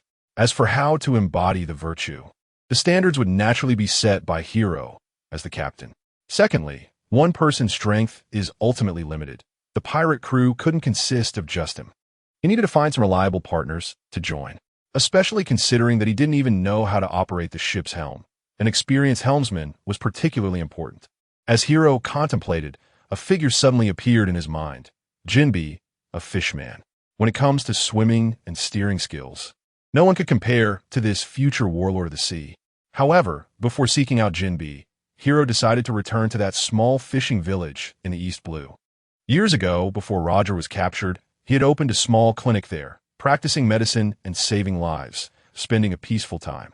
Later, due to the sudden events, he had left in a hurry, leaving some personal belongings in the clinic. Utilizing his teleportation ability, Hiro effortlessly appeared in the familiar small clinic. The room still looked as it did when he left, with a thin layer of dust on the wooden table in the corner. Just as Hiro opened the drawer to sort through those forgotten belongings, a sudden knocking sound came from outside the door, not too forceful but urgent. Hiro put down what he was holding, stood up, and opened the door, only to see a small boy around 10 years old standing at the entrance. It was Jylan from the village. The little guy was wearing patched rough cloth clothes, his face tanned, but his eyes sparkled with cleverness. "Little Jylan, are you feeling unwell and need treatment?" Hiro asked as he examined Jylan, looking for signs of injury or illness. Knowing that the child used to love climbing trees and digging bird nests with the older kids in the village, often getting bumps and scrapes. "It's not me. There's an uncle at the village entrance who can't see." Jylan bit his lip, his face showing a sense of urgency. After a pause, he continued, "He's playing cards with some little thugs in a grass hut at the village entrance. Those guys are taking advantage of him not being able to see and keep cheating him out of his money. It's too much. Can't see and still gambling?" Hiro frowned, unable to help but comment, "Doesn't that guy have a screw loose?" He had been in the village for so long without ever seeing such a character. He didn't know where this outsider came from. "Hiro, you have to go take a look." Jylan was almost in tears, grabbing the hem of Hiro's clothes, his tone pleading. If that blind uncle keeps losing like this, he'll definitely be cheated out of all his money by those thugs. They used to bully people all the time. If you hadn't taught them a lesson, who knows what more outrageous things they might do. "All right, I'll go check it out," seeing that Jylan was about to cry. Hiro no longer hesitated and nodded in agreement. He quickly followed Jylan toward the village entrance. In that makeshift grass hut at the entrance of the village, loud, harsh laughter echoed, mixed with the young man's taunt. "Blind man, you only have 5 points. We have 6. Ha ha, you lost again. Hurry up and hand over the money." Hiro immediately recognized that these little thugs were the same idle characters from the village he had dealt with before, when he was practicing medicine in the village. He couldn't stand them bullying the elderly and children, so he had taught them a lesson. After that, they had indeed behaved more obediently. He never expected they would revert to their old ways and specifically target outsiders. Pushing open the old wooden door, which creaked on its hinges, Hiro saw a wooden table missing a leg in the center of the hut, with several scruffy little thugs gathered around, holding playing cards and wearing smug, mischievous smiles. Their attention was entirely focused on the card table, and no one noticed Hiro's arrival. Hiro scanned the room and quickly spotted a strange figure. A man sat in the corner, standing out among the group of thugs. He was about 2 meters 7 tall, with a robust build, wearing a faded samurai outfit, and a traditional sword hung at his waist, intricately engraved on the scabbard.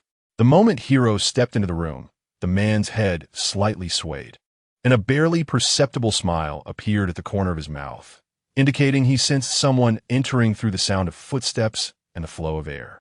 Hiro studied the man closely, feeling an inexplicable sense of familiarity. Although the man had his eyes tightly shut, there was no trace of anxiety or anger on his face. Instead, he exuded an extraordinary calmness, as if he were not the one losing money. Suddenly, Hiro slapped his forehead as he remembered the man's identity. He had seen this face in the records of the original story. In the 2 years following the end of the Marineford War, this person was promoted to admiral through the world conscription, famous for his gravity fruit ability. Wasn't he this the young version of Fujitora? A flash of inspiration struck Hiro, and a meaningful smile crept onto his lips. I didn't expect to encounter a future Marine admiral here. This could be interesting. How about letting him become a pirate? In the smoke-filled room, the stench of low-quality tobacco mixed with the smell of sweat swirled in the air. A green-haired thug stood on a wooden stool, tapping his leather shoes against the table leg, waving a few crumpled berries in front of the blind man, spitting as he spoke in a boastful tone. "Blind man, this is your last money. Do you want to gamble one last time?" His peripheral vision quickly scanned his 3 accomplices behind him, and his scarred smile twisted with pride. The others immediately understood, and a thin monkey in a floral shirt spat on the ground. "I think this blind man should just not gamble anymore. His luck is so bad. Don't lose so much that he can't even afford dinner. Yeah, save some money for a loaf of black bread." We don't want a blind man starving to death, ha. A sturdy man with a buzz cut pounded the table, causing it to groan in pain beneath his hand. A short guy in a leather jacket leaned closer to the blind man's ear, deliberately lowering his voice, then suddenly raising it. I think this blind man is definitely too scared to gamble. After all, he can't see, so he can't even feel the cards. The blind man, who was surrounded, kept his eyelids lowered, his fingertips gently rubbing the few remaining coins on the table. The surrounding mockery felt like poison needles, but failed to stir any reaction on his face. Slowly, he opened his palm, and the polished coins jingled in his hand as he pushed them forward with undeniable determination. Deal the cards. The green-haired thugs exchanged knowing glances, their greed almost overflowing. They quickly shuffled and dealt the cards, their small movements glimmering in the dim light of the oil lamp. At the end of the new round, the two cards the blind man was holding were clearly 8 points, yet the green-haired thug slammed his cards on the table, deliberately covering most of the 8 points. Hey, blind man, you only have 4 points. We have 6 points. You lost, get lost. As he spoke, he reached for the pile of money in the center of the table, but his wrist was firmly held down by a rough hand. Jilin, standing at the door, had already clenched his fists, the veins in his arms bulging, just as he was about to step forward to expose these thugs' tricks. Someone suddenly grabbed the back of his collar. Hiro leaned against the doorframe, his fingertips making a shushing gesture by his lips, his black eyes filled with an unfathomable calm. No. A faint knock from the tip of Yi Zhao's finger tapped the card face, producing a crisp sound. I have 8 points, while you only have 6. The green-haired leader struggled hard, but his hand felt as if it were welded to the table, not moving an inch. He was so anxious that sweat beaded on his forehead, turning to yell at his companions. Isn't that right? Yes. The blind man only has 4 points. We clearly have 6. He wants to cheat. The clamoring voices of his lackeys shook the dust from the ceiling. Yishao sudendi chaklet lightly, his laughter carrying a sense of detached understanding of everything. He slowly raised his head, his murky white eyes facing the crowd. My eyes may be blind, but I simply don't want to see the filthy things in this world. With a gentle tap of his knuckles on the table, he added, however, I can see all your movements clearly. Ha.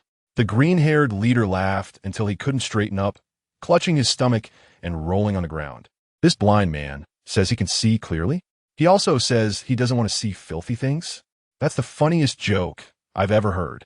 Before the raucous laughter of the lackeys could settle, a cold male voice suddenly rang out in the center of the gambling den. I think you've had enough fun. Let me take care of them. The thugs abruptly turned around, and when they saw the young man in a white coat standing in the center of the room, their smiles instantly froze. The green-haired leader's face turned pale, stuttering, D-Doctor, what are you doing here? This is a misunderstanding. We were just playing around with this gentleman. The earlier arrogance vanished, and several of them trembled, wishing they could crawl under the table. Yishao slightly tilted his head towards the source of the voice. Do as you wish. With your abilities, it would take you just a moment to deal with them. Hiro's black eyes suddenly burst with a sharp cold light, a red-black, overwhelming aura quickly spreading out. In the blink of an eye, the group of thugs was lulled to sleep. So young, yet possessing such a powerful conqueror's haki. You are not just a village doctor, are you? Yishao slowly turned around, his gray-white pupils facing Hiro's direction. His fingers holding the cane, sword gently moved. What about you? Hiro took a long step forward, the hem of his white coat sweeping across the mess on the ground. You could clearly use observation haki to know everything, yet you intentionally lost to these people. Why? I just enjoy the process of gambling. Winning or losing doesn't matter to me. Yi Zhao's fingertips stroked the hilt of the cane sword, showing a hint of vigilance. I see. It seems you're quite bored. Hiro slipped his hands into the pockets of his white coat, his shoulders slightly shrugging, adopting a nonchalant demeanor. Or perhaps, influenced by Hiro's relaxed demeanor, Yi Zhao's tense shoulders seemed to relax a little, and a faint arc appeared at the corners of his mouth. Suddenly, Hiro took half a step forward, his voice lowered. If you are really bored, why not join my pirate crew? Chapter 67. Return to Fishman Island, become a pirate? Yishao scoffed, lightly tapping the cane sword on the ground, producing a dull sound. You are no different from these guys. Do you just love to take things from others? Then you are mistaken. Hiro straightened up, lightly tapping his chin with his fingertip, a glimmer of mischief flashing in his eyes. I know you uphold the principle of benevolence, but my pirate crew is called Virtue Overcomes, which also upholds benevolence and focuses on virtue, aligning with your principles. Interesting, a pirate talking about benevolence and morality? Ishao lowered his eyes in thought, the gray-white eyelashes casting a faint shadow on his eyelids. So, are you interested in sailing with me? Hiro's black eyes sparkled with anticipation.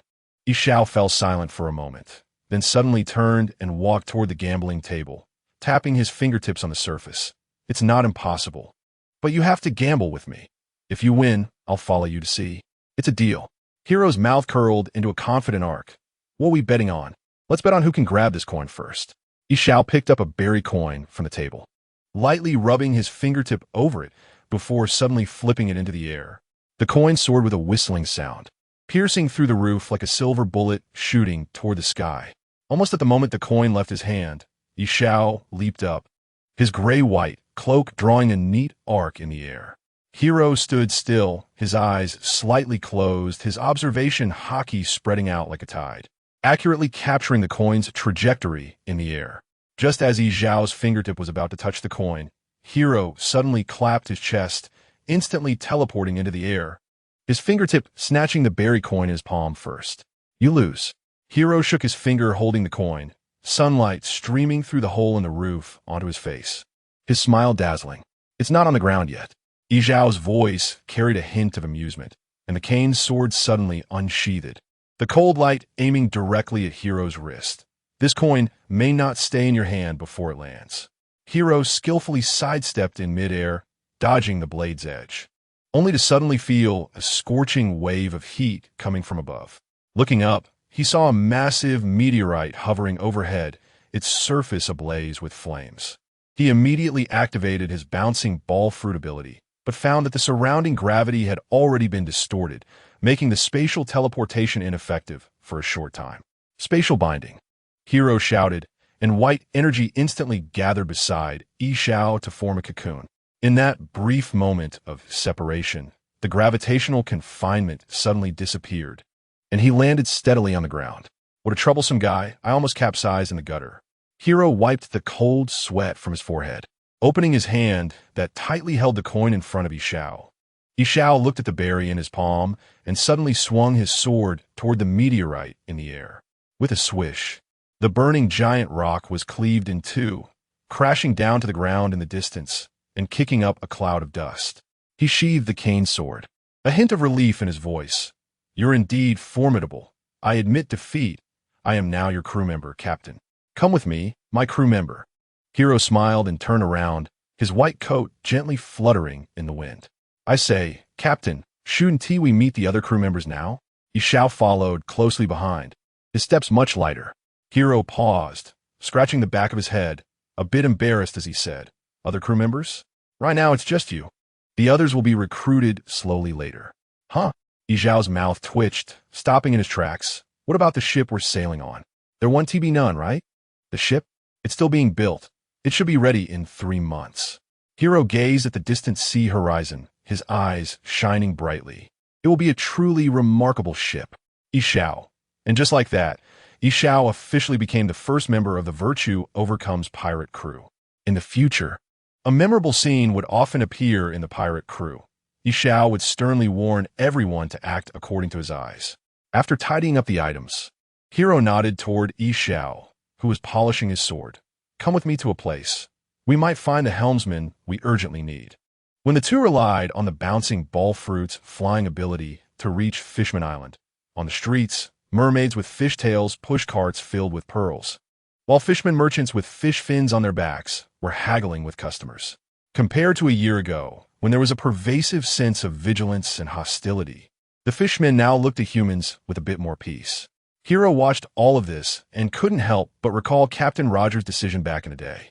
It was that legendary pirate who permitted Fishman Island to use his flag, making those who coveted fishermen slaves think twice, bringing a brief peace to this underwater island.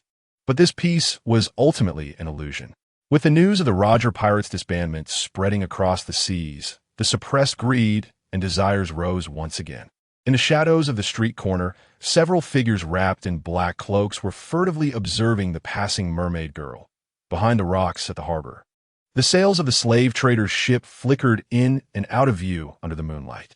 King Neptune's fishtail anxiously slapped the palace floor, leaving deep imprints on the coral throne's armrests. But there was nothing he could do. Faced with such a situation, Fisher Tiger decided to reassemble the guard team. Determined to protect his homeland, even if it meant shedding the last drop of blood. The blue-skinned Jinbei stood behind him, his clenched fists bulging with veins. The future warlord of the sea had flames of protection burning in his eyes. On the day he was appointed as the vice-captain of the guard by Tiger, he had sworn before the statue of the sea god to protect Fishman Island with his life. As Hilo and Ichiwara stepped onto the coral-paved street, dozens of guards armed with spears surrounded them. The cold light reflecting off the spear tips shone on Ichiwara's bandages. But he merely placed a gentle hand on the hilt at his waist, an invisible aura emanating from him, causing the front row of guards to involuntarily take half a step back. Just as tensions escalated, a burly figure pushed through the crowd. Fisher Tiger's red hair flowed in the water as he widened his eyes in shock at Hilo's face, quickly waving his hands for the guards to lower their weapons. "Put your weapons away. He's one of us. Ignore Dana, Tiger." Hilo laughed, opening his arms, his voice as refreshing as the sea breeze dispelling the tense atmosphere. "It's Jimmel Hilo from the Roger Pirates." Tiger stepped forward and gave him a hug strong enough to crack bones, his rough palm slapping Hilo's back with loud thuds. But his gaze turned more inquisitive as it swept over Ichiwara. "And this is... I haven't seen such a character on the Roger's ship. This is Ichiwara, my newly recruited partner," Hilo introduced, patting Ichiwara's shoulder. Ichiwara nodded slightly towards Tiger, and without needing to see the other's face, he could tell from the steady footsteps that this was a respected strongman. Tiger led the two towards the palace, and as they passed through a garden filled with glowing seaweed, he could no longer suppress the question that had lingered in his mind. "Brother Hilo, I heard the Roger Pirates disbanded? How could such a strong crew just fall apart?" "Because we reached the final island," Hilo replied, gazing at the sunlight filtering through the top of Fishman Island, his eyes filled with nostalgia for the past. "The captain said his dream has been fulfilled, and there was no meaning in keeping the crew." Sigh. Tiger let out a heavy sigh, his large fishtail creating a whirlpool behind him. "After you disbanded, those wolves began to eye us again. They wouldn't even dare approach Fishman Island while under Roger's flag, but now," his voice was full of helplessness, "there is no banquet that does not end. Every pirate crew has its day of reckoning." Hilo's tone grew serious. Then he changed the subject. "But I came this time to form a new pirate crew and continue sailing. Right now, I'm just lacking a top-notch helmsman." He rubbed his hands together, his gaze landing on Tiger with obvious anticipation. Tiger stroked his chin, a glimmer of yearning flashing in his eyes, but it was quickly replaced by worry. "Unfortunately, I can't leave right now. Those slave traders are like sharks smelling blood. They will pounce at the slightest sign of weakness. Otherwise, I would really like to join you in exploring the seas. I understand your predicament, so I didn't plan to drag you onto the ship." Hilo had anticipated this. His gaze crossed over Tiger to the blue-skinned fat man, not far away, who was directing the guard's patrol. "But can we part with this capable subordinate of yours?" Following Hilo's finger, Tiger saw Jinbei and his brow furrowed. "You want Jinbei? He's my most capable assistant. The guard team can't do without him. Let's ask for his opinion first." Hilo's gaze fell on Jinbei, who stood under the coral watchtower, looking out at the distant sea with a desire for the ocean hidden in his eyes. A forced choice is never sweet. If he doesn't want to, I won't force him. Jinbei approached upon hearing their conversation, first bowing to Tiger before turning to Hilo. He remained silent for a moment, his heavy lips moving. "Brother Tiger, I do want to see the world, but Fishman Island really needs manpower right now." "Wait, Jinbei," Hilo interrupted him, his tone becoming serious. "Have you thought about whether staying here can really protect it? Today we fend off one batch of slave traders, and tomorrow more will come. How long can you hold out?" Tiger's black hair fell down, and Jinbei's clenched fists slowly relaxed. The water flowed quietly between the three of them, carrying the salty taste of the sea and an unspoken heaviness. "So what you mean is..." Jinbei raised his head, his blue skin glistening under the glow. Hilo stepped forward, placing his hands on Jinbei's shoulders, his gaze resolute. "Join my pirate crew. We will make a name for ourselves on the seas, letting the name of the defeated pirates echo across the ocean. By then, Fishman Island will fall under our influence, and anyone who dares to touch it will be our enemy." He waved his hand, as if already envisioning that day. The skull flag of the defeated pirates would fly over Fishman Island, and no one would dare to invade. Tiger suddenly lifted his head, his eyes bursting with incredible light. "That's a great idea. Then I will go with you. Together, we will make our names known to the whole world in no time." "Tiger, you have to stay." Hilo patted his arm, his tone sincere. "We need time to make our mark, and during this period, Fishman Island needs you to protect it. Once we achieve our goals and there are no threats left, you can set sail on your own and go wherever you want. Isn't that better?" Tiger pondered for a moment and then nodded heavily. "Captain." Jinbei stepped forward, straightening his back, his blue-skinned face filled with excitement. "When do we set off? I can't wait to let the name of the defeated pirates spread across the seas." "Not so fast." Hilo raised his hand, the metallic bracelet on his wrist glinting coldly in the sunlight. The corners of his eyes lifted slightly, and his tone carried a hint of consideration. "I need to see for myself how far your Fishman karate has progressed. If you haven't even mastered your own abilities, I can't take you out to explore the world." "Then please teach me." Jinbei clenched his fists tightly, the knuckles colliding with a dull thud, flames of battle igniting in his pupils. Hilo raised an eyebrow in agreement, a faint smile playing on his lips. The onlooking fishman began to retreat, the sound of feet on the sand creating a rustling noise, quickly clearing an area of about 10 paces square. The battle horn had just sounded when Jinbei's figure shot out like an arrow released from a bow. He twisted with power from his waist, his arms becoming two blurred shadows, entwining around Hilo with a moist sea breeze. This was the most cunning move of the Fishman karate, the wave strangle. But Hilo's battle-hardened body had already formed instinctual reflexes, his observation haki spread out like an invisible net, capturing every muscle twitch of Jinbei. He lightly stepped on the sand, his figure always able to dodge those attacks capable of shattering stone and wood at the last moment, leaving only a series of faint yet chaotic footprints on the sandy ground. After a series of failed attacks, Jinbei's fighting spirit grew even more fervent. He suddenly halted, his feet shoulder-width apart, slowly raising his arms to his chest, palms facing each other as if cradling a full moon. The moisture in the air seemingly drawn together by this pose. This was the starting stance of Fishman karate, the Tang grass tile fist. Seeing this, Hilo restrained his playful heart, his fists gleaming with a dark luster as the armed color haki spread along his muscles to his fingertips. He pressed his toes into the sand and suddenly rushed forward, the wind from his punch tearing through the air towards Jinbei's face. "Huh!" Jinbei let out a low shout, his stance tightening abruptly. In an instant, the moisture around him transformed into visible circular ripples, and a 360-degree shockwave erupted with a thunderous roar. Hilo's punch collided head-on with this immense force, coming to a complete halt in mid-air, the muscles in his arms twitching slightly from the recoil. "Interesting," Hilo chuckled softly, murmuring, "Let's see whose shockwave is tougher." Before his words faded, he opened his left hand, the ability of the machi-machi fruit rapidly circulating in his palm. The air was compressed into invisible bullets, and with a flick of his wrist, this air shockwave, filled with violent energy, howled out, crashing into Jinbei's circular ripples once again. Sizzle, sizzle. The two forces intertwined, producing a harsh friction sound, and the moisture was shaken into a mist. Even the distant waves were disturbed by this force, rising up half a foot. After half a second of stalemate, Jinbei grunted, staggering back 2 steps, his feet carving 2 deep grooves in the sand, while Hilo remained as steady as a rock, his feet seemingly rooted on the beach, with only a small tear in his sleeve from the force. Chapter 69. Back to the bar strong. Jinbei looked at Hilo's unmoving figure and sighed sincerely.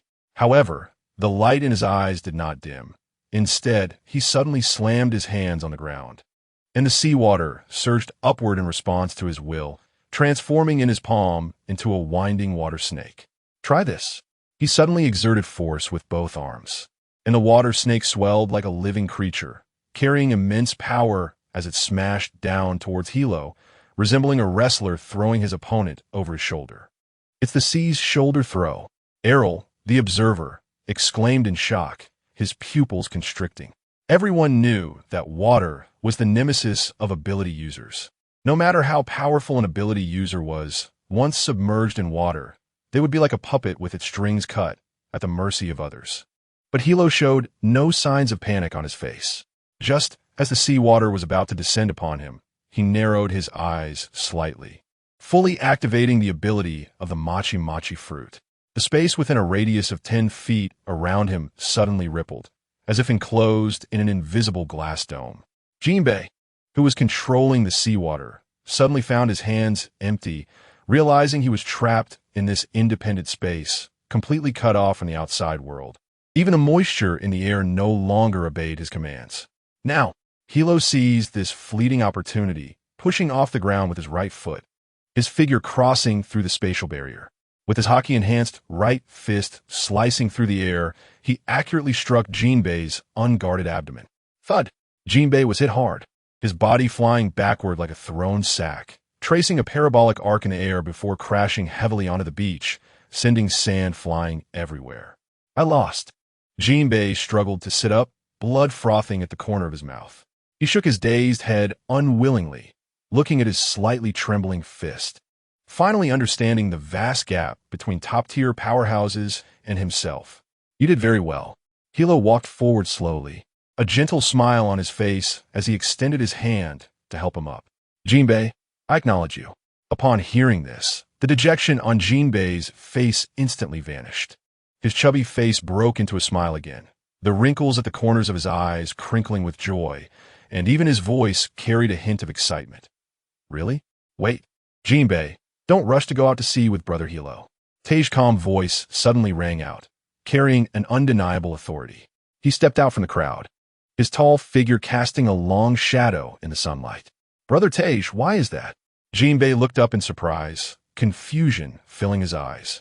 Tej approached him, his gaze falling on his still reddening abdomen, and spoke in a deep voice. "I taught you fishman karate, and now that you've been easily defeated, I also bear some responsibility. Today, I will impart to you the ultimate secret of fishman karate, the muscle flow." "Really?" Jinbei instantly perked up, leaning forward towards Tej, his nose nearly touching Tej's chest, excitedly wagging his tail. "Brother Tej, are you willing to teach me this move?" "Of course." Tej smiled and patted his shoulder, then turned to Hilo with an approving look. "I always thought your other techniques weren't fully mastered. Now it seems the time has come." "Great." Jinbei was so excited he danced around, spinning in place twice. "I've heard about the power of this move. It's said to be able to punch through the armor of a battleship." Hilo stood aside, pondering upon hearing this. He recalled scenes from the original story. In the tumultuous waves of Wano, it was with this move, muscle flow, that Jinbei had forcefully breached the defenses of Big Mom Charlotte Linlin, known as the Iron Balloon. That shockwave, condensed with all his strength and mastery over water, was powerful enough to catch the attention of any strong warrior. In the days that followed, Jinbei's figure drenched in sweat could always be seen in the training grounds of Fishman Island.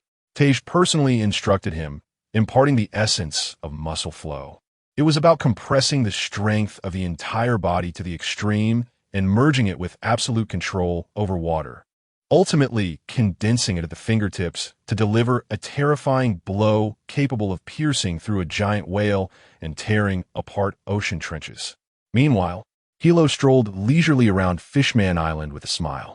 They passed through coral-laden streets and crossed pearl-paved bridges, effortlessly dispatching several groups of slave traders attempting to capture slaves on Fishman Island. These actions earned them great gratitude from King Neptune, who specially held a banquet in Dragon Palace City to entertain them.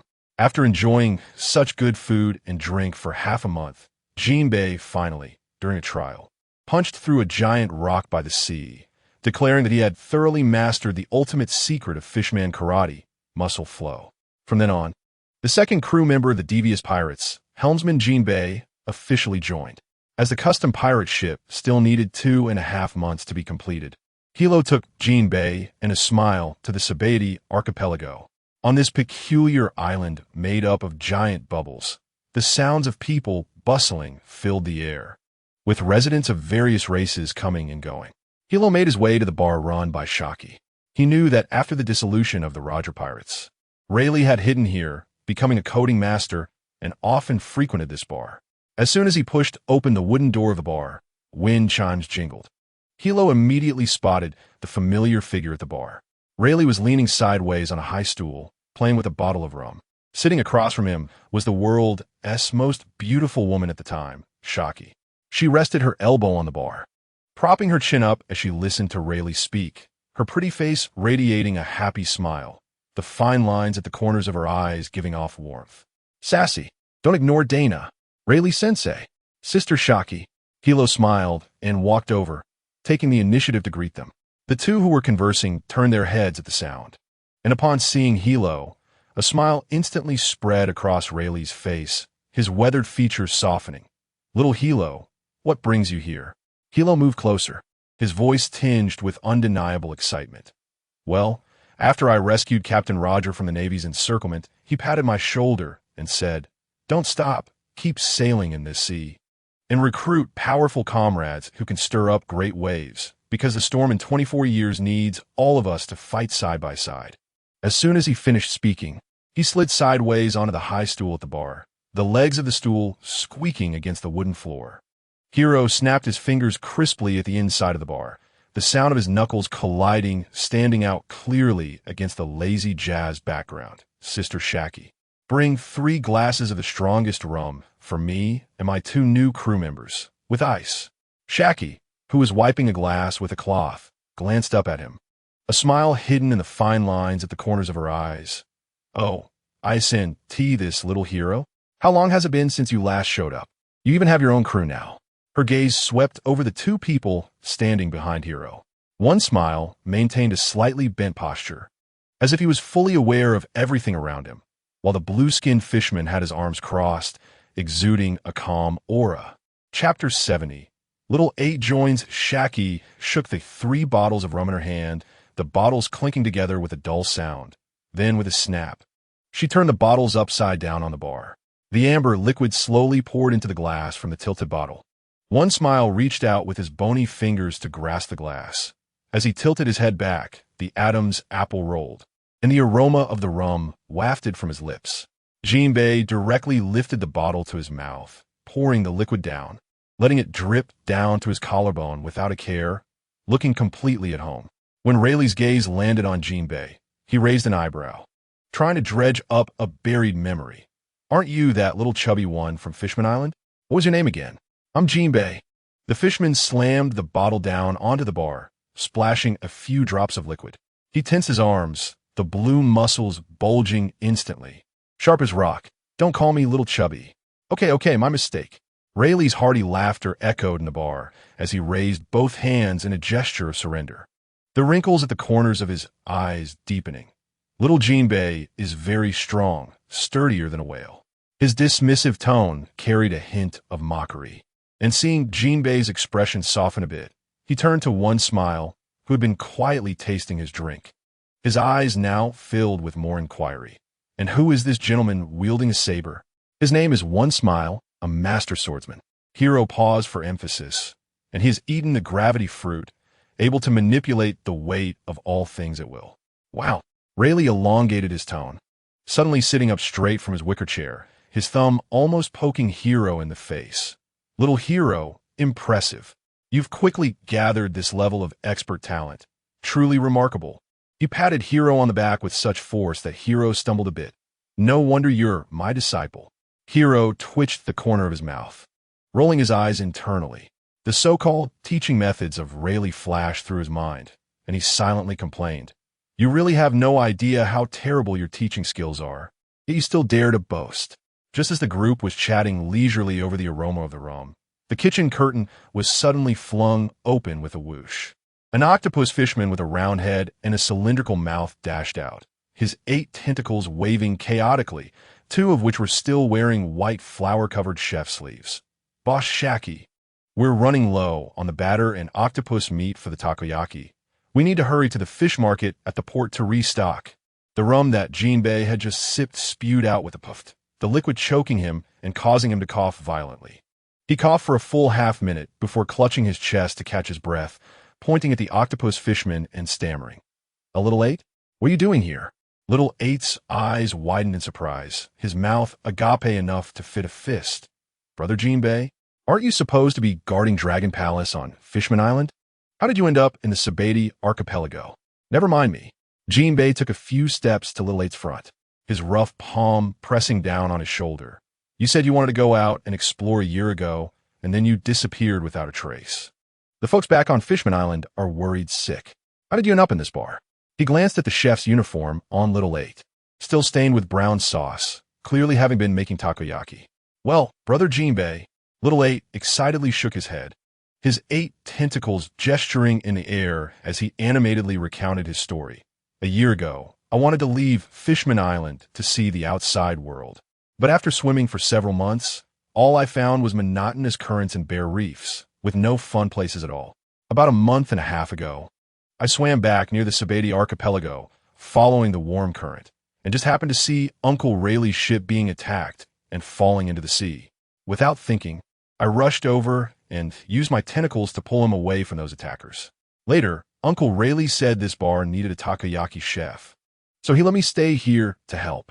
Yes, that time I really owe it to Little Eight." Rayleigh's gaze softened, his tone filled with genuine gratitude.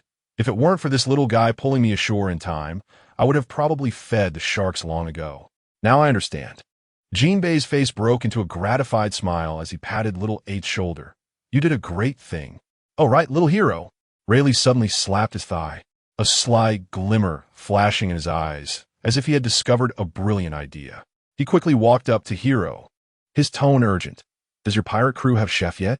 If you haven't found one, let Little Eight join. His takoyaki is crispy on the outside and tender on the inside, and the sauce is just perfect. I guarantee you'll have fresh seafood every day at sea." Hiro stroked his chin, deep in thought. "Speaking of which, the chef position is indeed still open." Then it's settled. Rayleigh didn't wait for Hiro to finish speaking, grabbing Little Eight's tentacle and pulling him in front of Hiro. The octopus fishman's body swayed from the sudden tug.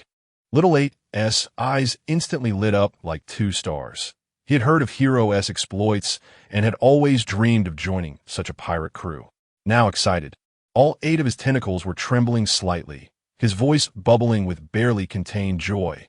"Captain, I not only can make takoyaki, but I can also make sashimi, fish balls, and seafood soup. Please take me out to sea. I promise to bring everyone the freshest seafood dishes every day." He leaned in closer, his seafood-scented nose almost touching Hiro's face, his pouting octopus mouth trembling with anticipation. Hiro turned his head, seeking one smile and Jinbei's opinions with his gaze. One smile just leisurely swirled his drink, the liquid tracing arcs against the glass, clearly having no objections. Jinbei furrowed his brow in thought for a moment, then said, "Fine, let this kid on board. He tends to get into trouble alone. At least he'll be safer with us." In that case, Hiro extended his right hand. "Palm up. From today on, you're a formal member of the Fu pirate crew, Little Eight." "Yay, I can go on adventures at sea." Little Eight jumped up excitedly, his 8 tentacles flailing in the air, accidentally knocking over an empty bottle on the bar with a clatter. He completely overlooked Hiro's extended hand, busy twirling around the bar in celebration, lost in the joy of his dream coming true. Hiro kept his hand outstretched for a few seconds, watching as Little Eight celebrated by himself, and could only retract his hand in disappointment. He sighed helplessly, the corners of his mouth involuntarily lifting. It seemed that the pirate crew had gained a lively character. Chapter 71. Mihawk's Challenge according to Hiro's estimate. It would be quite some time before the new ship was launched. Fortunately, Hiro settled down in the Sabati archipelago with one smile and Jinbei. During their leisure time, the Knot Bar became their daily haunt. The bar was filled with the rich aroma of rum, mixed with the enticing smell of Little Eight's freshly made takoyaki. Hiro always loved to sit by the window, watching the bubble cable cars passing by outside, occasionally raising a glass and chatting with Rayleigh. While Ishiao had a special fondness for the card games in the bar, often dragging the flush patrons into a few bets. and Jinbei would quietly sit beside them, leisurely savoring his drinks, occasionally commenting on the cooking of Xiaoba's takoyaki. Days slipped away in this relaxed and pleasant atmosphere. 2 months later, on a sunny afternoon, Hiro pushed open the wooden door of the Kicking the Bamboo bar with his crew, as usual. Just as they settled into their usual spots, Xiaoba was bringing over some steaming takoyaki when the bar's door was suddenly flung open. A young swordsman stood at the entrance, nearly 2 meters tall with a straight posture. He wore a long black coat with a wide belt at his waist, and what caught the most attention were his hawk-like eyes, sharp enough to seem like they could penetrate one's heart. A uniquely shaped black cross sword was slung diagonally on his back, the gem on the hilt glinting coldly in the light. The young swordsman quickly scanned the bar with a piercing gaze, and then his clear voice rang out, "Is Mr. Rayleigh here?" Rayleigh, who was chatting with Hiro about sailing anecdotes from years past, put down his glass, surprised, and turned to look at the young swordsman at the door. He adjusted his glasses and scrutinized him, confirming that he had never seen this person before, thinking that he was probably just another one looking for him to coat a ship. So he stood up, putting on a warm smile, and walked a few steps forward, saying, "Sir, if you want a coating, follow me, and I promise to make it look beautiful." "No, I didn't come here for a coating." The young swordsman shook his head, gripping the hilt of his sword with his right hand. With a swift motion, the black cross sword was drawn, its blade reflecting a cold light as he pointed the tip at Rayleigh, firmly declaring, "I want to challenge you." Hiro's hand holding the glass paused for a moment as he looked at the young yet defiant face, a knowing smile appearing at the corner of his mouth. Because this person was none other than the future world's greatest swordsman, Dracula Mihawk. He hadn't expected to meet a young version of him in such a manner here. Yixiao and Jinbei were also drawn in by this sudden challenge, exchanging glances and sensing curiosity in each other's eyes. After all, Rayleigh was the vice captain of the Roger Pirates, known as the Dark King, with unfathomable strength. It was truly courageous for this young swordsman to challenge him in public. Rayleigh glanced at the ominous black sword in the young man's hand, adjusted his glasses again, and his smile faded slightly as he asked, "Young man, why do you want to challenge me?" "In pursuit of stronger swordsmanship, to become the world's greatest swordsman," Mihawk replied decisively, his hawk-like eyes flashing with undeniable determination. "I'm sorry, but I can't accept your challenge." Rayleigh turned around and sat back down on the bar stool, taking a sip of rum. "Why? Are you afraid of losing?" Mihawk's brows furrowed tightly, a hint of confusion and anger on his face as he stepped forward, his tone becoming somewhat aggressive. "Losing? I don't think so." Rayleigh set down his glass, smiling as a glint of confidence belonging to a strong man flashed in his eyes. "However, I have retired and no longer wish to participate in those fights. I just want to drink and chat here." But Mihawk opened his mouth, wanted to say more, but was blocked by Rayleigh's resolute attitude, leaving him helpless, standing there with a tighter grip on the sword hilt. At that moment, a few drunken men in the corner of the bar were awakened by the commotion, swaying their dizzy heads as they caught onto the situation and began to egg on. "Hey, that coding master named Rayleigh, just accept the challenge. Look at how sincere this young man is. He came all this way for you. Yeah, don't be afraid of losing.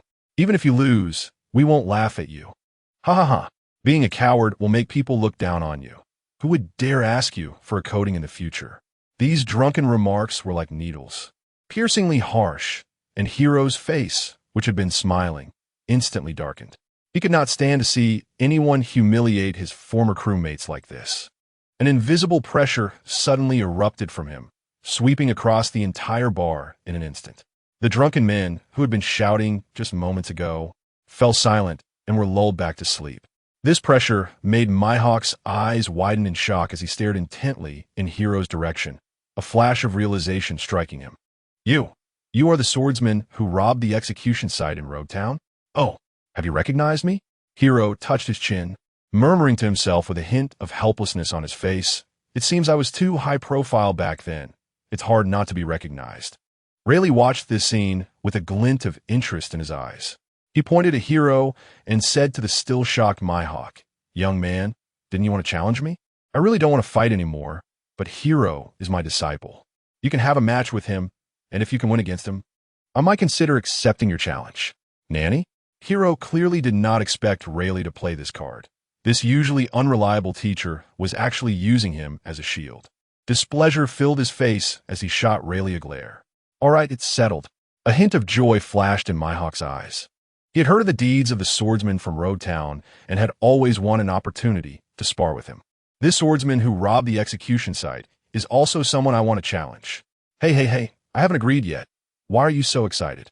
Hiro rolled his eyes, looking at Mihawk with a face full of resentment. Captain, let's have a fight with this kid. Jinbei's round face was filled with anticipation as he patted Hiro on the shoulder. Show him the strength of our Defu pirates and let him understand what it means to truly win people over with virtue. Yeah, Hiro. Ishiao also became interested, shaking the glass in his hand. We've been here for 2 months, and it's indeed a bit boring. Why not have a match with this kid? It would be a good way to pass the time and also open our eyes. Since you all say so, as the captain, I can't refuse. Hiro sighed helplessly, standing up and walking in front of Mihawk, looking directly at him. I can accept your challenge, but there's one condition. What condition? Mihawk's tone carried a hint of urgency. If you lose, you have to join my pirate crew and sail with me. How about that? Hiro said, a slight smile curling at the corners of his mouth, a crafty smile flashing across his face. Mihawk fell into a brief contemplation upon hearing this. Joining a pirate crew? This was something he had never considered. But as long as he could have the opportunity to continuously challenge strong opponents, it didn't seem like a bad idea. After a moment, he lifted his head, his expression extremely serious as he said, all right, if I lose, I will follow you, and I will keep challenging you until I defeat you. It's a deal, follow me. Hiro nodded, turning to walk out of the bar. Mihawk tightly gripped his black sword. Following closely behind, Rayleigh, Ishiao, and Jinbei, who were all watching the excitement, hurriedly followed suit. The bar was soon emptied, leaving only the few drunken men who had been lulled back to sleep. Hiro and Mihawk's figures swiftly darted away, and in the blink of an eye, they arrived at an open area. At this time, Mihawk, at 19 years of age, was in the prime of his youth, a year older than Hiro, exuding a sharp aura. In the future, he and Shanks will become rivals in swordsmanship, often sparring to hone their skills, and their intense clashes will become a legendary tale in the pirate world. However, at this present moment, the balance of power clearly favors Mihawk. At that time, Shanks was only about 14 years old, having just recently awakened his haki, and in terms of experience and strength, he still had a considerable gap compared to Mihawk. Make your move, Jimirushiro, Mihawk said, tightly gripping his black sword. With a flick of his wrist, he performed a beautiful flourish of the blade, his cold voice echoing in the air. A glint of interest flashed in Shiro's eyes as he looked at Mihawk with a hint of curiosity and asked, you actually know my name? Of course, you're the 4th member of the Roger Pirates, a promising young talent. Your name is long spread far and wide. Mihawk replied with a tone of appreciation, as if reciting a list of facts. Very well, I know you too, Mihawk, Shiro said with a confident smile, responding calmly. It is truly my honor to have someone of your stature know my name. Mihawk's eyes flashed with surprise. In an instant, that surprise was replaced by a burning fighting spirit. Hey, have you two chatted enough? Get on with it. Rayleigh, who had been watching from the side, couldn't contain his excitement any longer and urged them loudly, his impatience evident. Shiro seemingly ignored him and continued to calmly observe Mihawk, asking, so Mihawk, how's your hockey training going? Have you awakened the Conqueror's hockey? Mihawk shook his head slightly and answered honestly, not yet for the Conqueror's hockey, but I've trained in armament hockey and observation hockey for over 5 years. Upon hearing this, Shiro stroked his chin and thought to himself, it seems that just using a fruit knife would be difficult to defeat this guy. Forget it. No need to show off. If I end up losing here, those onlookers would laugh at me to death. Can we start now? Mihawk was starting to become impatient, the black sword in his hand trembling slightly. Let's begin. Shiro decisively drew the tetanus blade, and in an instant, a chilling aura spread out.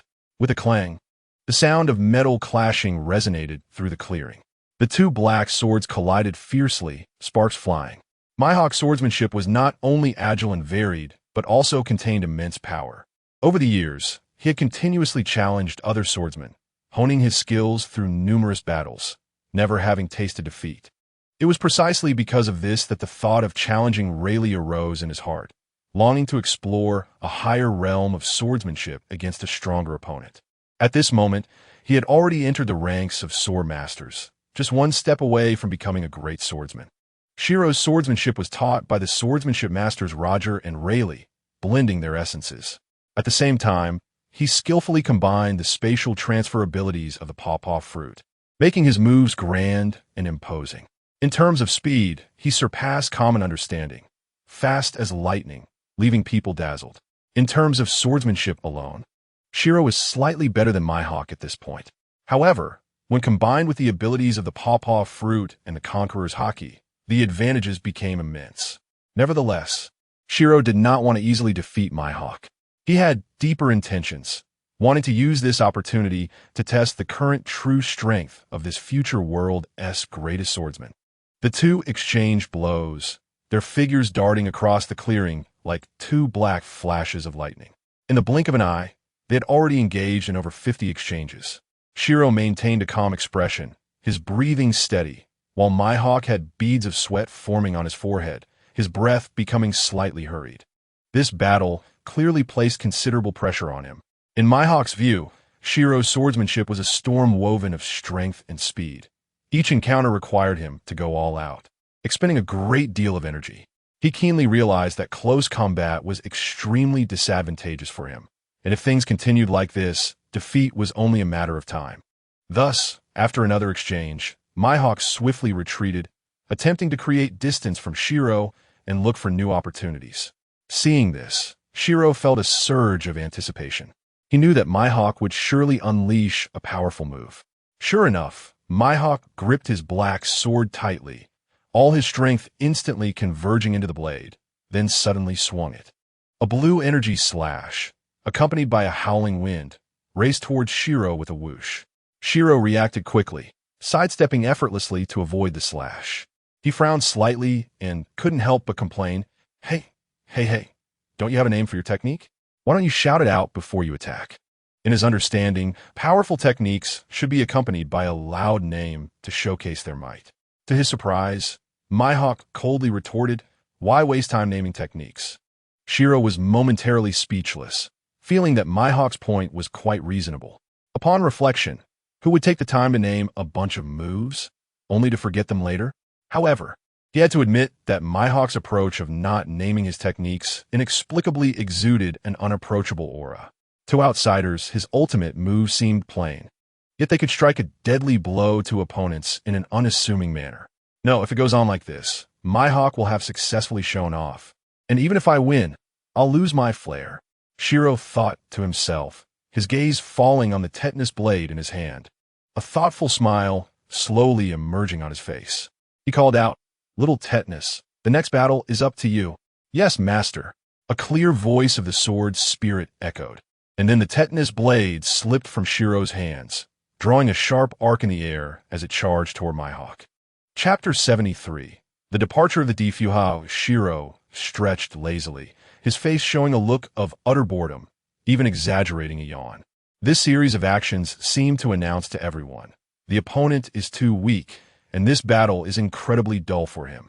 Mihawk was dumbfounded at this scene. He widened his eyes and stammered, Teach this ISNT right. Why is the sword attacking on its own? In his understanding, a sword was merely a tool in the swordsman's hand, and he had never seen such a bizarre scene before. Everything before him exceeded his comprehension. The tetanus blade danced agilely in the air, continuously launching attacks at Mihawk. After a series of combination sword techniques, the sword spirit controlled the tetanus blade, gathering immense power to unleash a golden sword energy. This sword energy was precisely the Golden Lion's ultimate move, the Lion's Thousand Cuts Valley. The dazzling golden glow surged with overwhelming momentum as it flew toward Mihawk. Caught in a moment of existential doubt, Mihawk had no time to evade and was struck by the golden sword energy on his left shoulder. Mihawk let out a cry of pain, his body flying back 5 or 6 meters, crashing heavily to the ground. A deep wound appeared on his left shoulder, blood gushing out like a fountain, dyeing the ground dark red. I've lost. Mihawk gritted his teeth, cold sweat beading on his forehead as he slowly got up, though his eyes were filled with unwillingness. They also held respect for a strong opponent. Mihawk, winning or losing is common in battle. There's no need to take it to heart, Shiro said softly as he stepped forward. Watching the spectacle were Jinbei and Yasip, both of whom were already stunned, unable to close their mouths. They had never seen such an outrageous and miraculous sword technique, and their admiration for their captain deepened. Only Rayleigh rolled his eyes, secretly cursing. This kid Shiro loves to show off too much. It's just a sword spirit. Hiro came before Mihawk, using the ability of the machi fruit to slap his palm over the wound. A mysterious force drew out the injury from the wound, gradually manifesting it into a pink energy orb. The moment this orb appeared, the sword spirit pounced like a hungry beast and swallowed the orb in one bite. This scene left Mihawk astonished, his eyes filled with shock and confusion as he murmured to himself. So that's how it is. The highest realm of swordsmanship can give rise to a sword spirit. In his understanding, this was something unheard of, as if a door to a new world of swordsmanship had been opened. Seeing Mihawk stunned, Hiro felt secretly pleased and decided to continue the act. He clasped his hands behind his back, straightened his posture, and adopted the demeanor of a grand master, speaking in a tone of teaching. That's right, Mihawk. You must continue to work hard. You will surely reach my level of swordsmanship in the future. Can I really reach such a level of swordsmanship? Mihawk was filled with confusion and began to doubt his own abilities. The immense power Hiro displayed made him feel that the gap between them was like a chasm that was hard to cross. Hiro inwardly chuckled, enjoying the feeling of teasing. However, Rayleigh couldn't stand it any longer. He stepped forward and mercilessly exposed Hiro. Don't listen to him. This guy made his sword awaken its soul with Charlotte Linlin. That's why it has such an effect. It has nothing to do with training. Rayleigh's voice was clear and loud, like a heavy hammer, shattering the mysterious atmosphere Hiro had created. Ahem! Hiro coughed awkwardly, a hint of embarrassment showing on his face. He didn't expect Rayleigh to suddenly ruin his act, causing his plan to show off to fall apart instantly. Jinbei and Sanji were greatly disappointed. They genuinely thought their captain possessed extraordinary swordsmanship capable of manifesting a sword spirit. But it turned out to be for such a reason. Mihawk looked as if he suddenly understood, his hawk-like eyes shining again. Although there was a bit less reverence in his gaze towards Hiro, there was now more curiosity and inquiry. However, only this kid could elevate the sword spirit to this level. Rayleigh adjusted his glasses and continued, Why? Mihawk looked at Rayleigh, his eyes filled with a thirst for knowledge. He was eager to know how Hiro accomplished all this.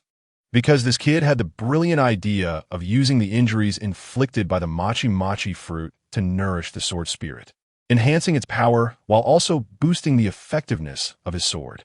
Rayleigh explained in detail, his eyes filled with pride and admiration for his disciple. He viewed Hiro's creativity as a unique talent and the key to Hiro's continuous breakthroughs on the path of swordsmanship. Hey, Rayleigh-sensei, don't expose my secret. I still want to keep pretending. Hiro held the back of his head with both hands, his face full of dissatisfaction towards his mediocre teacher. Forget it. Rayleigh laughed and pushed Hiro lightly, continuing, Take good care of your crew member. He is a very promising swordsman. His gaze fell on Mihawk, filled with expectation, as if he could see Mihawk shining brightly in the future of swordsmanship. Don't worry, I will. A smile appeared on Hiro's lips as he turned and patted Mihawk on the shoulder. From now on the ship, you can compete with me and this blind swordsman. Your swordsmanship will surely improve rapidly. Mihawk glanced at Sanji and firmly nodded. He knew he had found a new goal and direction. Although the path of swordsmanship ahead was filled with challenges, it was also full of infinite possibilities. Thus, the future world's greatest swordsman, Mihawk Dracul, officially joined the Doflamingo Pirates. Half a month later, Hiro's transponder snail rang, and Master Tom said he had finished building the ship. So, he took his 4 crew members to Water 7. When everyone saw the vessel, they couldn't help but exclaim in awe. The ship was grand and majestic, like a work of art. Its scale was significantly larger than the Oro Jackson. According to Master Tom, this ship's power system utilized the highest technological standards of the time, and the interior was exquisitely crafted. Its overall performance was superior to that of the Oro Jackson. After expressing his gratitude to Master Tom, Hiro boarded the ship with his crew and hung the prepared Jolly Roger on a flagpole. Flam wanted to come along for the voyage, but was persuaded by Hiro to stay with Master Tom and continue learning skills. Although Flam yearned for the sea, he understood the importance of learning techniques and thus gave up the idea of sailing. "Brothers, let's set sail," the captain called out, and the Doflamingo officially began its journey. Chapter 74. Seeking a chef on the Azure Sea. The Doflamingo was sailing gracefully. At first, Chopper, Jinbe, and Sanji were quite excited, often leaning over the railing and shouting. Mihawk, however, maintained his usual aloof demeanor. Every day at dawn, he would stand alone on the deck, wielding his black sword, pondering how to elevate his swordsmanship further. According to Hiro's plan, their pirate crew would quickly roam the first half of the Grand Line and then head directly to the New World. After all, that was where true, strong warriors gathered, and most of the renowned powerhouses operated in the New World. The days at sea weren't always filled with tension and danger. The crew often held lively parties aboard the ship. The deck was filled with takoyaki and various drinks, with Chopper excitedly wriggling his body, Jinbe boldly clinking glasses with everyone, and Sanji also caught up in the joyful atmosphere, displaying a gentle smile. Hiro sat aside, watching his companions laugh and enjoy themselves, feeling content. Such days were simply delightful. However, this peaceful and pleasant time didn't last long. After a while, a very tricky problem quietly arose.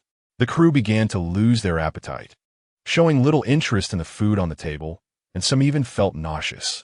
The reason was somewhat unfortunate. Except for Mihawk, everyone else had been eating takoyaki for over 2 months, nearly every meal. At first, they found it fresh and delicious, but no matter how good something is, eating too much will make one tired of it. Eventually, just the smell of takoyaki made everyone feel sick, causing them to lose their appetite. The cause of this situation was the Doflamingo's chef, Chopper. It wasn't that he didn't want to switch it up. He genuinely only knew how to make takoyaki, which made him feel very guilty but helpless, with no other option to fill their stomachs. The crew could only occasionally look for islands to dock at during their voyage, and then go ashore to find restaurants to eat at and change their diet. As the captain, Hiro quickly realized that this couldn't go on. They couldn't keep relying on island restaurants, and finding suitable restaurants on the ocean was not an easy task either. Therefore, he made up his mind to search for chefs who could prepare various dishes during their travels, to enrich the pirate crew's kitchen and ensure everyone could enjoy a diverse array of meals. One day, the Doflamingo's ship slowly sailed into the waters near the East Sea, and in the distance, they spotted a lush green island. The crew immediately perked up, deciding to dine at a restaurant on this island to improve their meals. After docking at the port, Hiro led Chopper, Jinbe, Sanji, and Mihawk along the bustling streets of the island. The streets were lively, with various shops lined up on both sides. As they spotted a restaurant named Dream Restaurant, a peculiar scene unfolded before them. A middle-aged man with blonde hair dressed in a pristine white chef's uniform was being forcibly thrown out of the restaurant by a chubby man. The blonde man was tall and muscular, with a resolute expression on his face. Even being kicked out, his eyes reflected an unyielding spirit. "Boss, why are you kicking me out? I'm clearly the best cook in this restaurant," the blonde man protested, pushing against the chubby boss in an attempt to re-enter the restaurant, his voice filled with grievance and anger. "Japu, your cooking skills are indeed remarkable, and the customers love it," the chubby boss sighed, his face showing a hint of impatience. "But you are too obsessed with the freshness of the ingredients. Those ingredients weren't spoiled at all, yet you just threw them away without a second thought. How much money are you wasting? But only fresh ingredients can create the best flavors. This is my creed as a chef, and it cannot be shaken," Japu argued back, his attitude firm, his eyes shining with dedication to cooking. "Then get out of my restaurant. You're fired, Japu," the chubby boss, annoyed by Japu's persistence, darkened his expression and said mercilessly. In the process, he used all his strength to shove Japu out the door. Japu stumbled a few steps before regaining his balance. "Then settle my wages for these days," Japu said, his face filled with anger, his tone resolute. "Wages? What dream are you having?" The chubby boss revealed a look of disgust, his voice extremely cold. "Your wages aren't even enough to cover the cost of the ingredients you threw away. I'm not making you pay for them." So count yourself lucky. Damn it, how dare you play tricks? Jappu was so furious that he trembled all over, shouting angrily, clenching his fists and preparing to rush at the chubby boss. Seeing this, the chubby boss quickly backed away, shouting loudly, Jappu, don't be so arrogant. You know our restaurant is under the protection of a former member of the Roger Pirates. If you dare to lay a finger on me, he will definitely not let you off.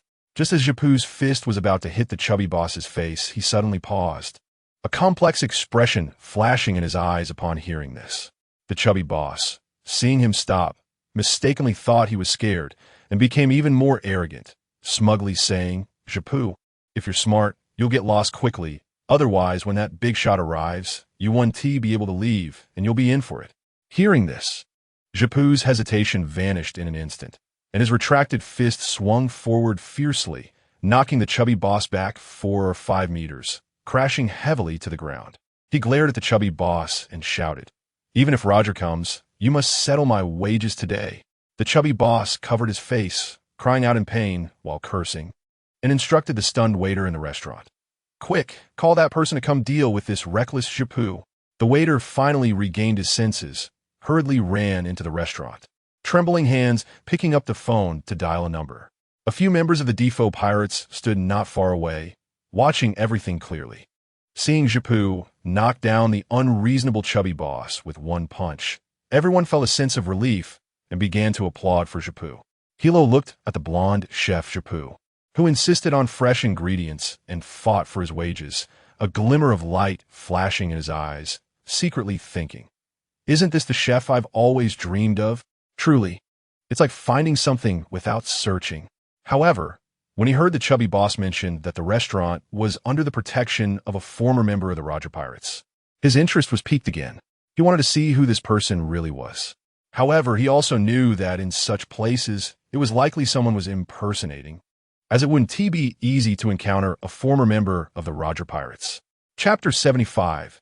It turns out to be Buggy about half an hour later. The crowd that had been gathered at the restaurant's entrance suddenly stirred, voluntarily making way. A boy with blue hair and a red nose walked towards them, tightly gripping a dagger in his hand, a fierce expression on his face, continuously shouting, Everyone, step aside. Who dares to provoke the restaurant I protect? Are you tired of living? Upon seeing the newcomer, Hilo immediately helplessly placed his right hand on his forehead, gently shook his head, and revealed a helpless smile. This person was none other than Buggy. What is this guy up to? How did he become a protector for these unscrupulous bosses? Hilo felt a wave of disdain in his heart, unable to stop himself from mentally mocking this unreliable subordinate. The chubby boss, upon seeing Buggy, immediately looked as if he had found savior. Ignoring the pain on his face, quickly rushed over to Buggy, bowing and scraping. Master Buggy, you finally arrived. It's this place. There's an unseen guy who completely disregarded you and even hit me. Oh, who is so bold? Buggy crossed his arms, deliberately putting on an imposing act, looking in the direction pointed by the chubby boss. When he saw the strong, fierce-looking Jappu, especially the sharp aura emanating from him, Buggy trembled all over, nearly dropping the dagger from his hand. However, he quickly composed himself, recalling his identity, gritting his teeth, and forcing himself to step in front of Jappu, pretending to be intimidating. So it's you daring to challenge me, Buggy? Huh? If you're smart, quickly apologize to the boss and get lost as far as you can. Otherwise, don't blame me for being merciless. While speaking, Buggy also raised the dagger in his hand, trying to intimidate the opponent. Just by you? Jappu snorted coldly, his face full of disdain.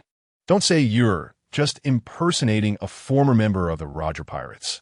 Even if you were real, I'm still going to get my wages back today. What? You dare to disrespect me? Buggy was enraged by Jappu's attitude, raising his voice. Do you know who my former partners are? Pirate King Roger, Dark King Rayleigh, and... Before Buggy could finish his sentence, Jappu could no longer contain his anger, stepping forward swiftly and throwing a punch at Buggy. Buggy thought to himself, not good. This guy is impervious to reason and won't be intimidated at all.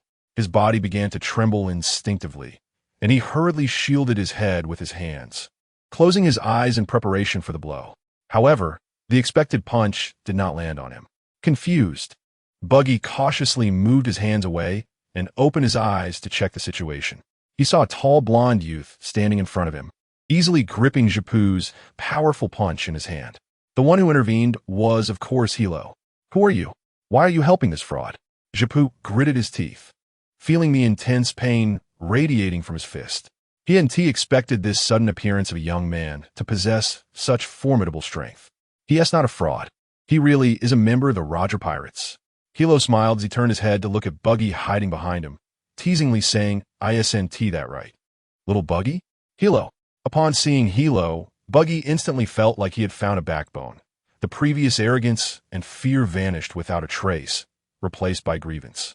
He sobbed loudly and threw himself at Hilo. "Who are you?" Japu's pupils suddenly constricted, and his rough palm instinctively tightened around the kitchen knife at his waist. The blond boy in front of him, despite merely standing casually, exuded a chilling aura that sent shivers down the spine. Sunlight filtered through the boy's fluffy golden hair, casting fragmented shadows on his eyelashes, but the swirling power in his deep blue eyes made Japu, a seasoned veteran of the seas, feel his heart race uncontrollably. The suffocating sense of oppression crawled up his spine, causing the hairs on the back of his neck to stand on end, and cold sweat seeped into the collar of his chef's uniform, darkening his back. "Chef Japu, I'm sorry." Hello released his grip on Japu's fist, his fingertips unintentionally brushing against the calloused knuckles. A gentle smile spread across his face, and the intimidating aura quickly dissipated. "My name is Jimel Hello, a member of the former Roger Pirates." He stepped aside to reveal a small figure behind him. "This is my little brother, Nanny." Japu's eyes nearly popped out of their sockets as he staggered back a step, colliding with a barrel behind him with a dull thud, his voice trembling uncontrollably. You are the tyrant Jimel Hello who rescued Captain Roger Wright under the Marine headquarters nose in Marineford Square?" "That's right, it's me." Hello's gaze drifted past Japu's flour-dusted apron to the plump figure nearby. "Chef Japu, I've been watching your experiences." He shifted his tone, a hint of coldness creeping in. "I will make sure to get your wages back, every last penny." Baki's eyes darted rapidly in their sockets as he swiftly drew a dagger and leapt in front of the fat boss. The cold blade gently pressed against the man's thick neck. "Did you hear that?" The boy's voice carried a deliberately lowered menace, pressing the dagger slightly deeper into flesh. "Pay this chef his wages, or there will be pork sauce all over this port tomorrow." But you said." The fat boss turned pale, his flesh trembling like a sieve, struggling to speak coherently. His peripheral vision caught the cold, emotionless eyes of Hello, causing a warm sensation to spread in his pants. "There are no buts," Baki interrupted sharply, his brows furrowing. "What my brother Hello says goes. You have no right to talk back." "Pay. I'll pay. Please spare me, Mr. Baki." The fat man wailed like a pig being slaughtered. "Just loosen the dagger a bit. The money is in the safe in the back kitchen." He trembled backward into the restaurant, the wooden floor creaking under his weight. Before long, he emerged holding a heavy cloth bag, his hands shaking like leaves in an autumn breeze, and presented the money bag to Japu. Japu snatched the bag, his rough fingers deftly untying the knot. After counting, he snorted coldly, stashing the money into his bosom, his chest visibly heaving as he still held back his anger. Hello stepped forward, warm breath brushing against Japu's ear. "Chef Japu, if you're still not satisfied, I could have Baki smash his shop and send him to feed the sea beasts." Chapter 76. Japu joins the pirate crew. Japu glanced sideways at the fat man sprawled on the ground, still twitching uncontrollably. He suddenly recalled how 3 months ago he had fainted from hunger at the dock, and it was this unscrupulous boss who had thrown him a half-moldy loaf of bread. Taking a deep breath, he waved his hand. "Forget it. He did give me something to eat when I was at my lowest. Let us not make it harder for him." Turning to leave, the canvas apron still swaying loosely around his waist, he was halted by Hello stepping quickly in front of him, sincerity sparkling in his blue eyes. "Chef Japu, I have something important to discuss with you. Could we move to our ship for a detailed talk?" Japu looked at the legendary figure before him, who possessed the power to destroy the world, yet treated him with such courtesy. The words of refusal were swallowed back down, and he nodded, "All right." Baki immediately followed behind Hello like a little tail, chattering nonstop, Brother Hello, when you saved Captain Roger at the Marine headquarters back then, I was hiding with Shanks in the crowd. Yes, I know. Hello's response was indifferent. You stood alone in front of the execution platform, and that Marine admiral was too scared to move. It was just so cool.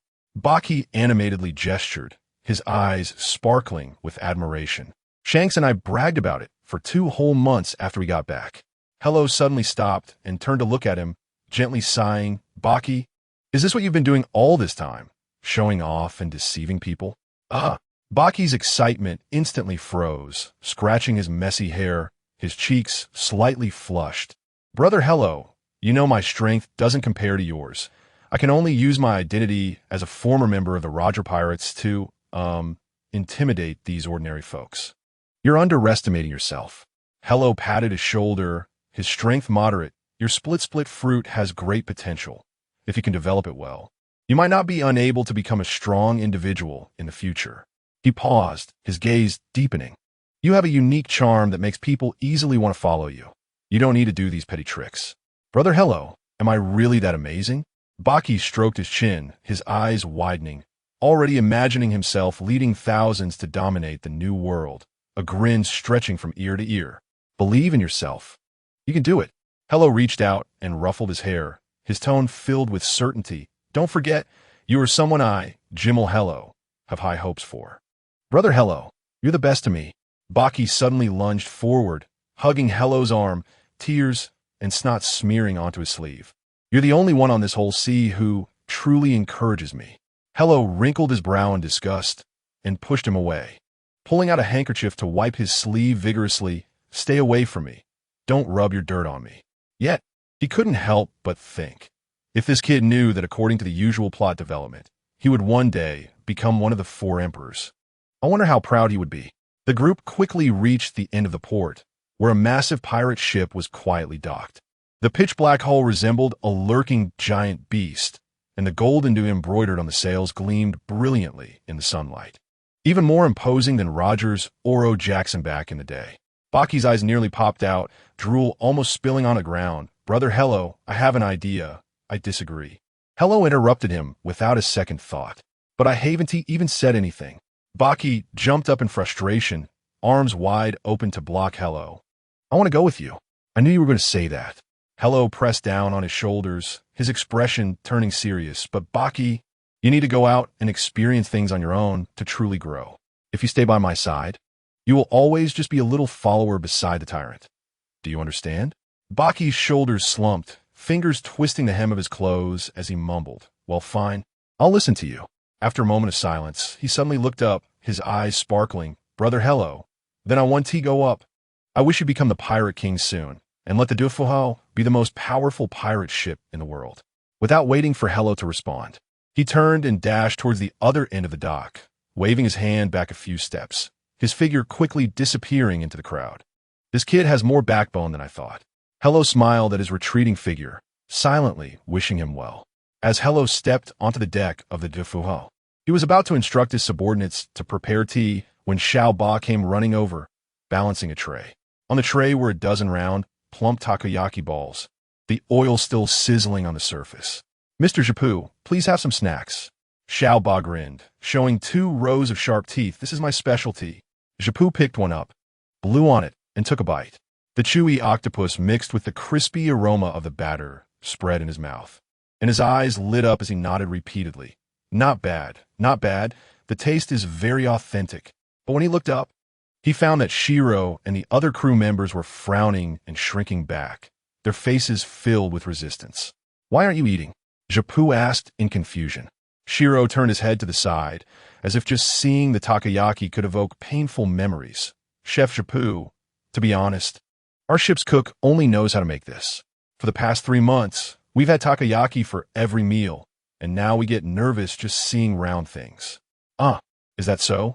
Japu's eyes widened, and the takoyaki in his hand suddenly didn't seem so appetizing. Shiro stood up and solemnly bowed to him. So I would like to formally invite you to join our pirate crew and become our chef. Japu was stunned, his fingers unconsciously rubbing the dining knife at his waist. Join a pirate crew? He hadn't thought about that for a long time. Shiro noticed his hesitation and continued. Chef Japu, You must have heard of it, right? Of course. Japu's eyes instantly brightened. That was the dream destination of all chefs, gathering all ingredients from all over the world. Our ship is about to sail around the world, and we will be looking for. Shiro's gaze was incredibly sincere, although he had no idea where that place was. I want to invite you to join us in fulfilling this dream. Japu looked at Shiro's serious face and recalled his tumultuous life. His hand, gripping the knife, trembled slightly. He suddenly slapped his thigh, made up his mind, all right, I will join you. Shiro and the crew members immediately breathed a sigh of relief, and a cheer erupted on the deck. Since then, the meals on the Defu ship underwent a tremendous change. Japu, who was the master of the future famous chef Sanji, was proficient in all cooking methods, and his daily variety of dishes brought immense happiness to the crew. Xiaoba became his capable assistant, learning to cut vegetables and plate dishes every day, occasionally receiving guidance on cooking skills from Japu. Life was fulfilling and joyful. Chapter 77. Accidentally entering the Devil's Triangle Zone under the clear sky. The sunlight on the sea jumped like shards of gold, and a pirate ship flying a black skull flag was cutting through the blue waves, advancing steadily in the Paradise Sea. It was the Defu ship. However, this imposing ship was sailing entirely by luck because there was no navigator on board. The steering task should have been precise, but at this moment, it all relied on Captain Shiro. This man, who had traveled the world with the Raja Pirates, should have been familiar with the routes. However, during most of his time in the Raja Pirates, he was either sweating on the deck training or playing around with the lively Shanks and Buggy, completely failing to remember the routes. Turn hard left. Shiro bit into an apple and casually shouted to the cockpit, his eyes still fixed on the wine flask in Mihawk's hand. But Captain, it seems there's a current over there. Jinbei hesitated as he gripped the helm and looked back. Stop with the nonsense, just listen to me. Shiro waved his hand with an exceptionally firm tone. Under Shiro's chaotic and aimless command, even with Jinbei's excellent sailing skills, he could only watch as the Defu ship plunged headfirst into a sudden dense fog. The milky white mist enveloped the entire ship in an instant, and the previously clear sea and sky vanished without a trace. Oh no, we can't see anything. Captain, what should we do? Jinbei gripped the helm tightly, beads of sweat forming on his forehead, shouting in the direction of Shiro, his voice sounding muffled in the fog. Shiro finally snapped out of his playful mood, looked around, and was instantly stunned. What kind of place is this? I've never been here before. His eyes widened as he scanned left and right. But the thick fog was impenetrable. He couldn't even see the railing 3 meters ahead. This is bad. It seems we have entered a terrifying place. Mihawk stood at the bow, arms crossed, his sharp gaze fixed on the fog ahead. His eyesight was far superior to ordinary people, over 10 times better, but even so, he could barely see 20 meters ahead. Beyond that was chaos. What are you afraid of? Even if we can't see, we can sense the situation ahead. Ichao casually strolled toward the cockpit with his cane, his steady voice reaching Jinbei's ears. Continue sailing. Just follow my lead. Jinbei's mouth twitched fiercely, silently complaining. You can't see. How am I supposed to know what to follow? But he ultimately didn't voice it, simply stopping the ship decisively and waiting for Ichao's next command. Ichao seemed to see through his thoughts and didn't say much, just slightly drew his sword from his waist, the cold blade glinting with a hint of cold light, before quickly retracting it into its sheath. At that moment, a sudden sound of something breaking through the air came from the sky. Soon after, a flaming meteor crashed down. The meteor plunged into the sea, scattering a large area of the surrounding fog. More importantly, the burning light of the meteor illuminated the sea ahead. Amazing! Jinbei stared in awe, quickly regaining his composure, and tightened his grip on the helm, steering the Defu ship towards the light.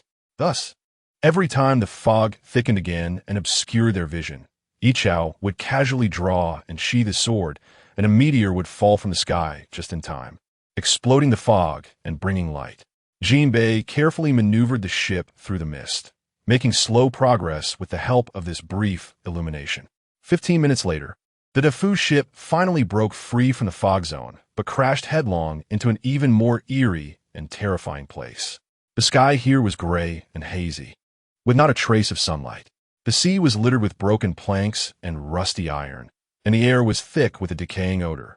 Even more unbearable was the sudden drop in temperature. The bone-chilling cold felt like countless fine needles piercing every person's skin, and even their breath turned into white mist.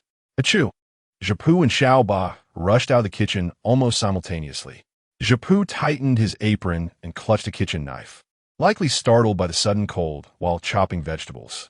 Xiaoba shrank his neck, his 8 octopus arms tightly hugging his chest, trembling in fear, his lips quivering, unable to say a single coherent word. Where's this? What kind of hellish place have we arrived at? Japu waved his knife, pacing around the deck, his tone filled with anger, clearly very dissatisfied with this eerie place. Everyone looked around, their brows furrowing. At that moment, Yichao moved first. He tilted his head slightly, sensing the surrounding atmosphere, and said in a deep voice, "To the left front, there is a huge ship." Jinbei followed the instruction and slowly steered the Fu ship closer, only to discover that it was a long-abandoned giant ship. The hull was covered in bullet holes and cracks. The sails were tattered, hanging from the mast like a dirty rag, clearly having been silent here for a long time. A chilling wind blew by, carrying eerie sounds. Suddenly, a terrifying and hoarse singing floated over, intermittent but exceptionally clear. Bink sake, the waves beneath our feet. The song echoed in such a sinister environment, sending chills down one's spine. Xiao Ba followed the sound and suddenly saw something, scaring him out of his wits. Pointing ahead and shouting, "There's a ghost." Everyone immediately looked in the direction Xiao Ba was pointing and saw a skeleton with fluffy curly hair on the deck of the abandoned giant ship, eerily staring at them. Its hollow eye sockets seemed capable of sucking away one's soul, and it was singing that eerie song. Jinbei and Japu were also startled by the sudden appearance of the skeleton, with Japu nearly dropping the kitchen knife he was holding.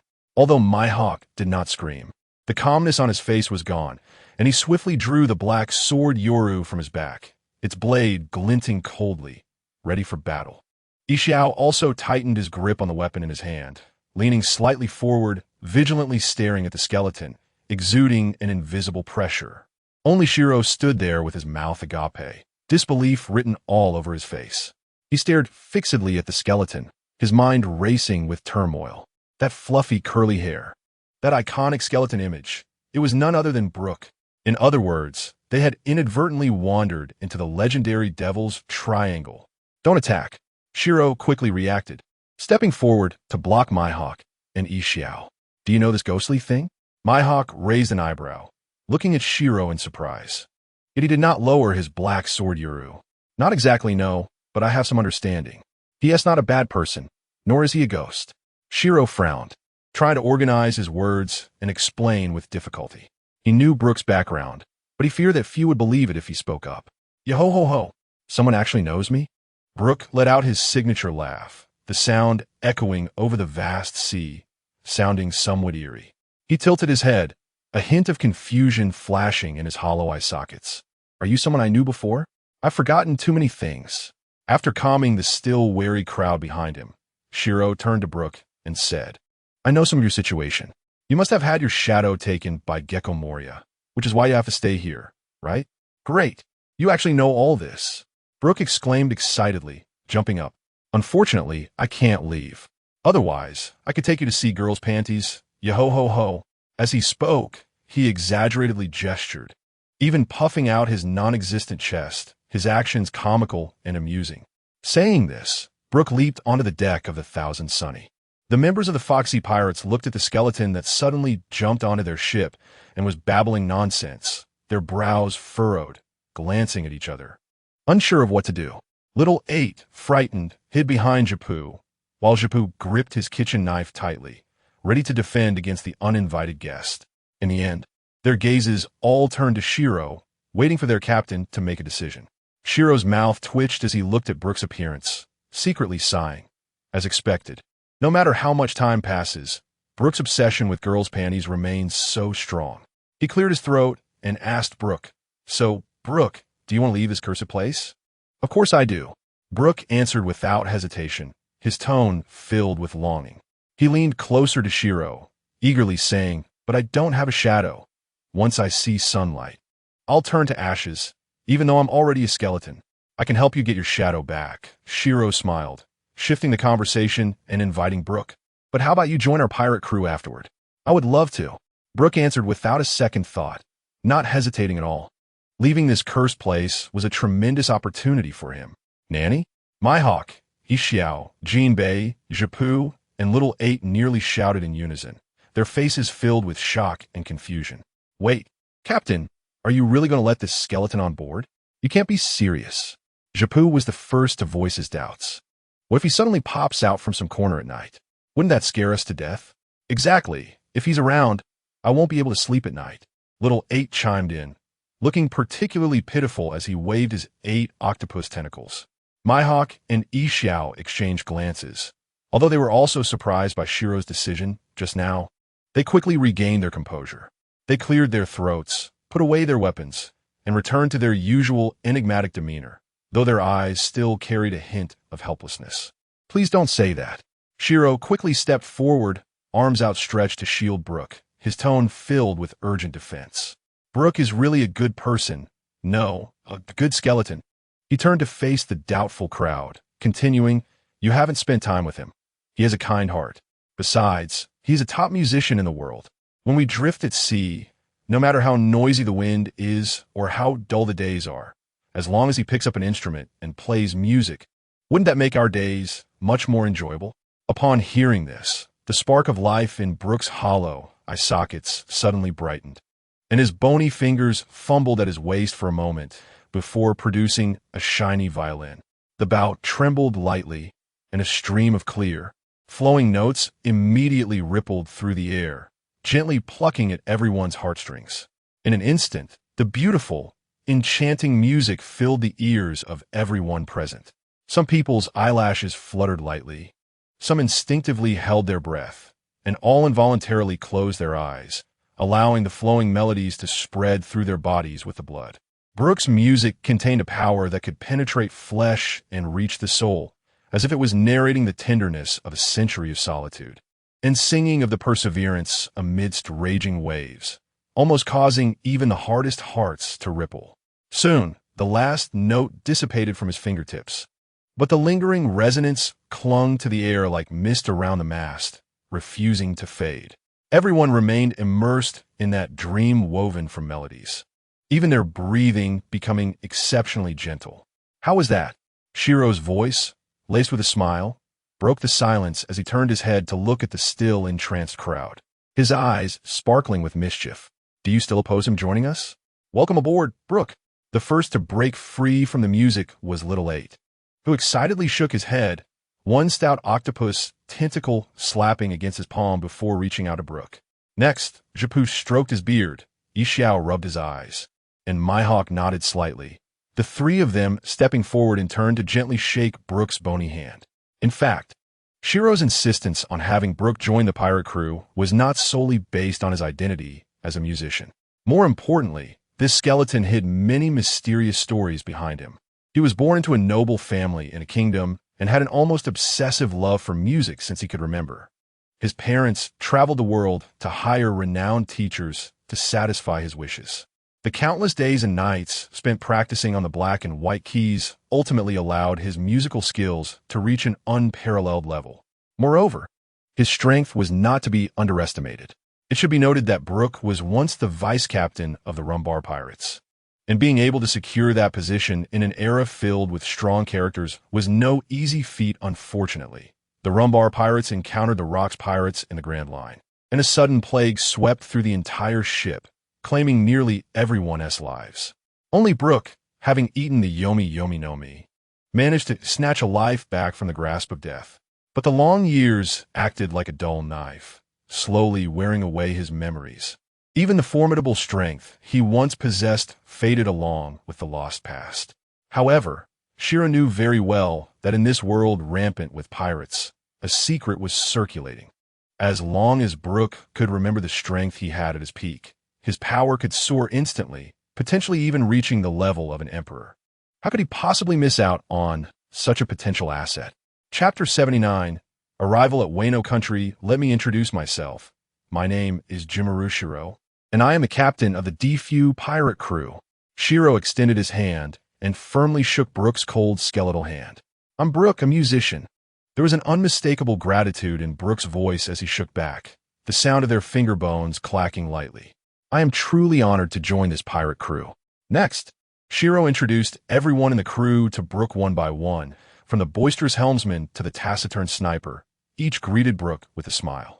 After Brooke greeted everyone, he suddenly lowered his arms, and although there was no expression on his skeletal face, his tone was filled with deep regret. "It's really a pity that even if I join you, I probably can't sail with you." "Don't worry, Brooke." Shiro stepped forward and patted his shoulder, speaking with conviction. "I'll help you get your shadow back from Moria." Just after he finished speaking, he closed his eyes, and an invisible observation haki began to spread around him as he started searching for Moria's trace. However, a moment later, Shiro frowned, stroking his chin and murmuring, "Strange. Why can't I sense his location at all? Moria, huh?" Brooke crossed his arms, lightly tapping his skeletal jaw with his finger bones, appearing to be in thought. "I seem to have heard that he went to the New World, saying he was going to duel someone named Kaido." "I see." A glint of excitement flashed in Shiro's eyes, and a curious smile appeared on his lips. This could be interesting. The outcome of this battle, Shiro actually already knew well. Moria had been reigning supreme in the first half of the Grand Line for too long, already drunk on victory and thinking himself invincible. So he boldly charged into the New World to challenge Kaido. And the result? Naturally, he was utterly defeated. Since then, he has been downcast and has lost the sharpness of his former self. "I say, Captain." Brooke's voice carried a hint of disappointment and helplessness, his bony fingers unconsciously intertwined. "It seems I will have to stay here for a long time. When you meet Moria in the New World later, remember to get my shadow back from him." "There's no need for that." A confident smile flashed across Shiro's lips, his eyes sparkling with determination. "It's just a new world. If I want to go, I can reach it in an instant." "Reach it in an instant? How is that possible?" Brooke's eye sockets widened in shock, his soul fire trembling. His face filled with disbelief. "You all wait here. I'll be right back." As Shiro spoke, he activated the abilities of the mochi fruit, raising his hand and gently patting himself. In an instant, he transformed into a residual shadow and disappeared from the spot. Brooke stared at the empty space, completely stunned. His skeletal mouth agape enough to fit a fist, unable to come back to his senses for a long time. Meanwhile, Shiro's figure had silently appeared on the coast of Wano country. He took a deep breath and released his observation haki once more, this time with a clear target to capture Kaido's aura. Finally, in the blood-scented sky near Wano country's Sioux village, he caught that familiar, powerful aura. Coincidentally, Moria was also there, and the two were locked in a fierce battle. However, the battle was already nearing its end. Moria, still looking quite majestic, had long lost the arrogance from the beginning, his movements growing slower and clearly at a disadvantage. Since Kaido consumed the fish fruit, mythical Zoan type, in the form of an azure dragon, his body had become as hard as diamond, and each swing of his kanabo carried a devastating force. No matter how many zombies Moria summoned, those decayed bodies could hardly break through Kaido's defense. Boom! A loud crash echoed as Kaido's powerful Thunder Bagua slammed into Moria's chest. Moria fell from the sky like a kite with a broken string, crashing heavily onto the ground and spitting out a mouthful of blood, clearly gravely injured. His subordinates, seeing this, roared and rushed forward, resolutely standing in front of Moria, trying to buy him a chance to escape.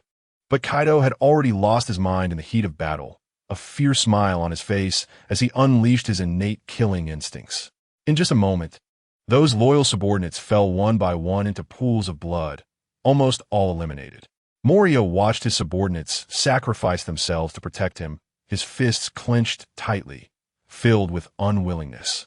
But he also knew that if he didn't leave now, he would truly lose his life.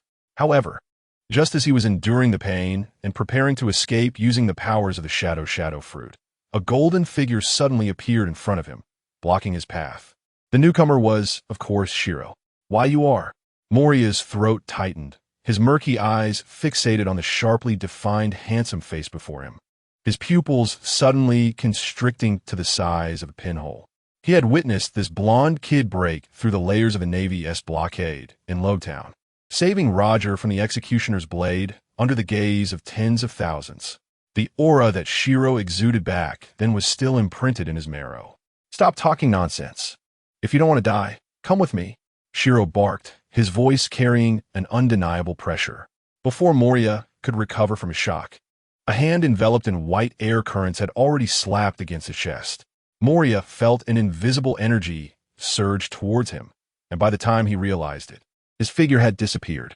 Where did this little brat come from, daring to be reckless in my Kaido's territory? Kaido charged forward, and when he saw Shiro's dazzling golden hair, his movements suddenly froze, a hint of astonishment flashing in his eyes. "Why you re that blonde kid from the Roger Pirates?" Shiro, who was about to leave, paused and turned to look at Kaido's face filled with complex emotions. Suddenly intrigued, he raised his hand and waved. "What's up, Kaido?" Upon hearing this familiar greeting, Kaido instantly confirmed the other's identity, the anger in his chest flaring up, the surprise on his face replaced by ferocity. "You brat, why are you in Wano country? And dare to rescue Moria? Are you here to oppose me?" "That's not the case." Shiro spread his hands, his tone casual as if they were merely chatting. "It's just that Moria took the shadow of a friend of mine, and I came to get it back. That's all." Though he spoke simply, he had other plans in mind. Recovering Brooke's shadow was one thing. More importantly, he wanted to take the opportunity to recruit Moria into the D-Few pirate crew. Although this guy sometimes seemed quite useless, being able to hold a position in the Seven Warlords of the Sea, his strength definitely should not be underestimated. And bringing him on board would add significant firepower. Chapter 80. Irrecoverable Odin. In my opinion, you definitely have ulterior motives. Kaido's expression hardened, his eyes narrowing slightly, his tone revealing unabashed skepticism, clearly not so easily convinced by Shiro's words. "What do you think?" Shiro's lips curled up slightly, a hint of mockery flashing in his eyes. "I wouldn't be here to learn skills from you, Kaido. After all, you don't seem to have much to teach me anymore." "What Kaido teacher? Stop talking nonsense." Kaido was hit by this remark, angrily shouting, but his peripheral vision involuntarily swept towards the direction of Wano country, his tone carrying a hint of subtle probing. "Are you here for Kazuki Odin? All right, I almost forgot you didn't mention it." The smile on Shiro's face instantly disappeared, replaced by a cold expression, and his voice deepened. "That guy Yuta is currently being toyed with by you, right?" "Girl la la la la." Kaido suddenly threw his head back and laughed loudly, his laughter rough and piercing. "Yuta Kazuki is doing this willingly. I didn't force him at all." "Kaido, don't you feel embarrassed saying that?" Shiro sneered, his eyes filled with disdain. "What difference is there between the dirty deeds done by Orochi and you backing him from behind? Ultimately, you're just afraid of being defeated by Yuta, aren't you?" "Bullshit, you little brat who doesn't know the heights of heaven and earth." Kaido's voice suddenly rose by 8 octaves, and a powerful conqueror's haki erupted from his body, the fierce aura pressing down like a tangible force all around. "I, Kaido of the 100 Beasts, am invincible. How could I be afraid of that guy Yuta Kazuki?" Feeling the overwhelming pressure coming at him, Shiro's eyes flashed with a glimmer of triumph. The provocation had worked. He seized the moment to continue taunting. "If you really aren't afraid, why not have a fair fight with Yuta? Engaging in these schemes will only make people think you're a coward. That mere Yuta Kazuki, before I deal with him, I'll crush you, noisy brat." Kaido was thoroughly enraged, roaring uncontrollably. Before his words fell, his body began to change rapidly, blue scales quickly covering him, an impressive dragon horn sprouting from his head, transforming him into a colossal azure dragon that blotted out the sky.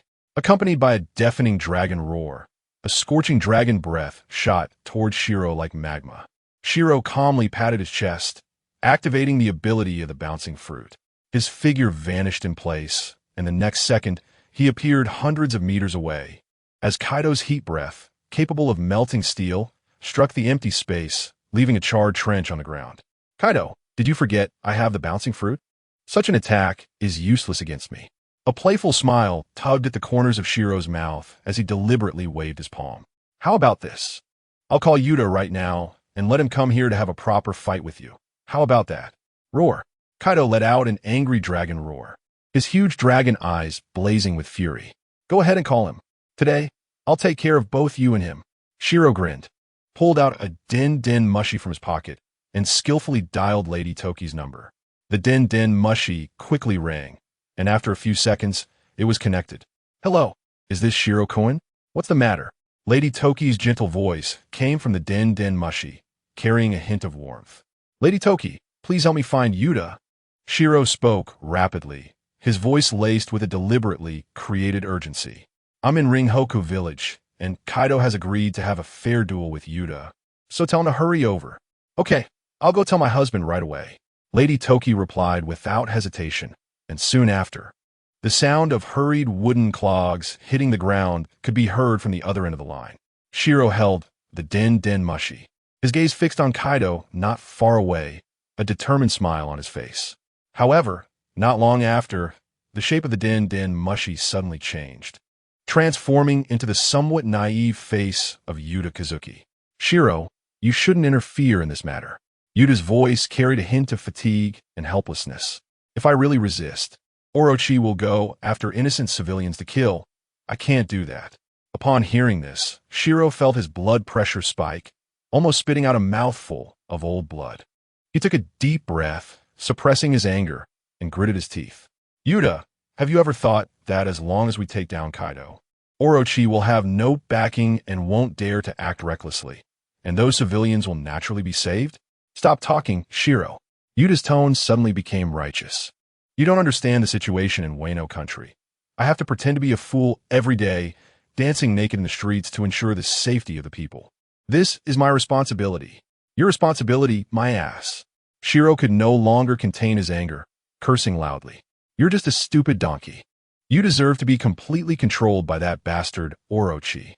There was a 2-second silence on the other end of the line, and then a decisive click was heard as the call was hung up. "Damn it, Yuta Kazuki, you're truly hopeless. No one can save you, idiot." Shiro trembled with rage, his teeth grinding and the veins on his forehead bulging. Woo-la-la-la-la. Kaido had listened to the entire conversation clearly, now back in his human form. He clutched his belly and laughed heartily, his tone filled with unabashed mockery. "So, Shiro, I've already given you a chance. It's Yuta who doesn't want to come. You can't blame me." Shiro took a deep breath, forcing himself to calm down, and coldly glanced at Kaido. All right, Kaido, I won't interfere in Wano's matters for now. Let's meet again." After saying this, Shiro did not linger, raising his hand to pat his body, activating the bouncing fruit ability again, and his figure vanished into the night of Ringhoku village. When Shiro's figure reappeared, he was back in the eerie and treacherous Devil's Triangle. As soon as he returned to the Doflamingo ship, he began asking everyone if Moria was there, but received uncertain replies in return. The small figure of Shachi, who was eating barbecue, pondered for a moment and answered, "Someone suddenly came on board just now, but after being beaten up by Jinbe, Ikaku, and Mihawk, they were thrown out. I don't know if they're still alive." Shiro's mouth twitched, and he quickly released his observation haki to search for Moria's whereabouts. Chapter 81. The Doflamingo Pirates. About half a minute later, Shiro stepped onto the pile of broken wooden crates on the deck, and in the shadow of a broken ship's hull, he finally caught sight of Moria curled up there. He was covered in wounds, his signature long hair sticking to his blood-stained cheek, and his chest was rising and falling weakly, clearly on the brink of death. Shiro frowned, stepped forward, and without hesitation, grabbed the collar of Moria's shirt from behind, pulling him out like a ragged sack and tossing him onto the deck of his own pirate ship nearby. The heavy thud, accompanied by the shaking of the wooden planks, rang out clearly over the silent sea. Unexpectedly, just as that dull sound fell, 3 figures rushed over. The sharp-eyed Ikaku with outstanding observation haki, the hawk-eyed Mihawk, and the muscular Jinbe all simultaneously pounced in front of Moria, delivering another round of punches and kicks. The dull thuds of fists hitting flesh and the crisp sounds of toes striking ribs, mixed with rising angry curses, instantly shattered the tranquility on the ship. "You little brat who doesn't know when to quit. Are you itching for a beating?" Jinbe swung his fist the size of a pot, each punch accompanied by the sound of the air being sliced, his voice bubbling with barely contained rage. "Haven't you learned your lesson yet? How dare you provoke us again? Do you think our Doflamingo pirates are easy to bully?" Ikaku accurately kicked Moria in the side, watching as he curled up in pain before retracting his foot and scolding. Do you know why we call ourselves the Doflamingo Pirates? It's to conquer people with virtue. But for someone like you, who is impervious to reason, how can we conquer you without first beating you down? After saying that, he added 2 more kicks, each packed with force. Mihawk stood to the side, his face still bearing his usual indifference. But his gaze on Moria grew colder, and his strikes became more severe. He kicked Moria's shoulder and calmly said, "Speaking of which, this guy has quite a sturdy body. Despite us beating him like this, he hasn't died yet. Hey, what are you doing? Stop it." As Shiro jumped onto his ship, he saw that Moria was already beaten to a pulp, barely breathing. He rushed over to intervene, pushing Jinbe aside, who was still throwing punches, and quickly crouched down to check Moria's pulse. When he felt a faint, almost imperceptible flow of air from his fingertips, he finally sighed in relief, his worried heart easing slightly. Just as Shiro was frowning and preparing to scold everyone for being too ruthless, Brook's signature, penetrating laughter suddenly rang out. "Yo-ho-ho-ho, this is great. Fortunately, you all acted in time. My shadow is finally back." He shook his newly solidified body and happily spun around in place. Jinbe, Sanji, and Mihawk turned to Brook, seemingly ignoring Shiro's words, and congratulated him in unison. "Congratulations, Brook. You're back to normal." Jinbe patted Brook on the shoulder, a rare smile on his face. Sanji nodded. "That's truly wonderful." Mihawk gave a slight nod, acknowledging him. Shiro looked at Moria, who was lying motionless on the deck, and angrily stepped forward, kicking his thigh hard twice, muttering, "It's all your fault, you bastard. Making me look like a bad guy, too." But after kicking, seeing Moria's weak state, he shook his head, extended his right hand, and activated the powers of the Nikyu no Mi. The pale pink paw appeared in his palm and gently pressed against Moria, slowly pushing the deep-rooted pain out of his body. Moria, who thought he was doomed, suddenly felt wrapped in a warm current, and the excruciating pain was instantly swept away. He shot up from the deck, blinking in confusion, his eyes quickly scanning the surroundings. The furious gaze of Jinbe, the cold stare of Mihawk, Sanji's half-drawn sword, and Shiro's ambiguous expression made him suddenly recall the scene of being beaten just moments ago. He instinctively held his head and trembled uncontrollably, shouting, "Let's talk! Let's talk! Don't hit me!" Shiro's outstretched hand froze in place as he watched Moria in a daze, pondering to himself, "Wow, he's really been scared out of his wits. It seems they were indeed quite harsh just now. Hey, Captain, why are you healing this guy?" Jinbe stepped forward, glaring at Moria with a frown, his tone full of confusion. "This guy is clearly no good. Keeping him around is just a disaster." Shiro waved his hand, signaling Jinbe not to get worked up. He turned around, focusing on the somewhat panicked Moria, and said in a deep voice, "Moonlight Moria, you should know who I am, right?" Moria quickly nodded, his voice trembling slightly. I know, you're the tyrant Jimel Shiro from the former Roger Pirates. In these waters, that name was indeed well known. How could he not know? Here's the thing," Shiro raised an eyebrow, leaning in slightly, his tone carrying a barely perceptible threat. "Originally, I wanted you to hand over Brook's shadow, but it seems that's no longer necessary since his shadow has returned." He paused, watching Moria's nervous expression, and slowly revealed his true intention. "So, would you like to join our Defu pirate crew? Nanny? Join you?" Moria looked as if he had heard a great joke, or was greatly shocked, his face filled with disbelief, his body instinctively leaning back, almost falling off the deck. "Is there a problem, Moria?" Sanji leisurely stepped forward, gently resting his sword on the deck in front of Moria, creating a dull thud. "You don't seem too willing."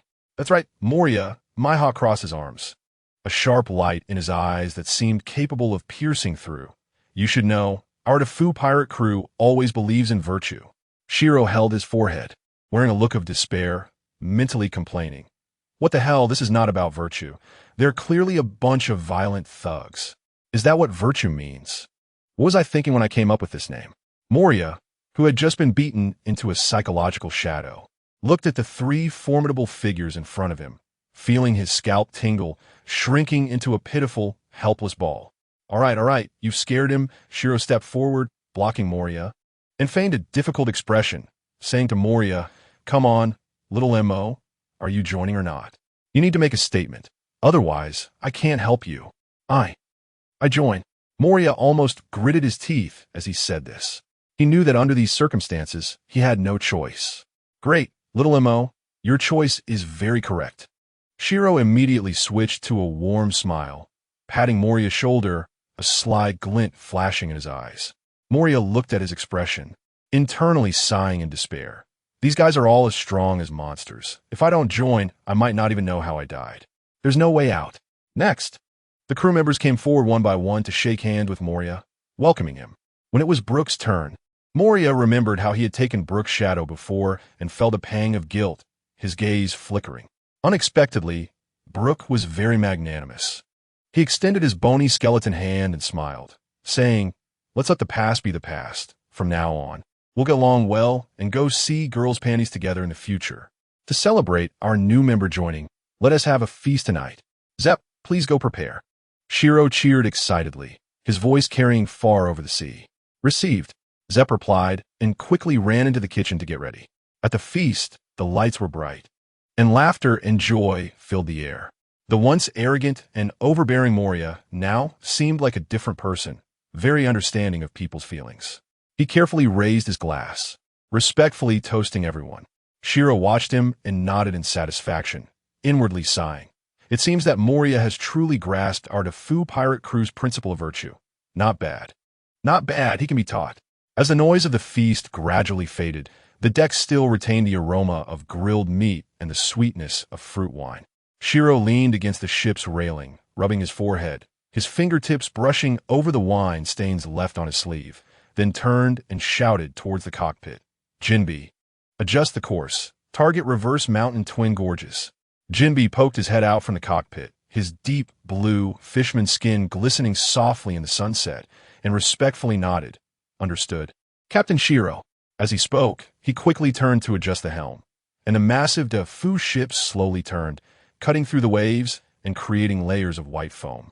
Shiro gazed at the sails filled with sea wind, his thoughts swirling. On one hand, the storms and adventures of the first half of the Grand Line were still vivid, and now they were halfway through the route. It was the best time to step into the new world and face broader challenges. On the other hand, his gaze unconsciously drifted towards the cabin. The image of Brook, who always carried a hint of loneliness, floated in his mind.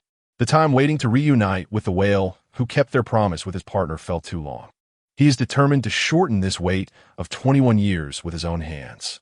It should be known that in the original trajectory of fate, the reunion of Laboon and Brook would only occur when the Straw Hat Pirates, led by Luffy, arrived at the Twin Cape. That enormous island whale has been waiting day after day, year after year in the waters of the Twin Cape for a promise made to the Rumbar Pirates, waiting for a full 50 years. Now, with the change in the course of the Thousand Sunny, this promise that has spanned half a century is about to be fulfilled ahead of schedule. Just a few days after the Thousand Sunny had been sailing smoothly, a newsbird suddenly appeared above the ship, flapping its wings and holding a rolled-up newspaper in its beak. Shiro was resting in a deck chair, eyes closed, when he heard the flapping of wings and slowly opened his eyes. Stretching, he thought to himself, "It's been a while since I've read the newspaper. I wonder what news has come out of the pirate world recently." With that thought, he raised his hand to gather a bit of the mochi fruit energy, and with a slight motion of his fingertip, an invisible air shockwave shot out, accurately hitting the rope under the newsbird's claw. Startled, the newsbird flapped its wings a few times, dropping the newspaper, which Shiro caught steadily. He then quickly stepped forward, letting a faint energy from the mochi fruit swirl around his fingertip as he gently touched the injured wing of the newsbird. The soft energy instantly calmed its panic. The newsbird tilted its head to glance at Shiro before flapping its wings and flying off into the distance. Shiro opened the newspaper, and as soon as he unfolded the front page, his attention was firmly captured by the large headline, which boldly printed 2 lines in striking black font. Shocking. Former Roger Pirates member Tyrant Shiro has set sail. Shocking. The 4.58 billion berry pirate was rescued from Kaido by Moonlight Moria. Damn it, that bastard Morgan, that annoying bird, just can't get enough of my news. Shiro glared at the exaggerated headlines on the newspaper, unable to hold back a low curse, his fingers unconsciously rubbing the edge of the paper. But in the next second, his gaze fixed on the number 4. 58 billion. His pupils suddenly constricted, and his displeasure was instantly replaced by shock. When did my bounty rise to 4? 58 billion? Shiro's eyes widened in disbelief, his mouth slightly agape, filled with incredulity. He clearly understood that in the current pirate world, this number was second only to Pirate King Roger. Although he knew that the bounties of Roger's crew skyrocketed because they reached the final island and learned its secrets. Even so, his bounty nearly doubled in just over a year, which exceeded his expectations and was simply too exaggerated. At this moment, a crisp sound of swords clashing came from the other side of the deck. Mihawk was practicing swordsmanship under the sun, holding the black blade Yuru. His peripheral vision casually swept over the newspaper in Shiro's hand, and upon hearing Shiro's exclamation, he paused his action of sheathing his sword. A deep voice slowly sounded, "Don't be surprised. A few months ago, you caused a ruckus in Lowtown and rescued Roger in front of the Navy. That battle caused a significant drop in the Navy and world government's prestige, so naturally, they would raise your bounty significantly." With that, Mihawk sheathed Yuru, the crisp sound of metal clashing echoing on the deck. He stepped forward, his sharp gaze fixed on Shiro, in the eyes of the world government now. "You are already a ruthless criminal." Listening to Mihawk's words, Shiro shook his head helplessly and casually tossed the newspaper onto a nearby table. He had long anticipated the world government's reaction. During this time, he also cut off the Navy's attempt to capture Master Tom and severed one of the arms of a certain T-Pig. Of course, the bounty would rise. He just didn't expect it to rise so quickly. At that moment, Moria quickly approached, bending down to pick up the newspaper from the table. After quickly scanning its contents, he immediately squatted down, a fawning smile plastered across his face, flattering Shiro. "Captain, having such a high bounty is a glory that all pirates dream of.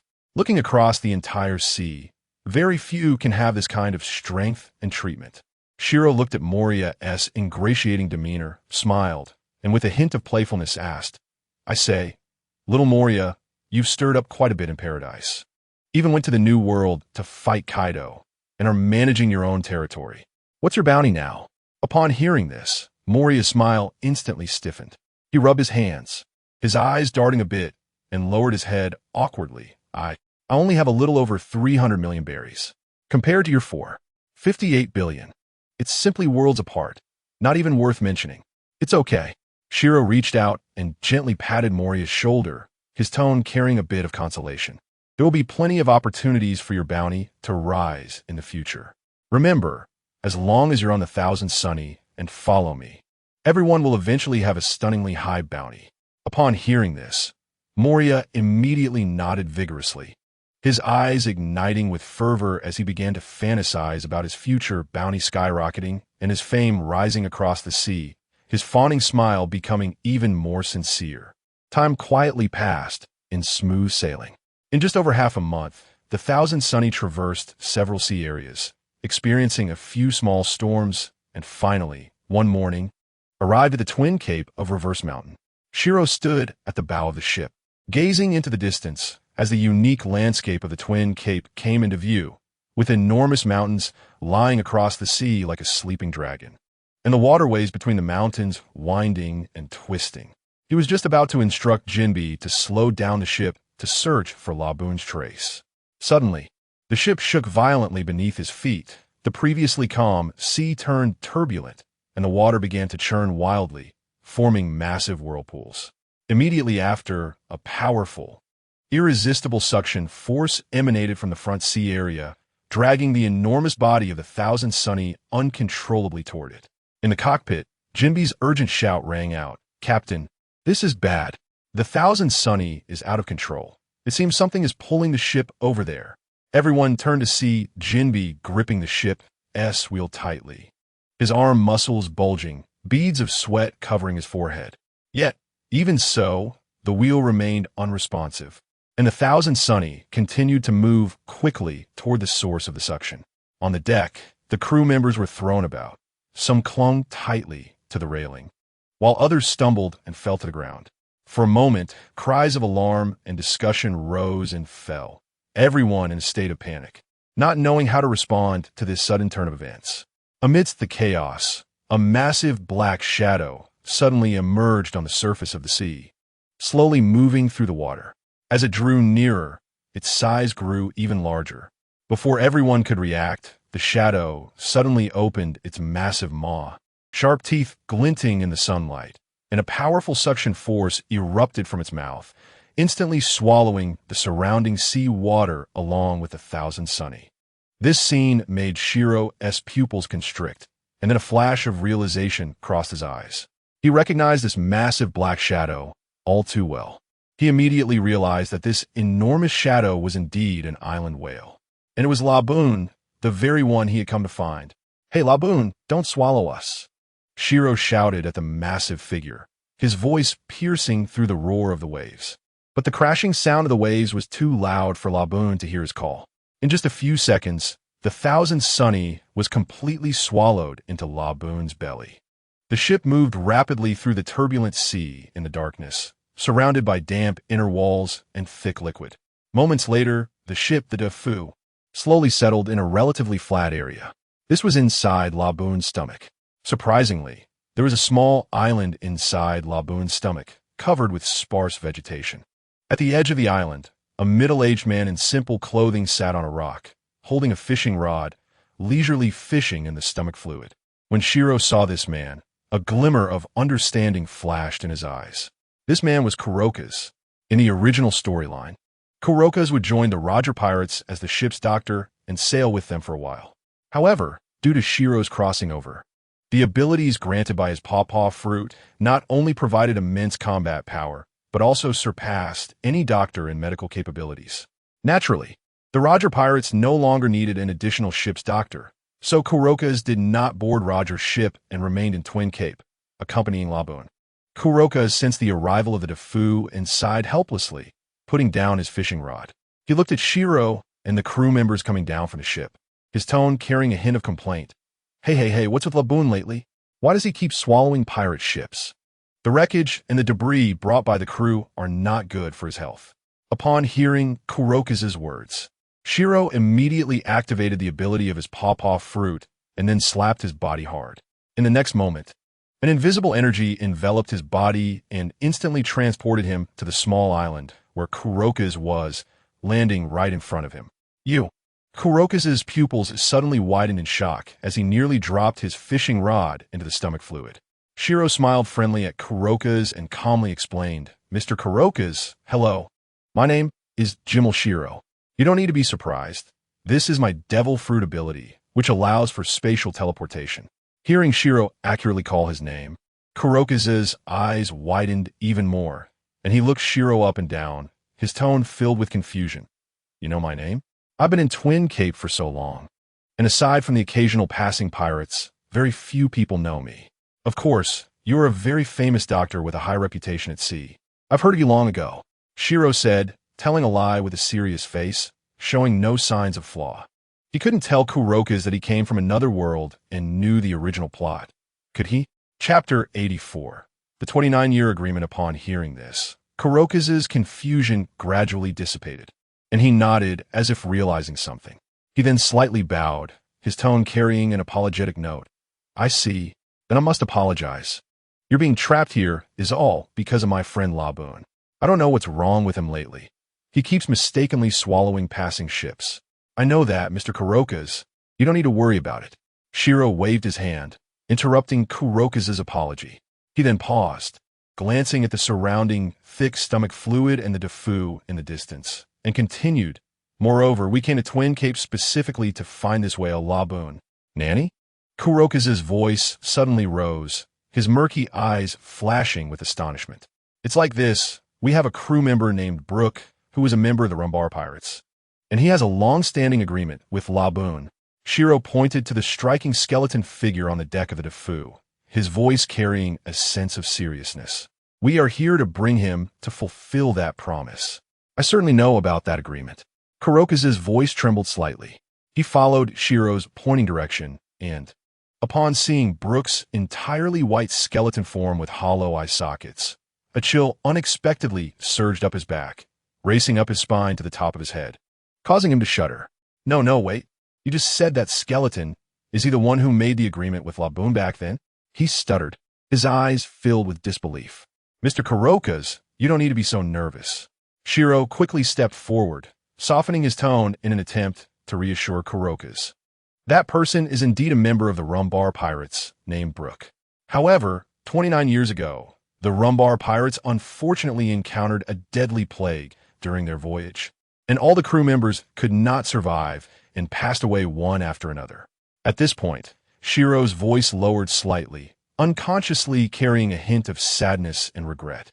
Only Brook, who accidentally ate the revive fruit, was able to return to his body, and that is how he survived as a skeleton, waiting until today. "I see," Kuroka's murmured as if realizing something. He raised his hand to touch his wrinkled chin, falling into a brief contemplation, his gaze drifting into the distance. Seemingly recalling the past related to the Rumbar Pirates and Laboon from 29 years ago. Moments later, he suddenly snapped back to reality, his expression instantly becoming grave.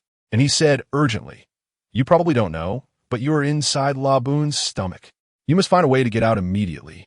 Otherwise, how can that skeleton Brook meet Laboon in this closed space? Getting out from here is not difficult for me." Shiro smiled confidently, then shifted his tone and looked at the famous doctor with a hint of hope in his eyes, his voice softening, even carrying a touch of pleading. "However, I would like to ask Mr. Kuroka's to come with us and help us explain the situation to Laboon. After all, Laboon trusts you the most." "No problem. How could I refuse to help someone fulfill a promise? Let's go out now." Kuroka's agreed without hesitation, the heaviness on his face easing considerably, replaced by excitement for this promise. Seeing this, Shiro immediately led Kuroka's onto the Defu. Then, he walked to the center of the deck, took a deep breath, and white light began to glow from his hands. He aimed at the deck and struck it hard. With a muffled sound, an invisible force enveloped the entire Defu. In an instant, the surrounding space distorted. The next second, the Defu disappeared from the stomach cavity and returned steadily to the blue ocean. "Laboon, stop!" As soon as they returned to the surface, Kuroka's quickly walked to the ship's railing, cupped his hands around his mouth, and shouted loudly at the moving island, "Laboon, not far away." Laboon was anxiously rolling on the surface of the sea, its massive body creating huge waves. But when it clearly heard that familiar voice, its movements suddenly halted, and its huge body instantly quieted down. In its giant lantern-like eyes, there was a mix of joy and confusion as it slowly moved towards the Defu. "Laboon, look!" Kuroka's pointed at Brook on the deck, his voice loud and clear. "This is Brook from the Rumbar Pirates, the one who made the promise with you back then. He has come to fulfill it." Laboon followed the direction of Kuroka's finger, and when it saw Brook's skeleton form, the joy in its eyes was gradually replaced by confusion. Its enormous eyes blinked repeatedly, clearly not recognizing this unfamiliar skeleton as the partner who had fought alongside it and made a promise to reunite. Seeing this, Brook quietly took out a shimmering tone dial from his pocket, carefully held it in his hands, and slowly presented it to Laboon. He gently pressed the switch of the tone dial, and suddenly, a distant and familiar symphony flowed out from it. That was the melody that the Rumbar Pirates played most often back in the day, carrying countless memories. The moment Laboon heard this piece of music, his body first stiffened. Then, a burst of ecstatic light erupted from his huge eyes.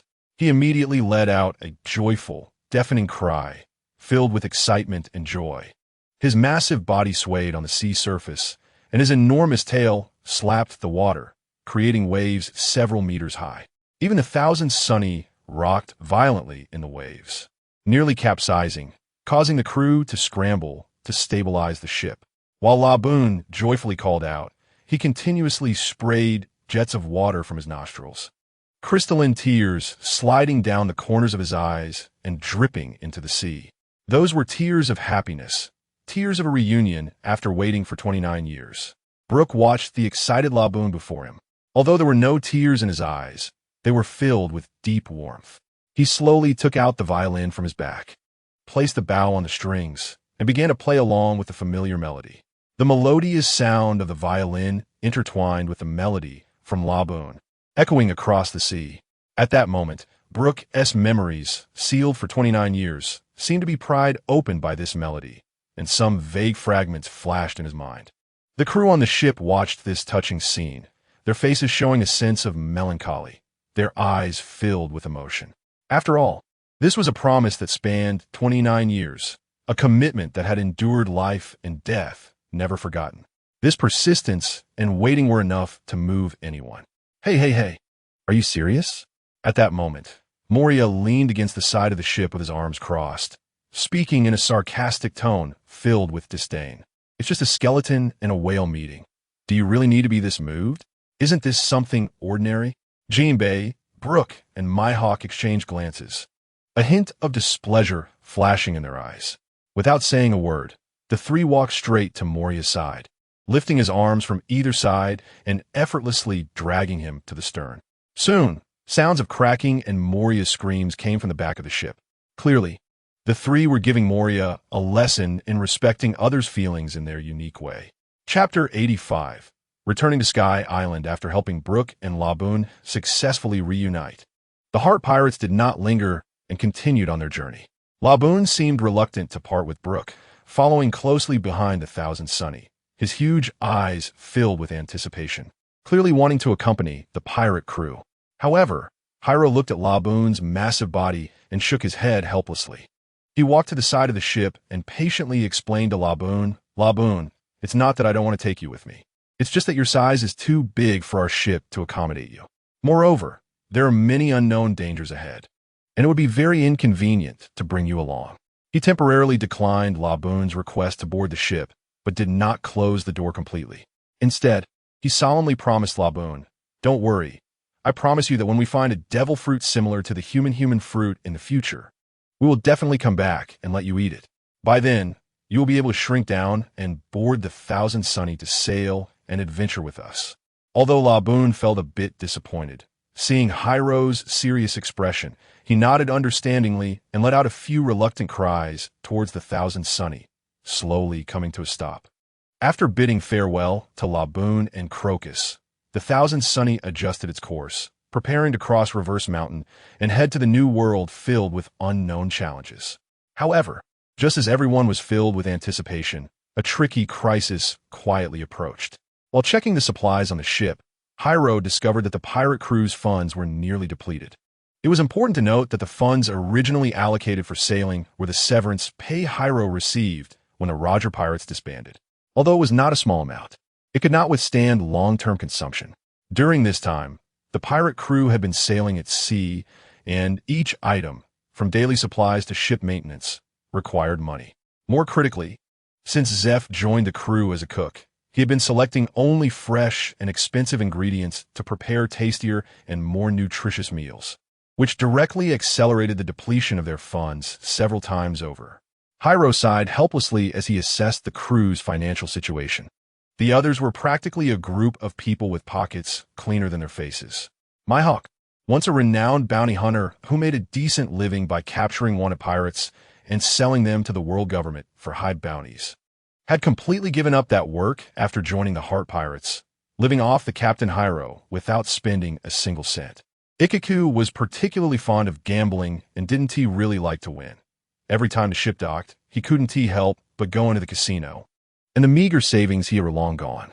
Jinbei joined the crew as a penniless individual.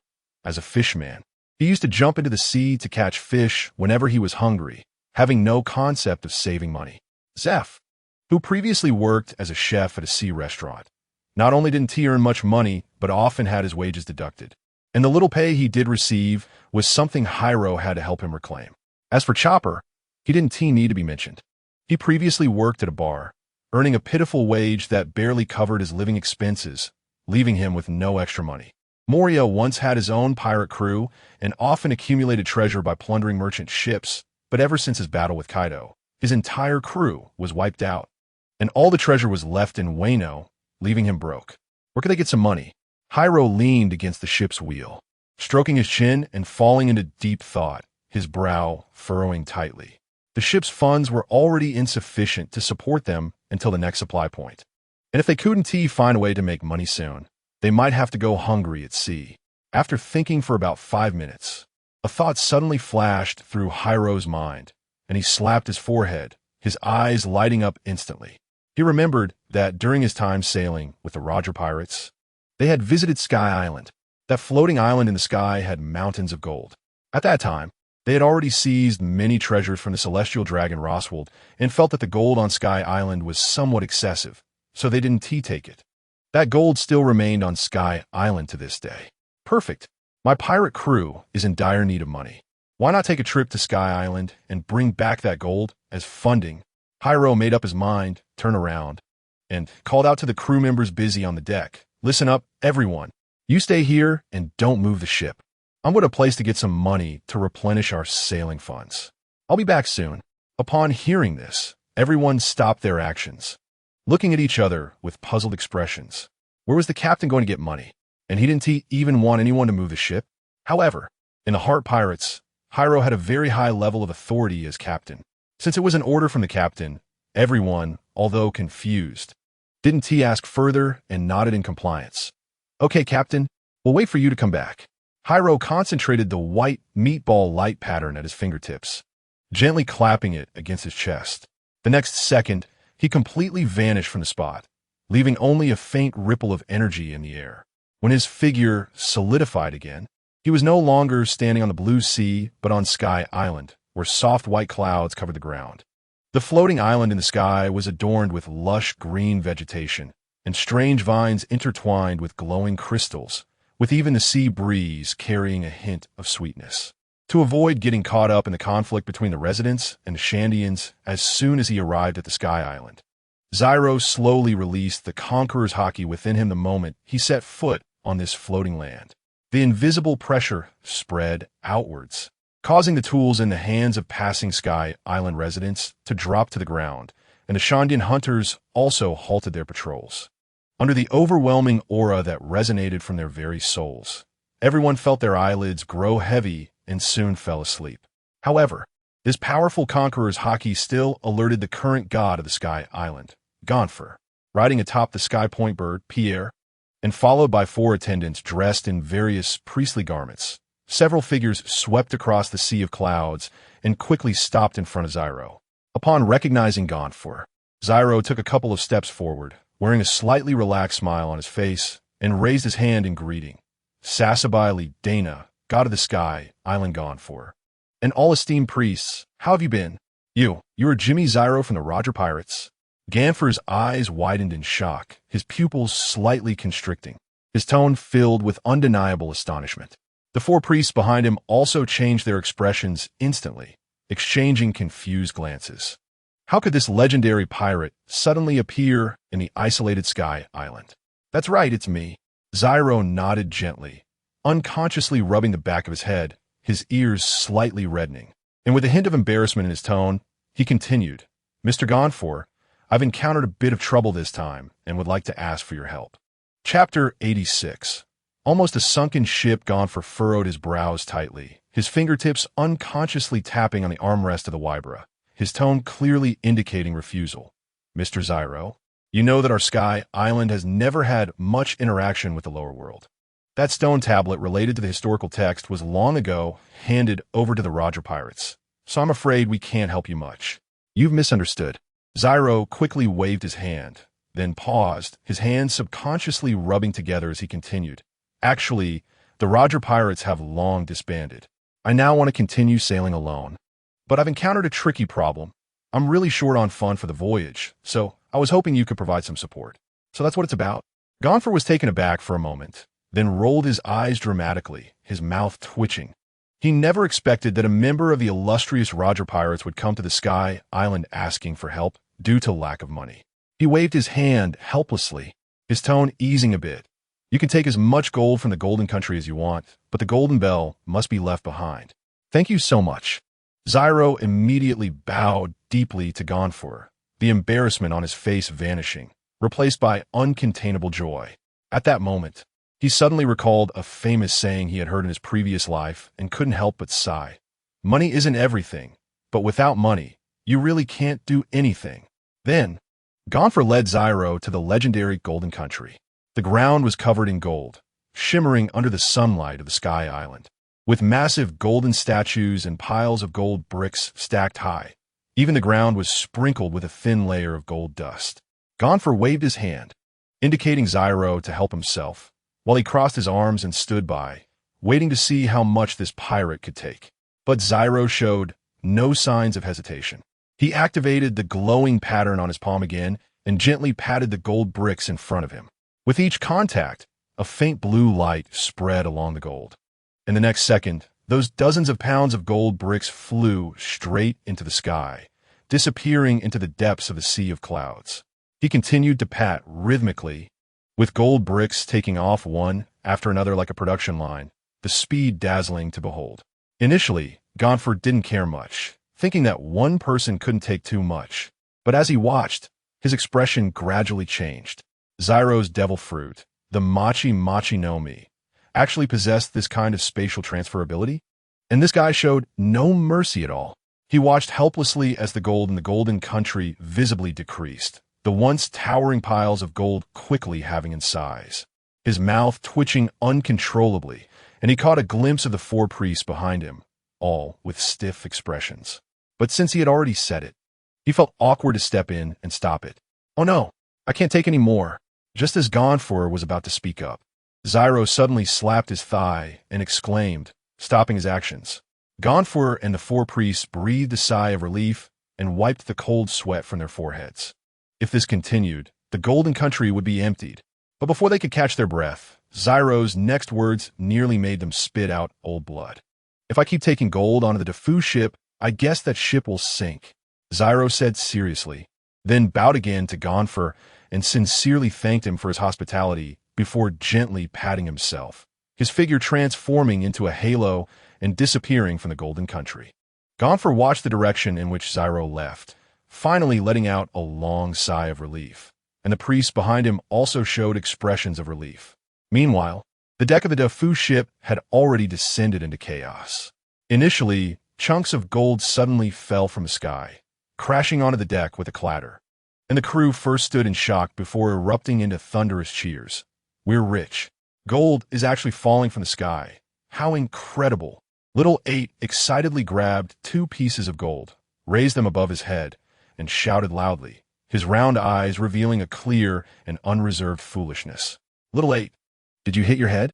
Chapu, while skillfully stuffing piece after piece of gold into his cloth pouch, retorted, "Gold just falls from the sky.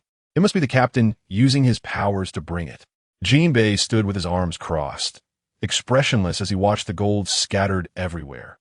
Ihua leaned on his cane, calmly using observation haki to scan the deck, showing little interest in the glittering gold.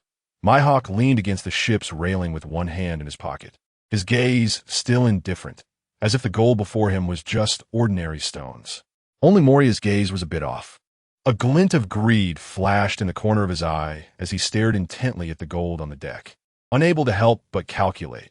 If I could claim this gold for myself, I could immediately rally my subordinates and make a quick comeback. The group's attitudes varied, yet they all watched the gold on the deck increase, soon piling up into a small mountain, and the ship even began to slightly sink. "Not good." Jinbei suddenly leaned forward, his expression changing as he exclaimed, "If we keep piling it up like this, the ship will sink. What do we do?" Iwa asked, rarely showing a worried expression, tightening his grip on his cane. Jinbei stroked his chin, pondering for a moment before suggesting, "There's no other way. While the ship hasn't sunk yet, we have to throw some gold into the sea. That's the only option." Mihawk nodded, straightening up, stepping forward to lift a nearby gold brick. Moria's heart tightened at this sight, feeling pained and wanting to step forward to stop him, but worried about being hit. Just then, Zyro's figure suddenly materialized on the deck. "Captain!" Little 8 was the first to react, excitedly waving the gold in his hand and shouting loudly. The group's eyes instantly focused on Zyro, except for Ihua. "Mihawk, what are you doing holding gold by the railing?" Zyro looked at the gold brick in Mihawk's hand, frowning in surprise. "It's like this, Captain." Jinbei quickly stepped forward to explain. "We saw there was too much gold, and were worried the ship would sink to the bottom of the sea, so we wanted to throw some away." "Put it back. You wasteful thing." Hiro's eyes widened in an instant as he angrily reprimanded Hawkeye, his voice filled with heartache. "This gold was specially brought back by this captain from a Sky Island. Our pirate crew's future funds are all here." Chapter 87. Entering the New World Captain. "You can't blame Mihawk. Ishao quickly stepped forward to mediate, speaking in a calmer tone. We were also worried that you would keep sending gold, and if the ship really sank, it would be a problem. Wait a minute. You said this gold was brought from the Sky Island? Moria suddenly widened his eyes in disbelief, unable to help but ask, that place only exists in legends. Really exists? Of course. Hiro raised an eyebrow, his tone filled with a hint of pride. This captain went to the Sky Island back when he was in the Roger Pirates. I see. The others revealed expressions of realization, unable to suppress their astonishment. The legend of the Sky Island had circulated for so long, but it turned out to be real. After successfully solving the pirate crew's funding shortage, Hiro stood at the bow of the defused ship, gazing at the peculiar silhouette of the inverted mountain, shrouded in clouds in the distance. That was the inverted mountain that separated the first half of the Grand Line from the New World. A glimmer of determination flashed in Hiro's deep eyes as he turned to the crew beside him and shouted, "Everyone, get ready. Adjust the helm. Calibrate the course. We're passing through the inverted mountain and heading to the New World." Under Jinbei's steering, the defused ship slowly sailed toward the inverted mountain and ultimately succeeded in crossing this iconic mountain, officially entering the waters of the New World. Days later, the defused ship finally fully entered the range of the New World. For Hiro, who had once been part of the Roger Pirates, the New World was nothing unfamiliar. When he sailed with Roger, he spent most of his time exploring this sea area, experiencing countless unique islands and powerful opponents. Those past experiences felt like they were just yesterday, instilling in him both awe and confidence in his control over the sea area. However, for the other crew members, except for Moria, the New World was an entirely new realm. It was their first time stepping into this legendary sea area. Looking at the completely different seascape before them and feeling the unique atmosphere in the air, the crew members displayed expressions of novelty. Only Brooke, having lost his memory, felt little about everything in front of him, quietly standing aside and occasionally letting out his signature laughter upon seeing something novel. After sailing in a New World for several days, the defused pirate crew arrived at an island called Rodriguez. This island was covered in dense forests, with a winding coastline, and in the distance, the outlines of towns could be vaguely seen on the island. What surprised Hiro even more was that he had never heard of this island before, nor had he ever been there, adding a sense of unknown fun to this voyage. After days of sailing, the food and freshwater reserves of the pirate crew were nearly exhausted, and the crew members were eager to land on the island to replenish supplies and take a good rest. Hiro looked at the dwindling supplies in the cabin and then at the nearby Rodriguez Island and immediately decided, "Everyone get ready. We are going ashore to replenish food and fresh water, and take a look at this unfamiliar island." Thus, Hiro took a group of crew members on a small boat, slowly heading toward Rodriguez Island. Upon landing on the island, the scene before them left everyone quite surprised. Although this island had not paid the Sky Gold and was not under the protection of the world government, the towns on the island were surprisingly prosperous. Shops lined the streets with a variety of goods. Pedestrians came and went, all wearing happy smiles, showing no signs of worry about pirate raids. This peculiar sight filled Hiro's heart with confusion. Logically speaking, in the Grand Line, especially in the New World, those islands that had not paid the Sky Gold and did not receive protection from the world government often faced pirate attacks and plundering, making it nearly impossible to develop, let alone be so prosperous. Furrowing his brow, Hiro thought to himself, what is so special about this island that it can thrive without the protection of the world government? Is there some powerful force behind it protecting it? Despite his heart full of doubts, replenishing supplies was the top priority. Hiro turned to the crew members and instructed everyone, "Be careful, go prepare what you need, and remember, you must all return to the defused ship before evening. Don't delay our voyage." Upon hearing this, everyone nodded in agreement and then dispersed to their desired locations. Japu and Xiaoba were in charge of purchasing ingredients, heading straight to the island's market. Hawkeye became interested in the weapon shop on the island, walking alone toward that direction. For him, who loved swordsmanship, he would check out the local swords wherever he went. Moria wandered around the island with Jinbei, observing the environment and occasionally stopping to chat with the locals to understand the situation of the island. Ishao, as usual, immediately inquired about the location of the casino upon landing. For him, gambling was the greatest joy, and wherever he went, as long as there was a casino, he had to go in and place a few bets. Since the pirate crew had ample funds, everyone no longer hesitated to spend money as they did in the past, and their spending was quite generous. Ishao, in particular, no longer had to worry about gambling funds. Hiro knew that Ishao was a gambling addict and worried that he might impulsively lose too much money. After all, even though funds were sufficient now, it couldn't be wasted carelessly. Therefore, after arranging the other crew members, Hiro hurried to the casino where Ishao had gone, wanted to see the situation and intervene if necessary. Hiro quickly found the casino, and as soon as he entered, he saw Ishao exchanging chips at the counter. Ishao exchanged a large amount of high-value chips, then took them and walked straight to a dice table, unhesitatingly placing his bets.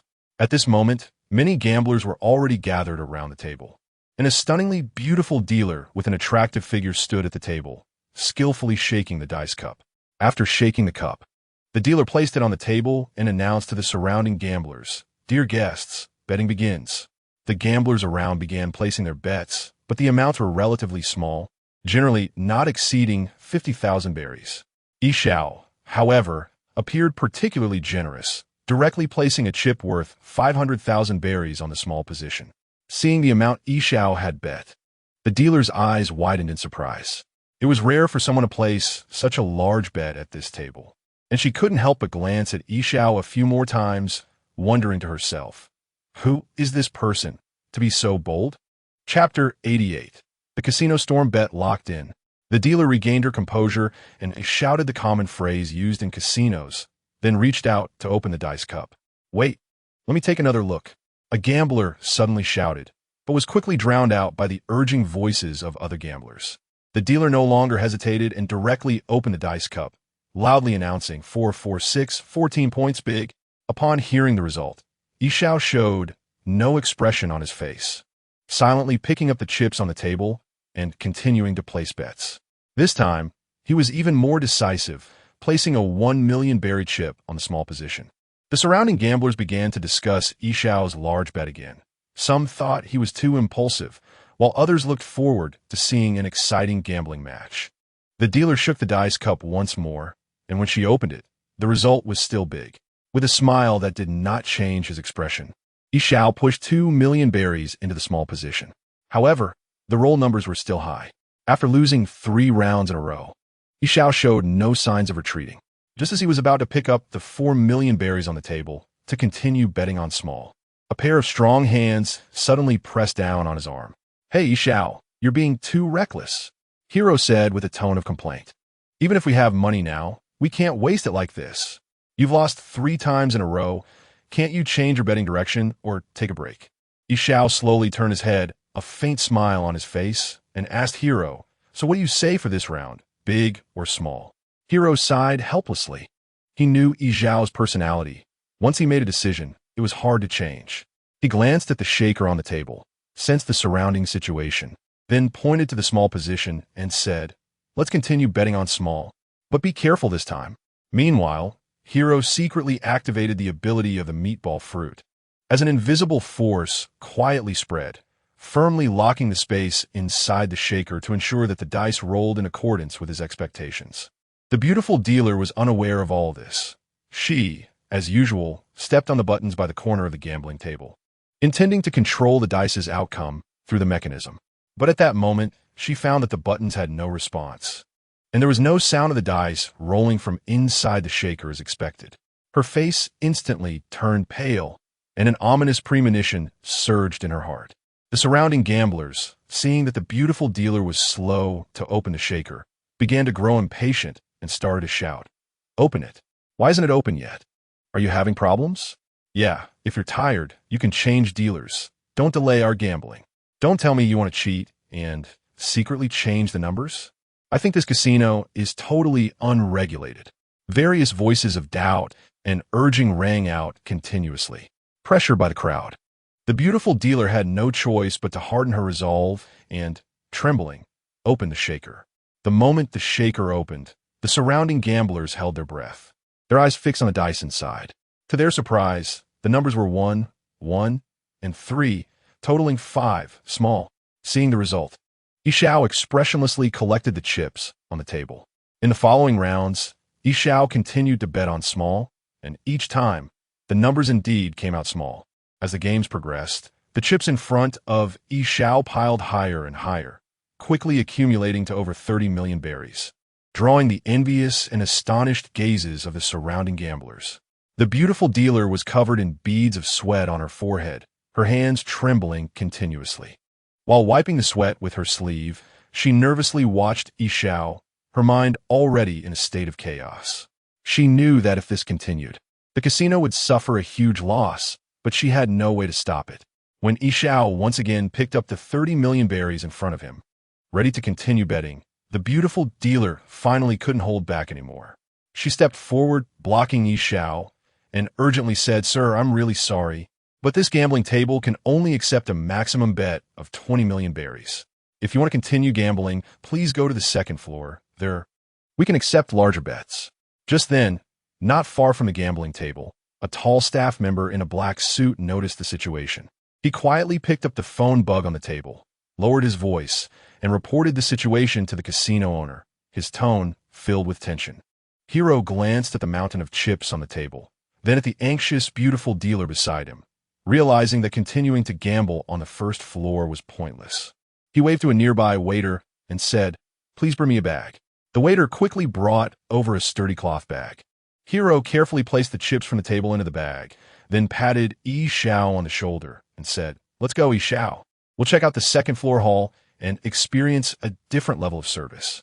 Yishao nodded and followed Hiro as they headed to the second floor. The decor on the second floor was much more luxurious than the first, with valuable oil paintings hanging on the walls, soft carpets on the floor, and a faint fragrance in the air. With fewer people in the hall, it lacked the noise and bustle of the first floor, creating a quiet and comfortable atmosphere. Hiro initially thought that having already won a decent amount of money, it was best to stop, cash in the chips, and leave to continue the pirate cruise journey. However, when he instinctively activated his observation hockey to sense the surrounding situation, he discovered that there was a formidable presence in a room on the second floor. That hidden aura sparked a hint of interest in him. He thought to himself, "I didn't expect that this seemingly ordinary casino would hide such a character. It's a perfect opportunity to see for myself." At that moment, a well-dressed staff member approached with a polite smile and asked Hiro and Yishao, "Gentlemen, what game would you like to play? We have baccarat and many other options." Hiro thought for a moment and casually replied, "Let's play baccarat." Upon hearing this, the staff member's smile became even more enthusiastic as he quickly said, "All right, gentlemen, this way please. I'll take you to a private room." After speaking, the staff member led Hiro and Yishao through the corridor to the entrance of a spacious room. He opened the door and gestured for them to enter, saying, "Gentlemen, please come in." Chapter 89. Crocodile Hiro and Yishao walked into the room, where a neatly arranged baccarat table awaited them, complete with high-quality rum and a fresh fruit platter. One side of the room also had comfortable sofas and a coffee table for guests to relax. As expected of the hall, this treatment is really different, much better than the first floor, don't you think, Yishao? Hiro said, while walking over to a seat by the gambling table. He picked up a piece of cut apple from the fruit platter, wiped off the water droplets, and put it in his mouth, nodding in satisfaction at the crisp texture and sweet taste. Yishao, on the other hand, sat down at another seat with an expressionless face. He glanced around the room and said with some dissatisfaction, "It's too quiet here. It lacks the lively gambling atmosphere of the first floor. It feels a bit less interesting." Hiro leaned back in the comfortable chair, poured himself a glass of rum from the table, took a gentle sip, and teasingly said, "I say, Yishao, you really don't know how to enjoy. This quiet and comfortable environment is great. You can gamble well and relax at the same time. It's much better than being jostled around on the first floor, listening to everyone else making noise." Just then, a middle-aged dealer in a well-fitted suit, about 40 to 50 years old, stepped forward with a professional smile and softly asked, "Gentlemen, is everything satisfactory? If there are no problems, can we start?" Hiro waved his hand, slamming a gleaming 50,000 berry chip down on the edge of the table. The crisp sound of the collision echoed loudly in the luxurious gambling room, and he then tossed the chip to the staff member who had guided them in. The staff member received the chip with both hands, a fawning smile on his face, bending so low that he almost touched the floor, thanking them repeatedly before quickly exiting the room. The middle-aged dealer, dressed in a sharp black tuxedo with long and nimble fingers, began to spread out 2 new decks of cards in front of Hiro and Ishao. The shuffling motion was fluid. The cards in his hands seemed to come alive, fluttering and producing a fine rustling sound. In just a moment, he completed the shuffle and neatly placed the cards into a silver card box. He nodded slightly and spoke in a tone that was respectful yet professional. "Please place your bets, esteemed guests. The minimum bet in this room is 5 million berries." "Hiss!" Hilo gasped in surprise, his pupils narrowing slightly as his gaze fell on the brass plaque at the corner of the table indicating the minimum bet. He was astonished. The stakes here were so high. 5 million berries could support an ordinary family for 10 years. Beside him, Ishao remained as calm as ever, his eyes half closed, seemingly indifferent to the enormous chips on the table.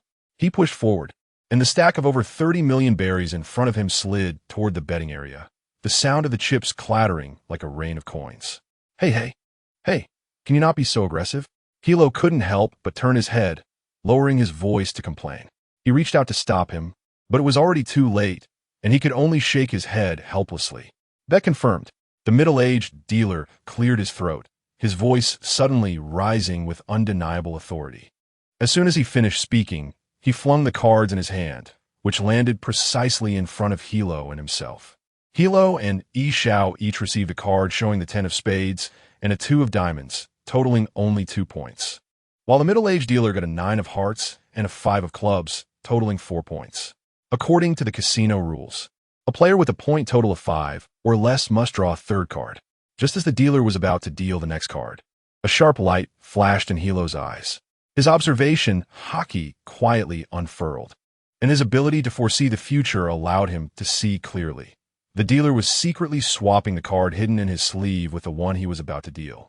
If successful, their cards would turn into 8 points, and they would undoubtedly lose.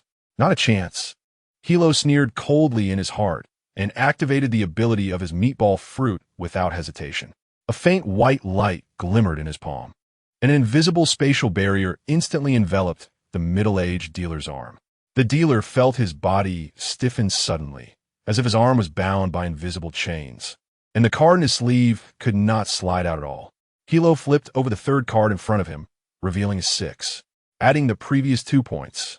The total score instantly became 8, firmly suppressing the dealer's 4 points. How could this be? The middle-aged dealer's pupils constricted, and a storm of panic surged in his heart. Beads of sweat instantly formed on his forehead, sliding down his cheeks and dripping onto his black suit, creating a small wet spot. Next, it was the dealer's turn to draw a third card for himself. He was about to use the same trick again when Hilo's spatial binding activated once more, firmly locking his wrist. With no choice left, the dealer could only deal honestly. When he trembled and revealed his card, his face turned pale as it turned out to be an 8.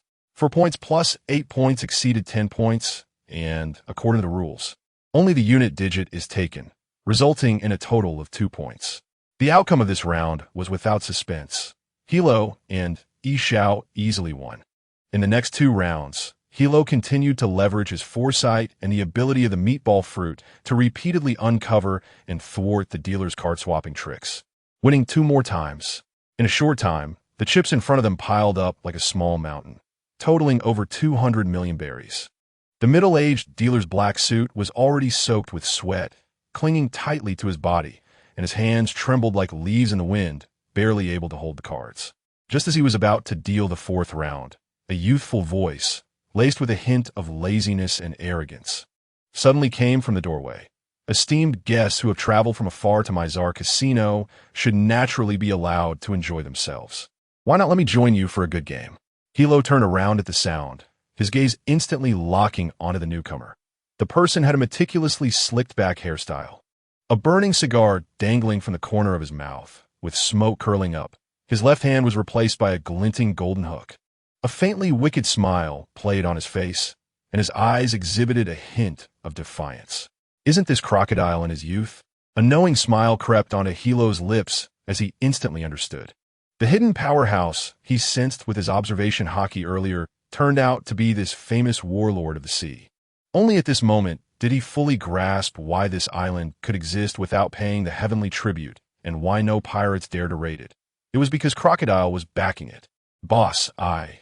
The middle-aged dealer jumped up from his chair upon seeing Crocodile, bowing deeply with a 90-degree bow, his voice trembling noticeably, not daring to lift his head. Crocodile waved his hand impatiently, the golden hook slicing through the air with a cold arc. You are no match for them. Step down. Yes. The middle-aged dealer felt as if he had received a reprieve, hurriedly pulling out a handkerchief to wipe the sweat from his face, and quickly exited the room, closing the door gently, as if afraid of displeasing the boss. Chapter 90. Betting against Crocodile. Crocodile's gaze swept over Hilo and Ishao, his eyes carrying a hint of scrutiny. He then slowly exhaled a smoke ring, the smoke dispersing in the air with a faint tobacco scent. What do you two think? Would you like to leave the casino with your chips now, or shall I join you for another round? Let us continue. Hilo leaned back slightly, crossing his arms over his chest, eyeing Crocodile with a playful look, his tone teasing. But what if we keep winning? Your casino might not have enough money to pay us. Esteemed guest, you need not worry about that. Crocodile's golden hook tapped lightly against his palm, producing a rhythmic sound, his face radiating confidence in his wealth. Our casino is well-funded. Even if we don't have enough cash on hand, many properties on this island, such as the docks, hotels, and shops belong to me. You can freely choose any of them as compensation. Then let us begin. Upon hearing this, Hilo leaned forward slightly, elegantly gesturing for Crocodile to take the lead, his eyes reflecting anticipation as he indicated for Crocodile to start the game. The game resumed as Crocodile personally took the dealer's position, picking up the card box to deal. Ishao, seeing this, immediately attempted to push all his chips forward. But Hilo quickly held his arm down, gently shaking his head. Subsequently, Hilo counted out 5 million berries from the pile and placed it steadily in the betting area. Crocodile glanced at the 5 million chips on the table, his brow slightly furrowing, clearly dismissing such a small amount. However, out of basic respect for the gambler, he said nothing more, his fingers moving as the cards landed accurately in front of the two. In the first round, Hilo and Ijao's total was 6 points, while Crocodile's total was 8 points, and the two lost without a doubt.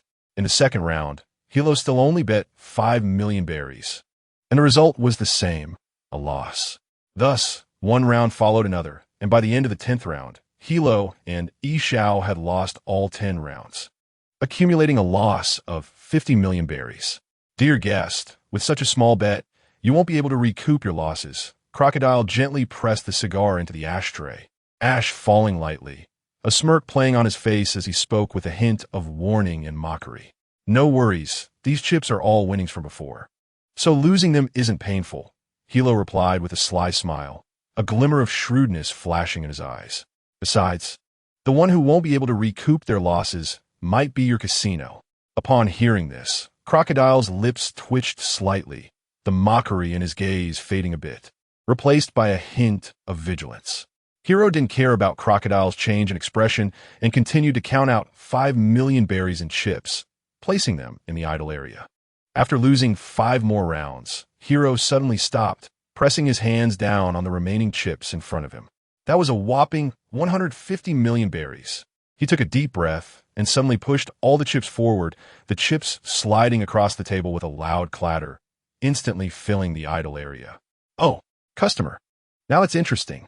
Crocodile's eyes flashed with excitement at this scene, a smirk of scheming success appearing at the corner of his mouth. He lightly tapped the table with his golden hook, his tone laced with anticipation.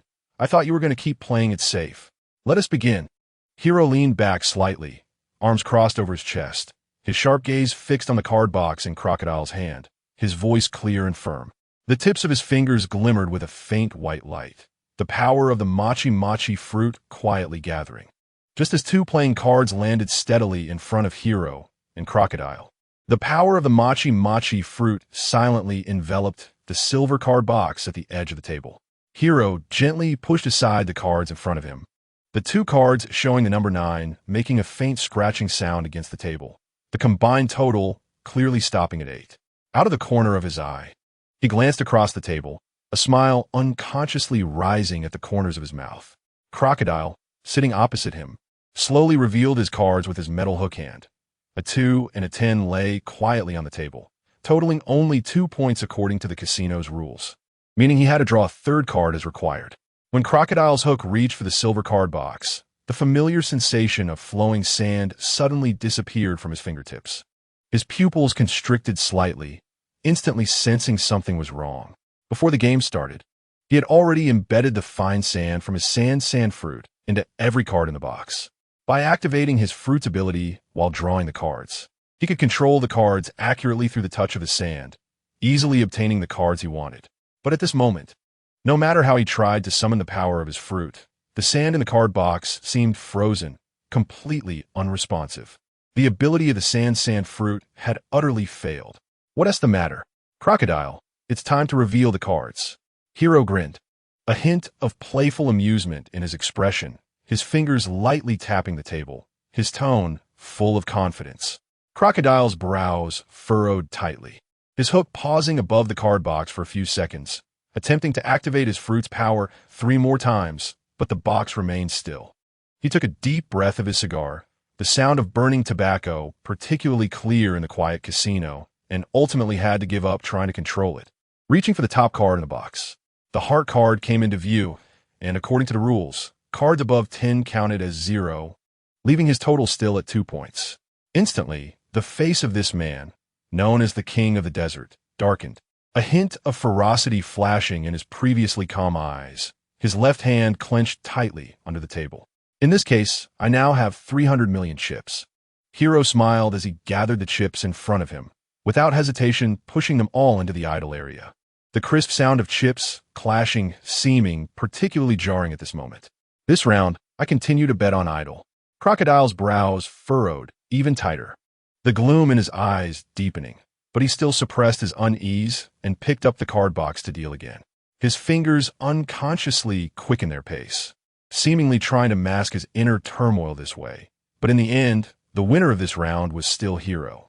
In the following 2 rounds, Hiro seemed to predict the outcome, betting all his chips on idle without hesitation, and the results were no surprise.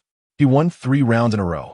Now, the stack of chips in front of Hiro resembled a small mountain, roughly totaling 2,400,000,000 berries. Chapter 91. Crocodile Joins. Crocodile cigar was reduced to a small stub, the sparks particularly bright under the dim light, almost burning to the filter. The calmness in his eyes finally revealed an unmistakable panic, and the hook resting on the table edge unconsciously scraped the surface, leaving shallow scratches. If I win one more round, Hiro leaned slightly forward, his elbows resting on the table, smiling at Crocodile, but with a hint of cunning in his eyes. You guys at this casino probably can't produce enough cash to pay out, right? Crocodile took a deep breath, his chest slightly rising and falling, striving to calm his emotions. And after a few seconds, he slowly spoke, his voice carrying a barely perceptible hoarseness. If you win this round, this casino will belong to you. Good. It's a deal. Hiro waved his hand, pushing the pile of chips amounting to 2,400,000,000 to the center of the table. The sound of the chips colliding declaring the final stake of this gamble. Let us reveal the cards. This round was still firmly under Hiro's control. And when the last card fell, victory once again tilted in his favor. Crocodile's expression changed dramatically, the suppressed emotions exploding completely. A fierce killing intent bursting forth in his eyes, and tiny sand blades began to coalesce on his hook. You have to know that although this king of the desert has bars, docks, and other businesses on this island, the most profitable and the one he values the most is this casino. The value of all his other businesses combined does not match this money-making casino. Hey. Crocodile, don't be a sore loser.